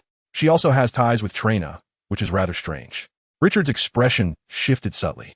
He began to feel restless and deep in thought. I have long thought that Lord Trina's style of conduct is excessively liberal. Changing romantic partners monthly is something I, with my temperance ideals, cannot condone. Richard spoke with utmost seriousness, hoping you might permit me to offer him a few inconsequential pieces of advice. She is a university student. She cannot possibly go to Trier in the short term. Edward muttered to himself, his tone laced with confusion. So why did Trina come to Becland? Who summoned him here? Was it due to war? Because of the Black Emperor? How intriguing. Chapter 35. The Friendship of Children. White mist envelopes. Blizzards obscure the mountain peaks. Cold winds sweep across the desolate wilderness. The sky is clear and blue, yet distant sights remain unseen. You ought to know he's right here. Oh, my children, who still struggle in despair, do not venture near the boundless northern wasteland, where even time has vanished. O blessed lives, ephemeral children, do not approach the abode of the Azure King. The snowfields he rules over are devoid of life. Solitude sings, revealing his desolate kingdom. Only the wind and snow dance in the sky, much like the king in his isolation. O my beloved children, do not leave my embrace. Do not draw near to the malevolent deity that represents annihilation. Boys always harbor secrets, much like discovering a hidden path in their garden during the transition from spring to summer. When the warm winds from the Suniya Sea finally reached Trier, after overcoming numerous obstacles, summer had already commenced for over a month. This was the most comfortable season of the year, second only to early autumn, as the social season of Intis was about to begin, and the nobility donned lighter spring attire, with various exquisite seafood and fruits soon to grace their tables. Of course, none of this mattered to Trina. While others found novelty in fresh fruit and delectable dishes, he could savor a variety of delightful fruit cakes, yogurts, wondrous beverages, and exquisite foods prepared by his father. Even the current sensation, Uncle Gustav, would occasionally sneak in for a meal. With the cakes and snacks his father made, he quickly forged a bond with his new friend. The second son of Uncle Gustav. After all, having an exceptional sister placed immense pressure on him. Despite her silence, Trina could sense the fatigue and helplessness in her demeanor. I simply cannot measure up to my sister. What can I do? Meanwhile, he was the only child in his family, inheriting his mother's vivacity and cheerfulness. Yet he was still obliged to complete the tedious royal coursework daily. The two children quickly grew familiar with one another. Trina's secret route for sneaking out of the house involved squeezing through the narrow bushes between the railings, climbing the largest oak tree in the garden, traversing its sturdy branches to reach the roof of the greenhouse, and then descending along the decorations on the wall to meet with Charles at their appointed place. This was an exhausting endeavor, yet for Trina, a natural-born hunter, it was not overly challenging. This route was just right for a child barely past his 8th birthday, but it was evident that it would be abandoned in a year or two. Trina tucked the small cloth bag filled with cookies into his embrace and nimbly navigated through the grass and fence. At the top of the oak tree's trunk, he spotted a flower cat leisurely perched there, its amber eyes fixed intently upon him. That was his acquaintance, or rather a familiar feline, a demon sent by his father, and also his playmate, his future messenger. Please do not tell father, all right? Trainer felt a twinge of guilt as he turned back to promise you some fresh sashimi. The calico cat tilted its head, observing him for a moment before turning away, seemingly uninterested. Trainer could not shake the feeling that there was a hint of disdain in its gaze that he could not quite comprehend. However, he had larger matters to attend to.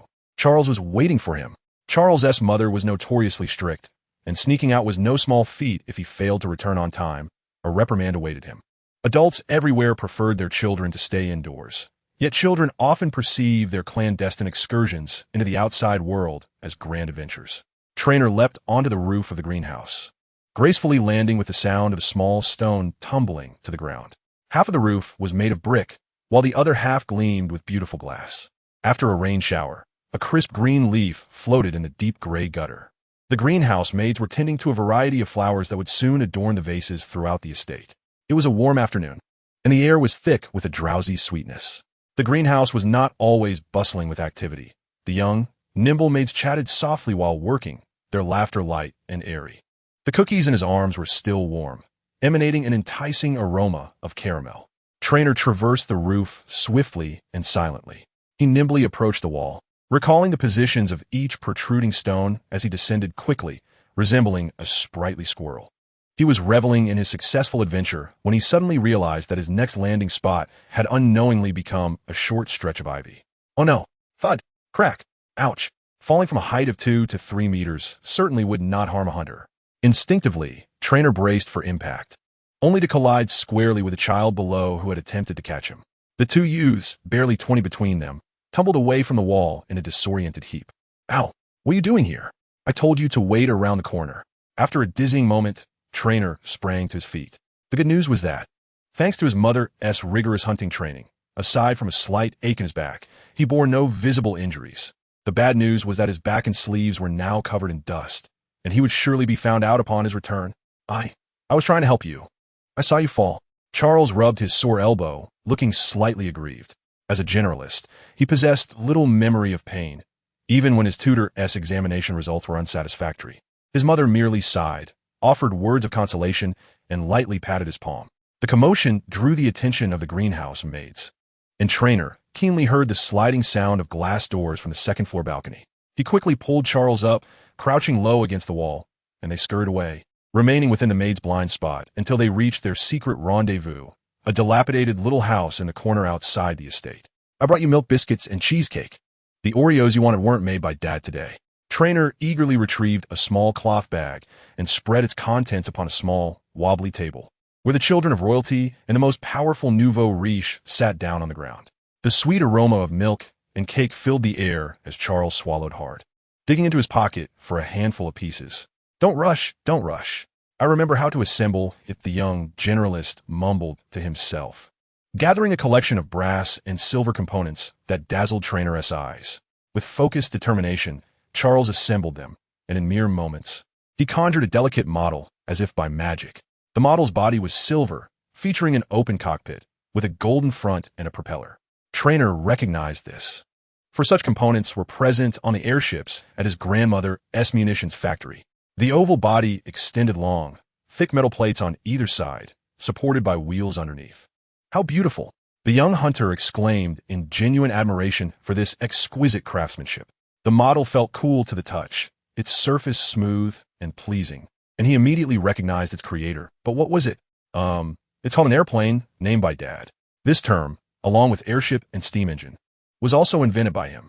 Charles picked up a piece of cheesecake, assessed its size, and initially intended to daintily consume it in 3 bites. However, remembering he was in front of his good friend, he promptly shoved the entire piece into his mouth.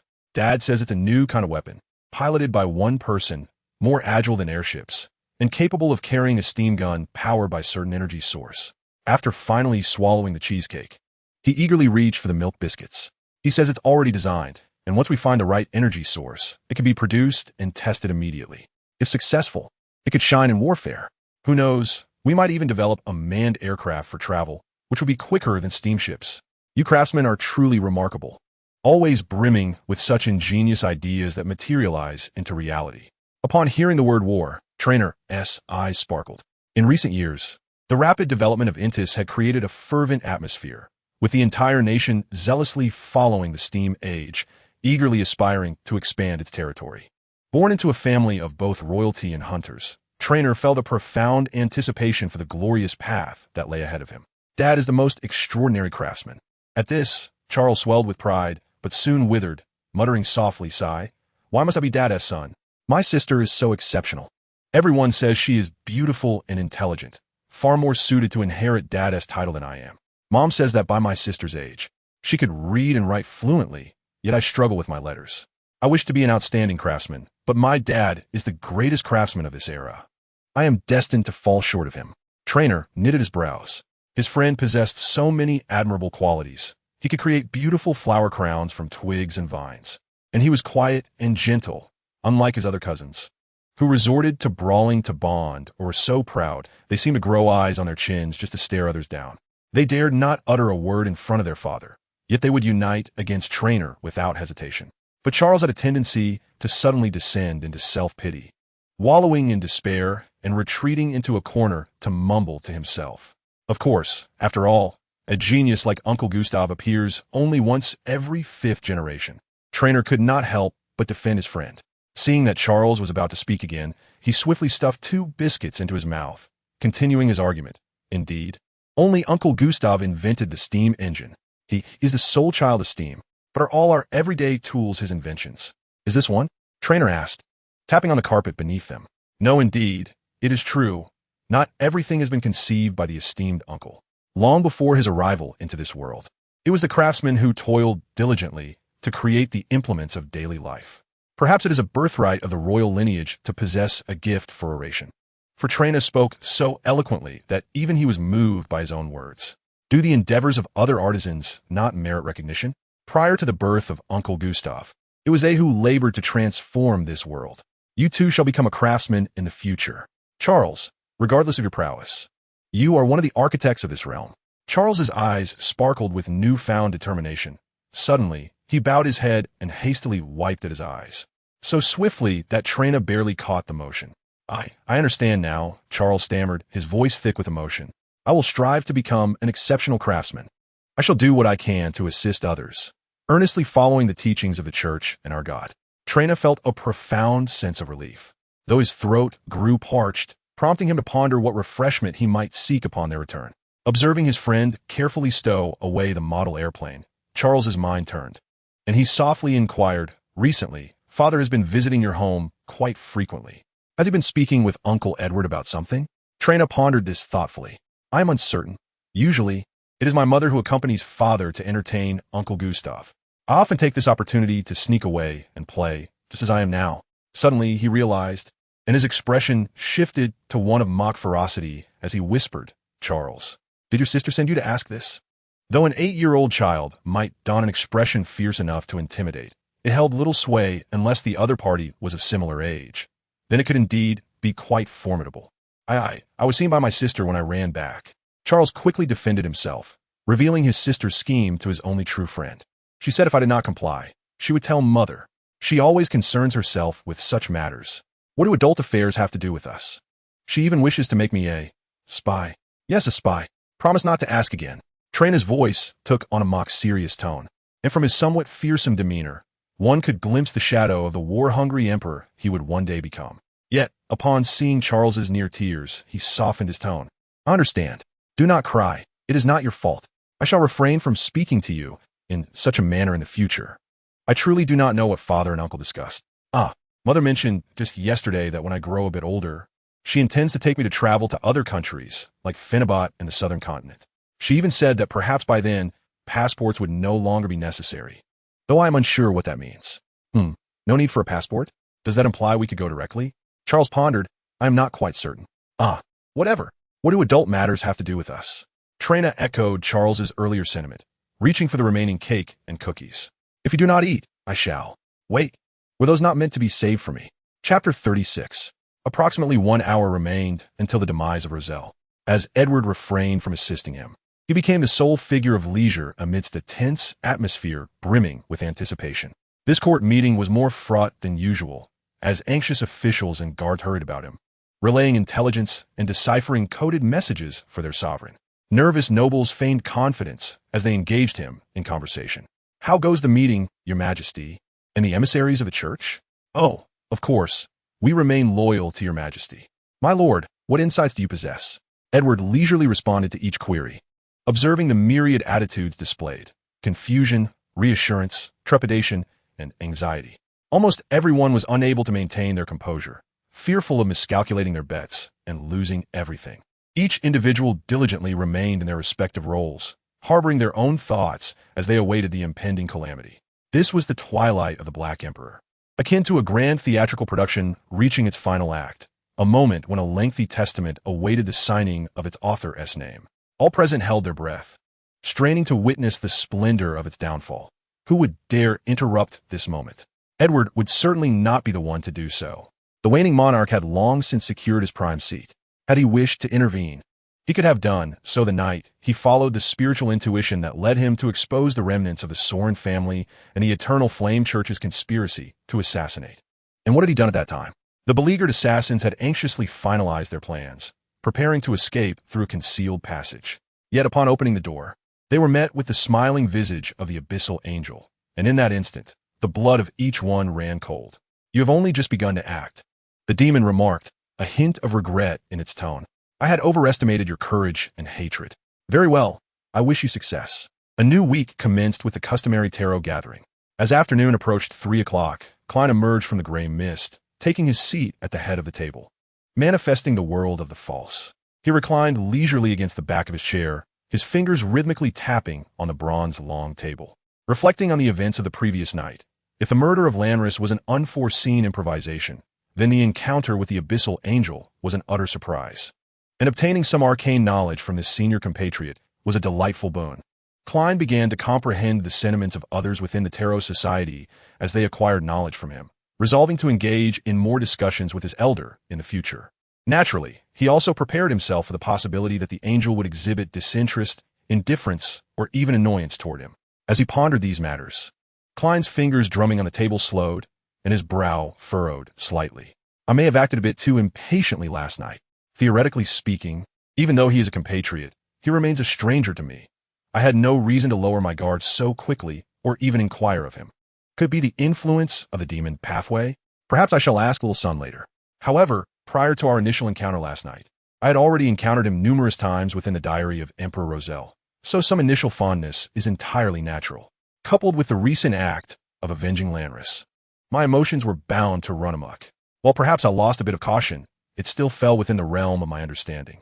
I must remember to exercise greater care next time." Having reviewed the events of yesterday, Klein nodded slightly, centering himself, and signaled to the assembly that the gathering was about to commence.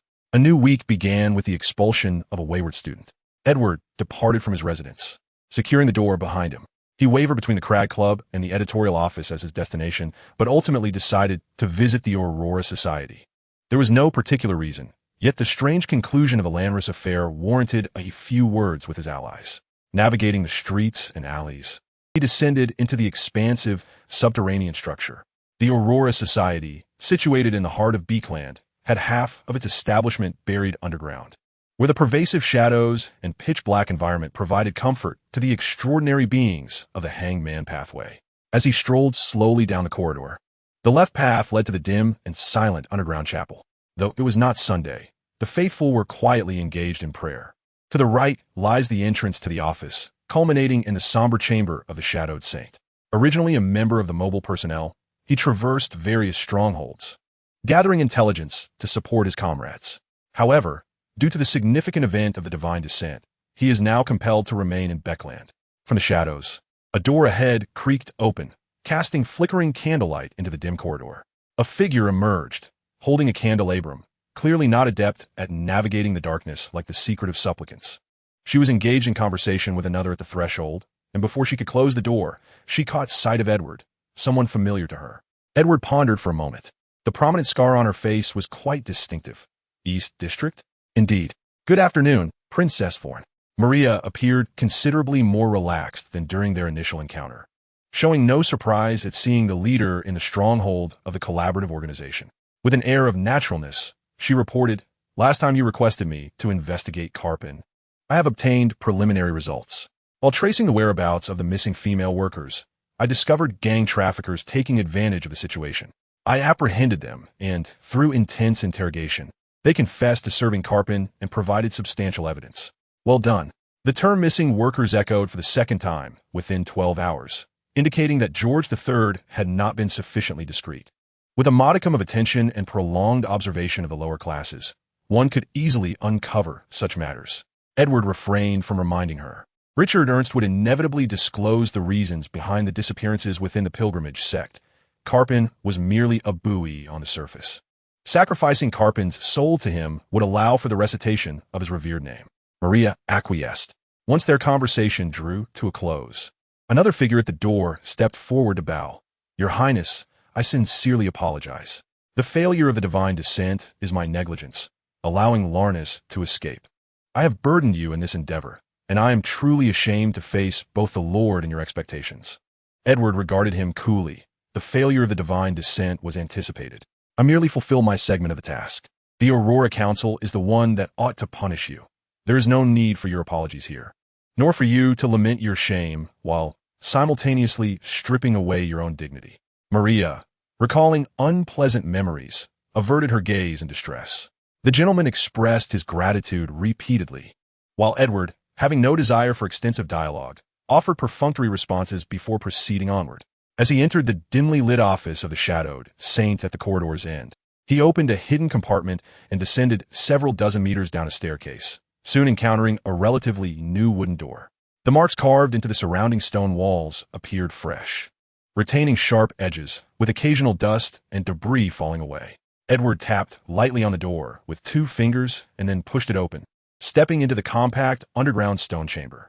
This subterranean space, approximately 100 square meters, featured pristine relief sculptures adorning the walls and brass candelabras embedded within them.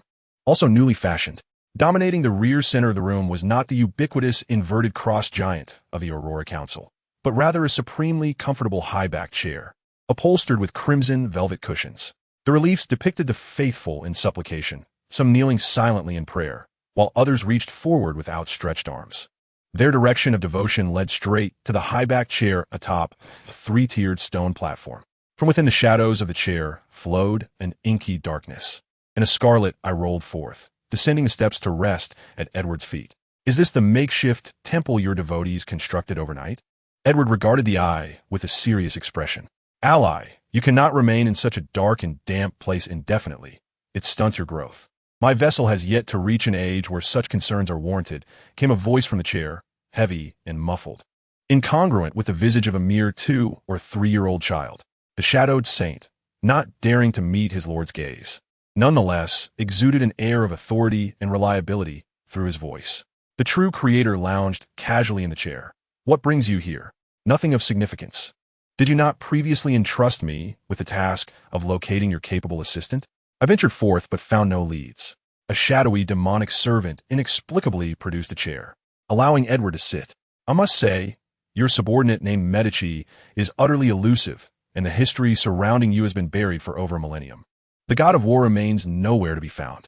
I dispatched my servants to gather intelligence on the hunters and high-ranking individuals, and the only intriguing tidbit came from the island of Binsi. Oh, the true creator's interest piqued. Due elaborati. Binsi Island venerates the god of weather, suggesting there may have been a weather sorcerer here in the past. Edward replied nonchalantly. If this is a backup plan or a hint, it is rather overt, and moreover, the island has been under the dominion of Rune for several decades, now worshipping the Lord of Storms. Are you implying that Binsi Island could be related to Medici, albeit only tangentially? The true creator contemplated this notion, acknowledging that he was not a hasty individual. Yet, I believe there must be something else concealed within Binsi, perhaps the reason for its overt veneration of the god of weather. Edward remained noncommittal. My student has plans for a maritime expedition by year's end. He could potentially assist you in exploring Binsi Island. Ally, your information is exceedingly scant, and invoking my revered name yields no response. Medici is either devoid of any mental imprint or has perished in obscurity. I initially intended to seek the abyss in the coming years, to confront Fabuti in a battle to the death. However, I have been hindered by your request. You must provide me with more substantial compensation. The true creator refrained from responding. Undertaking this commission was primarily a means to intimidate him and distract him from the possibility of suddenly going mad and extinguishing this small fragment of himself in its cradle. Medici's demise was entwined with his divine essence, yet the other party refused to offer assistance in this matter, cryptically stating that the time was not yet ripe. The expression on his face, the countenance. Those who were witnessing their condition improve found their fists clenched tighter, yet ultimately refrained from striking out due to the disparity in power. Truly, where on earth has Euryalus gone? Will the word angel finally locate him? The word angel reported that this month he would thoroughly scour the godforsaken lands. Should he fail to find him then, the question remained whether to summon him back or allow him to remain in that desolate place. But that is a matter for later. It seems you are at an impasse, Edward observed as the true creator pondered for an extended duration, prompting him to interject. Simply providing me with 200,000 pounds would suffice. After all, an angel's information is inherently priceless. 200,000 pounds? The operating budget of the Aurora Council is roughly equivalent to that amount. The true creator mused despondently, chuckling softly to himself. My commission remains the retrieval of him. Should you be unable to do so, I will employ alternative methods for confirmation. If your efforts yield no results, my compensation serves merely as assistance. If you succeed in retrieving him, we could discuss your demands at that time. Assistance, Edward echoed. An angel-level assistance, and I will not agree to anything beyond that. The true creator would not permit the demon to exploit any loopholes, nor could it involve anti-human actions. You understand my meaning. I comprehend. This is quite a bargain, and I stand to gain, Edward stated. I shall judiciously utilize your promise and will endeavor to aid you in your search. The two continued exchanging information, updating one another on the internal situations of their respective organizations. After more than 10 minutes, Edward rose to take his leave. Leaving the underground shrine and departing from the Aurora Society, Edward lingered on the street for a moment. As his gaze drifted aimlessly, he observed an individual clad in newspaper work attire affixing a poster to the wall, adorned with flowing cursive and illustrations of various items and furniture. The commemoration exhibition for the great Emperor Roselle is scheduled to take place on the 16th of this month. Chapter 37, 115. There remain 28 minutes until Roselle's demise. The closer one approaches the threshold of death, the more precise the perception of mortality becomes. The declining monarch, filled with a sense of purpose, made his way to the scene of the impending tragedy, encountering a fresh Adam along the way. It seemed that fate had a penchant for surprises. Although he had resolved not to assist Roselle, intent on enjoying a cinematic spectacle of the Emperor's fall with popcorn in hand from a prime seat, others remained unconvinced. After taking a few steps, he found himself in the familiar mirror corridor of the White Maple Palace, the familiar royal hall. Yet the distance to the next column remained unchanged. He stood still, awaiting the individual who had come to observe him. The currents of time had already decreed that Roselle must perish. You, the demon lurking beside the true creator, waiting for your opportunity, shall not survive. This thought suddenly sprang to mind, its tone unmistakably familiar. Adam's true form did not manifest. Instead, his presence materialized in the nearest mirror. This was one of the reasons the declining monarch harbored disdain for him. Adam always sought to operate from the shadows, yearning to profit through subterfuge. Did he truly believe himself the sole audience at the banquet, merely wearing an innocent, punchable smile while watching others clash upon the stage? Such a notion was absurd. Better to assume the role of a high-dimensional overseer. The declining monarch observed his performance with guarded attention, yet not entirely vigilant, subtly orchestrating a flicker of unease upon Edward's visage. Casting a glance around, he noted that the royal hall and mirror corridor had crumbled into disarray. He now stood upon a pitch-black expanse beneath a crimson sky, reminiscent of an abyss. This must be the ocean of consciousness, for Adam was indeed astute. Suddenly, his expression shifted slightly as he discerned familiar dim starlight faintly piercing through the dark red sky. This was his own ocean of consciousness. Adam had audaciously infiltrated his mind to bring about his demise. It had been ages since he had encountered someone so reckless in courting death. You appear more trustworthy than Fabuti, yet it is evident that you are far more cunning and treacherous. Adam's eyes glimmered with gold, his voice resonating thunderously, imbued with potent brainwashing and mental suggestion. The demonic path is ill-suited for birthing a true deity. The aberrant is the better choice. It seems you are unwilling to change your path. I shall accept your characteristics. Contrary to his usual demeanor, Edward remained silent, his expression gradually shifting from caution and veiled madness to brooding impatience. This is my ocean of consciousness. You can so easily enter? Are you the true form of Adam Sequence 1? Ah, merely a virtual persona bearing the traits of Sequence 1. I have not granted you permission to speak. The realm of consciousness often reflects the hidden truths beneath the surface. It appears that his actions have merely been a guise, revealing his true nature to be such. Suddenly, Adam's calm visage fractured, revealing emotions beyond innocence in his pure golden eyes. The black mist enveloping the consciousness dispersed. The crimson sky transformed into an abyss of pure darkness, the land and mountains crumbling into dust. The surface of the ocean of consciousness collapsed. The curtain lifted to reveal an extinguished sun, a scarlet moon, and countless stars and galaxies unfolding before him. An infinite cosmos.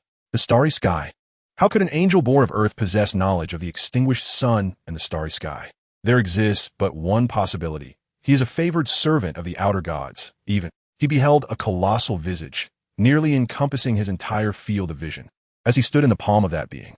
No, that was not a visage. It was a head formed by a multitude of twisted, fleshy tendrils entwined together. The ground beneath him was not a palm, but rather a slowly writhing root system. Certain tendrils bore eyes, each casting a gaze of chilling indifference upon him. Yet, as his vision blurred, Adam perceived only a visage reminiscent of humanity before him. A miscalculation, a complete miscalculation. This was no unguarded Sequence 2 demon, but rather an old one descending upon the earth. He understood that this virtual persona could not survive, and thus began to contemplate how to relay information to his true form. However, the subsequent words interrupted his thoughts. This is my ocean of consciousness, having arrived. You shall not escape. The declining monarch's demeanor appeared listless, exuding an aura of disinterest in all matters. Your true form shall not obtain any memories from this avatar. 2 assassination attempts, 3 orchestrations, and the theft of the demon card to restrain me. I have tolerated you for long enough, Adam. You shall not die easily. 116. Here is your ticket. Please hold on to it. Thank you. I received the ticket from the attendant, examining it briefly. The ticket was rather exquisitely crafted, embossed with gilded levers and gears. This Roselle commemoration exhibition was hosted by the Steam Church, touted as the largest and most comprehensive exhibition within the Kingdom of Ruin, with a relatively inexpensive ticket price of £50, and no distinction made for VIP access, as it was aimed at the middle class. The event is to be held on the 16th, next Tuesday, leaving ample time. The slight contamination carried by the true creator began to randomly shed other curses under the influence of my overflowing spirituality, developing into the 5th curse, soul decay.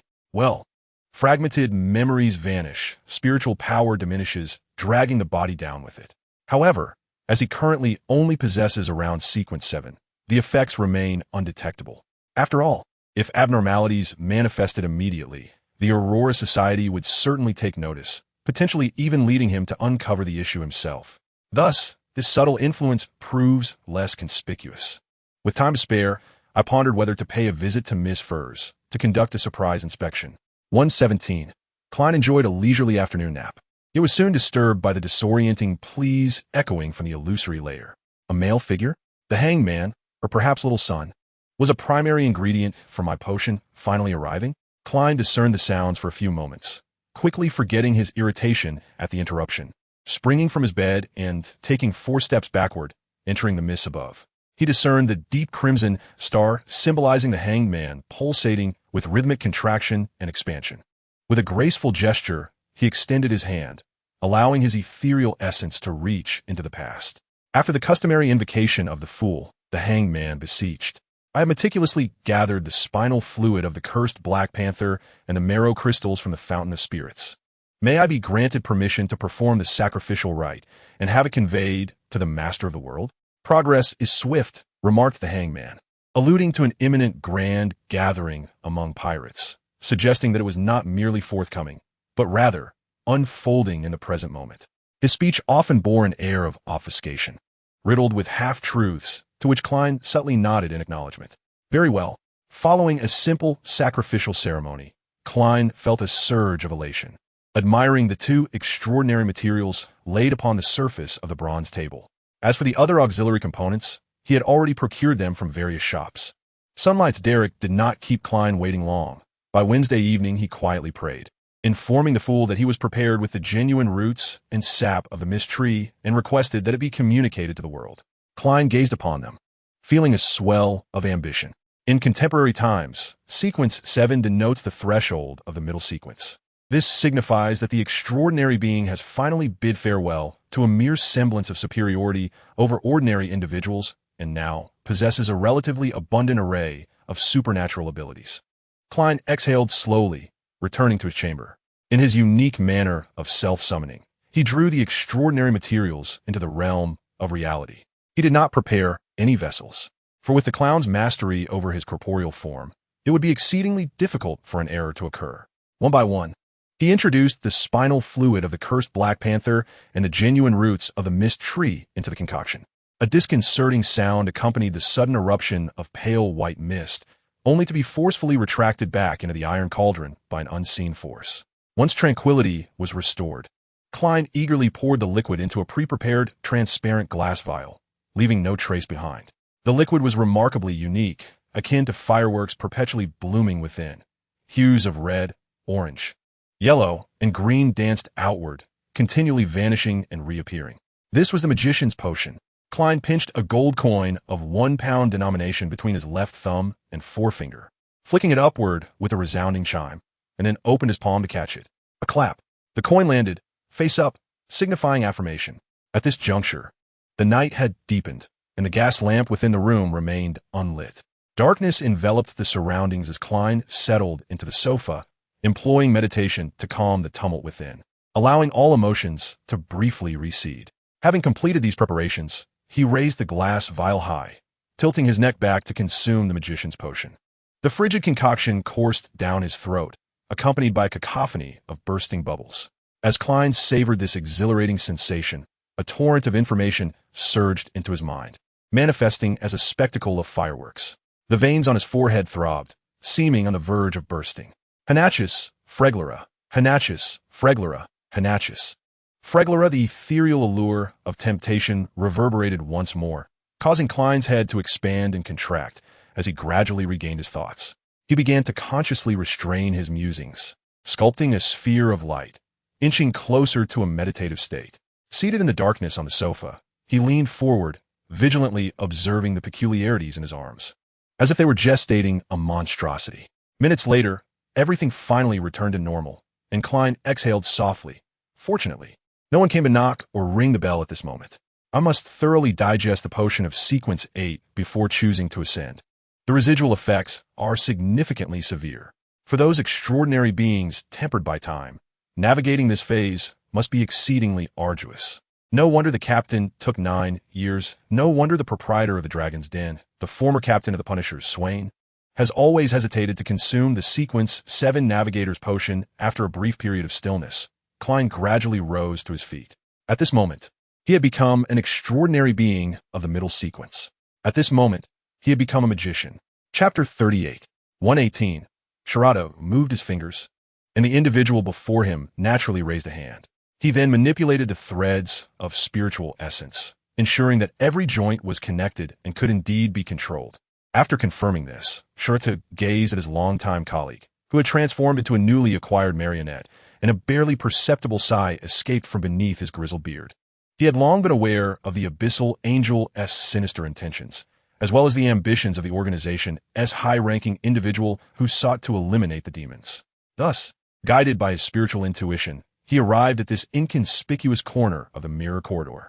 All the nobles and ministers were gathered in the small parlor, anxiously awaiting the outcome of the meeting while engaging in fervent discussions. It was not surprising that Earl of the Palace had taken a brief leave.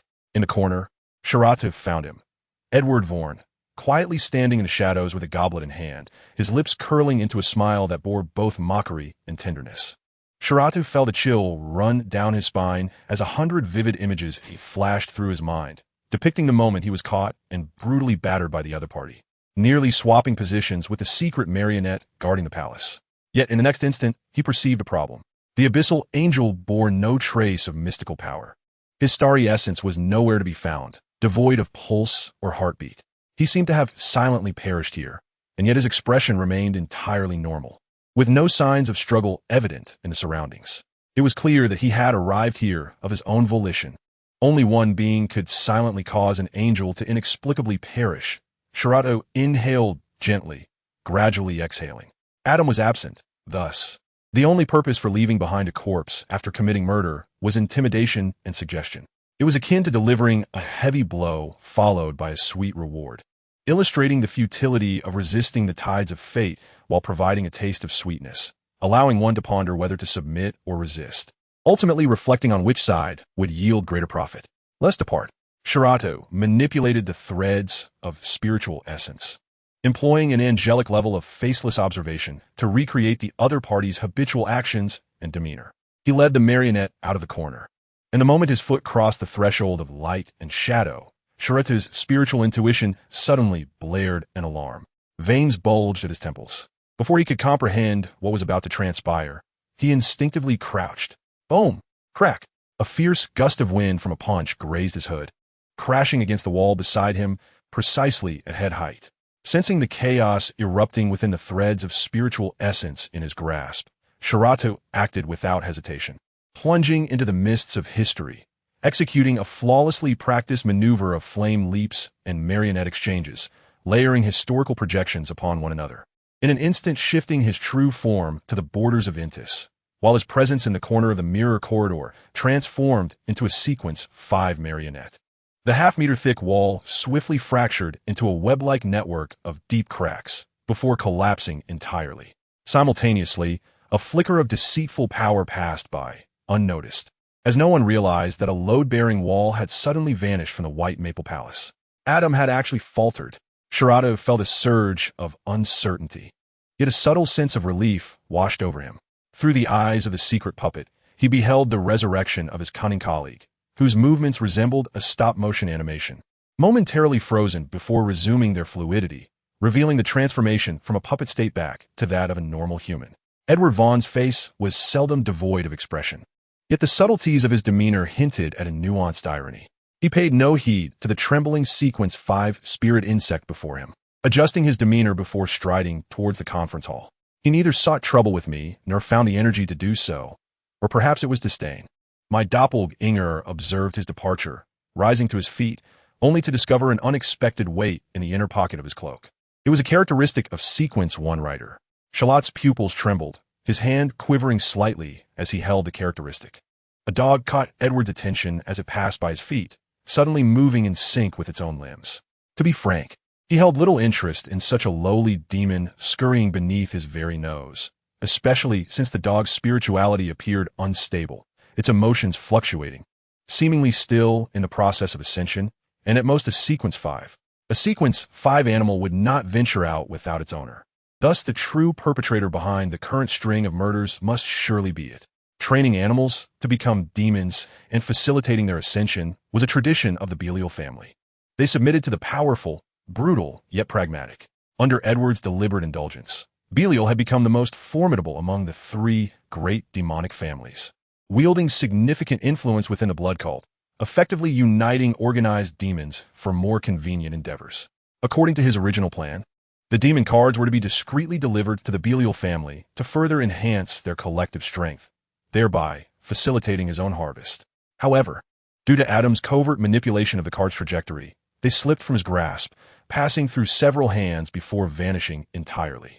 Edward gazed at the black dog, which cowered behind a tree trunk, its tail tucked in. "Who revealed my appearance to you?" he inquired softly. "Or has your clan leader finally ascended to angelhood in search of me?"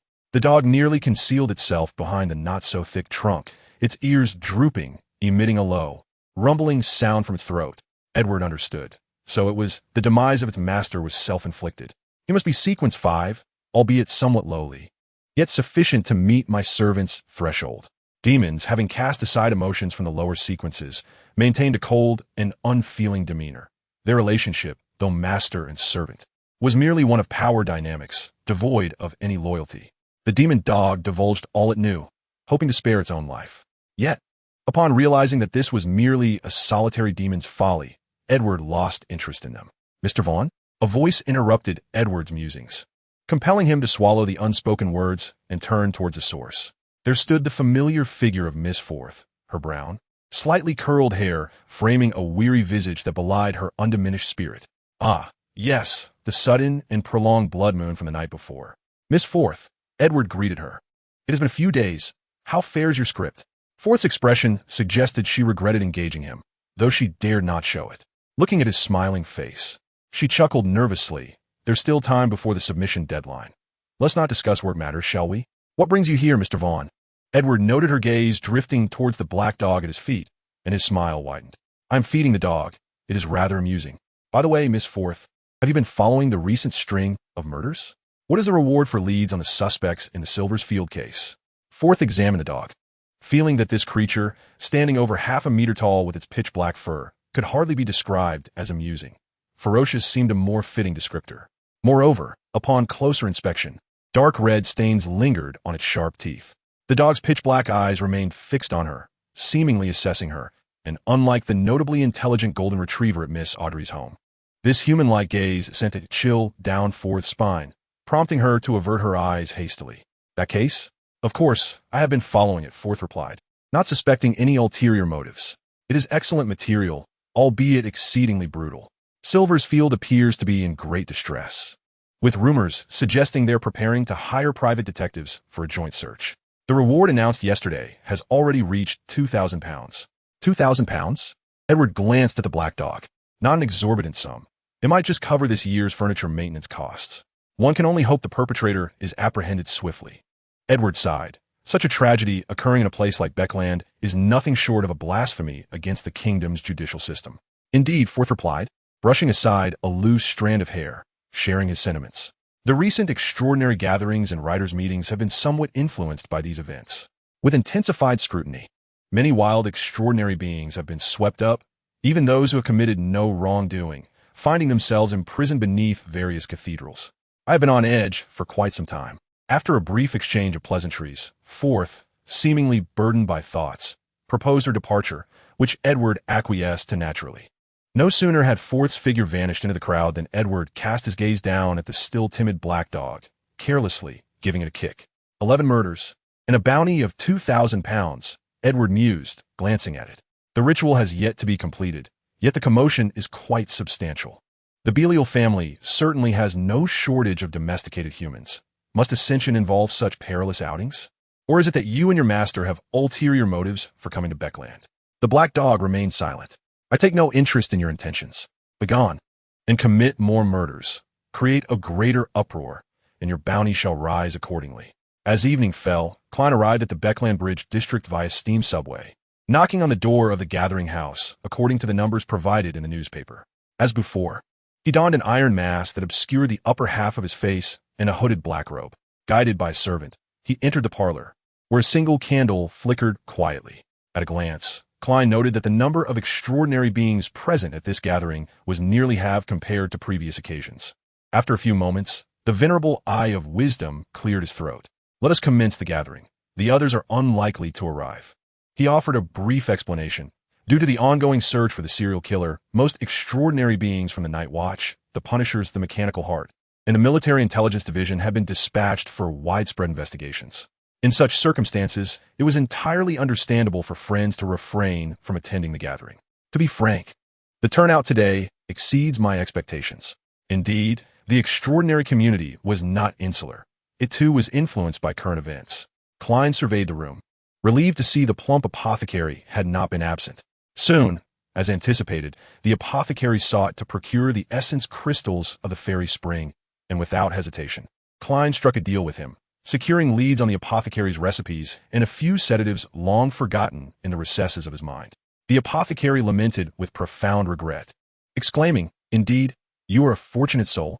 Why did I not choose that path of fortune back then?" As the gathering progressed, the extraordinary woman, backed by artisans, remained silent, whether due to her absence or a lack of newly acquired exceptional weaponry, leaving Klein's anticipation unfulfilled. He now possessed £509 in cash, ripe for contemplation regarding his equipment. Following the failure of numerous transactions, a man perched upon a high stool spoke in a subdued tone. I have a friend who, unfortunately, was discovered during this extensive investigation and has been imprisoned in the depths of a storm cathedral by the enforcers. I wish to solicit the assistance of a few to rescue him. The venerable Mr. Wise, I immediately interjected. Wild Dog, abandon this endeavor. The enforcers and seals of the storm cathedral could obliterate us all. Your friend's fate is sealed. Do not entangle yourself in a similar predicament. Wild Dog scanned the room, noting the absence of any response, and could not restrain himself from striking his thigh in frustration, roaring, "But what has he done wrong? He is an exemplary internist. Having saved countless lives, he has never harmed anyone. Merely for consuming a potion and becoming extraordinary, he is to be imprisoned in a place forever shrouded from the sun, even becoming a test subject for the enforcers? Why? Why?" His anguished inquiries reverberated throughout the room, even silencing the typically loquacious apothecary. Alas, the former official extraordinary Klein could only let out a long sigh in his heart. In the absence of the disclosure of the impersonation method, wild extraordinary beings remained ticking time bombs. Yet, were the impersonation method to be disseminated, chaos and bloodshed would likely ensue. After all, extraordinary traits are eternal and conserved. Amidst the oppressive atmosphere, the gathering drew to a close. Chapter 39. Witnessing the fall of the Black Emperor. From a worldly perspective, a successful revolution necessitates timing, military strength, and a sufficiently decayed system. Although the monarchy and imperial authority had flourished for over 2 millennia since the Fourth Epoch, Emperor Roselle had, treading upon the blood of the Sorin royal family, demonstrated to the world that even seemingly eternal constructs are not impervious. The sharp blades of rhetoric exchanged during the meeting ultimately could not match the clashing of real swords. Devoted followers sought to topple the throne that had lost divine support. The Archbishop of the Eternal Radiance Church, the highest deacon of the steamed church and demigods, moments before engaged in discussions regarding the reasonableness of certain provisions in the latest codex promulgated by the Intis Empire, suddenly found themselves witnessing the weary Emperor tear asunder the veil of false peace. The negotiations had collapsed. The prelude to annihilation had struck its first note. The omens of destruction and discord finally bearing ripe fruit. Furious sunlight poured down upon the most supreme palace in the world, and thus, even the divine encountered twilight. At that moment, the entirety of Intis dimmed somewhat, while the white maple palace shone as if the sun had descended to the earth. Radiance descended from the heavens, manifesting as long spears and arrows, yet the laws twisted their trajectories, causing them to fall into shadows. The ground trembled, interspersed with the metallic sounds of machinery in operation. And moments later, a sudden blaze erupted in a corner. The sounds of gunfire, cries, and metal clashing swiftly spread an atmosphere of panic. Someone was setting fire outside the royal hall. The inner hall was ablaze. Guards! Guards! Hurry, come and extinguish the fire. Edward reached out to stop a frenzied soldier, casually inquiring, "Do you not intend to join the fray?" "My lord, what are you saying?" The soldier's face exhibited genuine terror and confusion. But soon his expression transformed into one of calm and experience, his eyes deepening with age as he gazed at Edward. He laughed heartily. "Of course I shall partake. But for me, the opportune moment has yet to arrive. Are you not in the same predicament?" Dealing with Adam proved to be a taxing endeavor. Truth be told, his objectives were already halfway fulfilled, and he was reluctant to assist the monarch. The demon, devoid of any virtuous loyalty, would abandon an old friend and superior without a second thought, not even raising an eyebrow. Karoloff pondered the veracity of this statement, secretly speculating how much strength the abyssal angel retained and what unimaginable measures had enabled it to conquer the tentative persona of Sequence One within the realm of spirit. He refrained from responding hastily. The two angels raised their heads in unison, their gazes piercing through the clouds and the veil known as the sky. Reaching up into the vast starry realm, blinding sunlight encircled the pitch-black throne, and even as time and space twisted, some rays of light occasionally managed to penetrate the domain of the Black Emperor. The torrent of knowledge surged within the starry realm, accompanied by various mysteries from the past, leaving indelible conceptual imprints in the sky that would not dissipate for a century. Strange celestial trajectories emerged, and it was easy to foresee that future scholars of mysticism and astronomy would furrow their brows at the records of this day. The rules had been rewritten, his words transformed into a new codex for this realm. An existence yet to ascend to true divinity remained considerably distant from the essence of genuine deities, not to mention the millennia-long chasm separating them. Roselle had ventured into the starry realm. He should know that the Emperor is at his most invincible only when standing upon the earth. It appears that he still retains some semblance of rationality. The Black Emperor, the embodiment of dominion, the architect of laws. The submission of his people constitutes the very fabric of his being. Cities serve as his organs.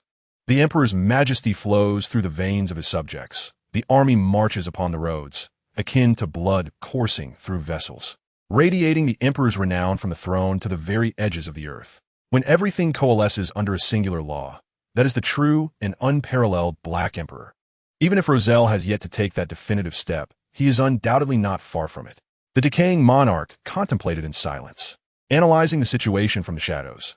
Roselle sought to escape the taint of corruption through genuine death. Yet he was unaware that the pollution of the fallen mother goddess could not be purged by a single fall. Roselle possessed the conscience of a human, deliberately distancing himself from the earth, not wishing for his demise and battle to allow corruption to spread upon the land, a sentiment welcomed by the gods. Members of the Sorin family, seizing the chaos, charged in, having long plotted their incursion. The anxious nobility wore expressions of gloom, their hearts abuzz. Edward spotted a familiar face among them, but chose not to acknowledge it as he awaited his target. Suddenly, he sensed an imperceptible force descend upon him, and the decaying monarch immediately extended his hand, grasping this ethereal sensation. Following this fleeting connection, he gazed into the distance and beheld a park.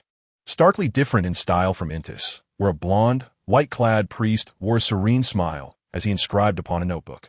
Then, before the priest could cast a questioning glance, he withdrew his gaze. Adam, once more it is you. Why is it always you? The decaying monarch effortlessly evaded Adam's scrutiny due to his status, clicking his tongue as evident impatience surfaced within his thoughts. Subsequently, he faded away, spiraling down the stairs within the void of consciousness, entering the most concealed depths, imperceptible even to dreamers. Adam prepared to influence the abyssal angel, and in order to play his role in the most natural manner according to the other's script, the decaying monarch decided to humbly indulge him in this charade. The Black Emperor sits regally upon his throne, his colossal form resembling a towering spire that bridges the heavens and the earth. His silhouette is shrouded in profound darkness, where chaotic disorder and twisted laws undulate within the shadows. He is not yet a deity, yet undeniably an emperor, a tumultuous torrent of knowledge, an eye that pierces into reality, and the shadows of order coalesce to shape his mythic essence. From the lofty clouds, far removed from the dust, he gazes down upon his realm, where his throne and the sun reside at the same altitude. Roselle, composed and unperturbed, calculates the duration of his endurance, not for the sake of survival, but rather in pursuit of death. The god of steam and machinery lurks in the distance, ever watchful for an opportunity. Occasionally providing fleeting support and protection to the eternal sun Benova has vanished without a trace, and Roselle, upon casting a mere glance at the perfect realm, finds himself nearly unable to contain his rage, threatening to unleash the pollution within him prematurely. As he navigates between the eternal sun and the god of steam and machinery, the war belonging to the angels erupts on the ground below. The abyssal angel emerges victorious in the psychic battle, yet this victory disturbs his mental state, which is entirely justifiable. The holy light angels of the eternal sun church descend, harboring long-standing enmity towards one another, their mutual animosity palpable. The Ascension ritual requires an acumen that has since waned. Hence the demons do not flee immediately, but instead conceal themselves, seeking an opportunity to eliminate their adversaries. A decision that is equally reasonable. Shirado senses the distortion of fate. The angel from the Eternal Sun Church has already commenced battle with the remaining saints under Emperor Roselle, while the theoretical apex of power, having excluded itself, strides confidently into its own domain, a simulated and illusory abyss. Yet, Shirado perceives that the opponent has not ventured far, but rather encircles the area, indifferent to the losses of the saints, merely awaiting the opportune moment. With a furrowed brow, Shirado immediately grasps the situation, his clenched right hand slightly unfurling, hesitating to wield the spirit threads. Benjamin Abraham struggles valiantly, utilizing seals and the ability to open doors to traverse the spirit realm, narrowly evading lethal assaults, yet defeat is imminent. The holy light angel thrusts a blade through the saint, obstructing its path, its radiant eyes fixating on him. With a single glance, Benjamin feels as though he has been struck, violently convulsing and spitting blood, momentarily losing the capacity for thought, helplessly witnessing the angel raise its long sword once more. Poised to extinguish his life, the holy light angel strikes again, but at that moment, a tempest surges from behind, a colossal shadow unfurling its wings amidst the gale, bloodied claws hurtling towards the vulnerable back of the holy light angel. They all hear an indescribable roar, wild and eerie, as a myriad of illusions uncontrollably manifest before them, plunging them into their deepest fears. The phantom whispers of a full moon echo in Benjamin Abraham's ears as he collapses to the ground, frantically clawing at his face. Meanwhile, the holy light angel momentarily halts, extolling the sun, as the sunlight around it transforms into tangible blades, levitating and swirling, akin to a meat grinder, stripping scales, flesh, and bone from the demon's form. Yet, these pangs are trivial to the demon consumed by bloodlust. It persists, enduring increasingly grievous wounds as it forces its claws to sever the angel's ribs, its sharp fingertips nearly grazing the powerful, pulsing heart. The failure to reveal its mythic form in a timely manner causes the holy light angel to lose the advantage. It remains undaunted, swiftly twisting its body, causing the opponent's wrist bones to shatter with a series of crackling sounds. Utterances of foulness spill forth, words such as death, chaos, and fear perpetually echoing, most of which the holy light angel counters with chants and blessings, yet a few manage to land upon it.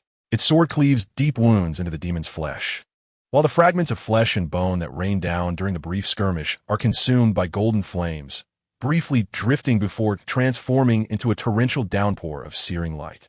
The radiance that the sun bestows is the bane of all evil, specters, and filth.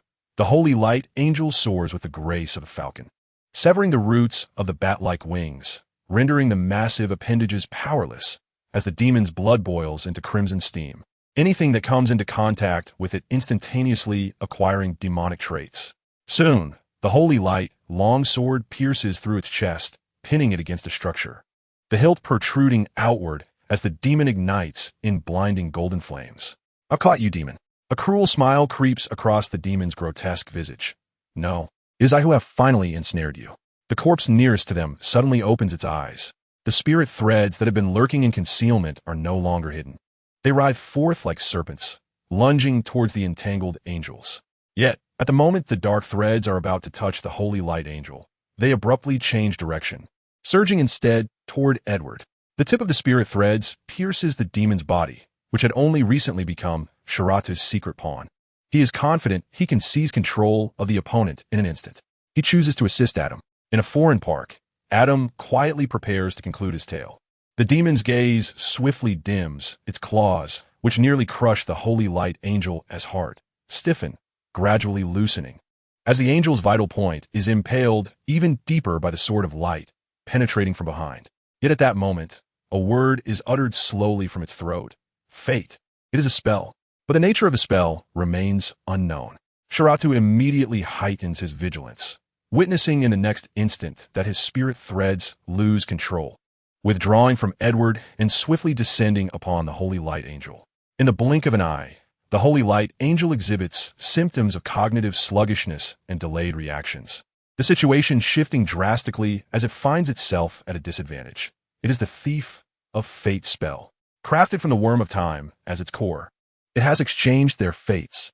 Before Sharatu can take any action, the demon lunges forward, biting off the upper half of the holy light angel. The body is torn asunder.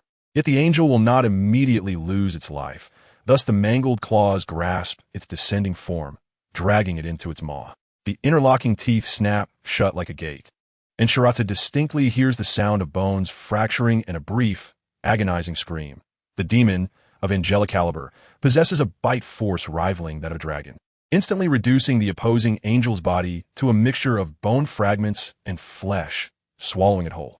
Adam's hand, poised to write, abruptly halts in midair, as if a rider has lost their muse. The demon, having slain its adversary, tumbles backward, gradually shedding all inhuman traits while airborne, landing transformed into its ordinary human guise. Edward Vaughn allows his shattered body to roll twice upon the ground, a massive burn from a punctured abdomen spreading ominously. Suddenly, he bolts upright, fixating intently on Sharatu. In an instant, Sharatu vanishes from sight. Thus, Edward collapses once more, or rather, he is the fallen king. Adam's influence has indeed introduced a measure of confusion into the consciousness of Edward Vaughn, leading to his temporary confinement and dispatch to the depths of awareness, only to be released once normalcy returns. Had he not seized control of the body, the final counterattack would have been impossible, and all would unfold as Adam desired. He lies back upon the ground, bloodied, gazing at the sky. Alas, he is filled with ennui.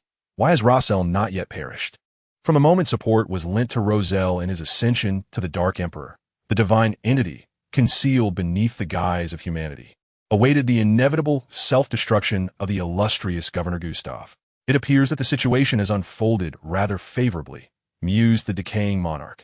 While I may not have experienced divinity, I have certainly played the role of a faithful subject on numerous occasions.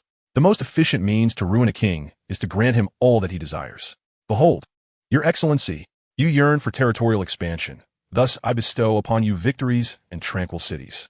You crave greater power, and I have not hesitated to fulfill your ambitions, offering you wealth, glory, and the means for foreign warfare. You received everything you wished for, yet your demise, met with betrayal. Is that my fault? Certainly not. While this may undoubtedly be a devil's gift, are you, who embraced it with open arms, truly blameless? Merely 2 minutes had elapsed. Yet the Dark Emperor of the astral realm already exhibited signs of decline. The eternal sun, caught off guard by the consumption of its angels, erupted into fury, abandoning its previously measured approach to erode Roselle's essence, and instead unleashed a tempestuous onslaught. The god of steam and machinery remained apathetic, yet showed no intention of allowing Roselle to escape unscathed. At that moment, the time had come. Roselle's movements abruptly halted, and his chest split open, revealing a blood-red crescent moon. He could no longer suppress the corruption that consumed him. The sun reached its zenith, igniting the clouds in the sky, prompting the decaying monarch to excavate a passage from the Bible embedded in Edward Vaughn's memories. The sun had risen, and the Lord rained brimstone and fire upon Sodom and Gomorrah. The details beyond that eluded him, and he cared little to ponder further, choosing instead to witness the splendid annihilation. Gazing as flames shattered the distorted laws and shadows, engulfing the torrents of knowledge and star trails that swallowed Roselle whole. Silent amidst the inferno, thousands of degrees of flame roared with ferocity, and the shockwaves swept through the astral realm, causing the barriers of space to quiver. The slightest spill of essence could turn kilometers of the material world to cinders. The crowned figure, clad in armor, became a silhouette amidst the flames, seemingly scattered by the wind, vanishing thereafter. The emperor's death ought to be solemn and grand, evoking images of the fallen deities in murals or the colossal towers that collapsed under the weight of the heavens.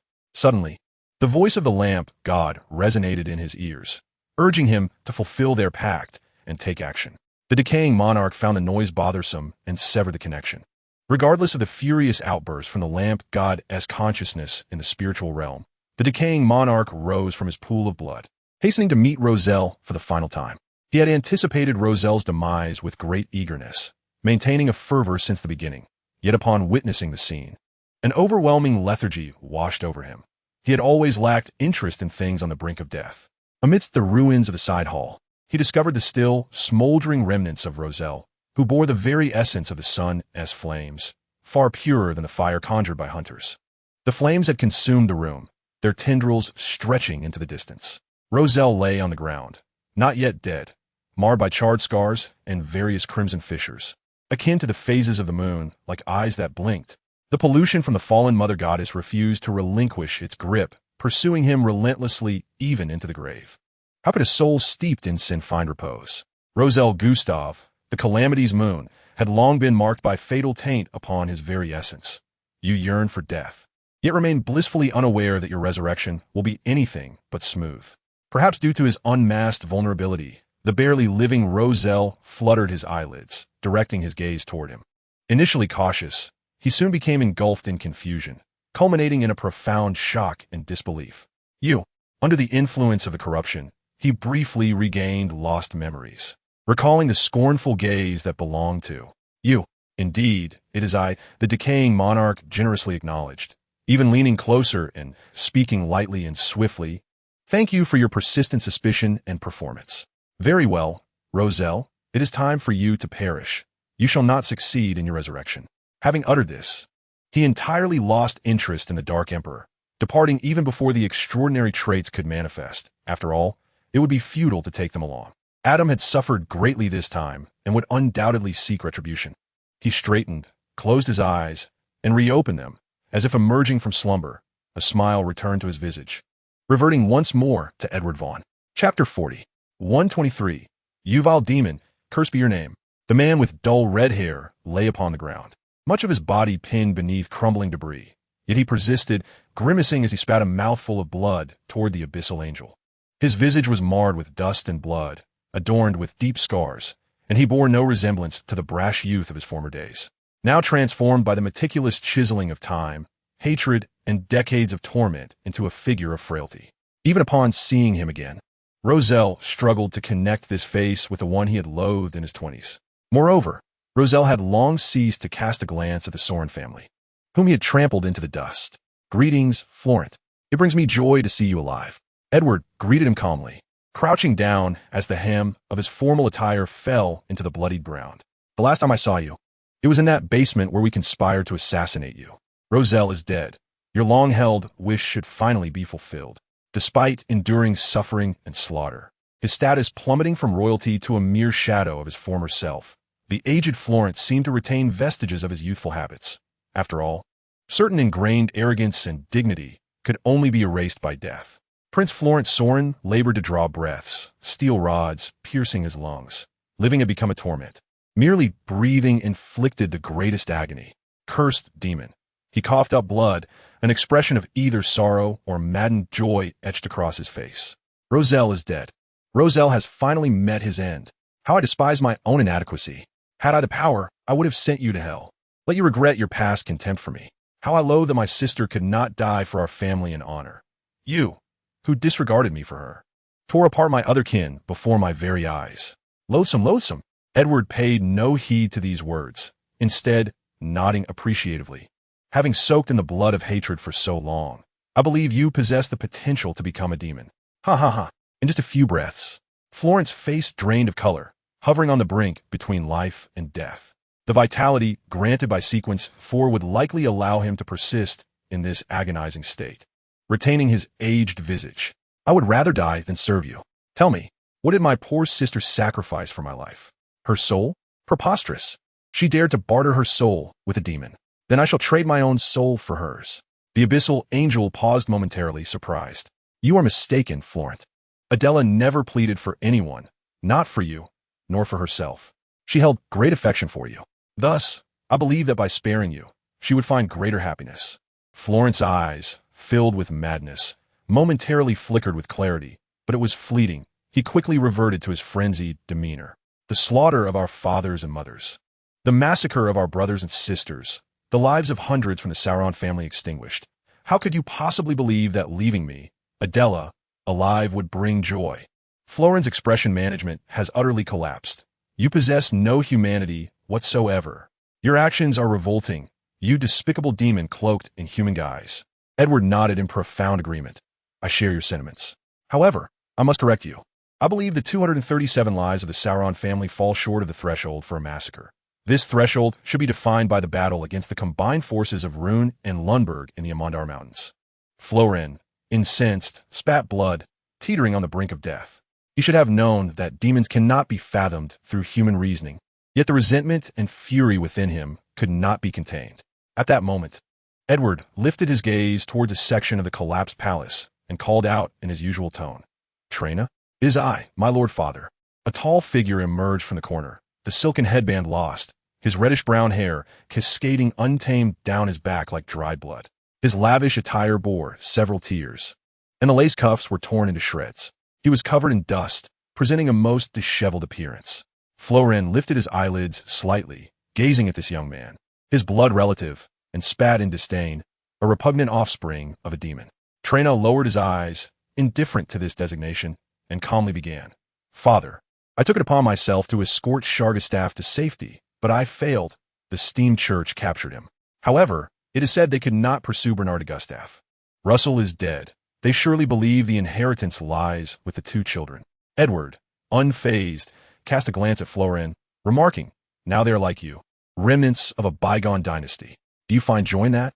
The throat of the once Count Sauron emitted a cold, derisive laugh. Florin subsequently closed his eyes, his once handsome visage, weathered by time, finally revealing deep fatigue and relief. He appeared to have fulfilled his wishes, devoid of any struggle, as life neared its conclusion. Edward chose to disregard him, allowing him to quietly bleed out his last drop of blood, to exhale his final breath amidst the ruins. Traina glanced at the resting place of his uncle, a flicker of sorrow crossing his eyes, yet he opted to follow in Edward's footsteps. I wish to leave Intis. Where do you intend to go? I have no specific plans. Traveling to another country now would make it too easy to be discovered. I may journey to the southern continent, to explore the ruins of the Bairang Empire, and perhaps settle in Rune or Vuzak decades hence. At this juncture, Edward abruptly halted, turning to look at Traina. The latter felt a sudden jolt, as if ensnared by an esoteric connection, his very soul laid bare. You should remain in Intis. His father deliberated, for a long time following today. Your fate resides here. I will not take you with me. The world will continue to be tumultuous. To stay in Intis, amidst the heart of conflict, offers you the greatest promise. You need not follow me any longer.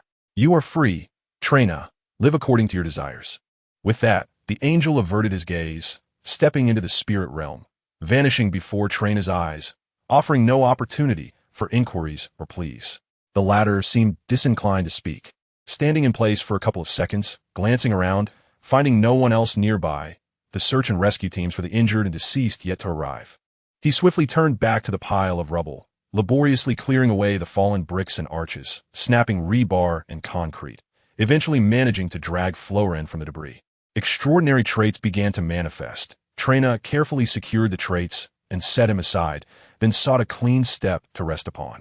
The young Viscount, not yet 40, suddenly felt a sense of aimlessness in life. Yet within, a flicker of longing and trepidation for freedom remained. Intis lay in ruins. What might come next? Then, an unexpected exit to the spirit realm opened before him, interrupting his musings. Trena was met with a wave of heat that rendered him momentarily blind. Emerging from it was Edward. His coat and part of his trousers vanished, a singed tuft of hair at the ends. Brushing off the soot from his form with an air of nonchalance, gazing at Trena with indifference. A miscalculation.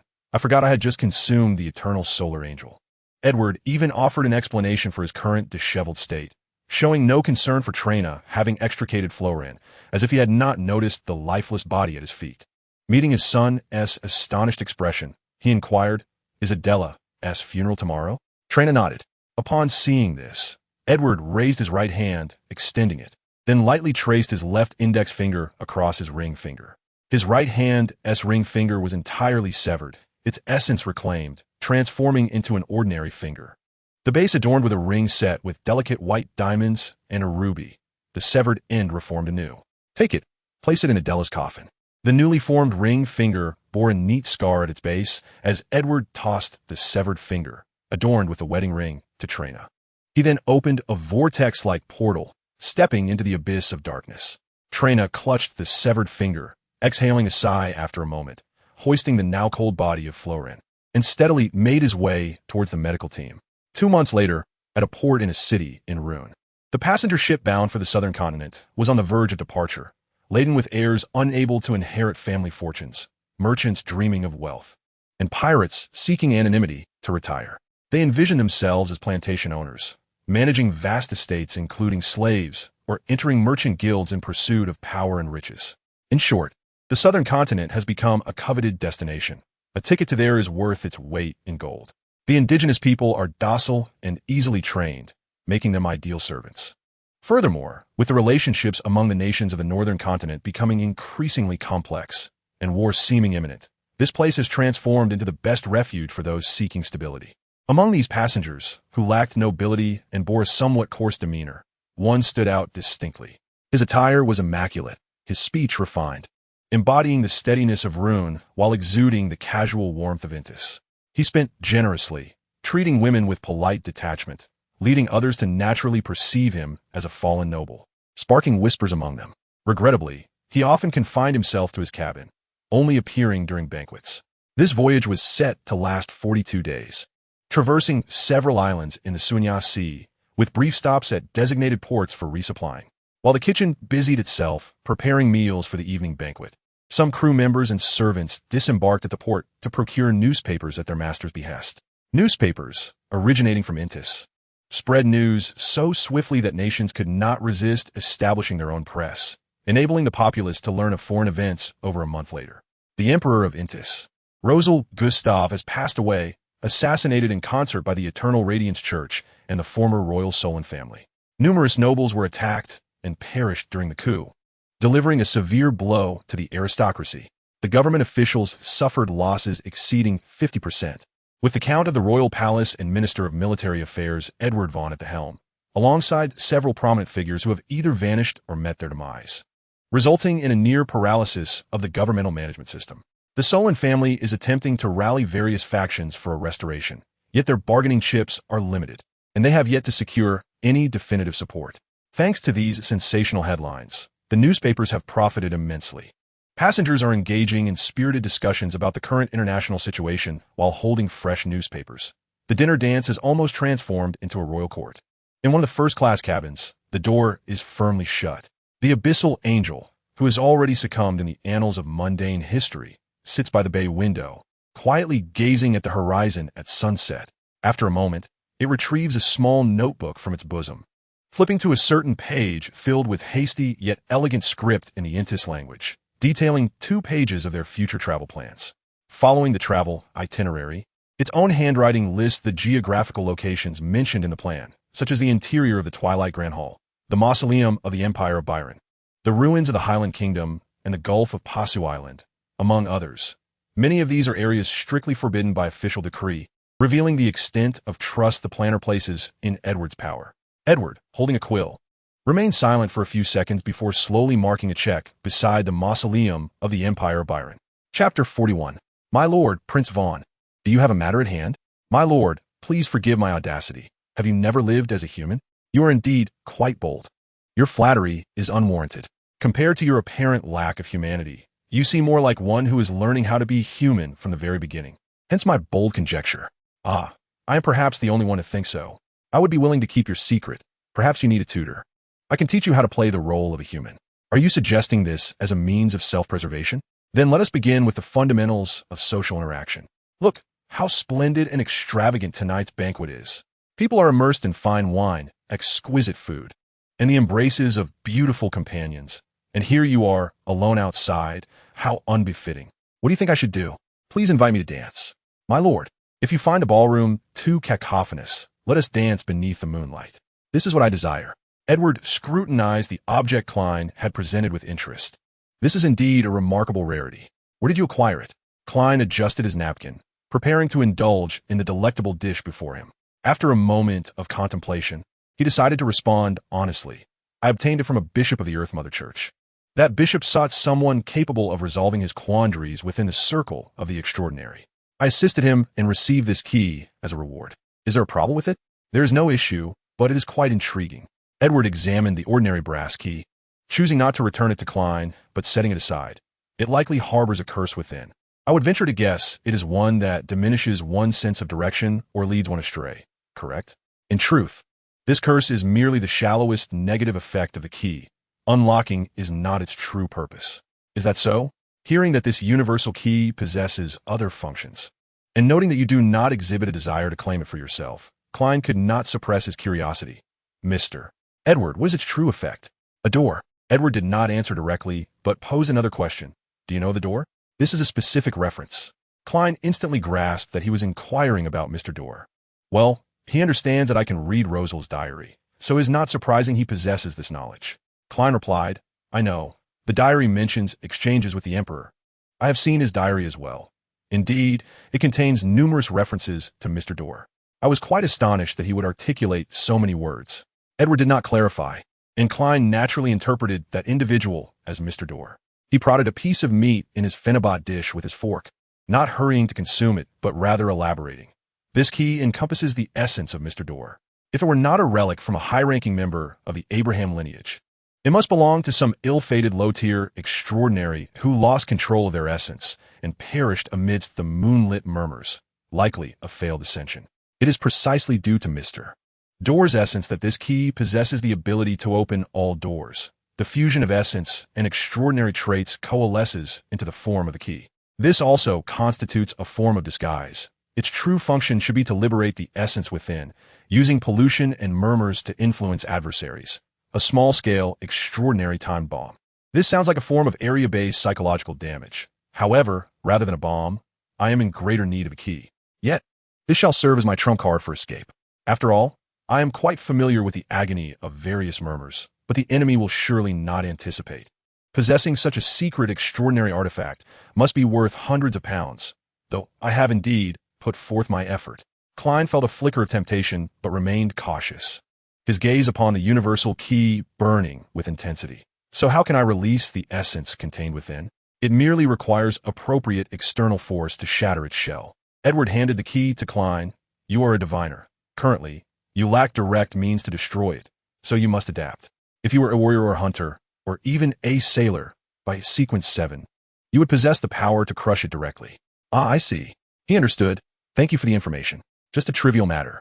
While it may indeed be a trifling concern, I might also discern the answer through meticulous divination above the gray mist later.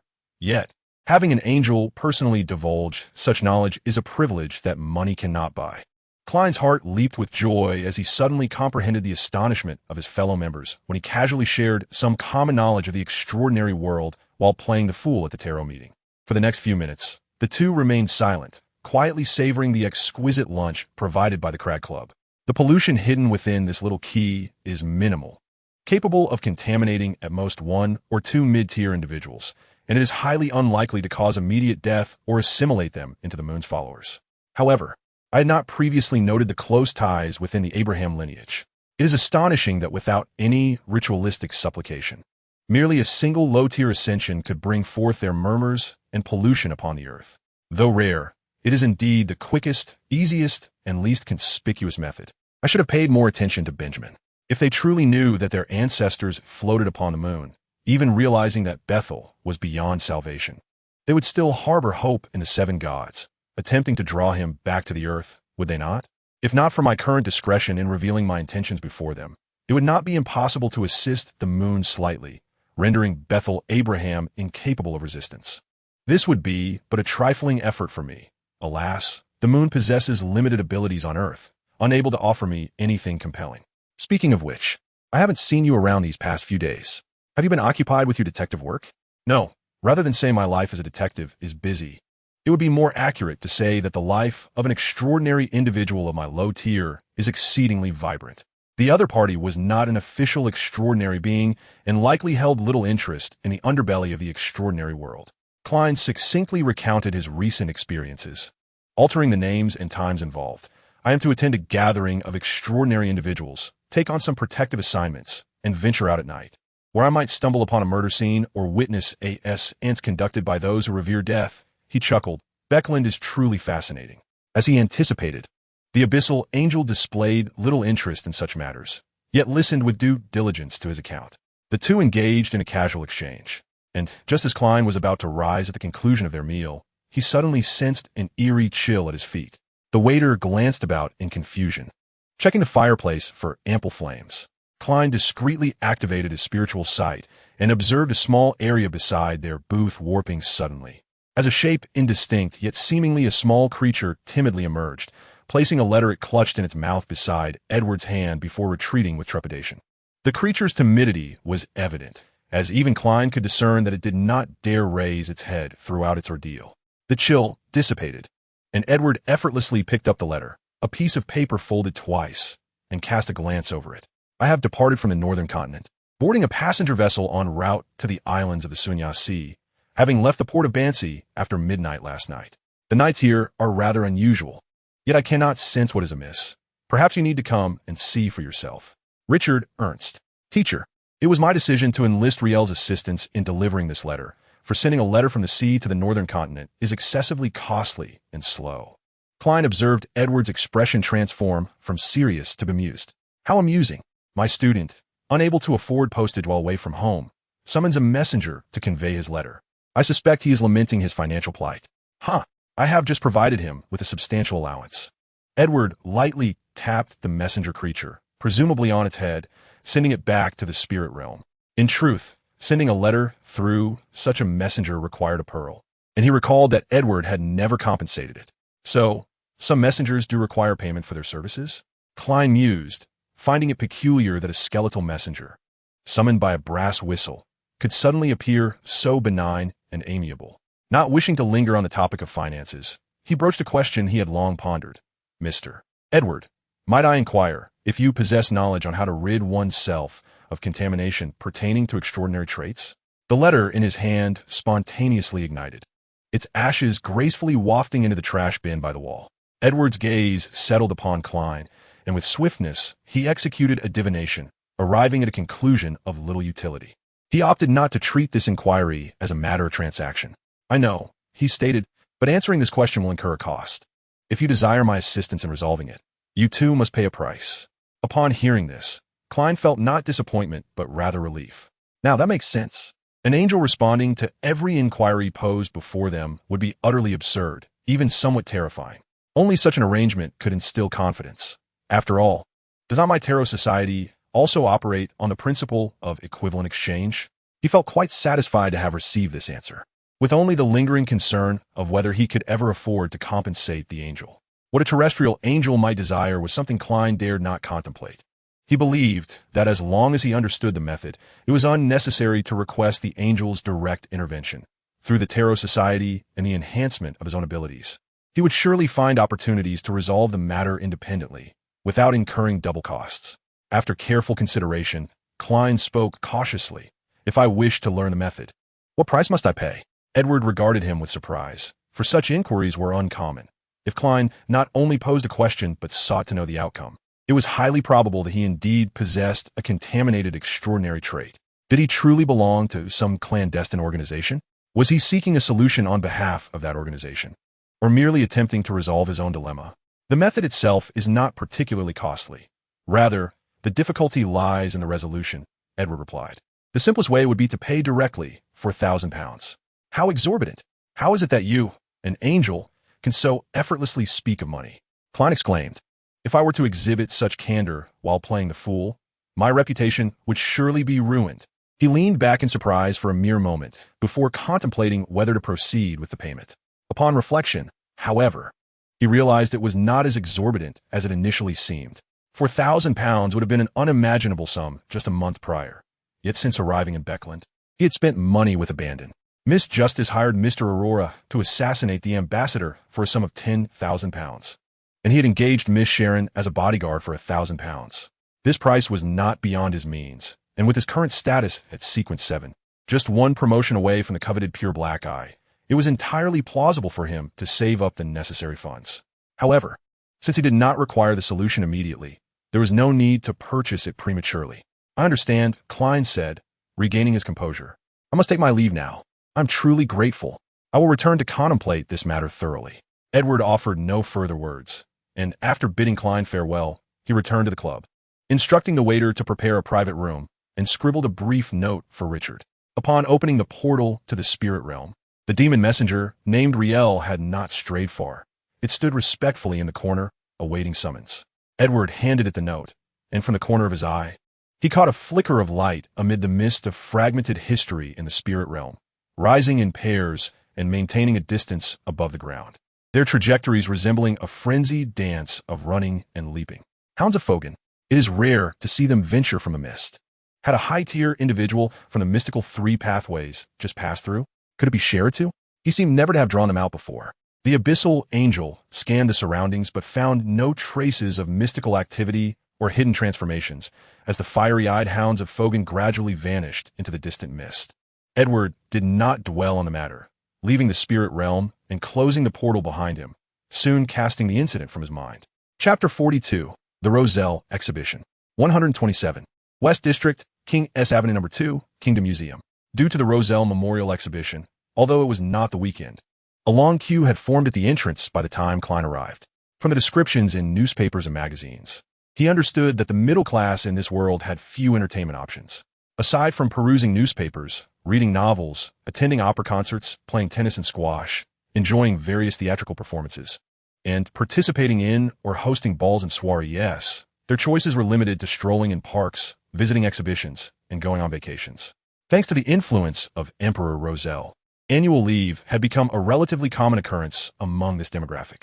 At precisely 9 o'clock, Klein, donning a half-height silk top hat, grasping a black cane, and clad in a double-breasted woolen tailcoat, held his ticket and followed the crowd, stepping into the museum one by one. Here lies a diversion, where various guides lead distinct groups of visitors down separate passageways. Klein, accompanied by a dozen or so individuals, trails behind a charming woman as she elucidates the life of Roselle. To Klein, who considers himself a half-hearted historian, this holds little significance, prompting him to absently check the position of his wallet before idly scanning the surroundings. In the bustling exhibition hall, he soon spots a rather familiar silhouette. Mr. Edward. Noticing that the other man has also recognized him, Klein steps forward and greets him. Are you here for the commemorative exhibition as well? Indeed, what a coincidence. Had I known you would attend, I would have extended an invitation beforehand. Edward replies in his usual calm tone. This is the first time Rune is hosting such a comprehensive and large-scale exhibition. I am curious to see how much they have acquired since Roselle's demise. Klein's lips twitch slightly as he shifts the topic. Have you been residing in Intis all along? Once, yes. Following Roselle's death, I moved to the southern continent. where I developed several enterprises and made various investments that provide me with a considerable income for my daily expenses, Edward responds patiently, unfazed by the conversation. You see, spending 14 centuries in this world can be exceedingly dull. I often travel or embark on adventures. I have visited nearly every place imaginable. It was only about 40 years ago that I settled in Ruin, and it has been quite some time since I ventured far. Ah, I see. Klein nods repeatedly. If only he possessed powers akin to those of angels, immortal and free from hatred and attachments, then traveling would indeed be an ideal lifestyle.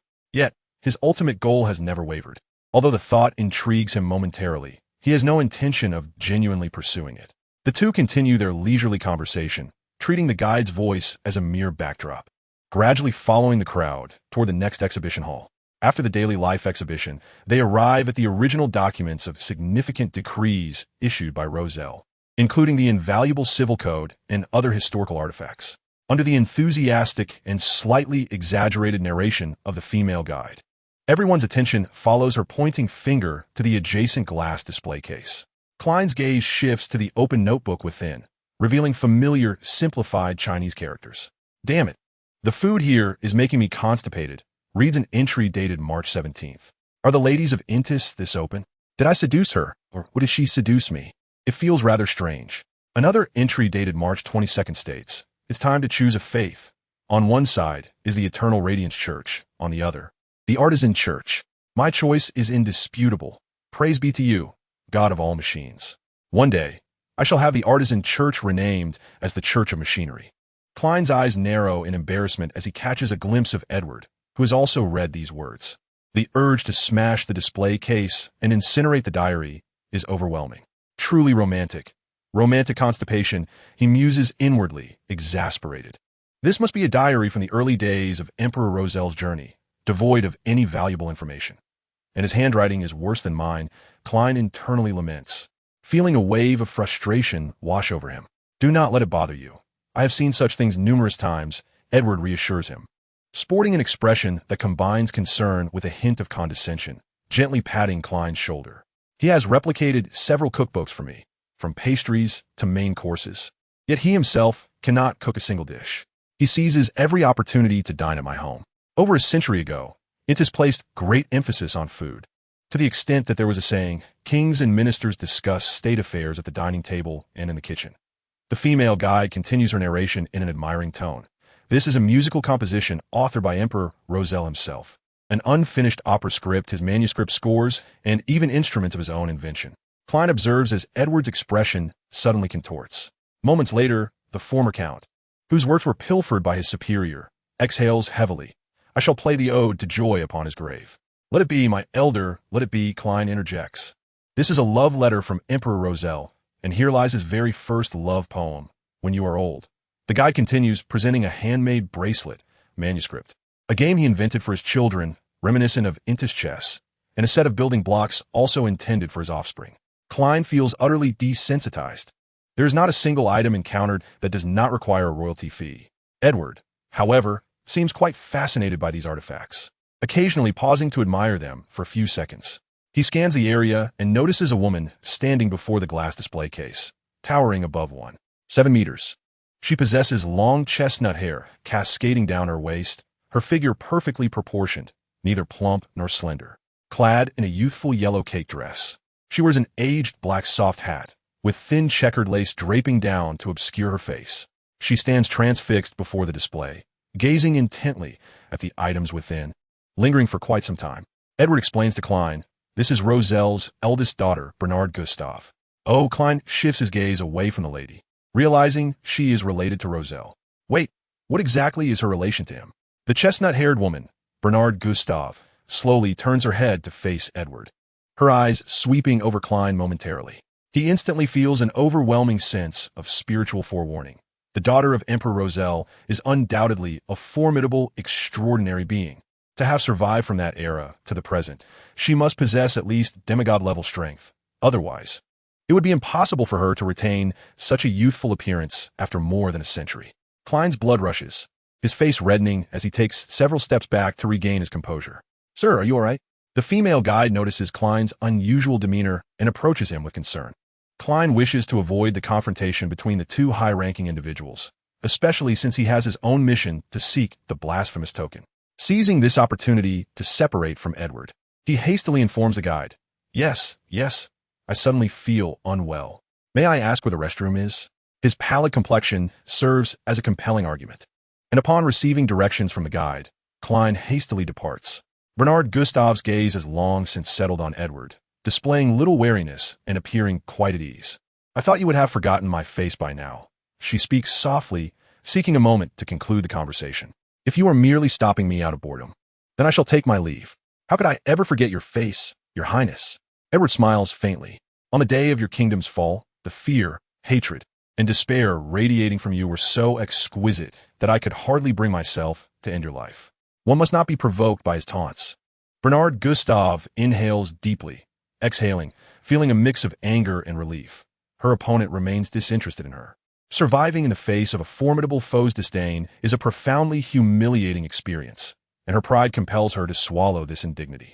The disparity in their powers is insurmountable. The cause of her father's death in his twilight years and the information that followed remain uninvestigated. She cannot afford to confront the abyssal angel. Thus, she astutely capitalized on the indifference of her counterpart to venture into the remote and chaotic seas, gradually expanding her influence. Truly a demon, still feasting upon the suffering of others. Bernadette calculated in her mind how long it would take to bring this unfortunate encounter to an end, striving to maintain a steady tone, as if indifferent to the situation. If you have nothing further to say, I shall take my leave. With that, Bernadette turned away and walked off. Surprisingly, Edward did not attempt to stop her. However, just as she had traversed a few paces, a faint remark floated to her ears. Is this how you treat your elders? Have you made no progress since 120 years ago, Bernadette? At this rate, you shall never avenge him. Bernadette clenched her fists, her nails digging into her flesh, desperately suppressing any expression from surfacing, even reciting the formula for the path of the seeker in her mind to divert her attention. Yet, despite her efforts, the demon's words continued to seep in her ears. Oh, dear Bernadette, why harbor such animosity towards me? I have no intention of harming you. The remorse in the demon's voice sounded remarkably genuine, laced with sincerity. Bernadette had always believed he possessed an actor's talent, capable of rendering all falsehoods as if they were truths. Were it not for your mother's unwillingness, you might have even called me godfather. Since you are still pursuing the matter of Roselle, I could provide you with some information. No need, Bernadette replied with unwavering firmness. Edward was not offended. I have heard that you have established an organization at sea to combat the concealed sage, seeking remnants of Roselle's past. Have you not yet tired of playing house? I shall not change my mind, so spare your breath. I know you harbor a deep-seated hatred for me. As you believe, I have turned your esteemed father into a cruel tyrant, drawing him ever further from the people he sought to protect. But that is precisely what he desires. At this, the demon feigned a sigh. But is it not possible, I say possible, that your father is, in fact, a born tyrant who disregards human life? I merely handed him the knife. It is the great emperor himself who decides to wield it against his subjects. Perhaps he has always deceived you, hoping that his good daughter would perceive him as a benevolent figure? How tragic that you still believe in his kindness. Bernadette could scarcely contain herself. She had always known never to trust a single word from the demon's lips. To concede even a fraction of truth to his words would present an opportunity for him. And she certainly did not believe she could afford the price necessary to redeem her soul or life. Yet, those words clung to her like maggots, enticing her to reflect deeply and confront the painful truths. Thus, she quickened her pace, shutting out sound, fleeing the exhibition hall as swiftly as she could, the crowd parting for her. You truly are your father's good daughter. Edward observed her retreating figure, her steps almost frantic as she vanished from his sight. And with a mix of regret and feigned sympathy, he sighed, I have never uttered a falsehood. Alas, few ever believe me. Chapter 43. Click, click. He polished the pen body, secured the copper ring, installed the chamber for the ink refill and spring, twisted on the pen tip, and affixed the plastic button at the very end of the pen. He sat silently on a branch, methodically assembling a seemingly ordinary, transparent ballpoint pen that gradually took shape in his palm. What are you doing? Amon adjusted his monocle. Dressed in the antiquated uniform of a typist from the Rune government, he dangled upside down from a vine in front of him, their eyes meeting. Exploring history, the decayed king replied calmly. History? What kind of history? Very ancient history. Amon, The most perceptive and compliant of all Amon's collection, exhibited patience toward those with a thirst for knowledge who were not overly bothersome, a characteristic of his role as the guide. Hence, the decayed king elucidated, this predates your birth, even your father's conquests on this earth, reaching back to an ancient history long before the births of Phrygia and Gregory. The typist Amon found little interest in learning history, but curiosity about past events lingered. What do you see from a pen? Not merely it. Where does this pen originate? From the memories of others. The decayed king held up the restored pen, examining it momentarily. This pen was produced in 2019, a black juice pen from the Japanese brand Pilot. The information gleaned is rather vague. If I were to truly touch this pen, I could extract much more intelligence.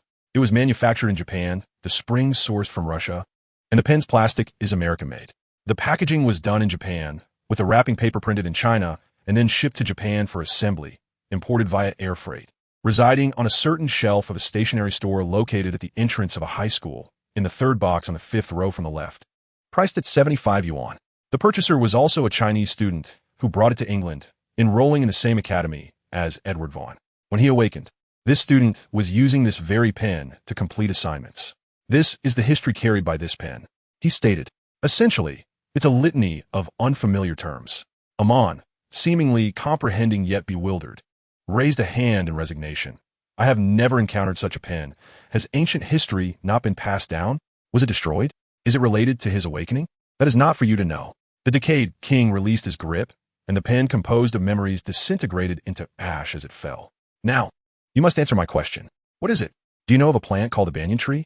The decayed king inquired, belonging to the angiosperms, dicotyledons nettle order, mulberry family, and genus Ficus, a large tree species. Amon pondered for a moment, then shrugged. I have not heard of such a plant. Is it an extinct extraordinary species? The decayed king did not address his confusion, but posed another question. What do you see when you look at me? Amon adjusted his monocle and the contours of his eye socket, responding in a relaxed tone, you, the entity with whom I converse, are an outgrowth on a massive trunk covered in gnarled growths, resembling a product of many layers of intertwined vines, lacking a head, extending a total of 140 tendrils. Just now, you assembled a pen using your tendrils and branches. While you were assembling, 13 eyes on your trunk gazed at me, 28 were focused on the pen, and 9 were monitoring the paranoid. The silent virtual persona, Adam, suddenly raised his head, glancing at Amon and then at the outer god, his brow slowly furrowing. What you say is indeed correct. The decayed monarch extended his hand to brush aside a lock of hair that had fallen before his eyes, casting a glance at Adam before turning to Amon and stating, I have finally confirmed that Adam is indeed the ancient sun god. Amon's eyes narrowed as he processed this information, refraining from looking at Adam. Why do you say that? He inquired. Because I have chosen the concept closest to me on Earth as the foundation for my simulation, which is the banyan tree, the decayed monarch replied. Such a plant does not exist in today's world, and those who are unaware of what a banyan tree is cannot accurately perceive the form I have simulated. What you see is the true essence of myself, while he perceives a humanoid likeness that I have created. This dialogue transpired a century ago.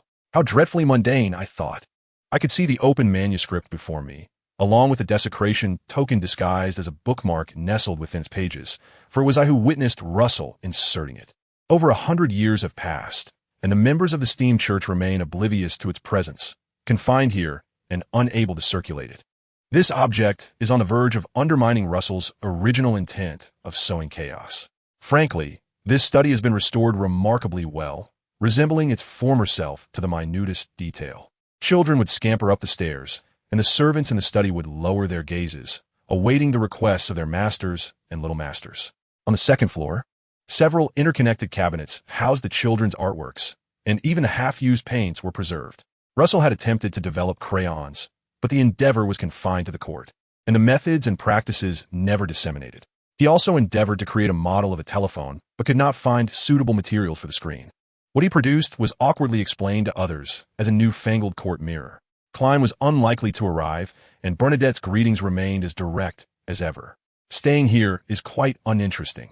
Let us explore elsewhere. I turned and made my way to other exhibition halls. Klein sat in the restroom, quietly meditating, awaiting a spiritual calm, and concurrently performed a divination above the gray mist. That woman would pose a threat to me. The pendulum swung widely counterclockwise, indicating that I would not be harmed by Bernadette. Klein exhaled with relief, resolving to maintain a greater distance from the angelic compatriot in the future when divine beings clash. Mortals suffer, and not everyone can withstand the gaze of a demigod. Moreover, Bernadette Gustave merely cast a glance his way. What if the next individual were less refined and hurled an extraordinary ability his way? Even if the compatriot had a change of heart to protect him, he would still be left with half of his life at stake. After a few minutes, having decided to maintain a cautious distance from Edward Vaughn, Klein exited the restroom and returned to the warmly lit study of Russell, which he had not yet had the chance to examine. At last, Klein could earnestly observe the study in which Emperor Russell had once resided. To enhance the ambience and recreate the setting, gas lamps were absent. Only the glow of chandeliers illuminated the room. In the center of the rows of bookshelves stood a desk, chairs, and brass lampstands, all encased in glass, protecting them from external contact. Klein's gaze fell upon a stack of yellowed manuscripts. The manuscripts were not opened, revealing only the content of the first page. It depicted a rectangular object with a detailed description. This is a portable, miniaturized application of a telegraph machine, which can connect to others possessing the same device, allowing the exchange of messages and even direct communication. This requires better positioning. I believe we can boldly cast our gaze toward the sky, where there are no obstructions, allowing for better signal propagation. Emperor, you even contemplated a telephone. Klein could not help but cover his face with his hand. At that moment, the guide introduced the stack of manuscripts. These document the ingenious ideas of Emperor Russell, recording his inventions that he had yet to bring to fruition, illuminating the brilliance of human civilization. Klein did not pay heed to the flattery, but casually surveyed other items. Suddenly, he noticed a bookmark protruding from a hardcover book on the table. The visible part of the bookmark depicted a child's haphazard drawings. Russell is not known for his artistic skills, Klein thought to himself, only to suddenly recall something. Russell had once disguised a desecration token as a bookmark, inserting it into a particular book. Could this be it? Klein discreetly observed for a few seconds, but found no clues. Russell had mentioned in his diary that he intended to place that desecration token within a highly valuable book, ensuring that no one would suspect that the most valuable item therein was an unassuming bookmark. Which of these books is truly valuable? Klein pondered, recalling the details from the diary to eliminate options.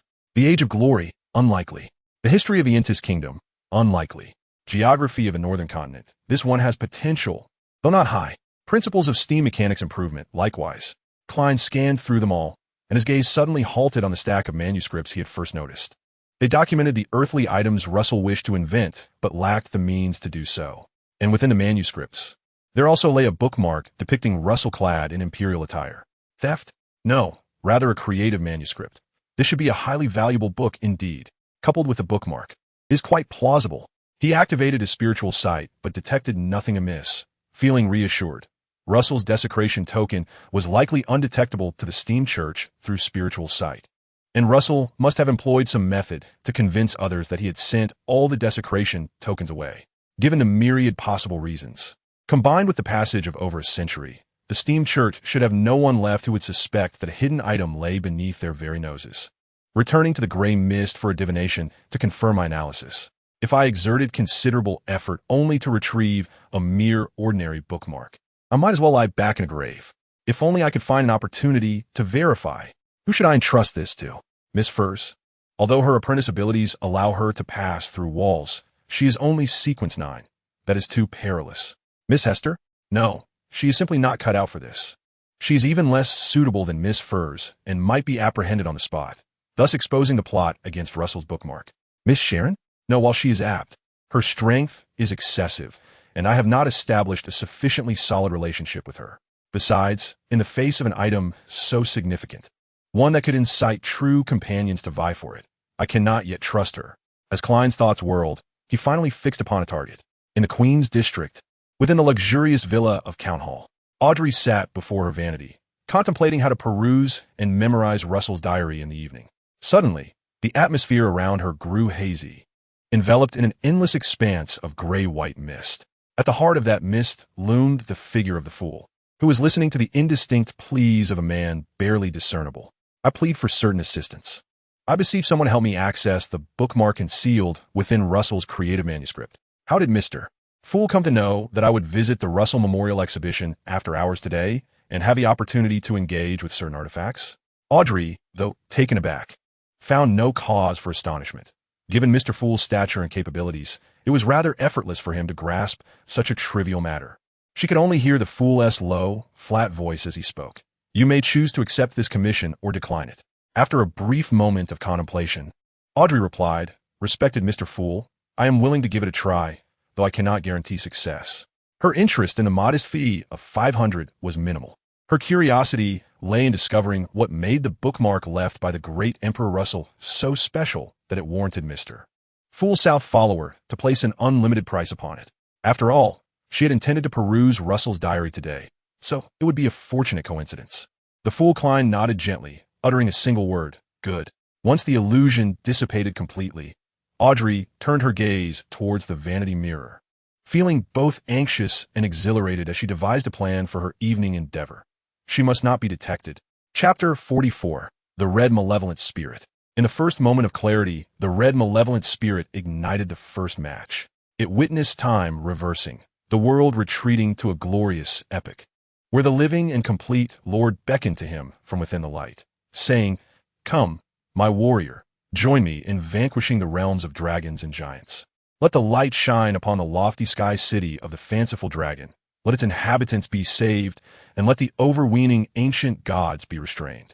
They silently gazed at the insignificant flicker of flame when a breeze unexpectedly extinguished it, along with the Lord's figure and radiance, while the distant shadows of enemies transformed into curling wisps of smoke, rising, and dispersing. In the second moment of clarity, the Red Malevolent Spirit lit the second match, having learned to shield the flame from the wind with its hand, allowing it to burn longer. This time, the flickering light revealed the somber and weighty Black Empire, where the Black Emperor was the Lord's designated terrestrial sovereign, the King of Kings. The Lord, having suffered grievous injuries and in a fragile state, endured a particularly arduous period. Yet the Lord and Eurolius remained by his side, providing a semblance of comfort. The Black Emperor sat high upon the throne, surveying the multitude, sharing mutual respect and recognition with the Lord, having forged a true alliance. They shared a dual throne, opposing the malevolent 6 gods upon the distant land.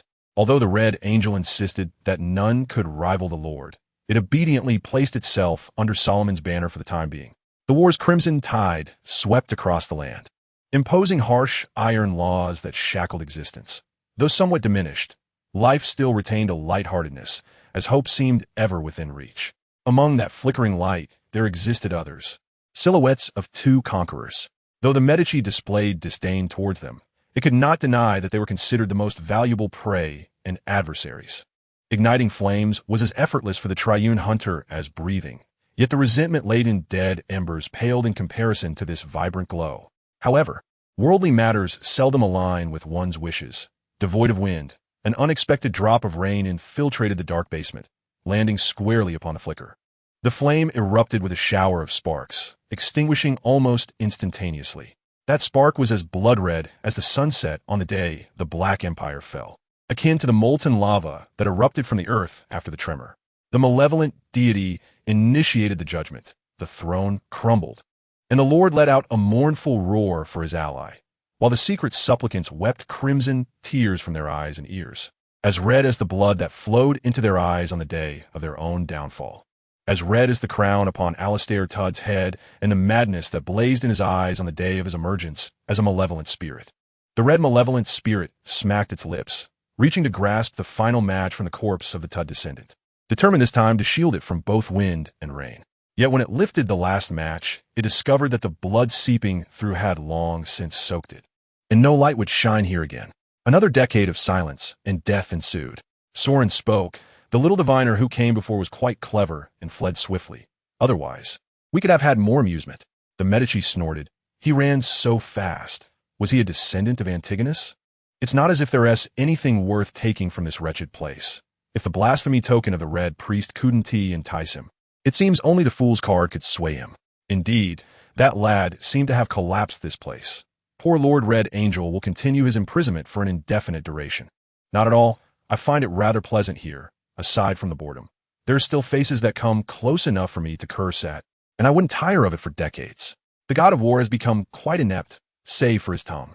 That is undoubtedly due to the burden of worthless beings like you weighing me down. The two hunters engaged in a banter to pass the time, mingling jests about their respective predicaments with the customary insults directed at the gods. After a while, a mouth opened on the right cheek of the Medici. And though Einhorn did not join in their daily exchanges like clockwork, upon his arrival, both Medici and Soren gradually fell silent, their shared gaze shifting towards the only door in the room. Someone was coming. Before the Russell Memorial Exhibition concluded, Edward happened upon Klein, just as he was exiting after his visit. It was imperative to maintain a cordial relationship with him, despite Klein's somewhat aloof and awkward demeanor. That was of little consequence. Edward merely needed to complete his obligations. According to his conjecture, a thorough explanation of the grievances between Bernard and himself, followed by a sincere apology, would suffice. However, these actions might yield insufficient results. Demons could generally discern the types of desires in others, allowing them to craft plans of temptation and corruption. Klein, it seemed, was rather in need of money and appeared to face considerable expenses in the near future. Being a private investigator was not a particularly lucrative pursuit.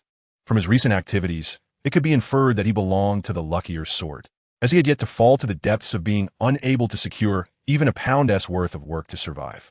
Nonetheless, for humans, the more money, the better. Bernard never trusted me much, and her dislike for me has only deepened following Russell's demise, failing to consider her hostility towards me, which led to your influence from the high sequence, was my oversight. I am truly relieved that you are unharmed. With that, Edward retrieved a wallet from the inner pocket of his trench coat, producing 2 creased notes. This is a token of apology. The use of her in reference to Bernard indicated that she was merely of a high sequence, perhaps a sequence 3 or 4, but certainly not an angel.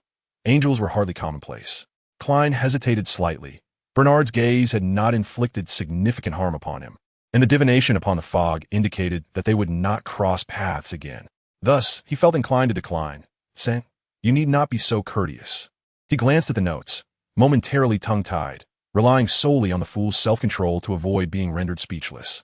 On 2 sheets of paper, there exist anonymous accounts, which Klein is exceedingly familiar with. They detail withdrawal passwords and the balances held within the accounts. £500 on the first and £500 on the second. The worth of these 2 papers surpasses Klein's entire fortune at present.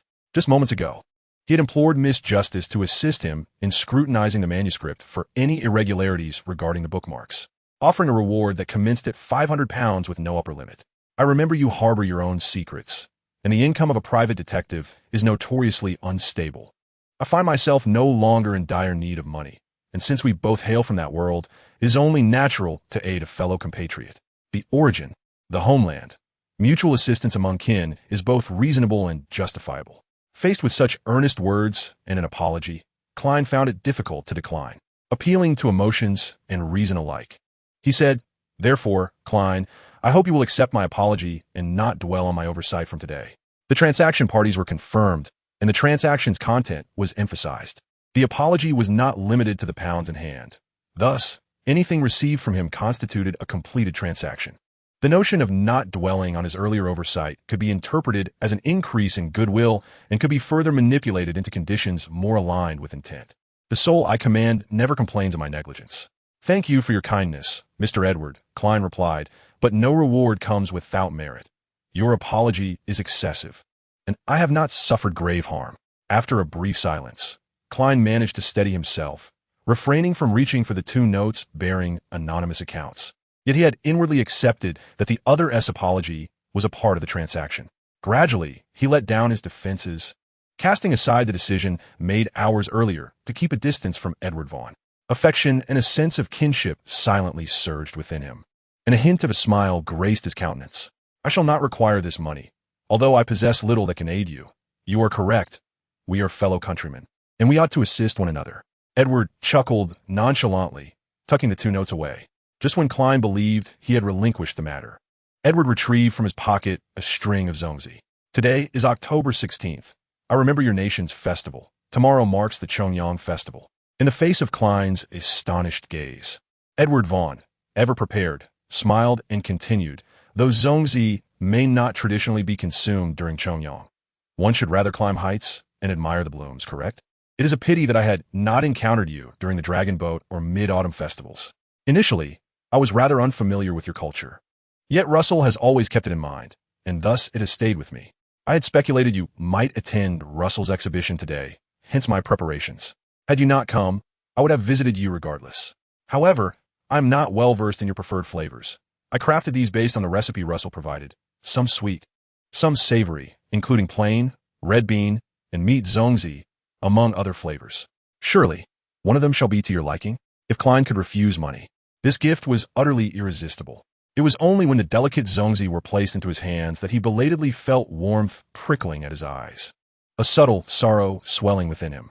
I am truly grateful to you, Mr. Edward. He employed his jester's ability to control his facial expressions, stifling tears in a choked throat, and accepted this peculiar offering as naturally and amicably as possible. The zongzi were still warm, and Klein carefully wrapped them in his scarf, cradling them in his arms. Once again expressing his sincere thanks. Thank you, then I shall take my leave. I hope they evoke memories of home for you. Edward bid him farewell, wistfully noting, I must soon attend a banquet. A gentleman who is settled in Bakerland has invited me and others to visit his new home. Russell has taught me much, and since you are his compatriot, I shall ensure you get to taste it someday. How intriguing. En route to the residence of Mr. Miller Carter, the host of the evening's banquet, Edward mused to himself, gazing at his reflection in the carriage window. I have yet to procure his soul. His essence has been reserved by another. The reflection replied with a tone and demeanor both unremarkable and serene. I too sense that resistance. Even if the King of Angels has reserved his soul, it remains impossible to entirely dislodge him. It appears a true deity holds him in their grasp. Who could it be? The goddess of night? He pondered aloud, aware of the persistent connection to the goddess of night, elusive yet undeniably existent. Fascinating. He presents himself under a false identity, claiming to be a devotee of steam and machinery, while simultaneously under the watchful gaze of the goddess of night. This reminds me of a particularly unique individual. Mygo. You still remember her name? Edward remarked with admiration. I only recall her skeletal form remaining in the end. Although I failed to acquire his soul, I successfully garnered his kindness and trust. If I can ascertain who possesses his soul, we will have achieved at least half of our objective in uncovering the motives of those behind it. However, it matters not if I cannot procure it. I have a premonition that retaining him will unveil more discoveries. The reflection adopted an air of disinterest, vanishing as they passed a brightly lit gas street lamp. The reflection returned to normal, and Edward Vaughn straightened his posture, slightly tilting his head to adjust his appearance in the glass. At his feet lay the local delicacies intended for Mr. Miller Carter, modestly priced, yet imbued with thoughtfulness. The carriage rolled smoothly yet unevenly along the street, the twilight deepening, with the brightly lit mansion now in sight. Chapter 45. Riding in his family's carriage. Edward arrived precisely at the destination just after 5 minutes past 8. This was the residence acquired by Mr. Miller Carter, a newly arrived merchant in Bakerland. Though it was not his primary dwelling, while he had settled in Bakerland, his new home was still under renovation. The evening's gathering was merely a means to present himself among the upper echelons of Bakerland society, inviting familiar friends and requesting introductions to expand his social network. Once the renovations were complete, an even grander celebration would follow. A servant clad in a red waistcoat confirmed his invitation, taking the gift from the coachman's hands and guiding him through a courtyard adorned with gardens and fountains to the main entrance. The coachman, who had kept his head bowed, discreetly maneuvered the carriage into the shadows of the street, vanishing amidst the swirling smoke. Edward Vaughn carefully tucked the small glass vial he held into his sleeve, caressing the golden-headed cane as he admired the garden of the mansion while proceeding at a leisurely pace beside the servant. Upon entering the threshold, he was met by a gentleman dressed impeccably in formal attire, with slightly graying hair, pronounced lines of age, yet possessing piercing blue eyes, who approached him warmly. This, no doubt, was Mr. Miller Carter, the host of the evening's festivities. Edward received the bottle of red wine he had brought from East Chester County from the servant and presented it to the gentleman with a smile, bowing slightly. I apologize for my slight tardiness. The serious gentleman, Mr. Carter, accepted the red wine, responding with a smile, no matter, the banquet has yet to commence. Your operas are truly masterpieces, and I have long admired your work. It is a delightful surprise to have the opportunity to invite you to this banquet. You flatter me, Edward replied skillfully. In Rune, subtle compliments from the host are a crucial aspect of social etiquette, distinct from the more straightforward praises often exchanged with Intis. I am pleased to forge a friendship with someone from the eastern shores of Straits. I have a deep yearning for the beauty of that region. Upon hearing this, Mr. Miller Carter appeared quite pleased, and the two engaged in a conversation about the customs and scenery of the Straits County, creating an atmosphere of joy for both host and guest. After traversing a corridor of approximately 10 meters, they arrived at the grand hall where the banquet was about to commence. Mr. Carter had other guests to attend to, thus he escorted Edward to his designated spot before taking his leave. Edward surveyed the ballroom, retrieving a glass of light brown aperitif champagne from a passing server's tray, savoring it slowly against the wall. Soon after, Mr. Carter returned, and the banquet commenced with the orchestra playing the first waltz. He was in no haste to seek a dance partner. Rather, he leisurely inspected the long banquet table, hoping to identify a few dishes of interest. At that moment, he sensed a subtle presence behind him. "Good evening, Mr. Vaughn. What did you arrive?" The youthful gentleman, often conversing with him at the Clad Club and full of vitality, instantly conjured a string of descriptors in Edward's mind, pointing toward a specific name, Talum. Edward turned slowly, feeling a cold draft envelop him. He beheld Talum, beaming with a smile, and a menacing black cobra coiled tightly around him, hissing ominously. The snake's tail pierced through his clothing, embedding itself into his left chest, as if it had emerged from Talum's very heart. The demon and the giant serpent exchanged glances for half a second. "I arrived not long ago," he replied, abruptly posing a question. "It seems you have recently found yourself in quite the romantic predicament. Have you entangled yourself with a sorceress?" He no longer gazed at the menacing serpent. Instead, he pondered with intrigue. This curse was not difficult to dispel, yet it was undeniably fascinating. Talum was a young man of commendable character, a noble descendant held in high regard among the upper middle class. He had been working normally at the club, and there were no rumors of his involvement with any particular woman. Yet, this curse had evidently manifested upon him, capable of claiming his life without causing any physical harm, striking him down suddenly as if from a heart attack. Why would such a seemingly ordinary noble youth be targeted by a sorceress? Edward glanced once more at the cobra. Romantic predicament. Is that a term coined by His Majesty, Emperor Roselle? Indeed, it refers to having a good fortune in matters of romance. Edward leisurely sipped his champagne, and after locking eyes with the black serpent for another second, he averted his gaze. "How has life been treating you lately, Mr. Talum?" Talum initially appeared taken aback, then cautiously alert, as if recalling something that might have slipped out. However, seeing no signs of suspicion on Edward's face, he relaxed slightly, self-deprecatingly remarking, "I have no romantic fortune. I do not know how you discern that. If it were true, I would be fortunate to have the company of several lovely and attentive ladies." "Ah, speaking of lovely ladies, I have indeed been encountering one frequently of late, yet she has caused me quite a headache. It seems you have not enjoyed the joys of romance." "Romance? Do not speak nonsense." Talum interjected hastily. The cobra coiled around him, lowering its head slightly, revealing its fangs, as if searching for a suitable target. Should it open its jaws, it could consume the not-so-short Talum hole. "That girl has nothing to do with me. She is in a relationship with one of my friends. On the contrary, I sincerely wish her relationship well, hoping they can coexist harmoniously." Edward gently swirled the contents of his wine glass, a knowing expression crossing his face that caused Talum to feel somewhat uneasy. "Ah, I see," he mused to himself. "It must be the person you mentioned before. My suggestion remains the same, elopement." Talum's eyes widened in shock. "No, let us not speak of that." He leaned forward urgently, lowering his voice. I heard you have been preoccupied with year-end opera commissions. Could you share the current progress of your work?" Yes, I have some intriguing rumors to discuss with you." "Indeed, I previously spoke to you about Mr. Miller Carter's estate, and I meant to introduce you to the outstanding detective, Sherlock Moriarty, who assisted him in resolving his housing issue.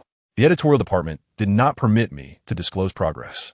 However, the script adaptation has been completed, and the musical score is progressing steadily." He made every effort to shift the topic, engaging in small talk until he finally found an appropriate subject, at which point his tone normalized. Edward had no intention of dancing the first waltz, but standing idly would attract too much attention. So he acquiesced to the other's lead, inquiring, "I have indeed established a friendship with Mr. Moriarty, yet he has not mentioned this matter to me. Do you know the details?" Moriarty is an experienced and remarkable detective. He first examined the basement of my house, discovering a considerable number of snakes.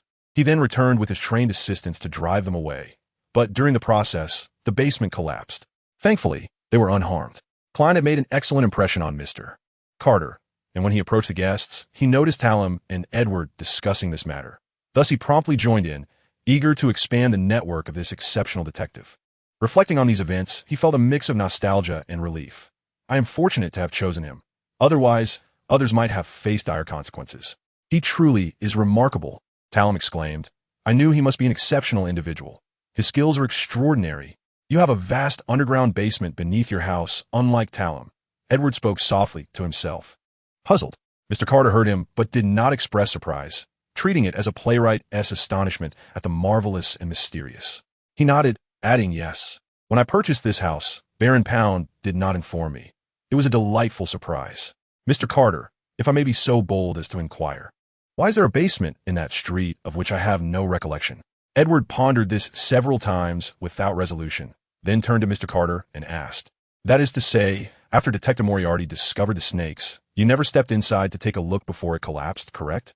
He initially intended to say, did you not even take a look before it fortuitously collapsed? But opted for a more tactful and gentle rephrasing, devoid of any insinuation. After all, he held a high regard for Klein, and questioning him might yield adverse effects. Indeed, Miller Carter replied earnestly, I had no doubts about him.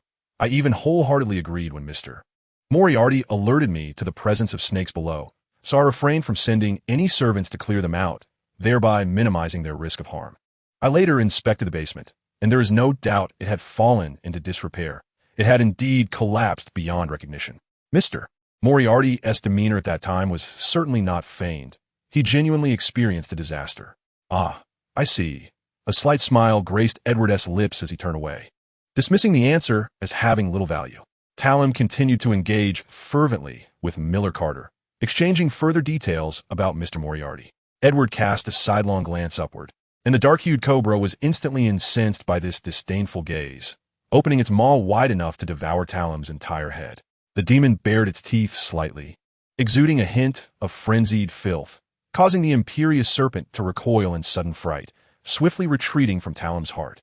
Talum's expression froze momentarily, the champagne slipping from his grasp and shattering on the floor beside the nearest Edward. He clutched his chest in agony, unable to straighten up for several seconds. The instigator observed him with indifference as his spine bent in pain. The sound of shattering glass attracted the attention of those present, startling Mr. Carter. But merely 5 seconds later, Talum shakily regained his posture. His complexion had paled slightly, and he forced a smile. My apologies, Mr. Carter. I suddenly felt a bit unwell. But I am much better now. Ha! Perhaps I really ought to take a proper rest. Seeing that he was not gravely harmed, the elderly gentleman sighed in relief and summoned a servant to clean up the glass shards. Subsequently, Edward prudently requested to change into another outfit, prompting Mr. Carter to call upon another servant to escort Edward to the lounge, where he would remove his soiled coat for cleaning. Upon entering the solitary room, he selected a bottle labeled Secret Society, Master of Secrets, entity from his collection cabinet and casually tossed it to the floor. The glass shattered upon impact, dissipating into a cloud of white smoke, and a ragged middle-aged man suddenly materialized in the room, kneeling on the ground. He trembled momentarily before rising, his flesh undulating, and in the blink of an eye, transformed into another identical Edward Vaughn. You know what to do. Yes, master. The demon disregarded him and seized another bottle labeled Abraham. Traveler, soul, directly opening a door and vanishing from the room. 8 William Street is the residence purchased by Miller Carter. Through the door, Edward instantaneously arrived at this location. The owner of the house had gone to a banquet, leaving the still unrenovated abode guarded by only a few servants, with construction materials strewn across the disheveled garden. He strolled into the garden unperturbed, pushed open the house door, and silently passed by a dozing male servant seated in a chair. Finally, in a corner on the ground floor, he spotted a newly erected handrail, its paint still wet. Edward stood at the entrance leading underground, clearly perceiving a moderately spacious area within. Yet within his spiritual intuition, this subterranean space seemed to be non-existent. Was it concealed, capable of obscuring an angel's spirituality, only discoverable by physical means? A divine seal? What lay beneath? Even powerful sealed artifacts could not be placed where mortals might stumble upon them. With such inquiries lingering in his mind, Edward quietly descended the staircase step by step. Without the need for light, he observed that the basement had undergone preliminary renovations, with several gas lamps installed, and the ground was relatively clean, though a few meters away lay some uncollected rubble and sand. He followed the path of stones inward. Behind the rubble was a newly constructed wall. Beyond this lay the true sealing ground. Klein had discovered this place, but chose to collapse it rather than inform others. Did this imply he believed the matter was entirely resolved and required no assistance? Had he stumbled upon it by chance? Or had his mysterious organization sent him here under the veil of secrecy? Edward pondered aloud, once again utilizing the traveler's power to open a door. Stepping inside as the accumulated stones and debris flew upwards, parting to create a passage wide enough for a person to walk through. There were numerous candelabras, and an iron throne, not just one but two, hands grasping power and a black crown, tutor and trenchsaster. Ah, this was not Solomon's relics. It was the last United Nations from which I descended. Edward immediately recognized the era from which these historical artifacts originated, feeling a tinge of disappointment. To this day, he remained fascinated by the tombs of the Black Emperors that had awakened from slumber, yet he had never visited a single one. Solomon's tomb had long been discovered and obliterated, and Roselle forbade him from going. He pressed on, arriving at several large doors at the end, all partially ajar, revealing statues of the 6 gods. They had been shattered in the explosion that concealed all of this, now all in ruins. Yet behind the final door, which remained tightly shut, something indeed lay within. Dark red blood seeped through the cracks of the door below, an ominous aura enveloping the space. Edward cast a glance and stepped directly upon it, striding a few paces to the door, where he gently knocked with 2 fingers. Blood trickled down from above the door crack. Edward felt a sense of aesthetic fatigue, as if watching a poorly made horror film. However, in reality, he was the only one who felt this way. The eerie atmosphere, unidentified beings, and blood-soaked ground were sufficient to terrify any newcomer. Bloodlines suspended in defiance of physical laws gathered at his eye level, coalescing into a fist-sized blood clot that opened a scarlet eye. He locked gazes with this large eye, perplexed by its cryptic nature. Just as he prepared to speak, a voice suddenly emanated from within the door, one that made fists clench instinctively. A demon? An animated Sequence 2 demon? And the scent of a prisoner. You're still a prisoner of Sequence 2. Huh. You wouldn't happen to be the Fabdi that my master injured, would you? Edward's already somber expression was cast in a more terrifying light under the sinister illumination. Unfazed, he calmly crushed the fist-sized eye and drew an inverted cross upon the door. My apologies for the splatter. You must be the Angel of War. It is indeed a pleasure to meet you. Your eloquence precedes you. His expression shifted subtly, harboring 3 parts indifference, 3 parts detachment, 4 parts confusion, and a pondering thought of why he continually encountered these unforeseen circumstances. Truly, the demands of reality were bothersome, and he resolved to refrain from such matters in the future. He wiped the blood from his hands, carelessly tossing the handkerchief into the pool of blood, and turned to leave. Chapter 46. The Red Angel. When others say, "You've worked hard," you may respond, "Don't just stand there, pour me a glass of water," as a gesture of acknowledgement for their concern. When asked, "Why is your progress so slow?" you can retort, if you have the capability, why not come and do it yourself? As a recognition of their competence. When others instruct you on how to work, you counter, "You teach me how to work," as an affirmation of their actions. The abyssal angel glanced at the paper in hand, then at the person opposite, utterly at a loss for what expression to wear, and thus opted to speak without emotion. This is entirely contrary to the human etiquette I am familiar with. "Ah, your highness, have you forgotten? We are hunters. Only you are." "Yes, indeed, I am a hunter, or rather a provocateur. So this form of greeting is entirely reasonable for me. Moreover, language and culture are profound. You see, teach me how to work precisely expresses an affirmation of another's knowledge, does it not? If my progress is too slow, then naturally, it should be entrusted to someone more capable. Moreover, compared to mere verbal reassurances, offering a glass of water is far more effective in conveying the warmth of human connection. Adela, with an earnest demeanor that exuded sincerity and reliability, persistently nudged the booklet brimming with successful social strategies, reminiscent of a hunter's manual, into the hands of the abyssal angel. She discreetly smoothed the corner of the sticker on the cover that read Guide to Friendly Communication, ensuring that the true title, How to Be a Good Hunter, remained concealed.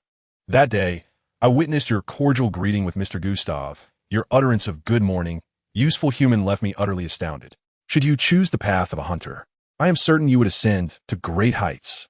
As members of a Soren family, we are of royal lineage, and, as such, we epitomize the standards of all Intis, rendering our family's social style the benchmark for the nation. Therefore, You need not feel anxious. There will be no issues. Have you finished reading? Once you have, let us promptly act upon the first person you encounter upon your exit. I have faith in your abilities. Are you instructing me on how to proceed? Your learning curve is remarkably swift. Medici lounged comfortably, crossing his legs while his gaze drifted towards the door. Although one eye had been crushed, it had always served merely as an intimidation tactic. He felt quite pleased with himself. This desolate basement had already welcomed its second wave of visitors within just a few months. The previous group had failed to retain that fortune-telling lad. Yet surely this astute demon must comprehend the utility of the blasphemy card, which ought to be of some service. However, what piqued his curiosity most was the inverted cross emblazoned on the door. What could it possibly signify? Was it truly, as the great red angel pondered? Soren suddenly interjected, reminding him that the demon was already at the doorstep. Medici dismissed the concern. Where else could it be if not at the door? Are you lacking in common sense, Medici? A minute has reached the threshold of the door. It opened itself. In that case, it is you who is lacking in judgment. Medici remained unfazed, shifting his legs to a different position as he leaned against the opposite side of the chair. The demon was undoubtedly here for a purpose. It was merely a tactic of feigned restraint. Seeing Medici so resolute, Soren hesitated, torn between speaking and remaining silent, ultimately settling into a state of half-belief. After a brief interval, Einhorn on the right spoke. It has returned to the basement outside. Just a ploy to feign restraint. Raising the stakes, no doubt. It has even emblazoned my lord's symbol upon the door. This visit is surely an attempt to extract some advantage. Medici maintained his composure, though his fingers began to tap rhythmically on the armrest. Whether it was on a mission or driven by its own agenda, I refused to believe it would truly leave without looking back. It has begun ascending the stairs. The red angel remained unperturbed, issuing commands with tranquil assurance. It is departing. One of you should signal it promptly. Are you mad? Wasn't it your provocation that allowed it to leave? I do not wish to embarrass the red angel. Very well. Then I shall commence invoking the name of the Lord. Do you reckon that demon will assist me or support you? Quickly stop it. It was unclear whether to halt Medici or the demon. Yet as the red angel's malevolence began to clash with itself, a small venomous serpent, under unknown direction, finally managed to catch up with Edward, striking at his pant leg with its fangs, swaying unsteadily. Edward halted his ascent, expressionless as he grasped the serpent by its tail, glancing at the newly acquired 2 pinhole-sized rips in his trousers, deciding to return and report to the true creator. The inverted serpent raised its triangular head, hissing towards the direction of the red, evil spirit. Edward tossed it to the ground, and it swiftly found a crevice to slip into, disappearing from sight. He opened his pocket watch to check the time and retraced his steps. The initial round of mutual combat concluded. The 2 conquerors managed to restrain Medici's throat and mouth from uttering any forbidden names, yet this did not hinder subsequent discourse. Medici, as if nothing had transpired, reclaimed all the blood that had heightened the atmosphere, appearing far more composed than at the outset. He heard footsteps halt at the door and inquired through it. Who are you? Who sent you? Edward replied nonchalantly, money. Medici appeared slightly puzzled, but it mattered little. He continued, what is your relationship with the Lord?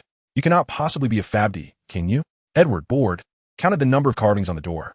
Fabdi is worthless. Your Lord sent me. Asked for more money. The red angel glanced at the extraordinary traits in the corner, clutching the blasphemy card with confidence as he pressed on. Why does the Lord wish for you to find me?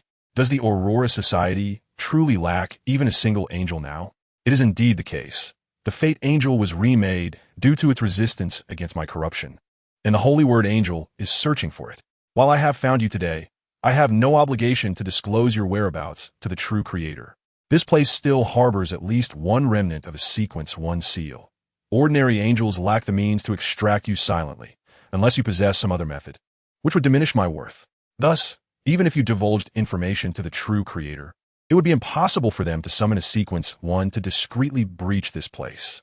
From conception to birth takes at least 4 months. And from birth to maturation requires significant time, at least until Eurolius regains his power. Your lord has no choice but to rely solely on me in this quest for you. Edward pondered for a few seconds before responding. Ah, indeed. I can share some good news. What will you offer in exchange? Medici smiled with a hint of mischief, having anticipated this moment. Producing the blasphemy card and twirling it between his fingers. You should know what this is. Its value far exceeds the information regarding the current state of the Aurora Society. You ought to consider how to repay the difference. I refuse. The demon stated, demanding payment. Give it to me, no more than what? Medici's words were abruptly cut off, his cheeks twitching with suppressed laughter. The Red Angel could hardly believe it.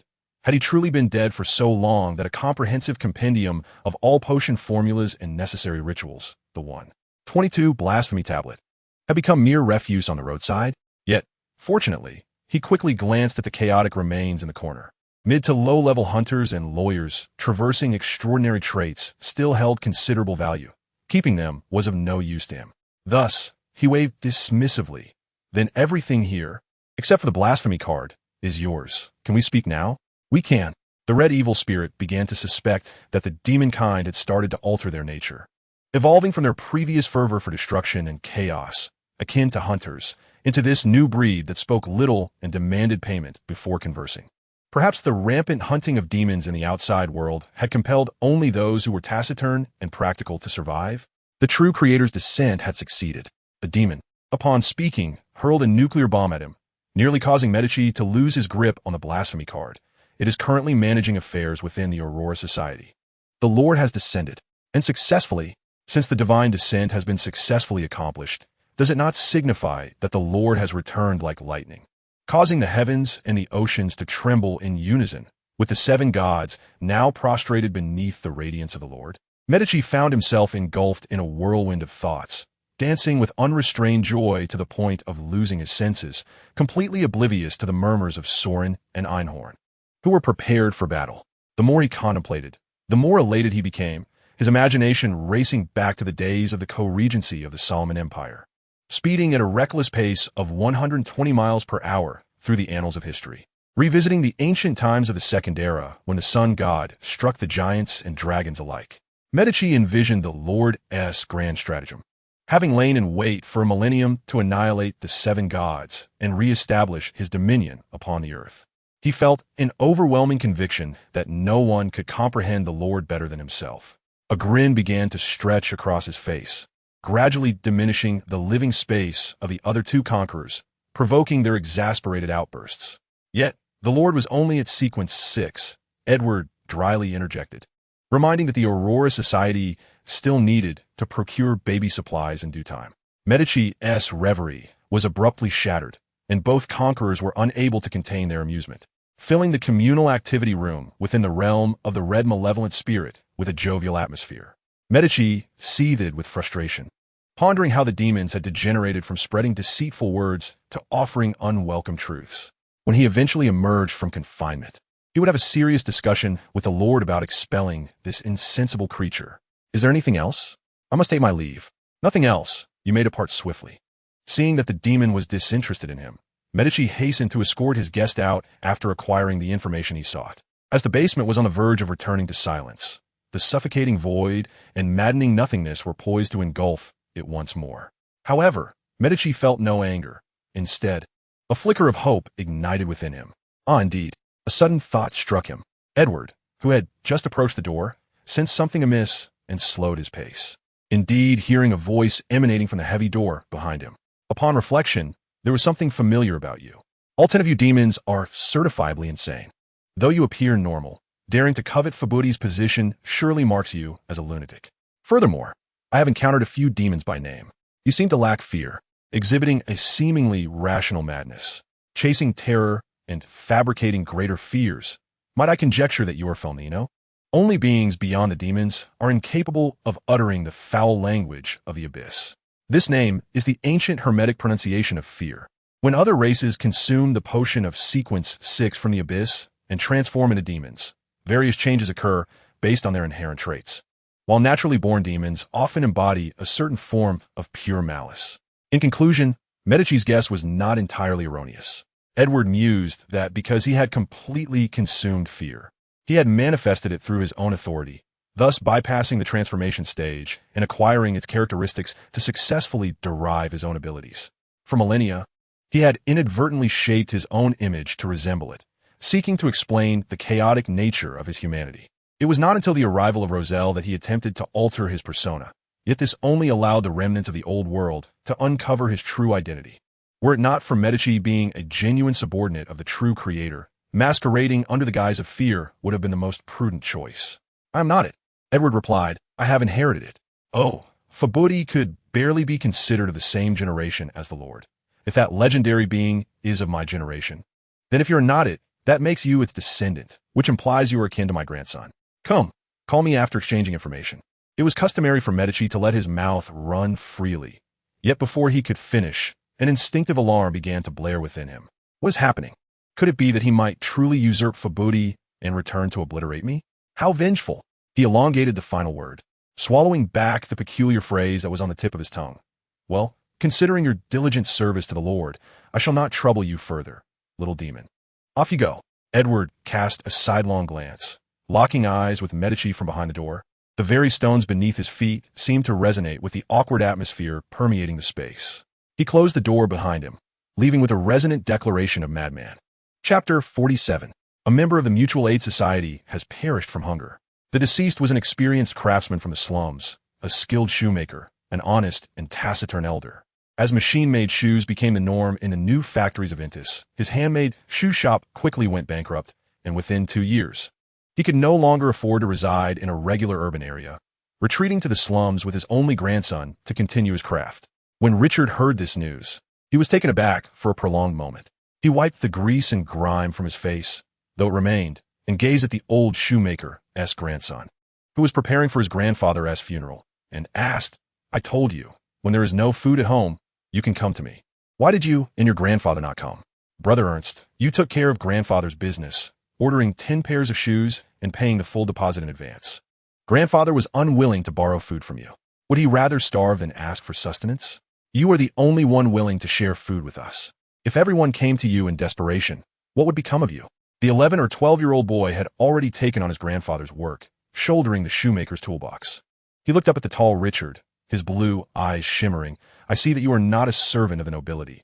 You work in factories, polishing shoes, selling newspapers, juggling 7 jobs just to earn enough for bread.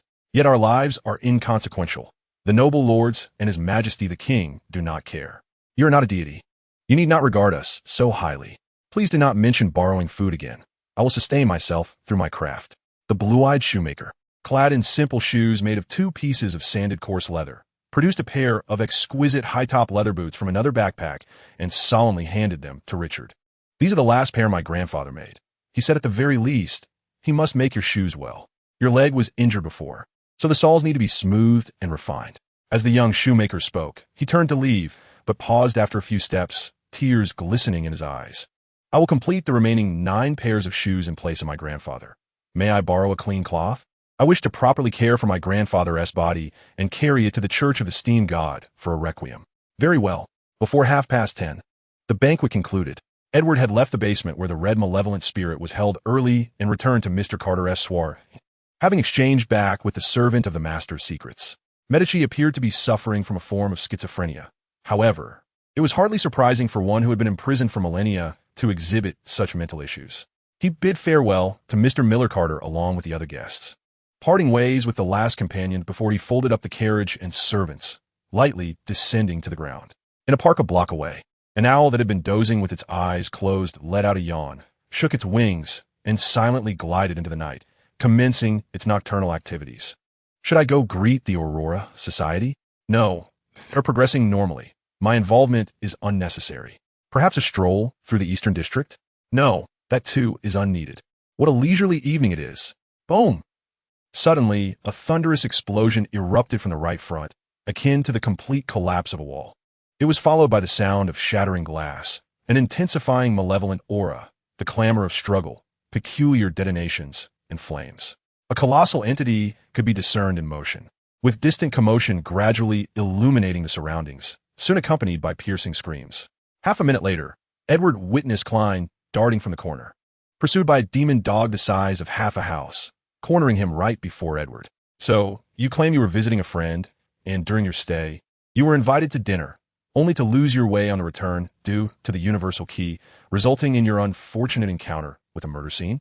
Edward remarked, his tone laced with incredulity.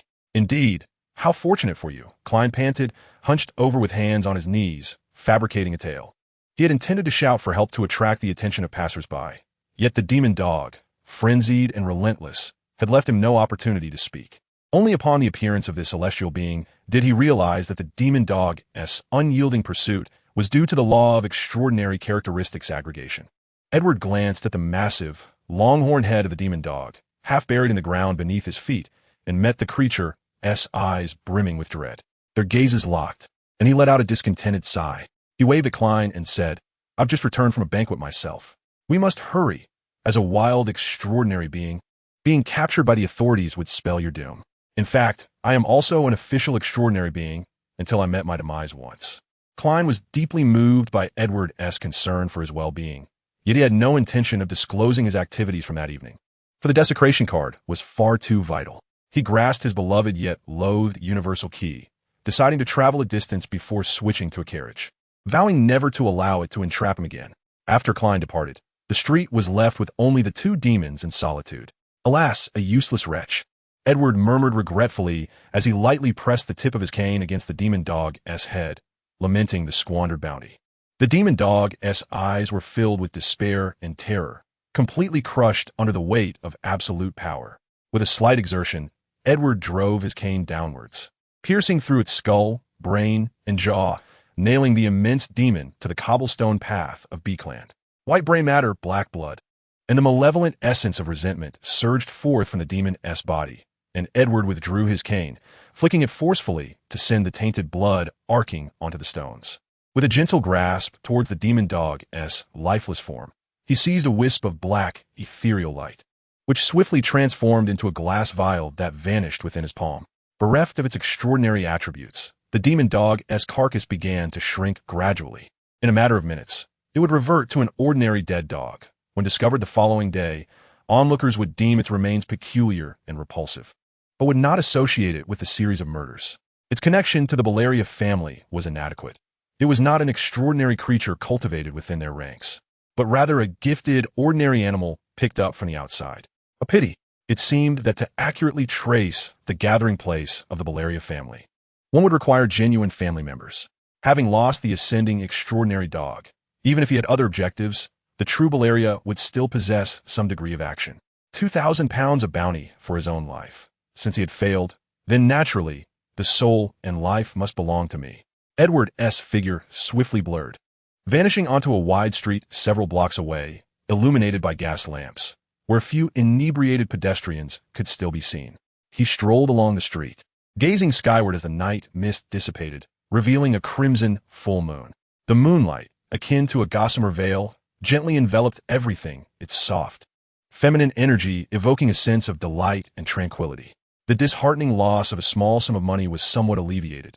Despite the minor disturbances, it remained a splendid night. Suddenly a great thud. An owl collided with a vine, stars bursting in its vision, plummeting to the ground on its back. Edward's vision darkened momentarily. Through the owl's eyes, he beheld emerald pea vines sprouting from the flat street, extending skyward to the clouds, while a carriage ascended smoothly along the vine, like a scene from the fairy tale Jack and the Beanstalk, an ancient tale from a bygone era. Its extraordinary capacity peering into the secrets of humanity, undoubtedly orchestrated by Bernadette. The fairy tale Jack and the Beanstalk bore little aggression. It likely could only conjure a mysterious realm accessible solely by ascending the pea vine, perhaps summoning a monster within. Such magic was seldom employed against foes. What then was Bernadette attempting? The owl shook its head, regained its composure, and ascended to the rooftops, pretending to be an ordinary creature as it circled in the night sky. Deliberately avoiding the location of the pea vine, Edward cautiously glanced at the carriage, eager to ascertain who might be meeting Bernadette at this hour. But the owl's limited vision yielded nothing. Thus, he abandoned his surveillance, proceeding on his way as an ordinary gentleman. Old man, Leonard muttered under his breath. One hand plunged into his pocket. What has transpired? An explosion had occurred near their church. Though it remained uncertain whether it was due to a gas leak or a nefarious act, some residents reported sightings of a terrifying, colossal shadow and unidentifiable flames. Old man, could this be extraordinary power? The answer you could deduce yourself. Why bother asking me? Peleg grumbled reluctantly, yet still offered some guidance. Youngster, you ought to move swiftly.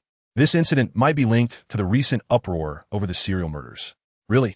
Leonard's eyes widened, immediately quickening his pace, racing down the street. But that's the work of a demon. He He has brutally slaughtered a dozen people and is at least of sequence 7. He should have already vanished without a trace. What good would it do for me to pursue him? There is someone ahead. Old man, is there something amiss with that person? Old man? The mysterious parasitic elder suddenly fell silent, leaving Leonard scratching his head. After all, the old man had always whimsically offered him guidance and sarcasm, often dozing off. So his abrupt disappearance was not entirely surprising. Leonard surveyed his surroundings, adjusted his badge and officer-esque credentials, noticing he was not wearing his police hat, and retrieved a notebook and pen from his jacket pocket, stepping under the bright gas lamp to await the approaching figure. The gentleman coming towards him seemed to notice him as well, hesitating for a moment before choosing to approach. Good evening. Good evening. I am the officer patrolling this area tonight. Did you hear about the explosion to the west? Leonard first displayed his credentials, then earnestly inquired, ready to take notes. Aside from his youthful and handsome visage and the hastily donned uniform, he appeared rather convincing. Indeed, I heard the explosion. It was quite loud. So I boldly ventured over to investigate. Now that I think back, what a perilous decision that was, as I hadn't considered the consequences at all. The gentleman with deep brown hair replied calmly and fluidly. Curiosity, perhaps? Quite logical. It seems this gentleman is merely an ordinary person caught up in the commotion. As Leonard murmured, I see, he made a brief note in his notebook, silently calling out to the elder, hoping for assistance in uncovering any nearby clues. Yet, despite his entreaties, Pale seemed resolutely unwilling to speak. What brings you to linger on the streets at such a late hour? If your reasons are overly personal, feel free to refrain from answering. No, came the reply. I attended Mr. Millercart's dinner and have just returned. I wish to take a solitary stroll. Hence I instructed my servant to return home in the carriage while I walked back at my own pace. With no other option, Leonard proceeded to investigate alone. After posing a series of inconsequential questions regarding time and location, he filled a page in his notebook. Before concluding the interrogation, he despondently inquired, Did you notice anything unusual on your way? Unusual? The gentleman replied without hesitation, Only a dead dog lying in the middle of the road. Very well. Thank you for your response. I hope you enjoy the rest of your evening. A dead dog? Leonard hardly paid it any mind, but planned to circle back later for a closer look. Having completed his investigative task, he was about to depart when a sudden realization struck him. Sir, your information might aid our investigation. May I have your name? We may contact you via letter with updates. Certainly, the gentleman responded. My name is Edward Vaughn, residing in a villa near Queens West in the Chogwood district. Leonard promptly jotted it down before bidding farewell. The two parted ways, swiftly creating distance between them. Leonard's notebook remained open in his hand, and the words began to fade line by line, quickly reverting to the blankness that preceded the questioning. Upon reaching the end of the street, Leonard paused, yawned, and whispered, Elder, there isn't a soul in sight. I was hoping to inquire further. Where shall we proceed next? To 3rd Street, came Pale's voice, tinged with fatigue. I have detected something peculiar there. Peculiar? Leonard's alertness surged. What sort of peculiarity? Should I summon the team for an investigation? No need, Pales replied. Merely a dead dog. Chapter 48. Only black tea? No, it must be green tea. The true creator casually remarked, savoring a sip and intentionally stoking the fire. Why aren't you drinking? The humanoid being seated across the table raised its gaze for 2 seconds, comparing our kinds. Would you desire a cup of hot blood drawn from the flesh and skin of animals? You might as well offer me a bottle of vodka. Can trees even consume alcohol? The true creator exclaimed in astonishment. If so, hasten to bring me 2 bottles. I suggest you go for industrial alcohol instead. The decayed king lifted an enamel mug emblazoned with labor is glorious, blowing gently over the steaming tea, his movements deft, resembling an elderly man leisurely strolling in the park. Observing a game of chess. He appeared to be in his 30s, but emitted an inescapable air of age. Under the astonished gaze of the true creator, he nonchalantly sipped the hot blood drawn from animals, smacking his lips in surprise. Surprised? There is indeed a predatory relationship among plants. They are not my kin, and I could easily consume my own kind. The true creator's eyes sparkled with interest. He always became particularly animated when discussing his native civilization. Yet the decayed king did not linger on the topic. Cradling the enamel mug with both hands, he absorbed the heat of the tea, while the roots beneath his cloak curled in comfort. Afternoon tea at precisely 3 o'clock? I would also like cheesecake. Very well. He took another generous sip of green tea. I saw the bouquet Medici presented to you this morning, freshly dug from my garden. Ah, should I have him replant it? I have already planted it. Until sunset, he shall not be released. Since he has uprooted my flower, let him serve as my flower. The decayed king set down the enamel mug. Enumerating Medici's transgressions, the great red angel has already contributed over 500 pounds of brilliance to the Aurora Society, manifested in his arguments with others during personnel interviews, leading to self-inflicted injuries and damage to facilities when attending charity events, all while creating chaos. I suggested that if he had nothing better to do, he should keep an eye on the sewer, where, for some unknown reason, there are always night walkers. Yet, while causing chaos, he managed to damage at least 200 meters of the sewer, narrowly avoiding detonating the gas pipeline that could have sent all of Bakerland skyward. The steam church is still in search of that terrorist. Truly, my warrior angel, wherever he goes, strife follows. The true creator meandered in conversation, seemingly human yet lacking in martial virtue. What insights do you offer? Apologies. Compensation. Either Fabdi or the bound god must appear at my table immediately. The outer god replied, I purchased this estate. If you intend to use it as a new stronghold, some rent is due. Moreover, please refrain from engaging in any additional meaningless actions before our gambling reaches a conclusion. I despise you, detest earth, and loathe all gods. I have no desire for friendship. Please do not disrupt the fragile peace we currently maintain. 3,000 pounds, it truly pains me. I have saved for so long, and I still do not have 1,000 pounds. However, the blasphemous card is priceless. It cannot be exchanged for money. Miss Justice's contribution to this matter is undoubtedly worth this sum. Thankfully, it will be deducted from what she owes me, alleviating some pressure. In the future, should I encounter Mr. Azek, I shall use a high-tier formula to settle the 15,000 pounds owed to the benefactor. As for the other blasphemous cards, I wonder what forms they have been disguised as. Given the Emperor's temperament, they should be quite unexpected. Klein concluded his response, gazing silently at the gray misty ocean beyond the palace. Cautiously, he temporarily left the Black Emperor card suspended in the gray mist, resting on the surface of the bronze long table directly opposite the fool's chair, alongside the Azek copper whistle. Once he returned to the real world, he would perform a ritual, summoning himself, casting aside the universal key. This amalgamation of misfortune and mishaps. The negative impact seemed negligible, yet could prove fatal in severe situations. He intended to leave it unused in the gray mist. The universal key was merely a relic of a recently ascended sequence, 9, unfortunate soul, possessing a negative influence that even mid-sequence extraordinary beings could not diminish. It appeared that the apprentice's earlier loss of control had other contributing factors, thus resulting in unusual circumstances. Klein took a bath with the now cool water, emerging refreshed from the washroom to enjoy the corn pancakes he had purchased on his way back, a specialty from the highland regions of the Fenebot Kingdom, both crispy and sweet. Having satisfied his hunger, he reflected on the events of the previous night, examining whether any clues remained for others. Even with the universal key in hand, if one is not an extraordinary being, escaping the grasp of a demon would be impossible. The enigmatic and powerful Lady Bernadette undoubtedly recognized that I was not an ordinary private detective, and I had never intended to conceal that fact. Her choice not to apprehend me indicated either a favorable disposition toward wild extraordinary beings as an official, or that she did not belong to any of the 3 major churches or military.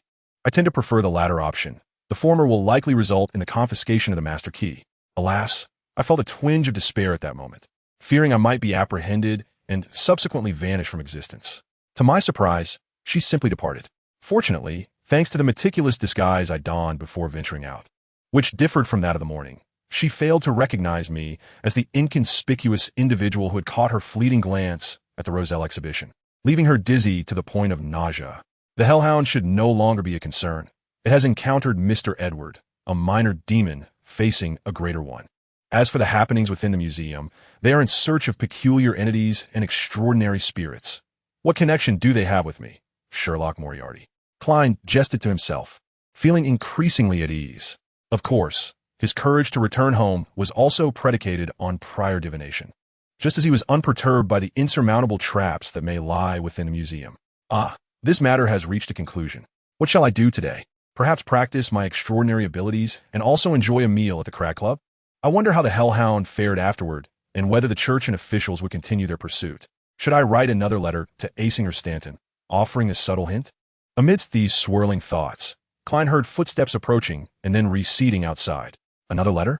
He pondered as he opened the door, and indeed, he found a missive lying in the mailbox. This letter was from Asinger Stanton. Upon returning indoors, Klein used a letter opener to break the seal and meticulously read the correspondence from the great detective. In the letter, Asinger expressed his delight, stating that he had successfully uncovered significant clues with Klein's assistance, yet he did not explicitly disclose any information about the suspects. Instead, he vaguely alluded to a brutal black dog associated with the gang-related murder of the master. It seemed he suspected Sherlock of being an extraordinary individual, already having discerned the truth behind the serial killings. Klein felt a sense of relief and promptly replied to Asinger. It appeared this affair had finally reached a resolution, and now all that remained was to await the payment. The bounty for the Hellhound was £2,000, and he would undoubtedly receive a share. However, if his intuition served him correctly, the decisive force that ultimately captured the Hellhound should be Edward Vaughn. Accepting the reward felt somewhat undeserved. Perhaps he should inform Edward and consider sharing a portion of the bounty with him. As for whether the angels would deem such mundane wealth valuable, that was another matter altogether. Klein chose to overlook Edward's ability to apprehend the Hellhound, yet allowing it to claim numerous lives in Bakerland. Klein had already devised his plans for the day, with the extraordinary gathering unable to convene and the appropriate items unattainable. He suddenly found himself with leisure time, no longer needing to rush about.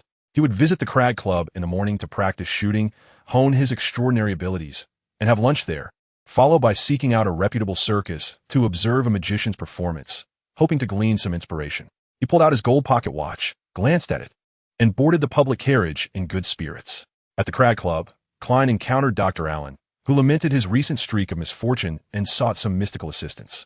Maria fixed her gaze sharply on the man before her, whose face was marred by sorrow. In the office, everyone heard her emotionless voice. "You betrayed Dr. Blake to the Storm Church? He saved your life, the lives of your entire family. You lay at home with a broken leg, while your wife and children awaited starvation. He treated you for free. How dare you?"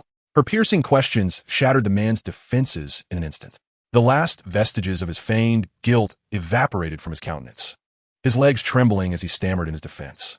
I had no choice. I am a faithful servant of the great Storm Lord. But the church's ministers came to my home to investigate for abnormal elements. Someone must have reported me. They assumed I was beyond treatment with my broken leg, so they thought I was the problem. Perhaps it was those in the other half of the house who reported me. They are envious of my earnings. This is not my fault. No, I was wrong, Miss Maria. My son is only 5. Silence. The church informed me that if the report is valid, I would receive a reward of £20. Do you think I am unaware of your little schemes? Maria offered him no response to his pleas. You have forsaken your benefactor for selfish gain. You possess no sense of gratitude. You wish to change your name and move away to evade responsibility, exhibiting a complete lack of morality. We will no longer extend any assistance to you. Either leave the East End or perish here once your £20 are spent. No, Miss Maria, I truly had no choice.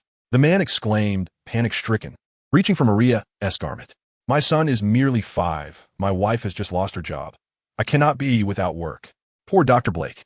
Who once saved such a wretched creature as you? Maria recoiled from his touch, unwilling to spare him even a glance. Others, seeing the conversation had concluded, stepped forward in silence to escort the man, who had collapsed to the ground, still pleading. Maria clenched her fists, struggling to suppress the desire to smash something in her frustration. But after a moment, that intense emotion transformed into resignation. She averted her gaze, fully aware of the answer, yet unable to restrain her voice. Is there truly no way to save him? He is the only doctor in our East End willing to treat workers. We have only just found a healing pastor. Miss Maria, there's no hope left. A gentleman with deep blue hair, standing by the door, spoke solemnly. Our pleas for help are futile. The current policy of the Aurora Society is to contract influence while discreetly expanding charitable activities. If it were merely the small Storm Church, it might be manageable. But he has been apprehended at the Grand Cathedral of the Holy Wind. No one has the authority to wield such power. So, we must relinquish him. A lengthy silence ensued, so prolonged that one by one, the other individuals in the office quietly exited, leaving Maria alone. After what felt like an eternity, the sun began to set, and the room grew darker as she remained silent in the encroaching gloom. Miss Maria. Adomizer knocked and entered, lighting a candle, his expression somewhat grim. More people have arrived from Caping. Maria's arm trembled violently. She lifted her head, her eyes blazing with fury. Tell him to return. If he does not, He will leave with fewer fingers. She slowly straightened her upper body, once again donning the stern and ruthless demeanor she had cultivated over the years. Her voice resonated with an undeniable authority. I did not establish this charitable school to serve those repugnant maggots. I will not sell any of my girls or children, unless I am dead. Adomizer was not surprised by her response. He nodded gravely and exited the room, leaving the candle and holder behind. Maria took a deep breath, realizing that time and circumstance allowed her no room for sentimentality, since she had decided to devote herself to charitable endeavors and follow the leader's footsteps. She had encountered countless instances of helplessness. There was no money, no power, no useful connections, no voice to ensure that the children received even a slightly better education. She could only allow the critically ill patients in the charitable hospital to pass away peacefully in their dreams, while the poorhouse could not accommodate even one more bed. Even knowing the identity of the perpetrators behind the trafficking of young girls could not bring them to justice. Yet she could never grow accustomed to this despair and sense of defeat. If one were to barter their soul with another leader, how much power could be acquired? How many more lives could be saved? I feel so feeble.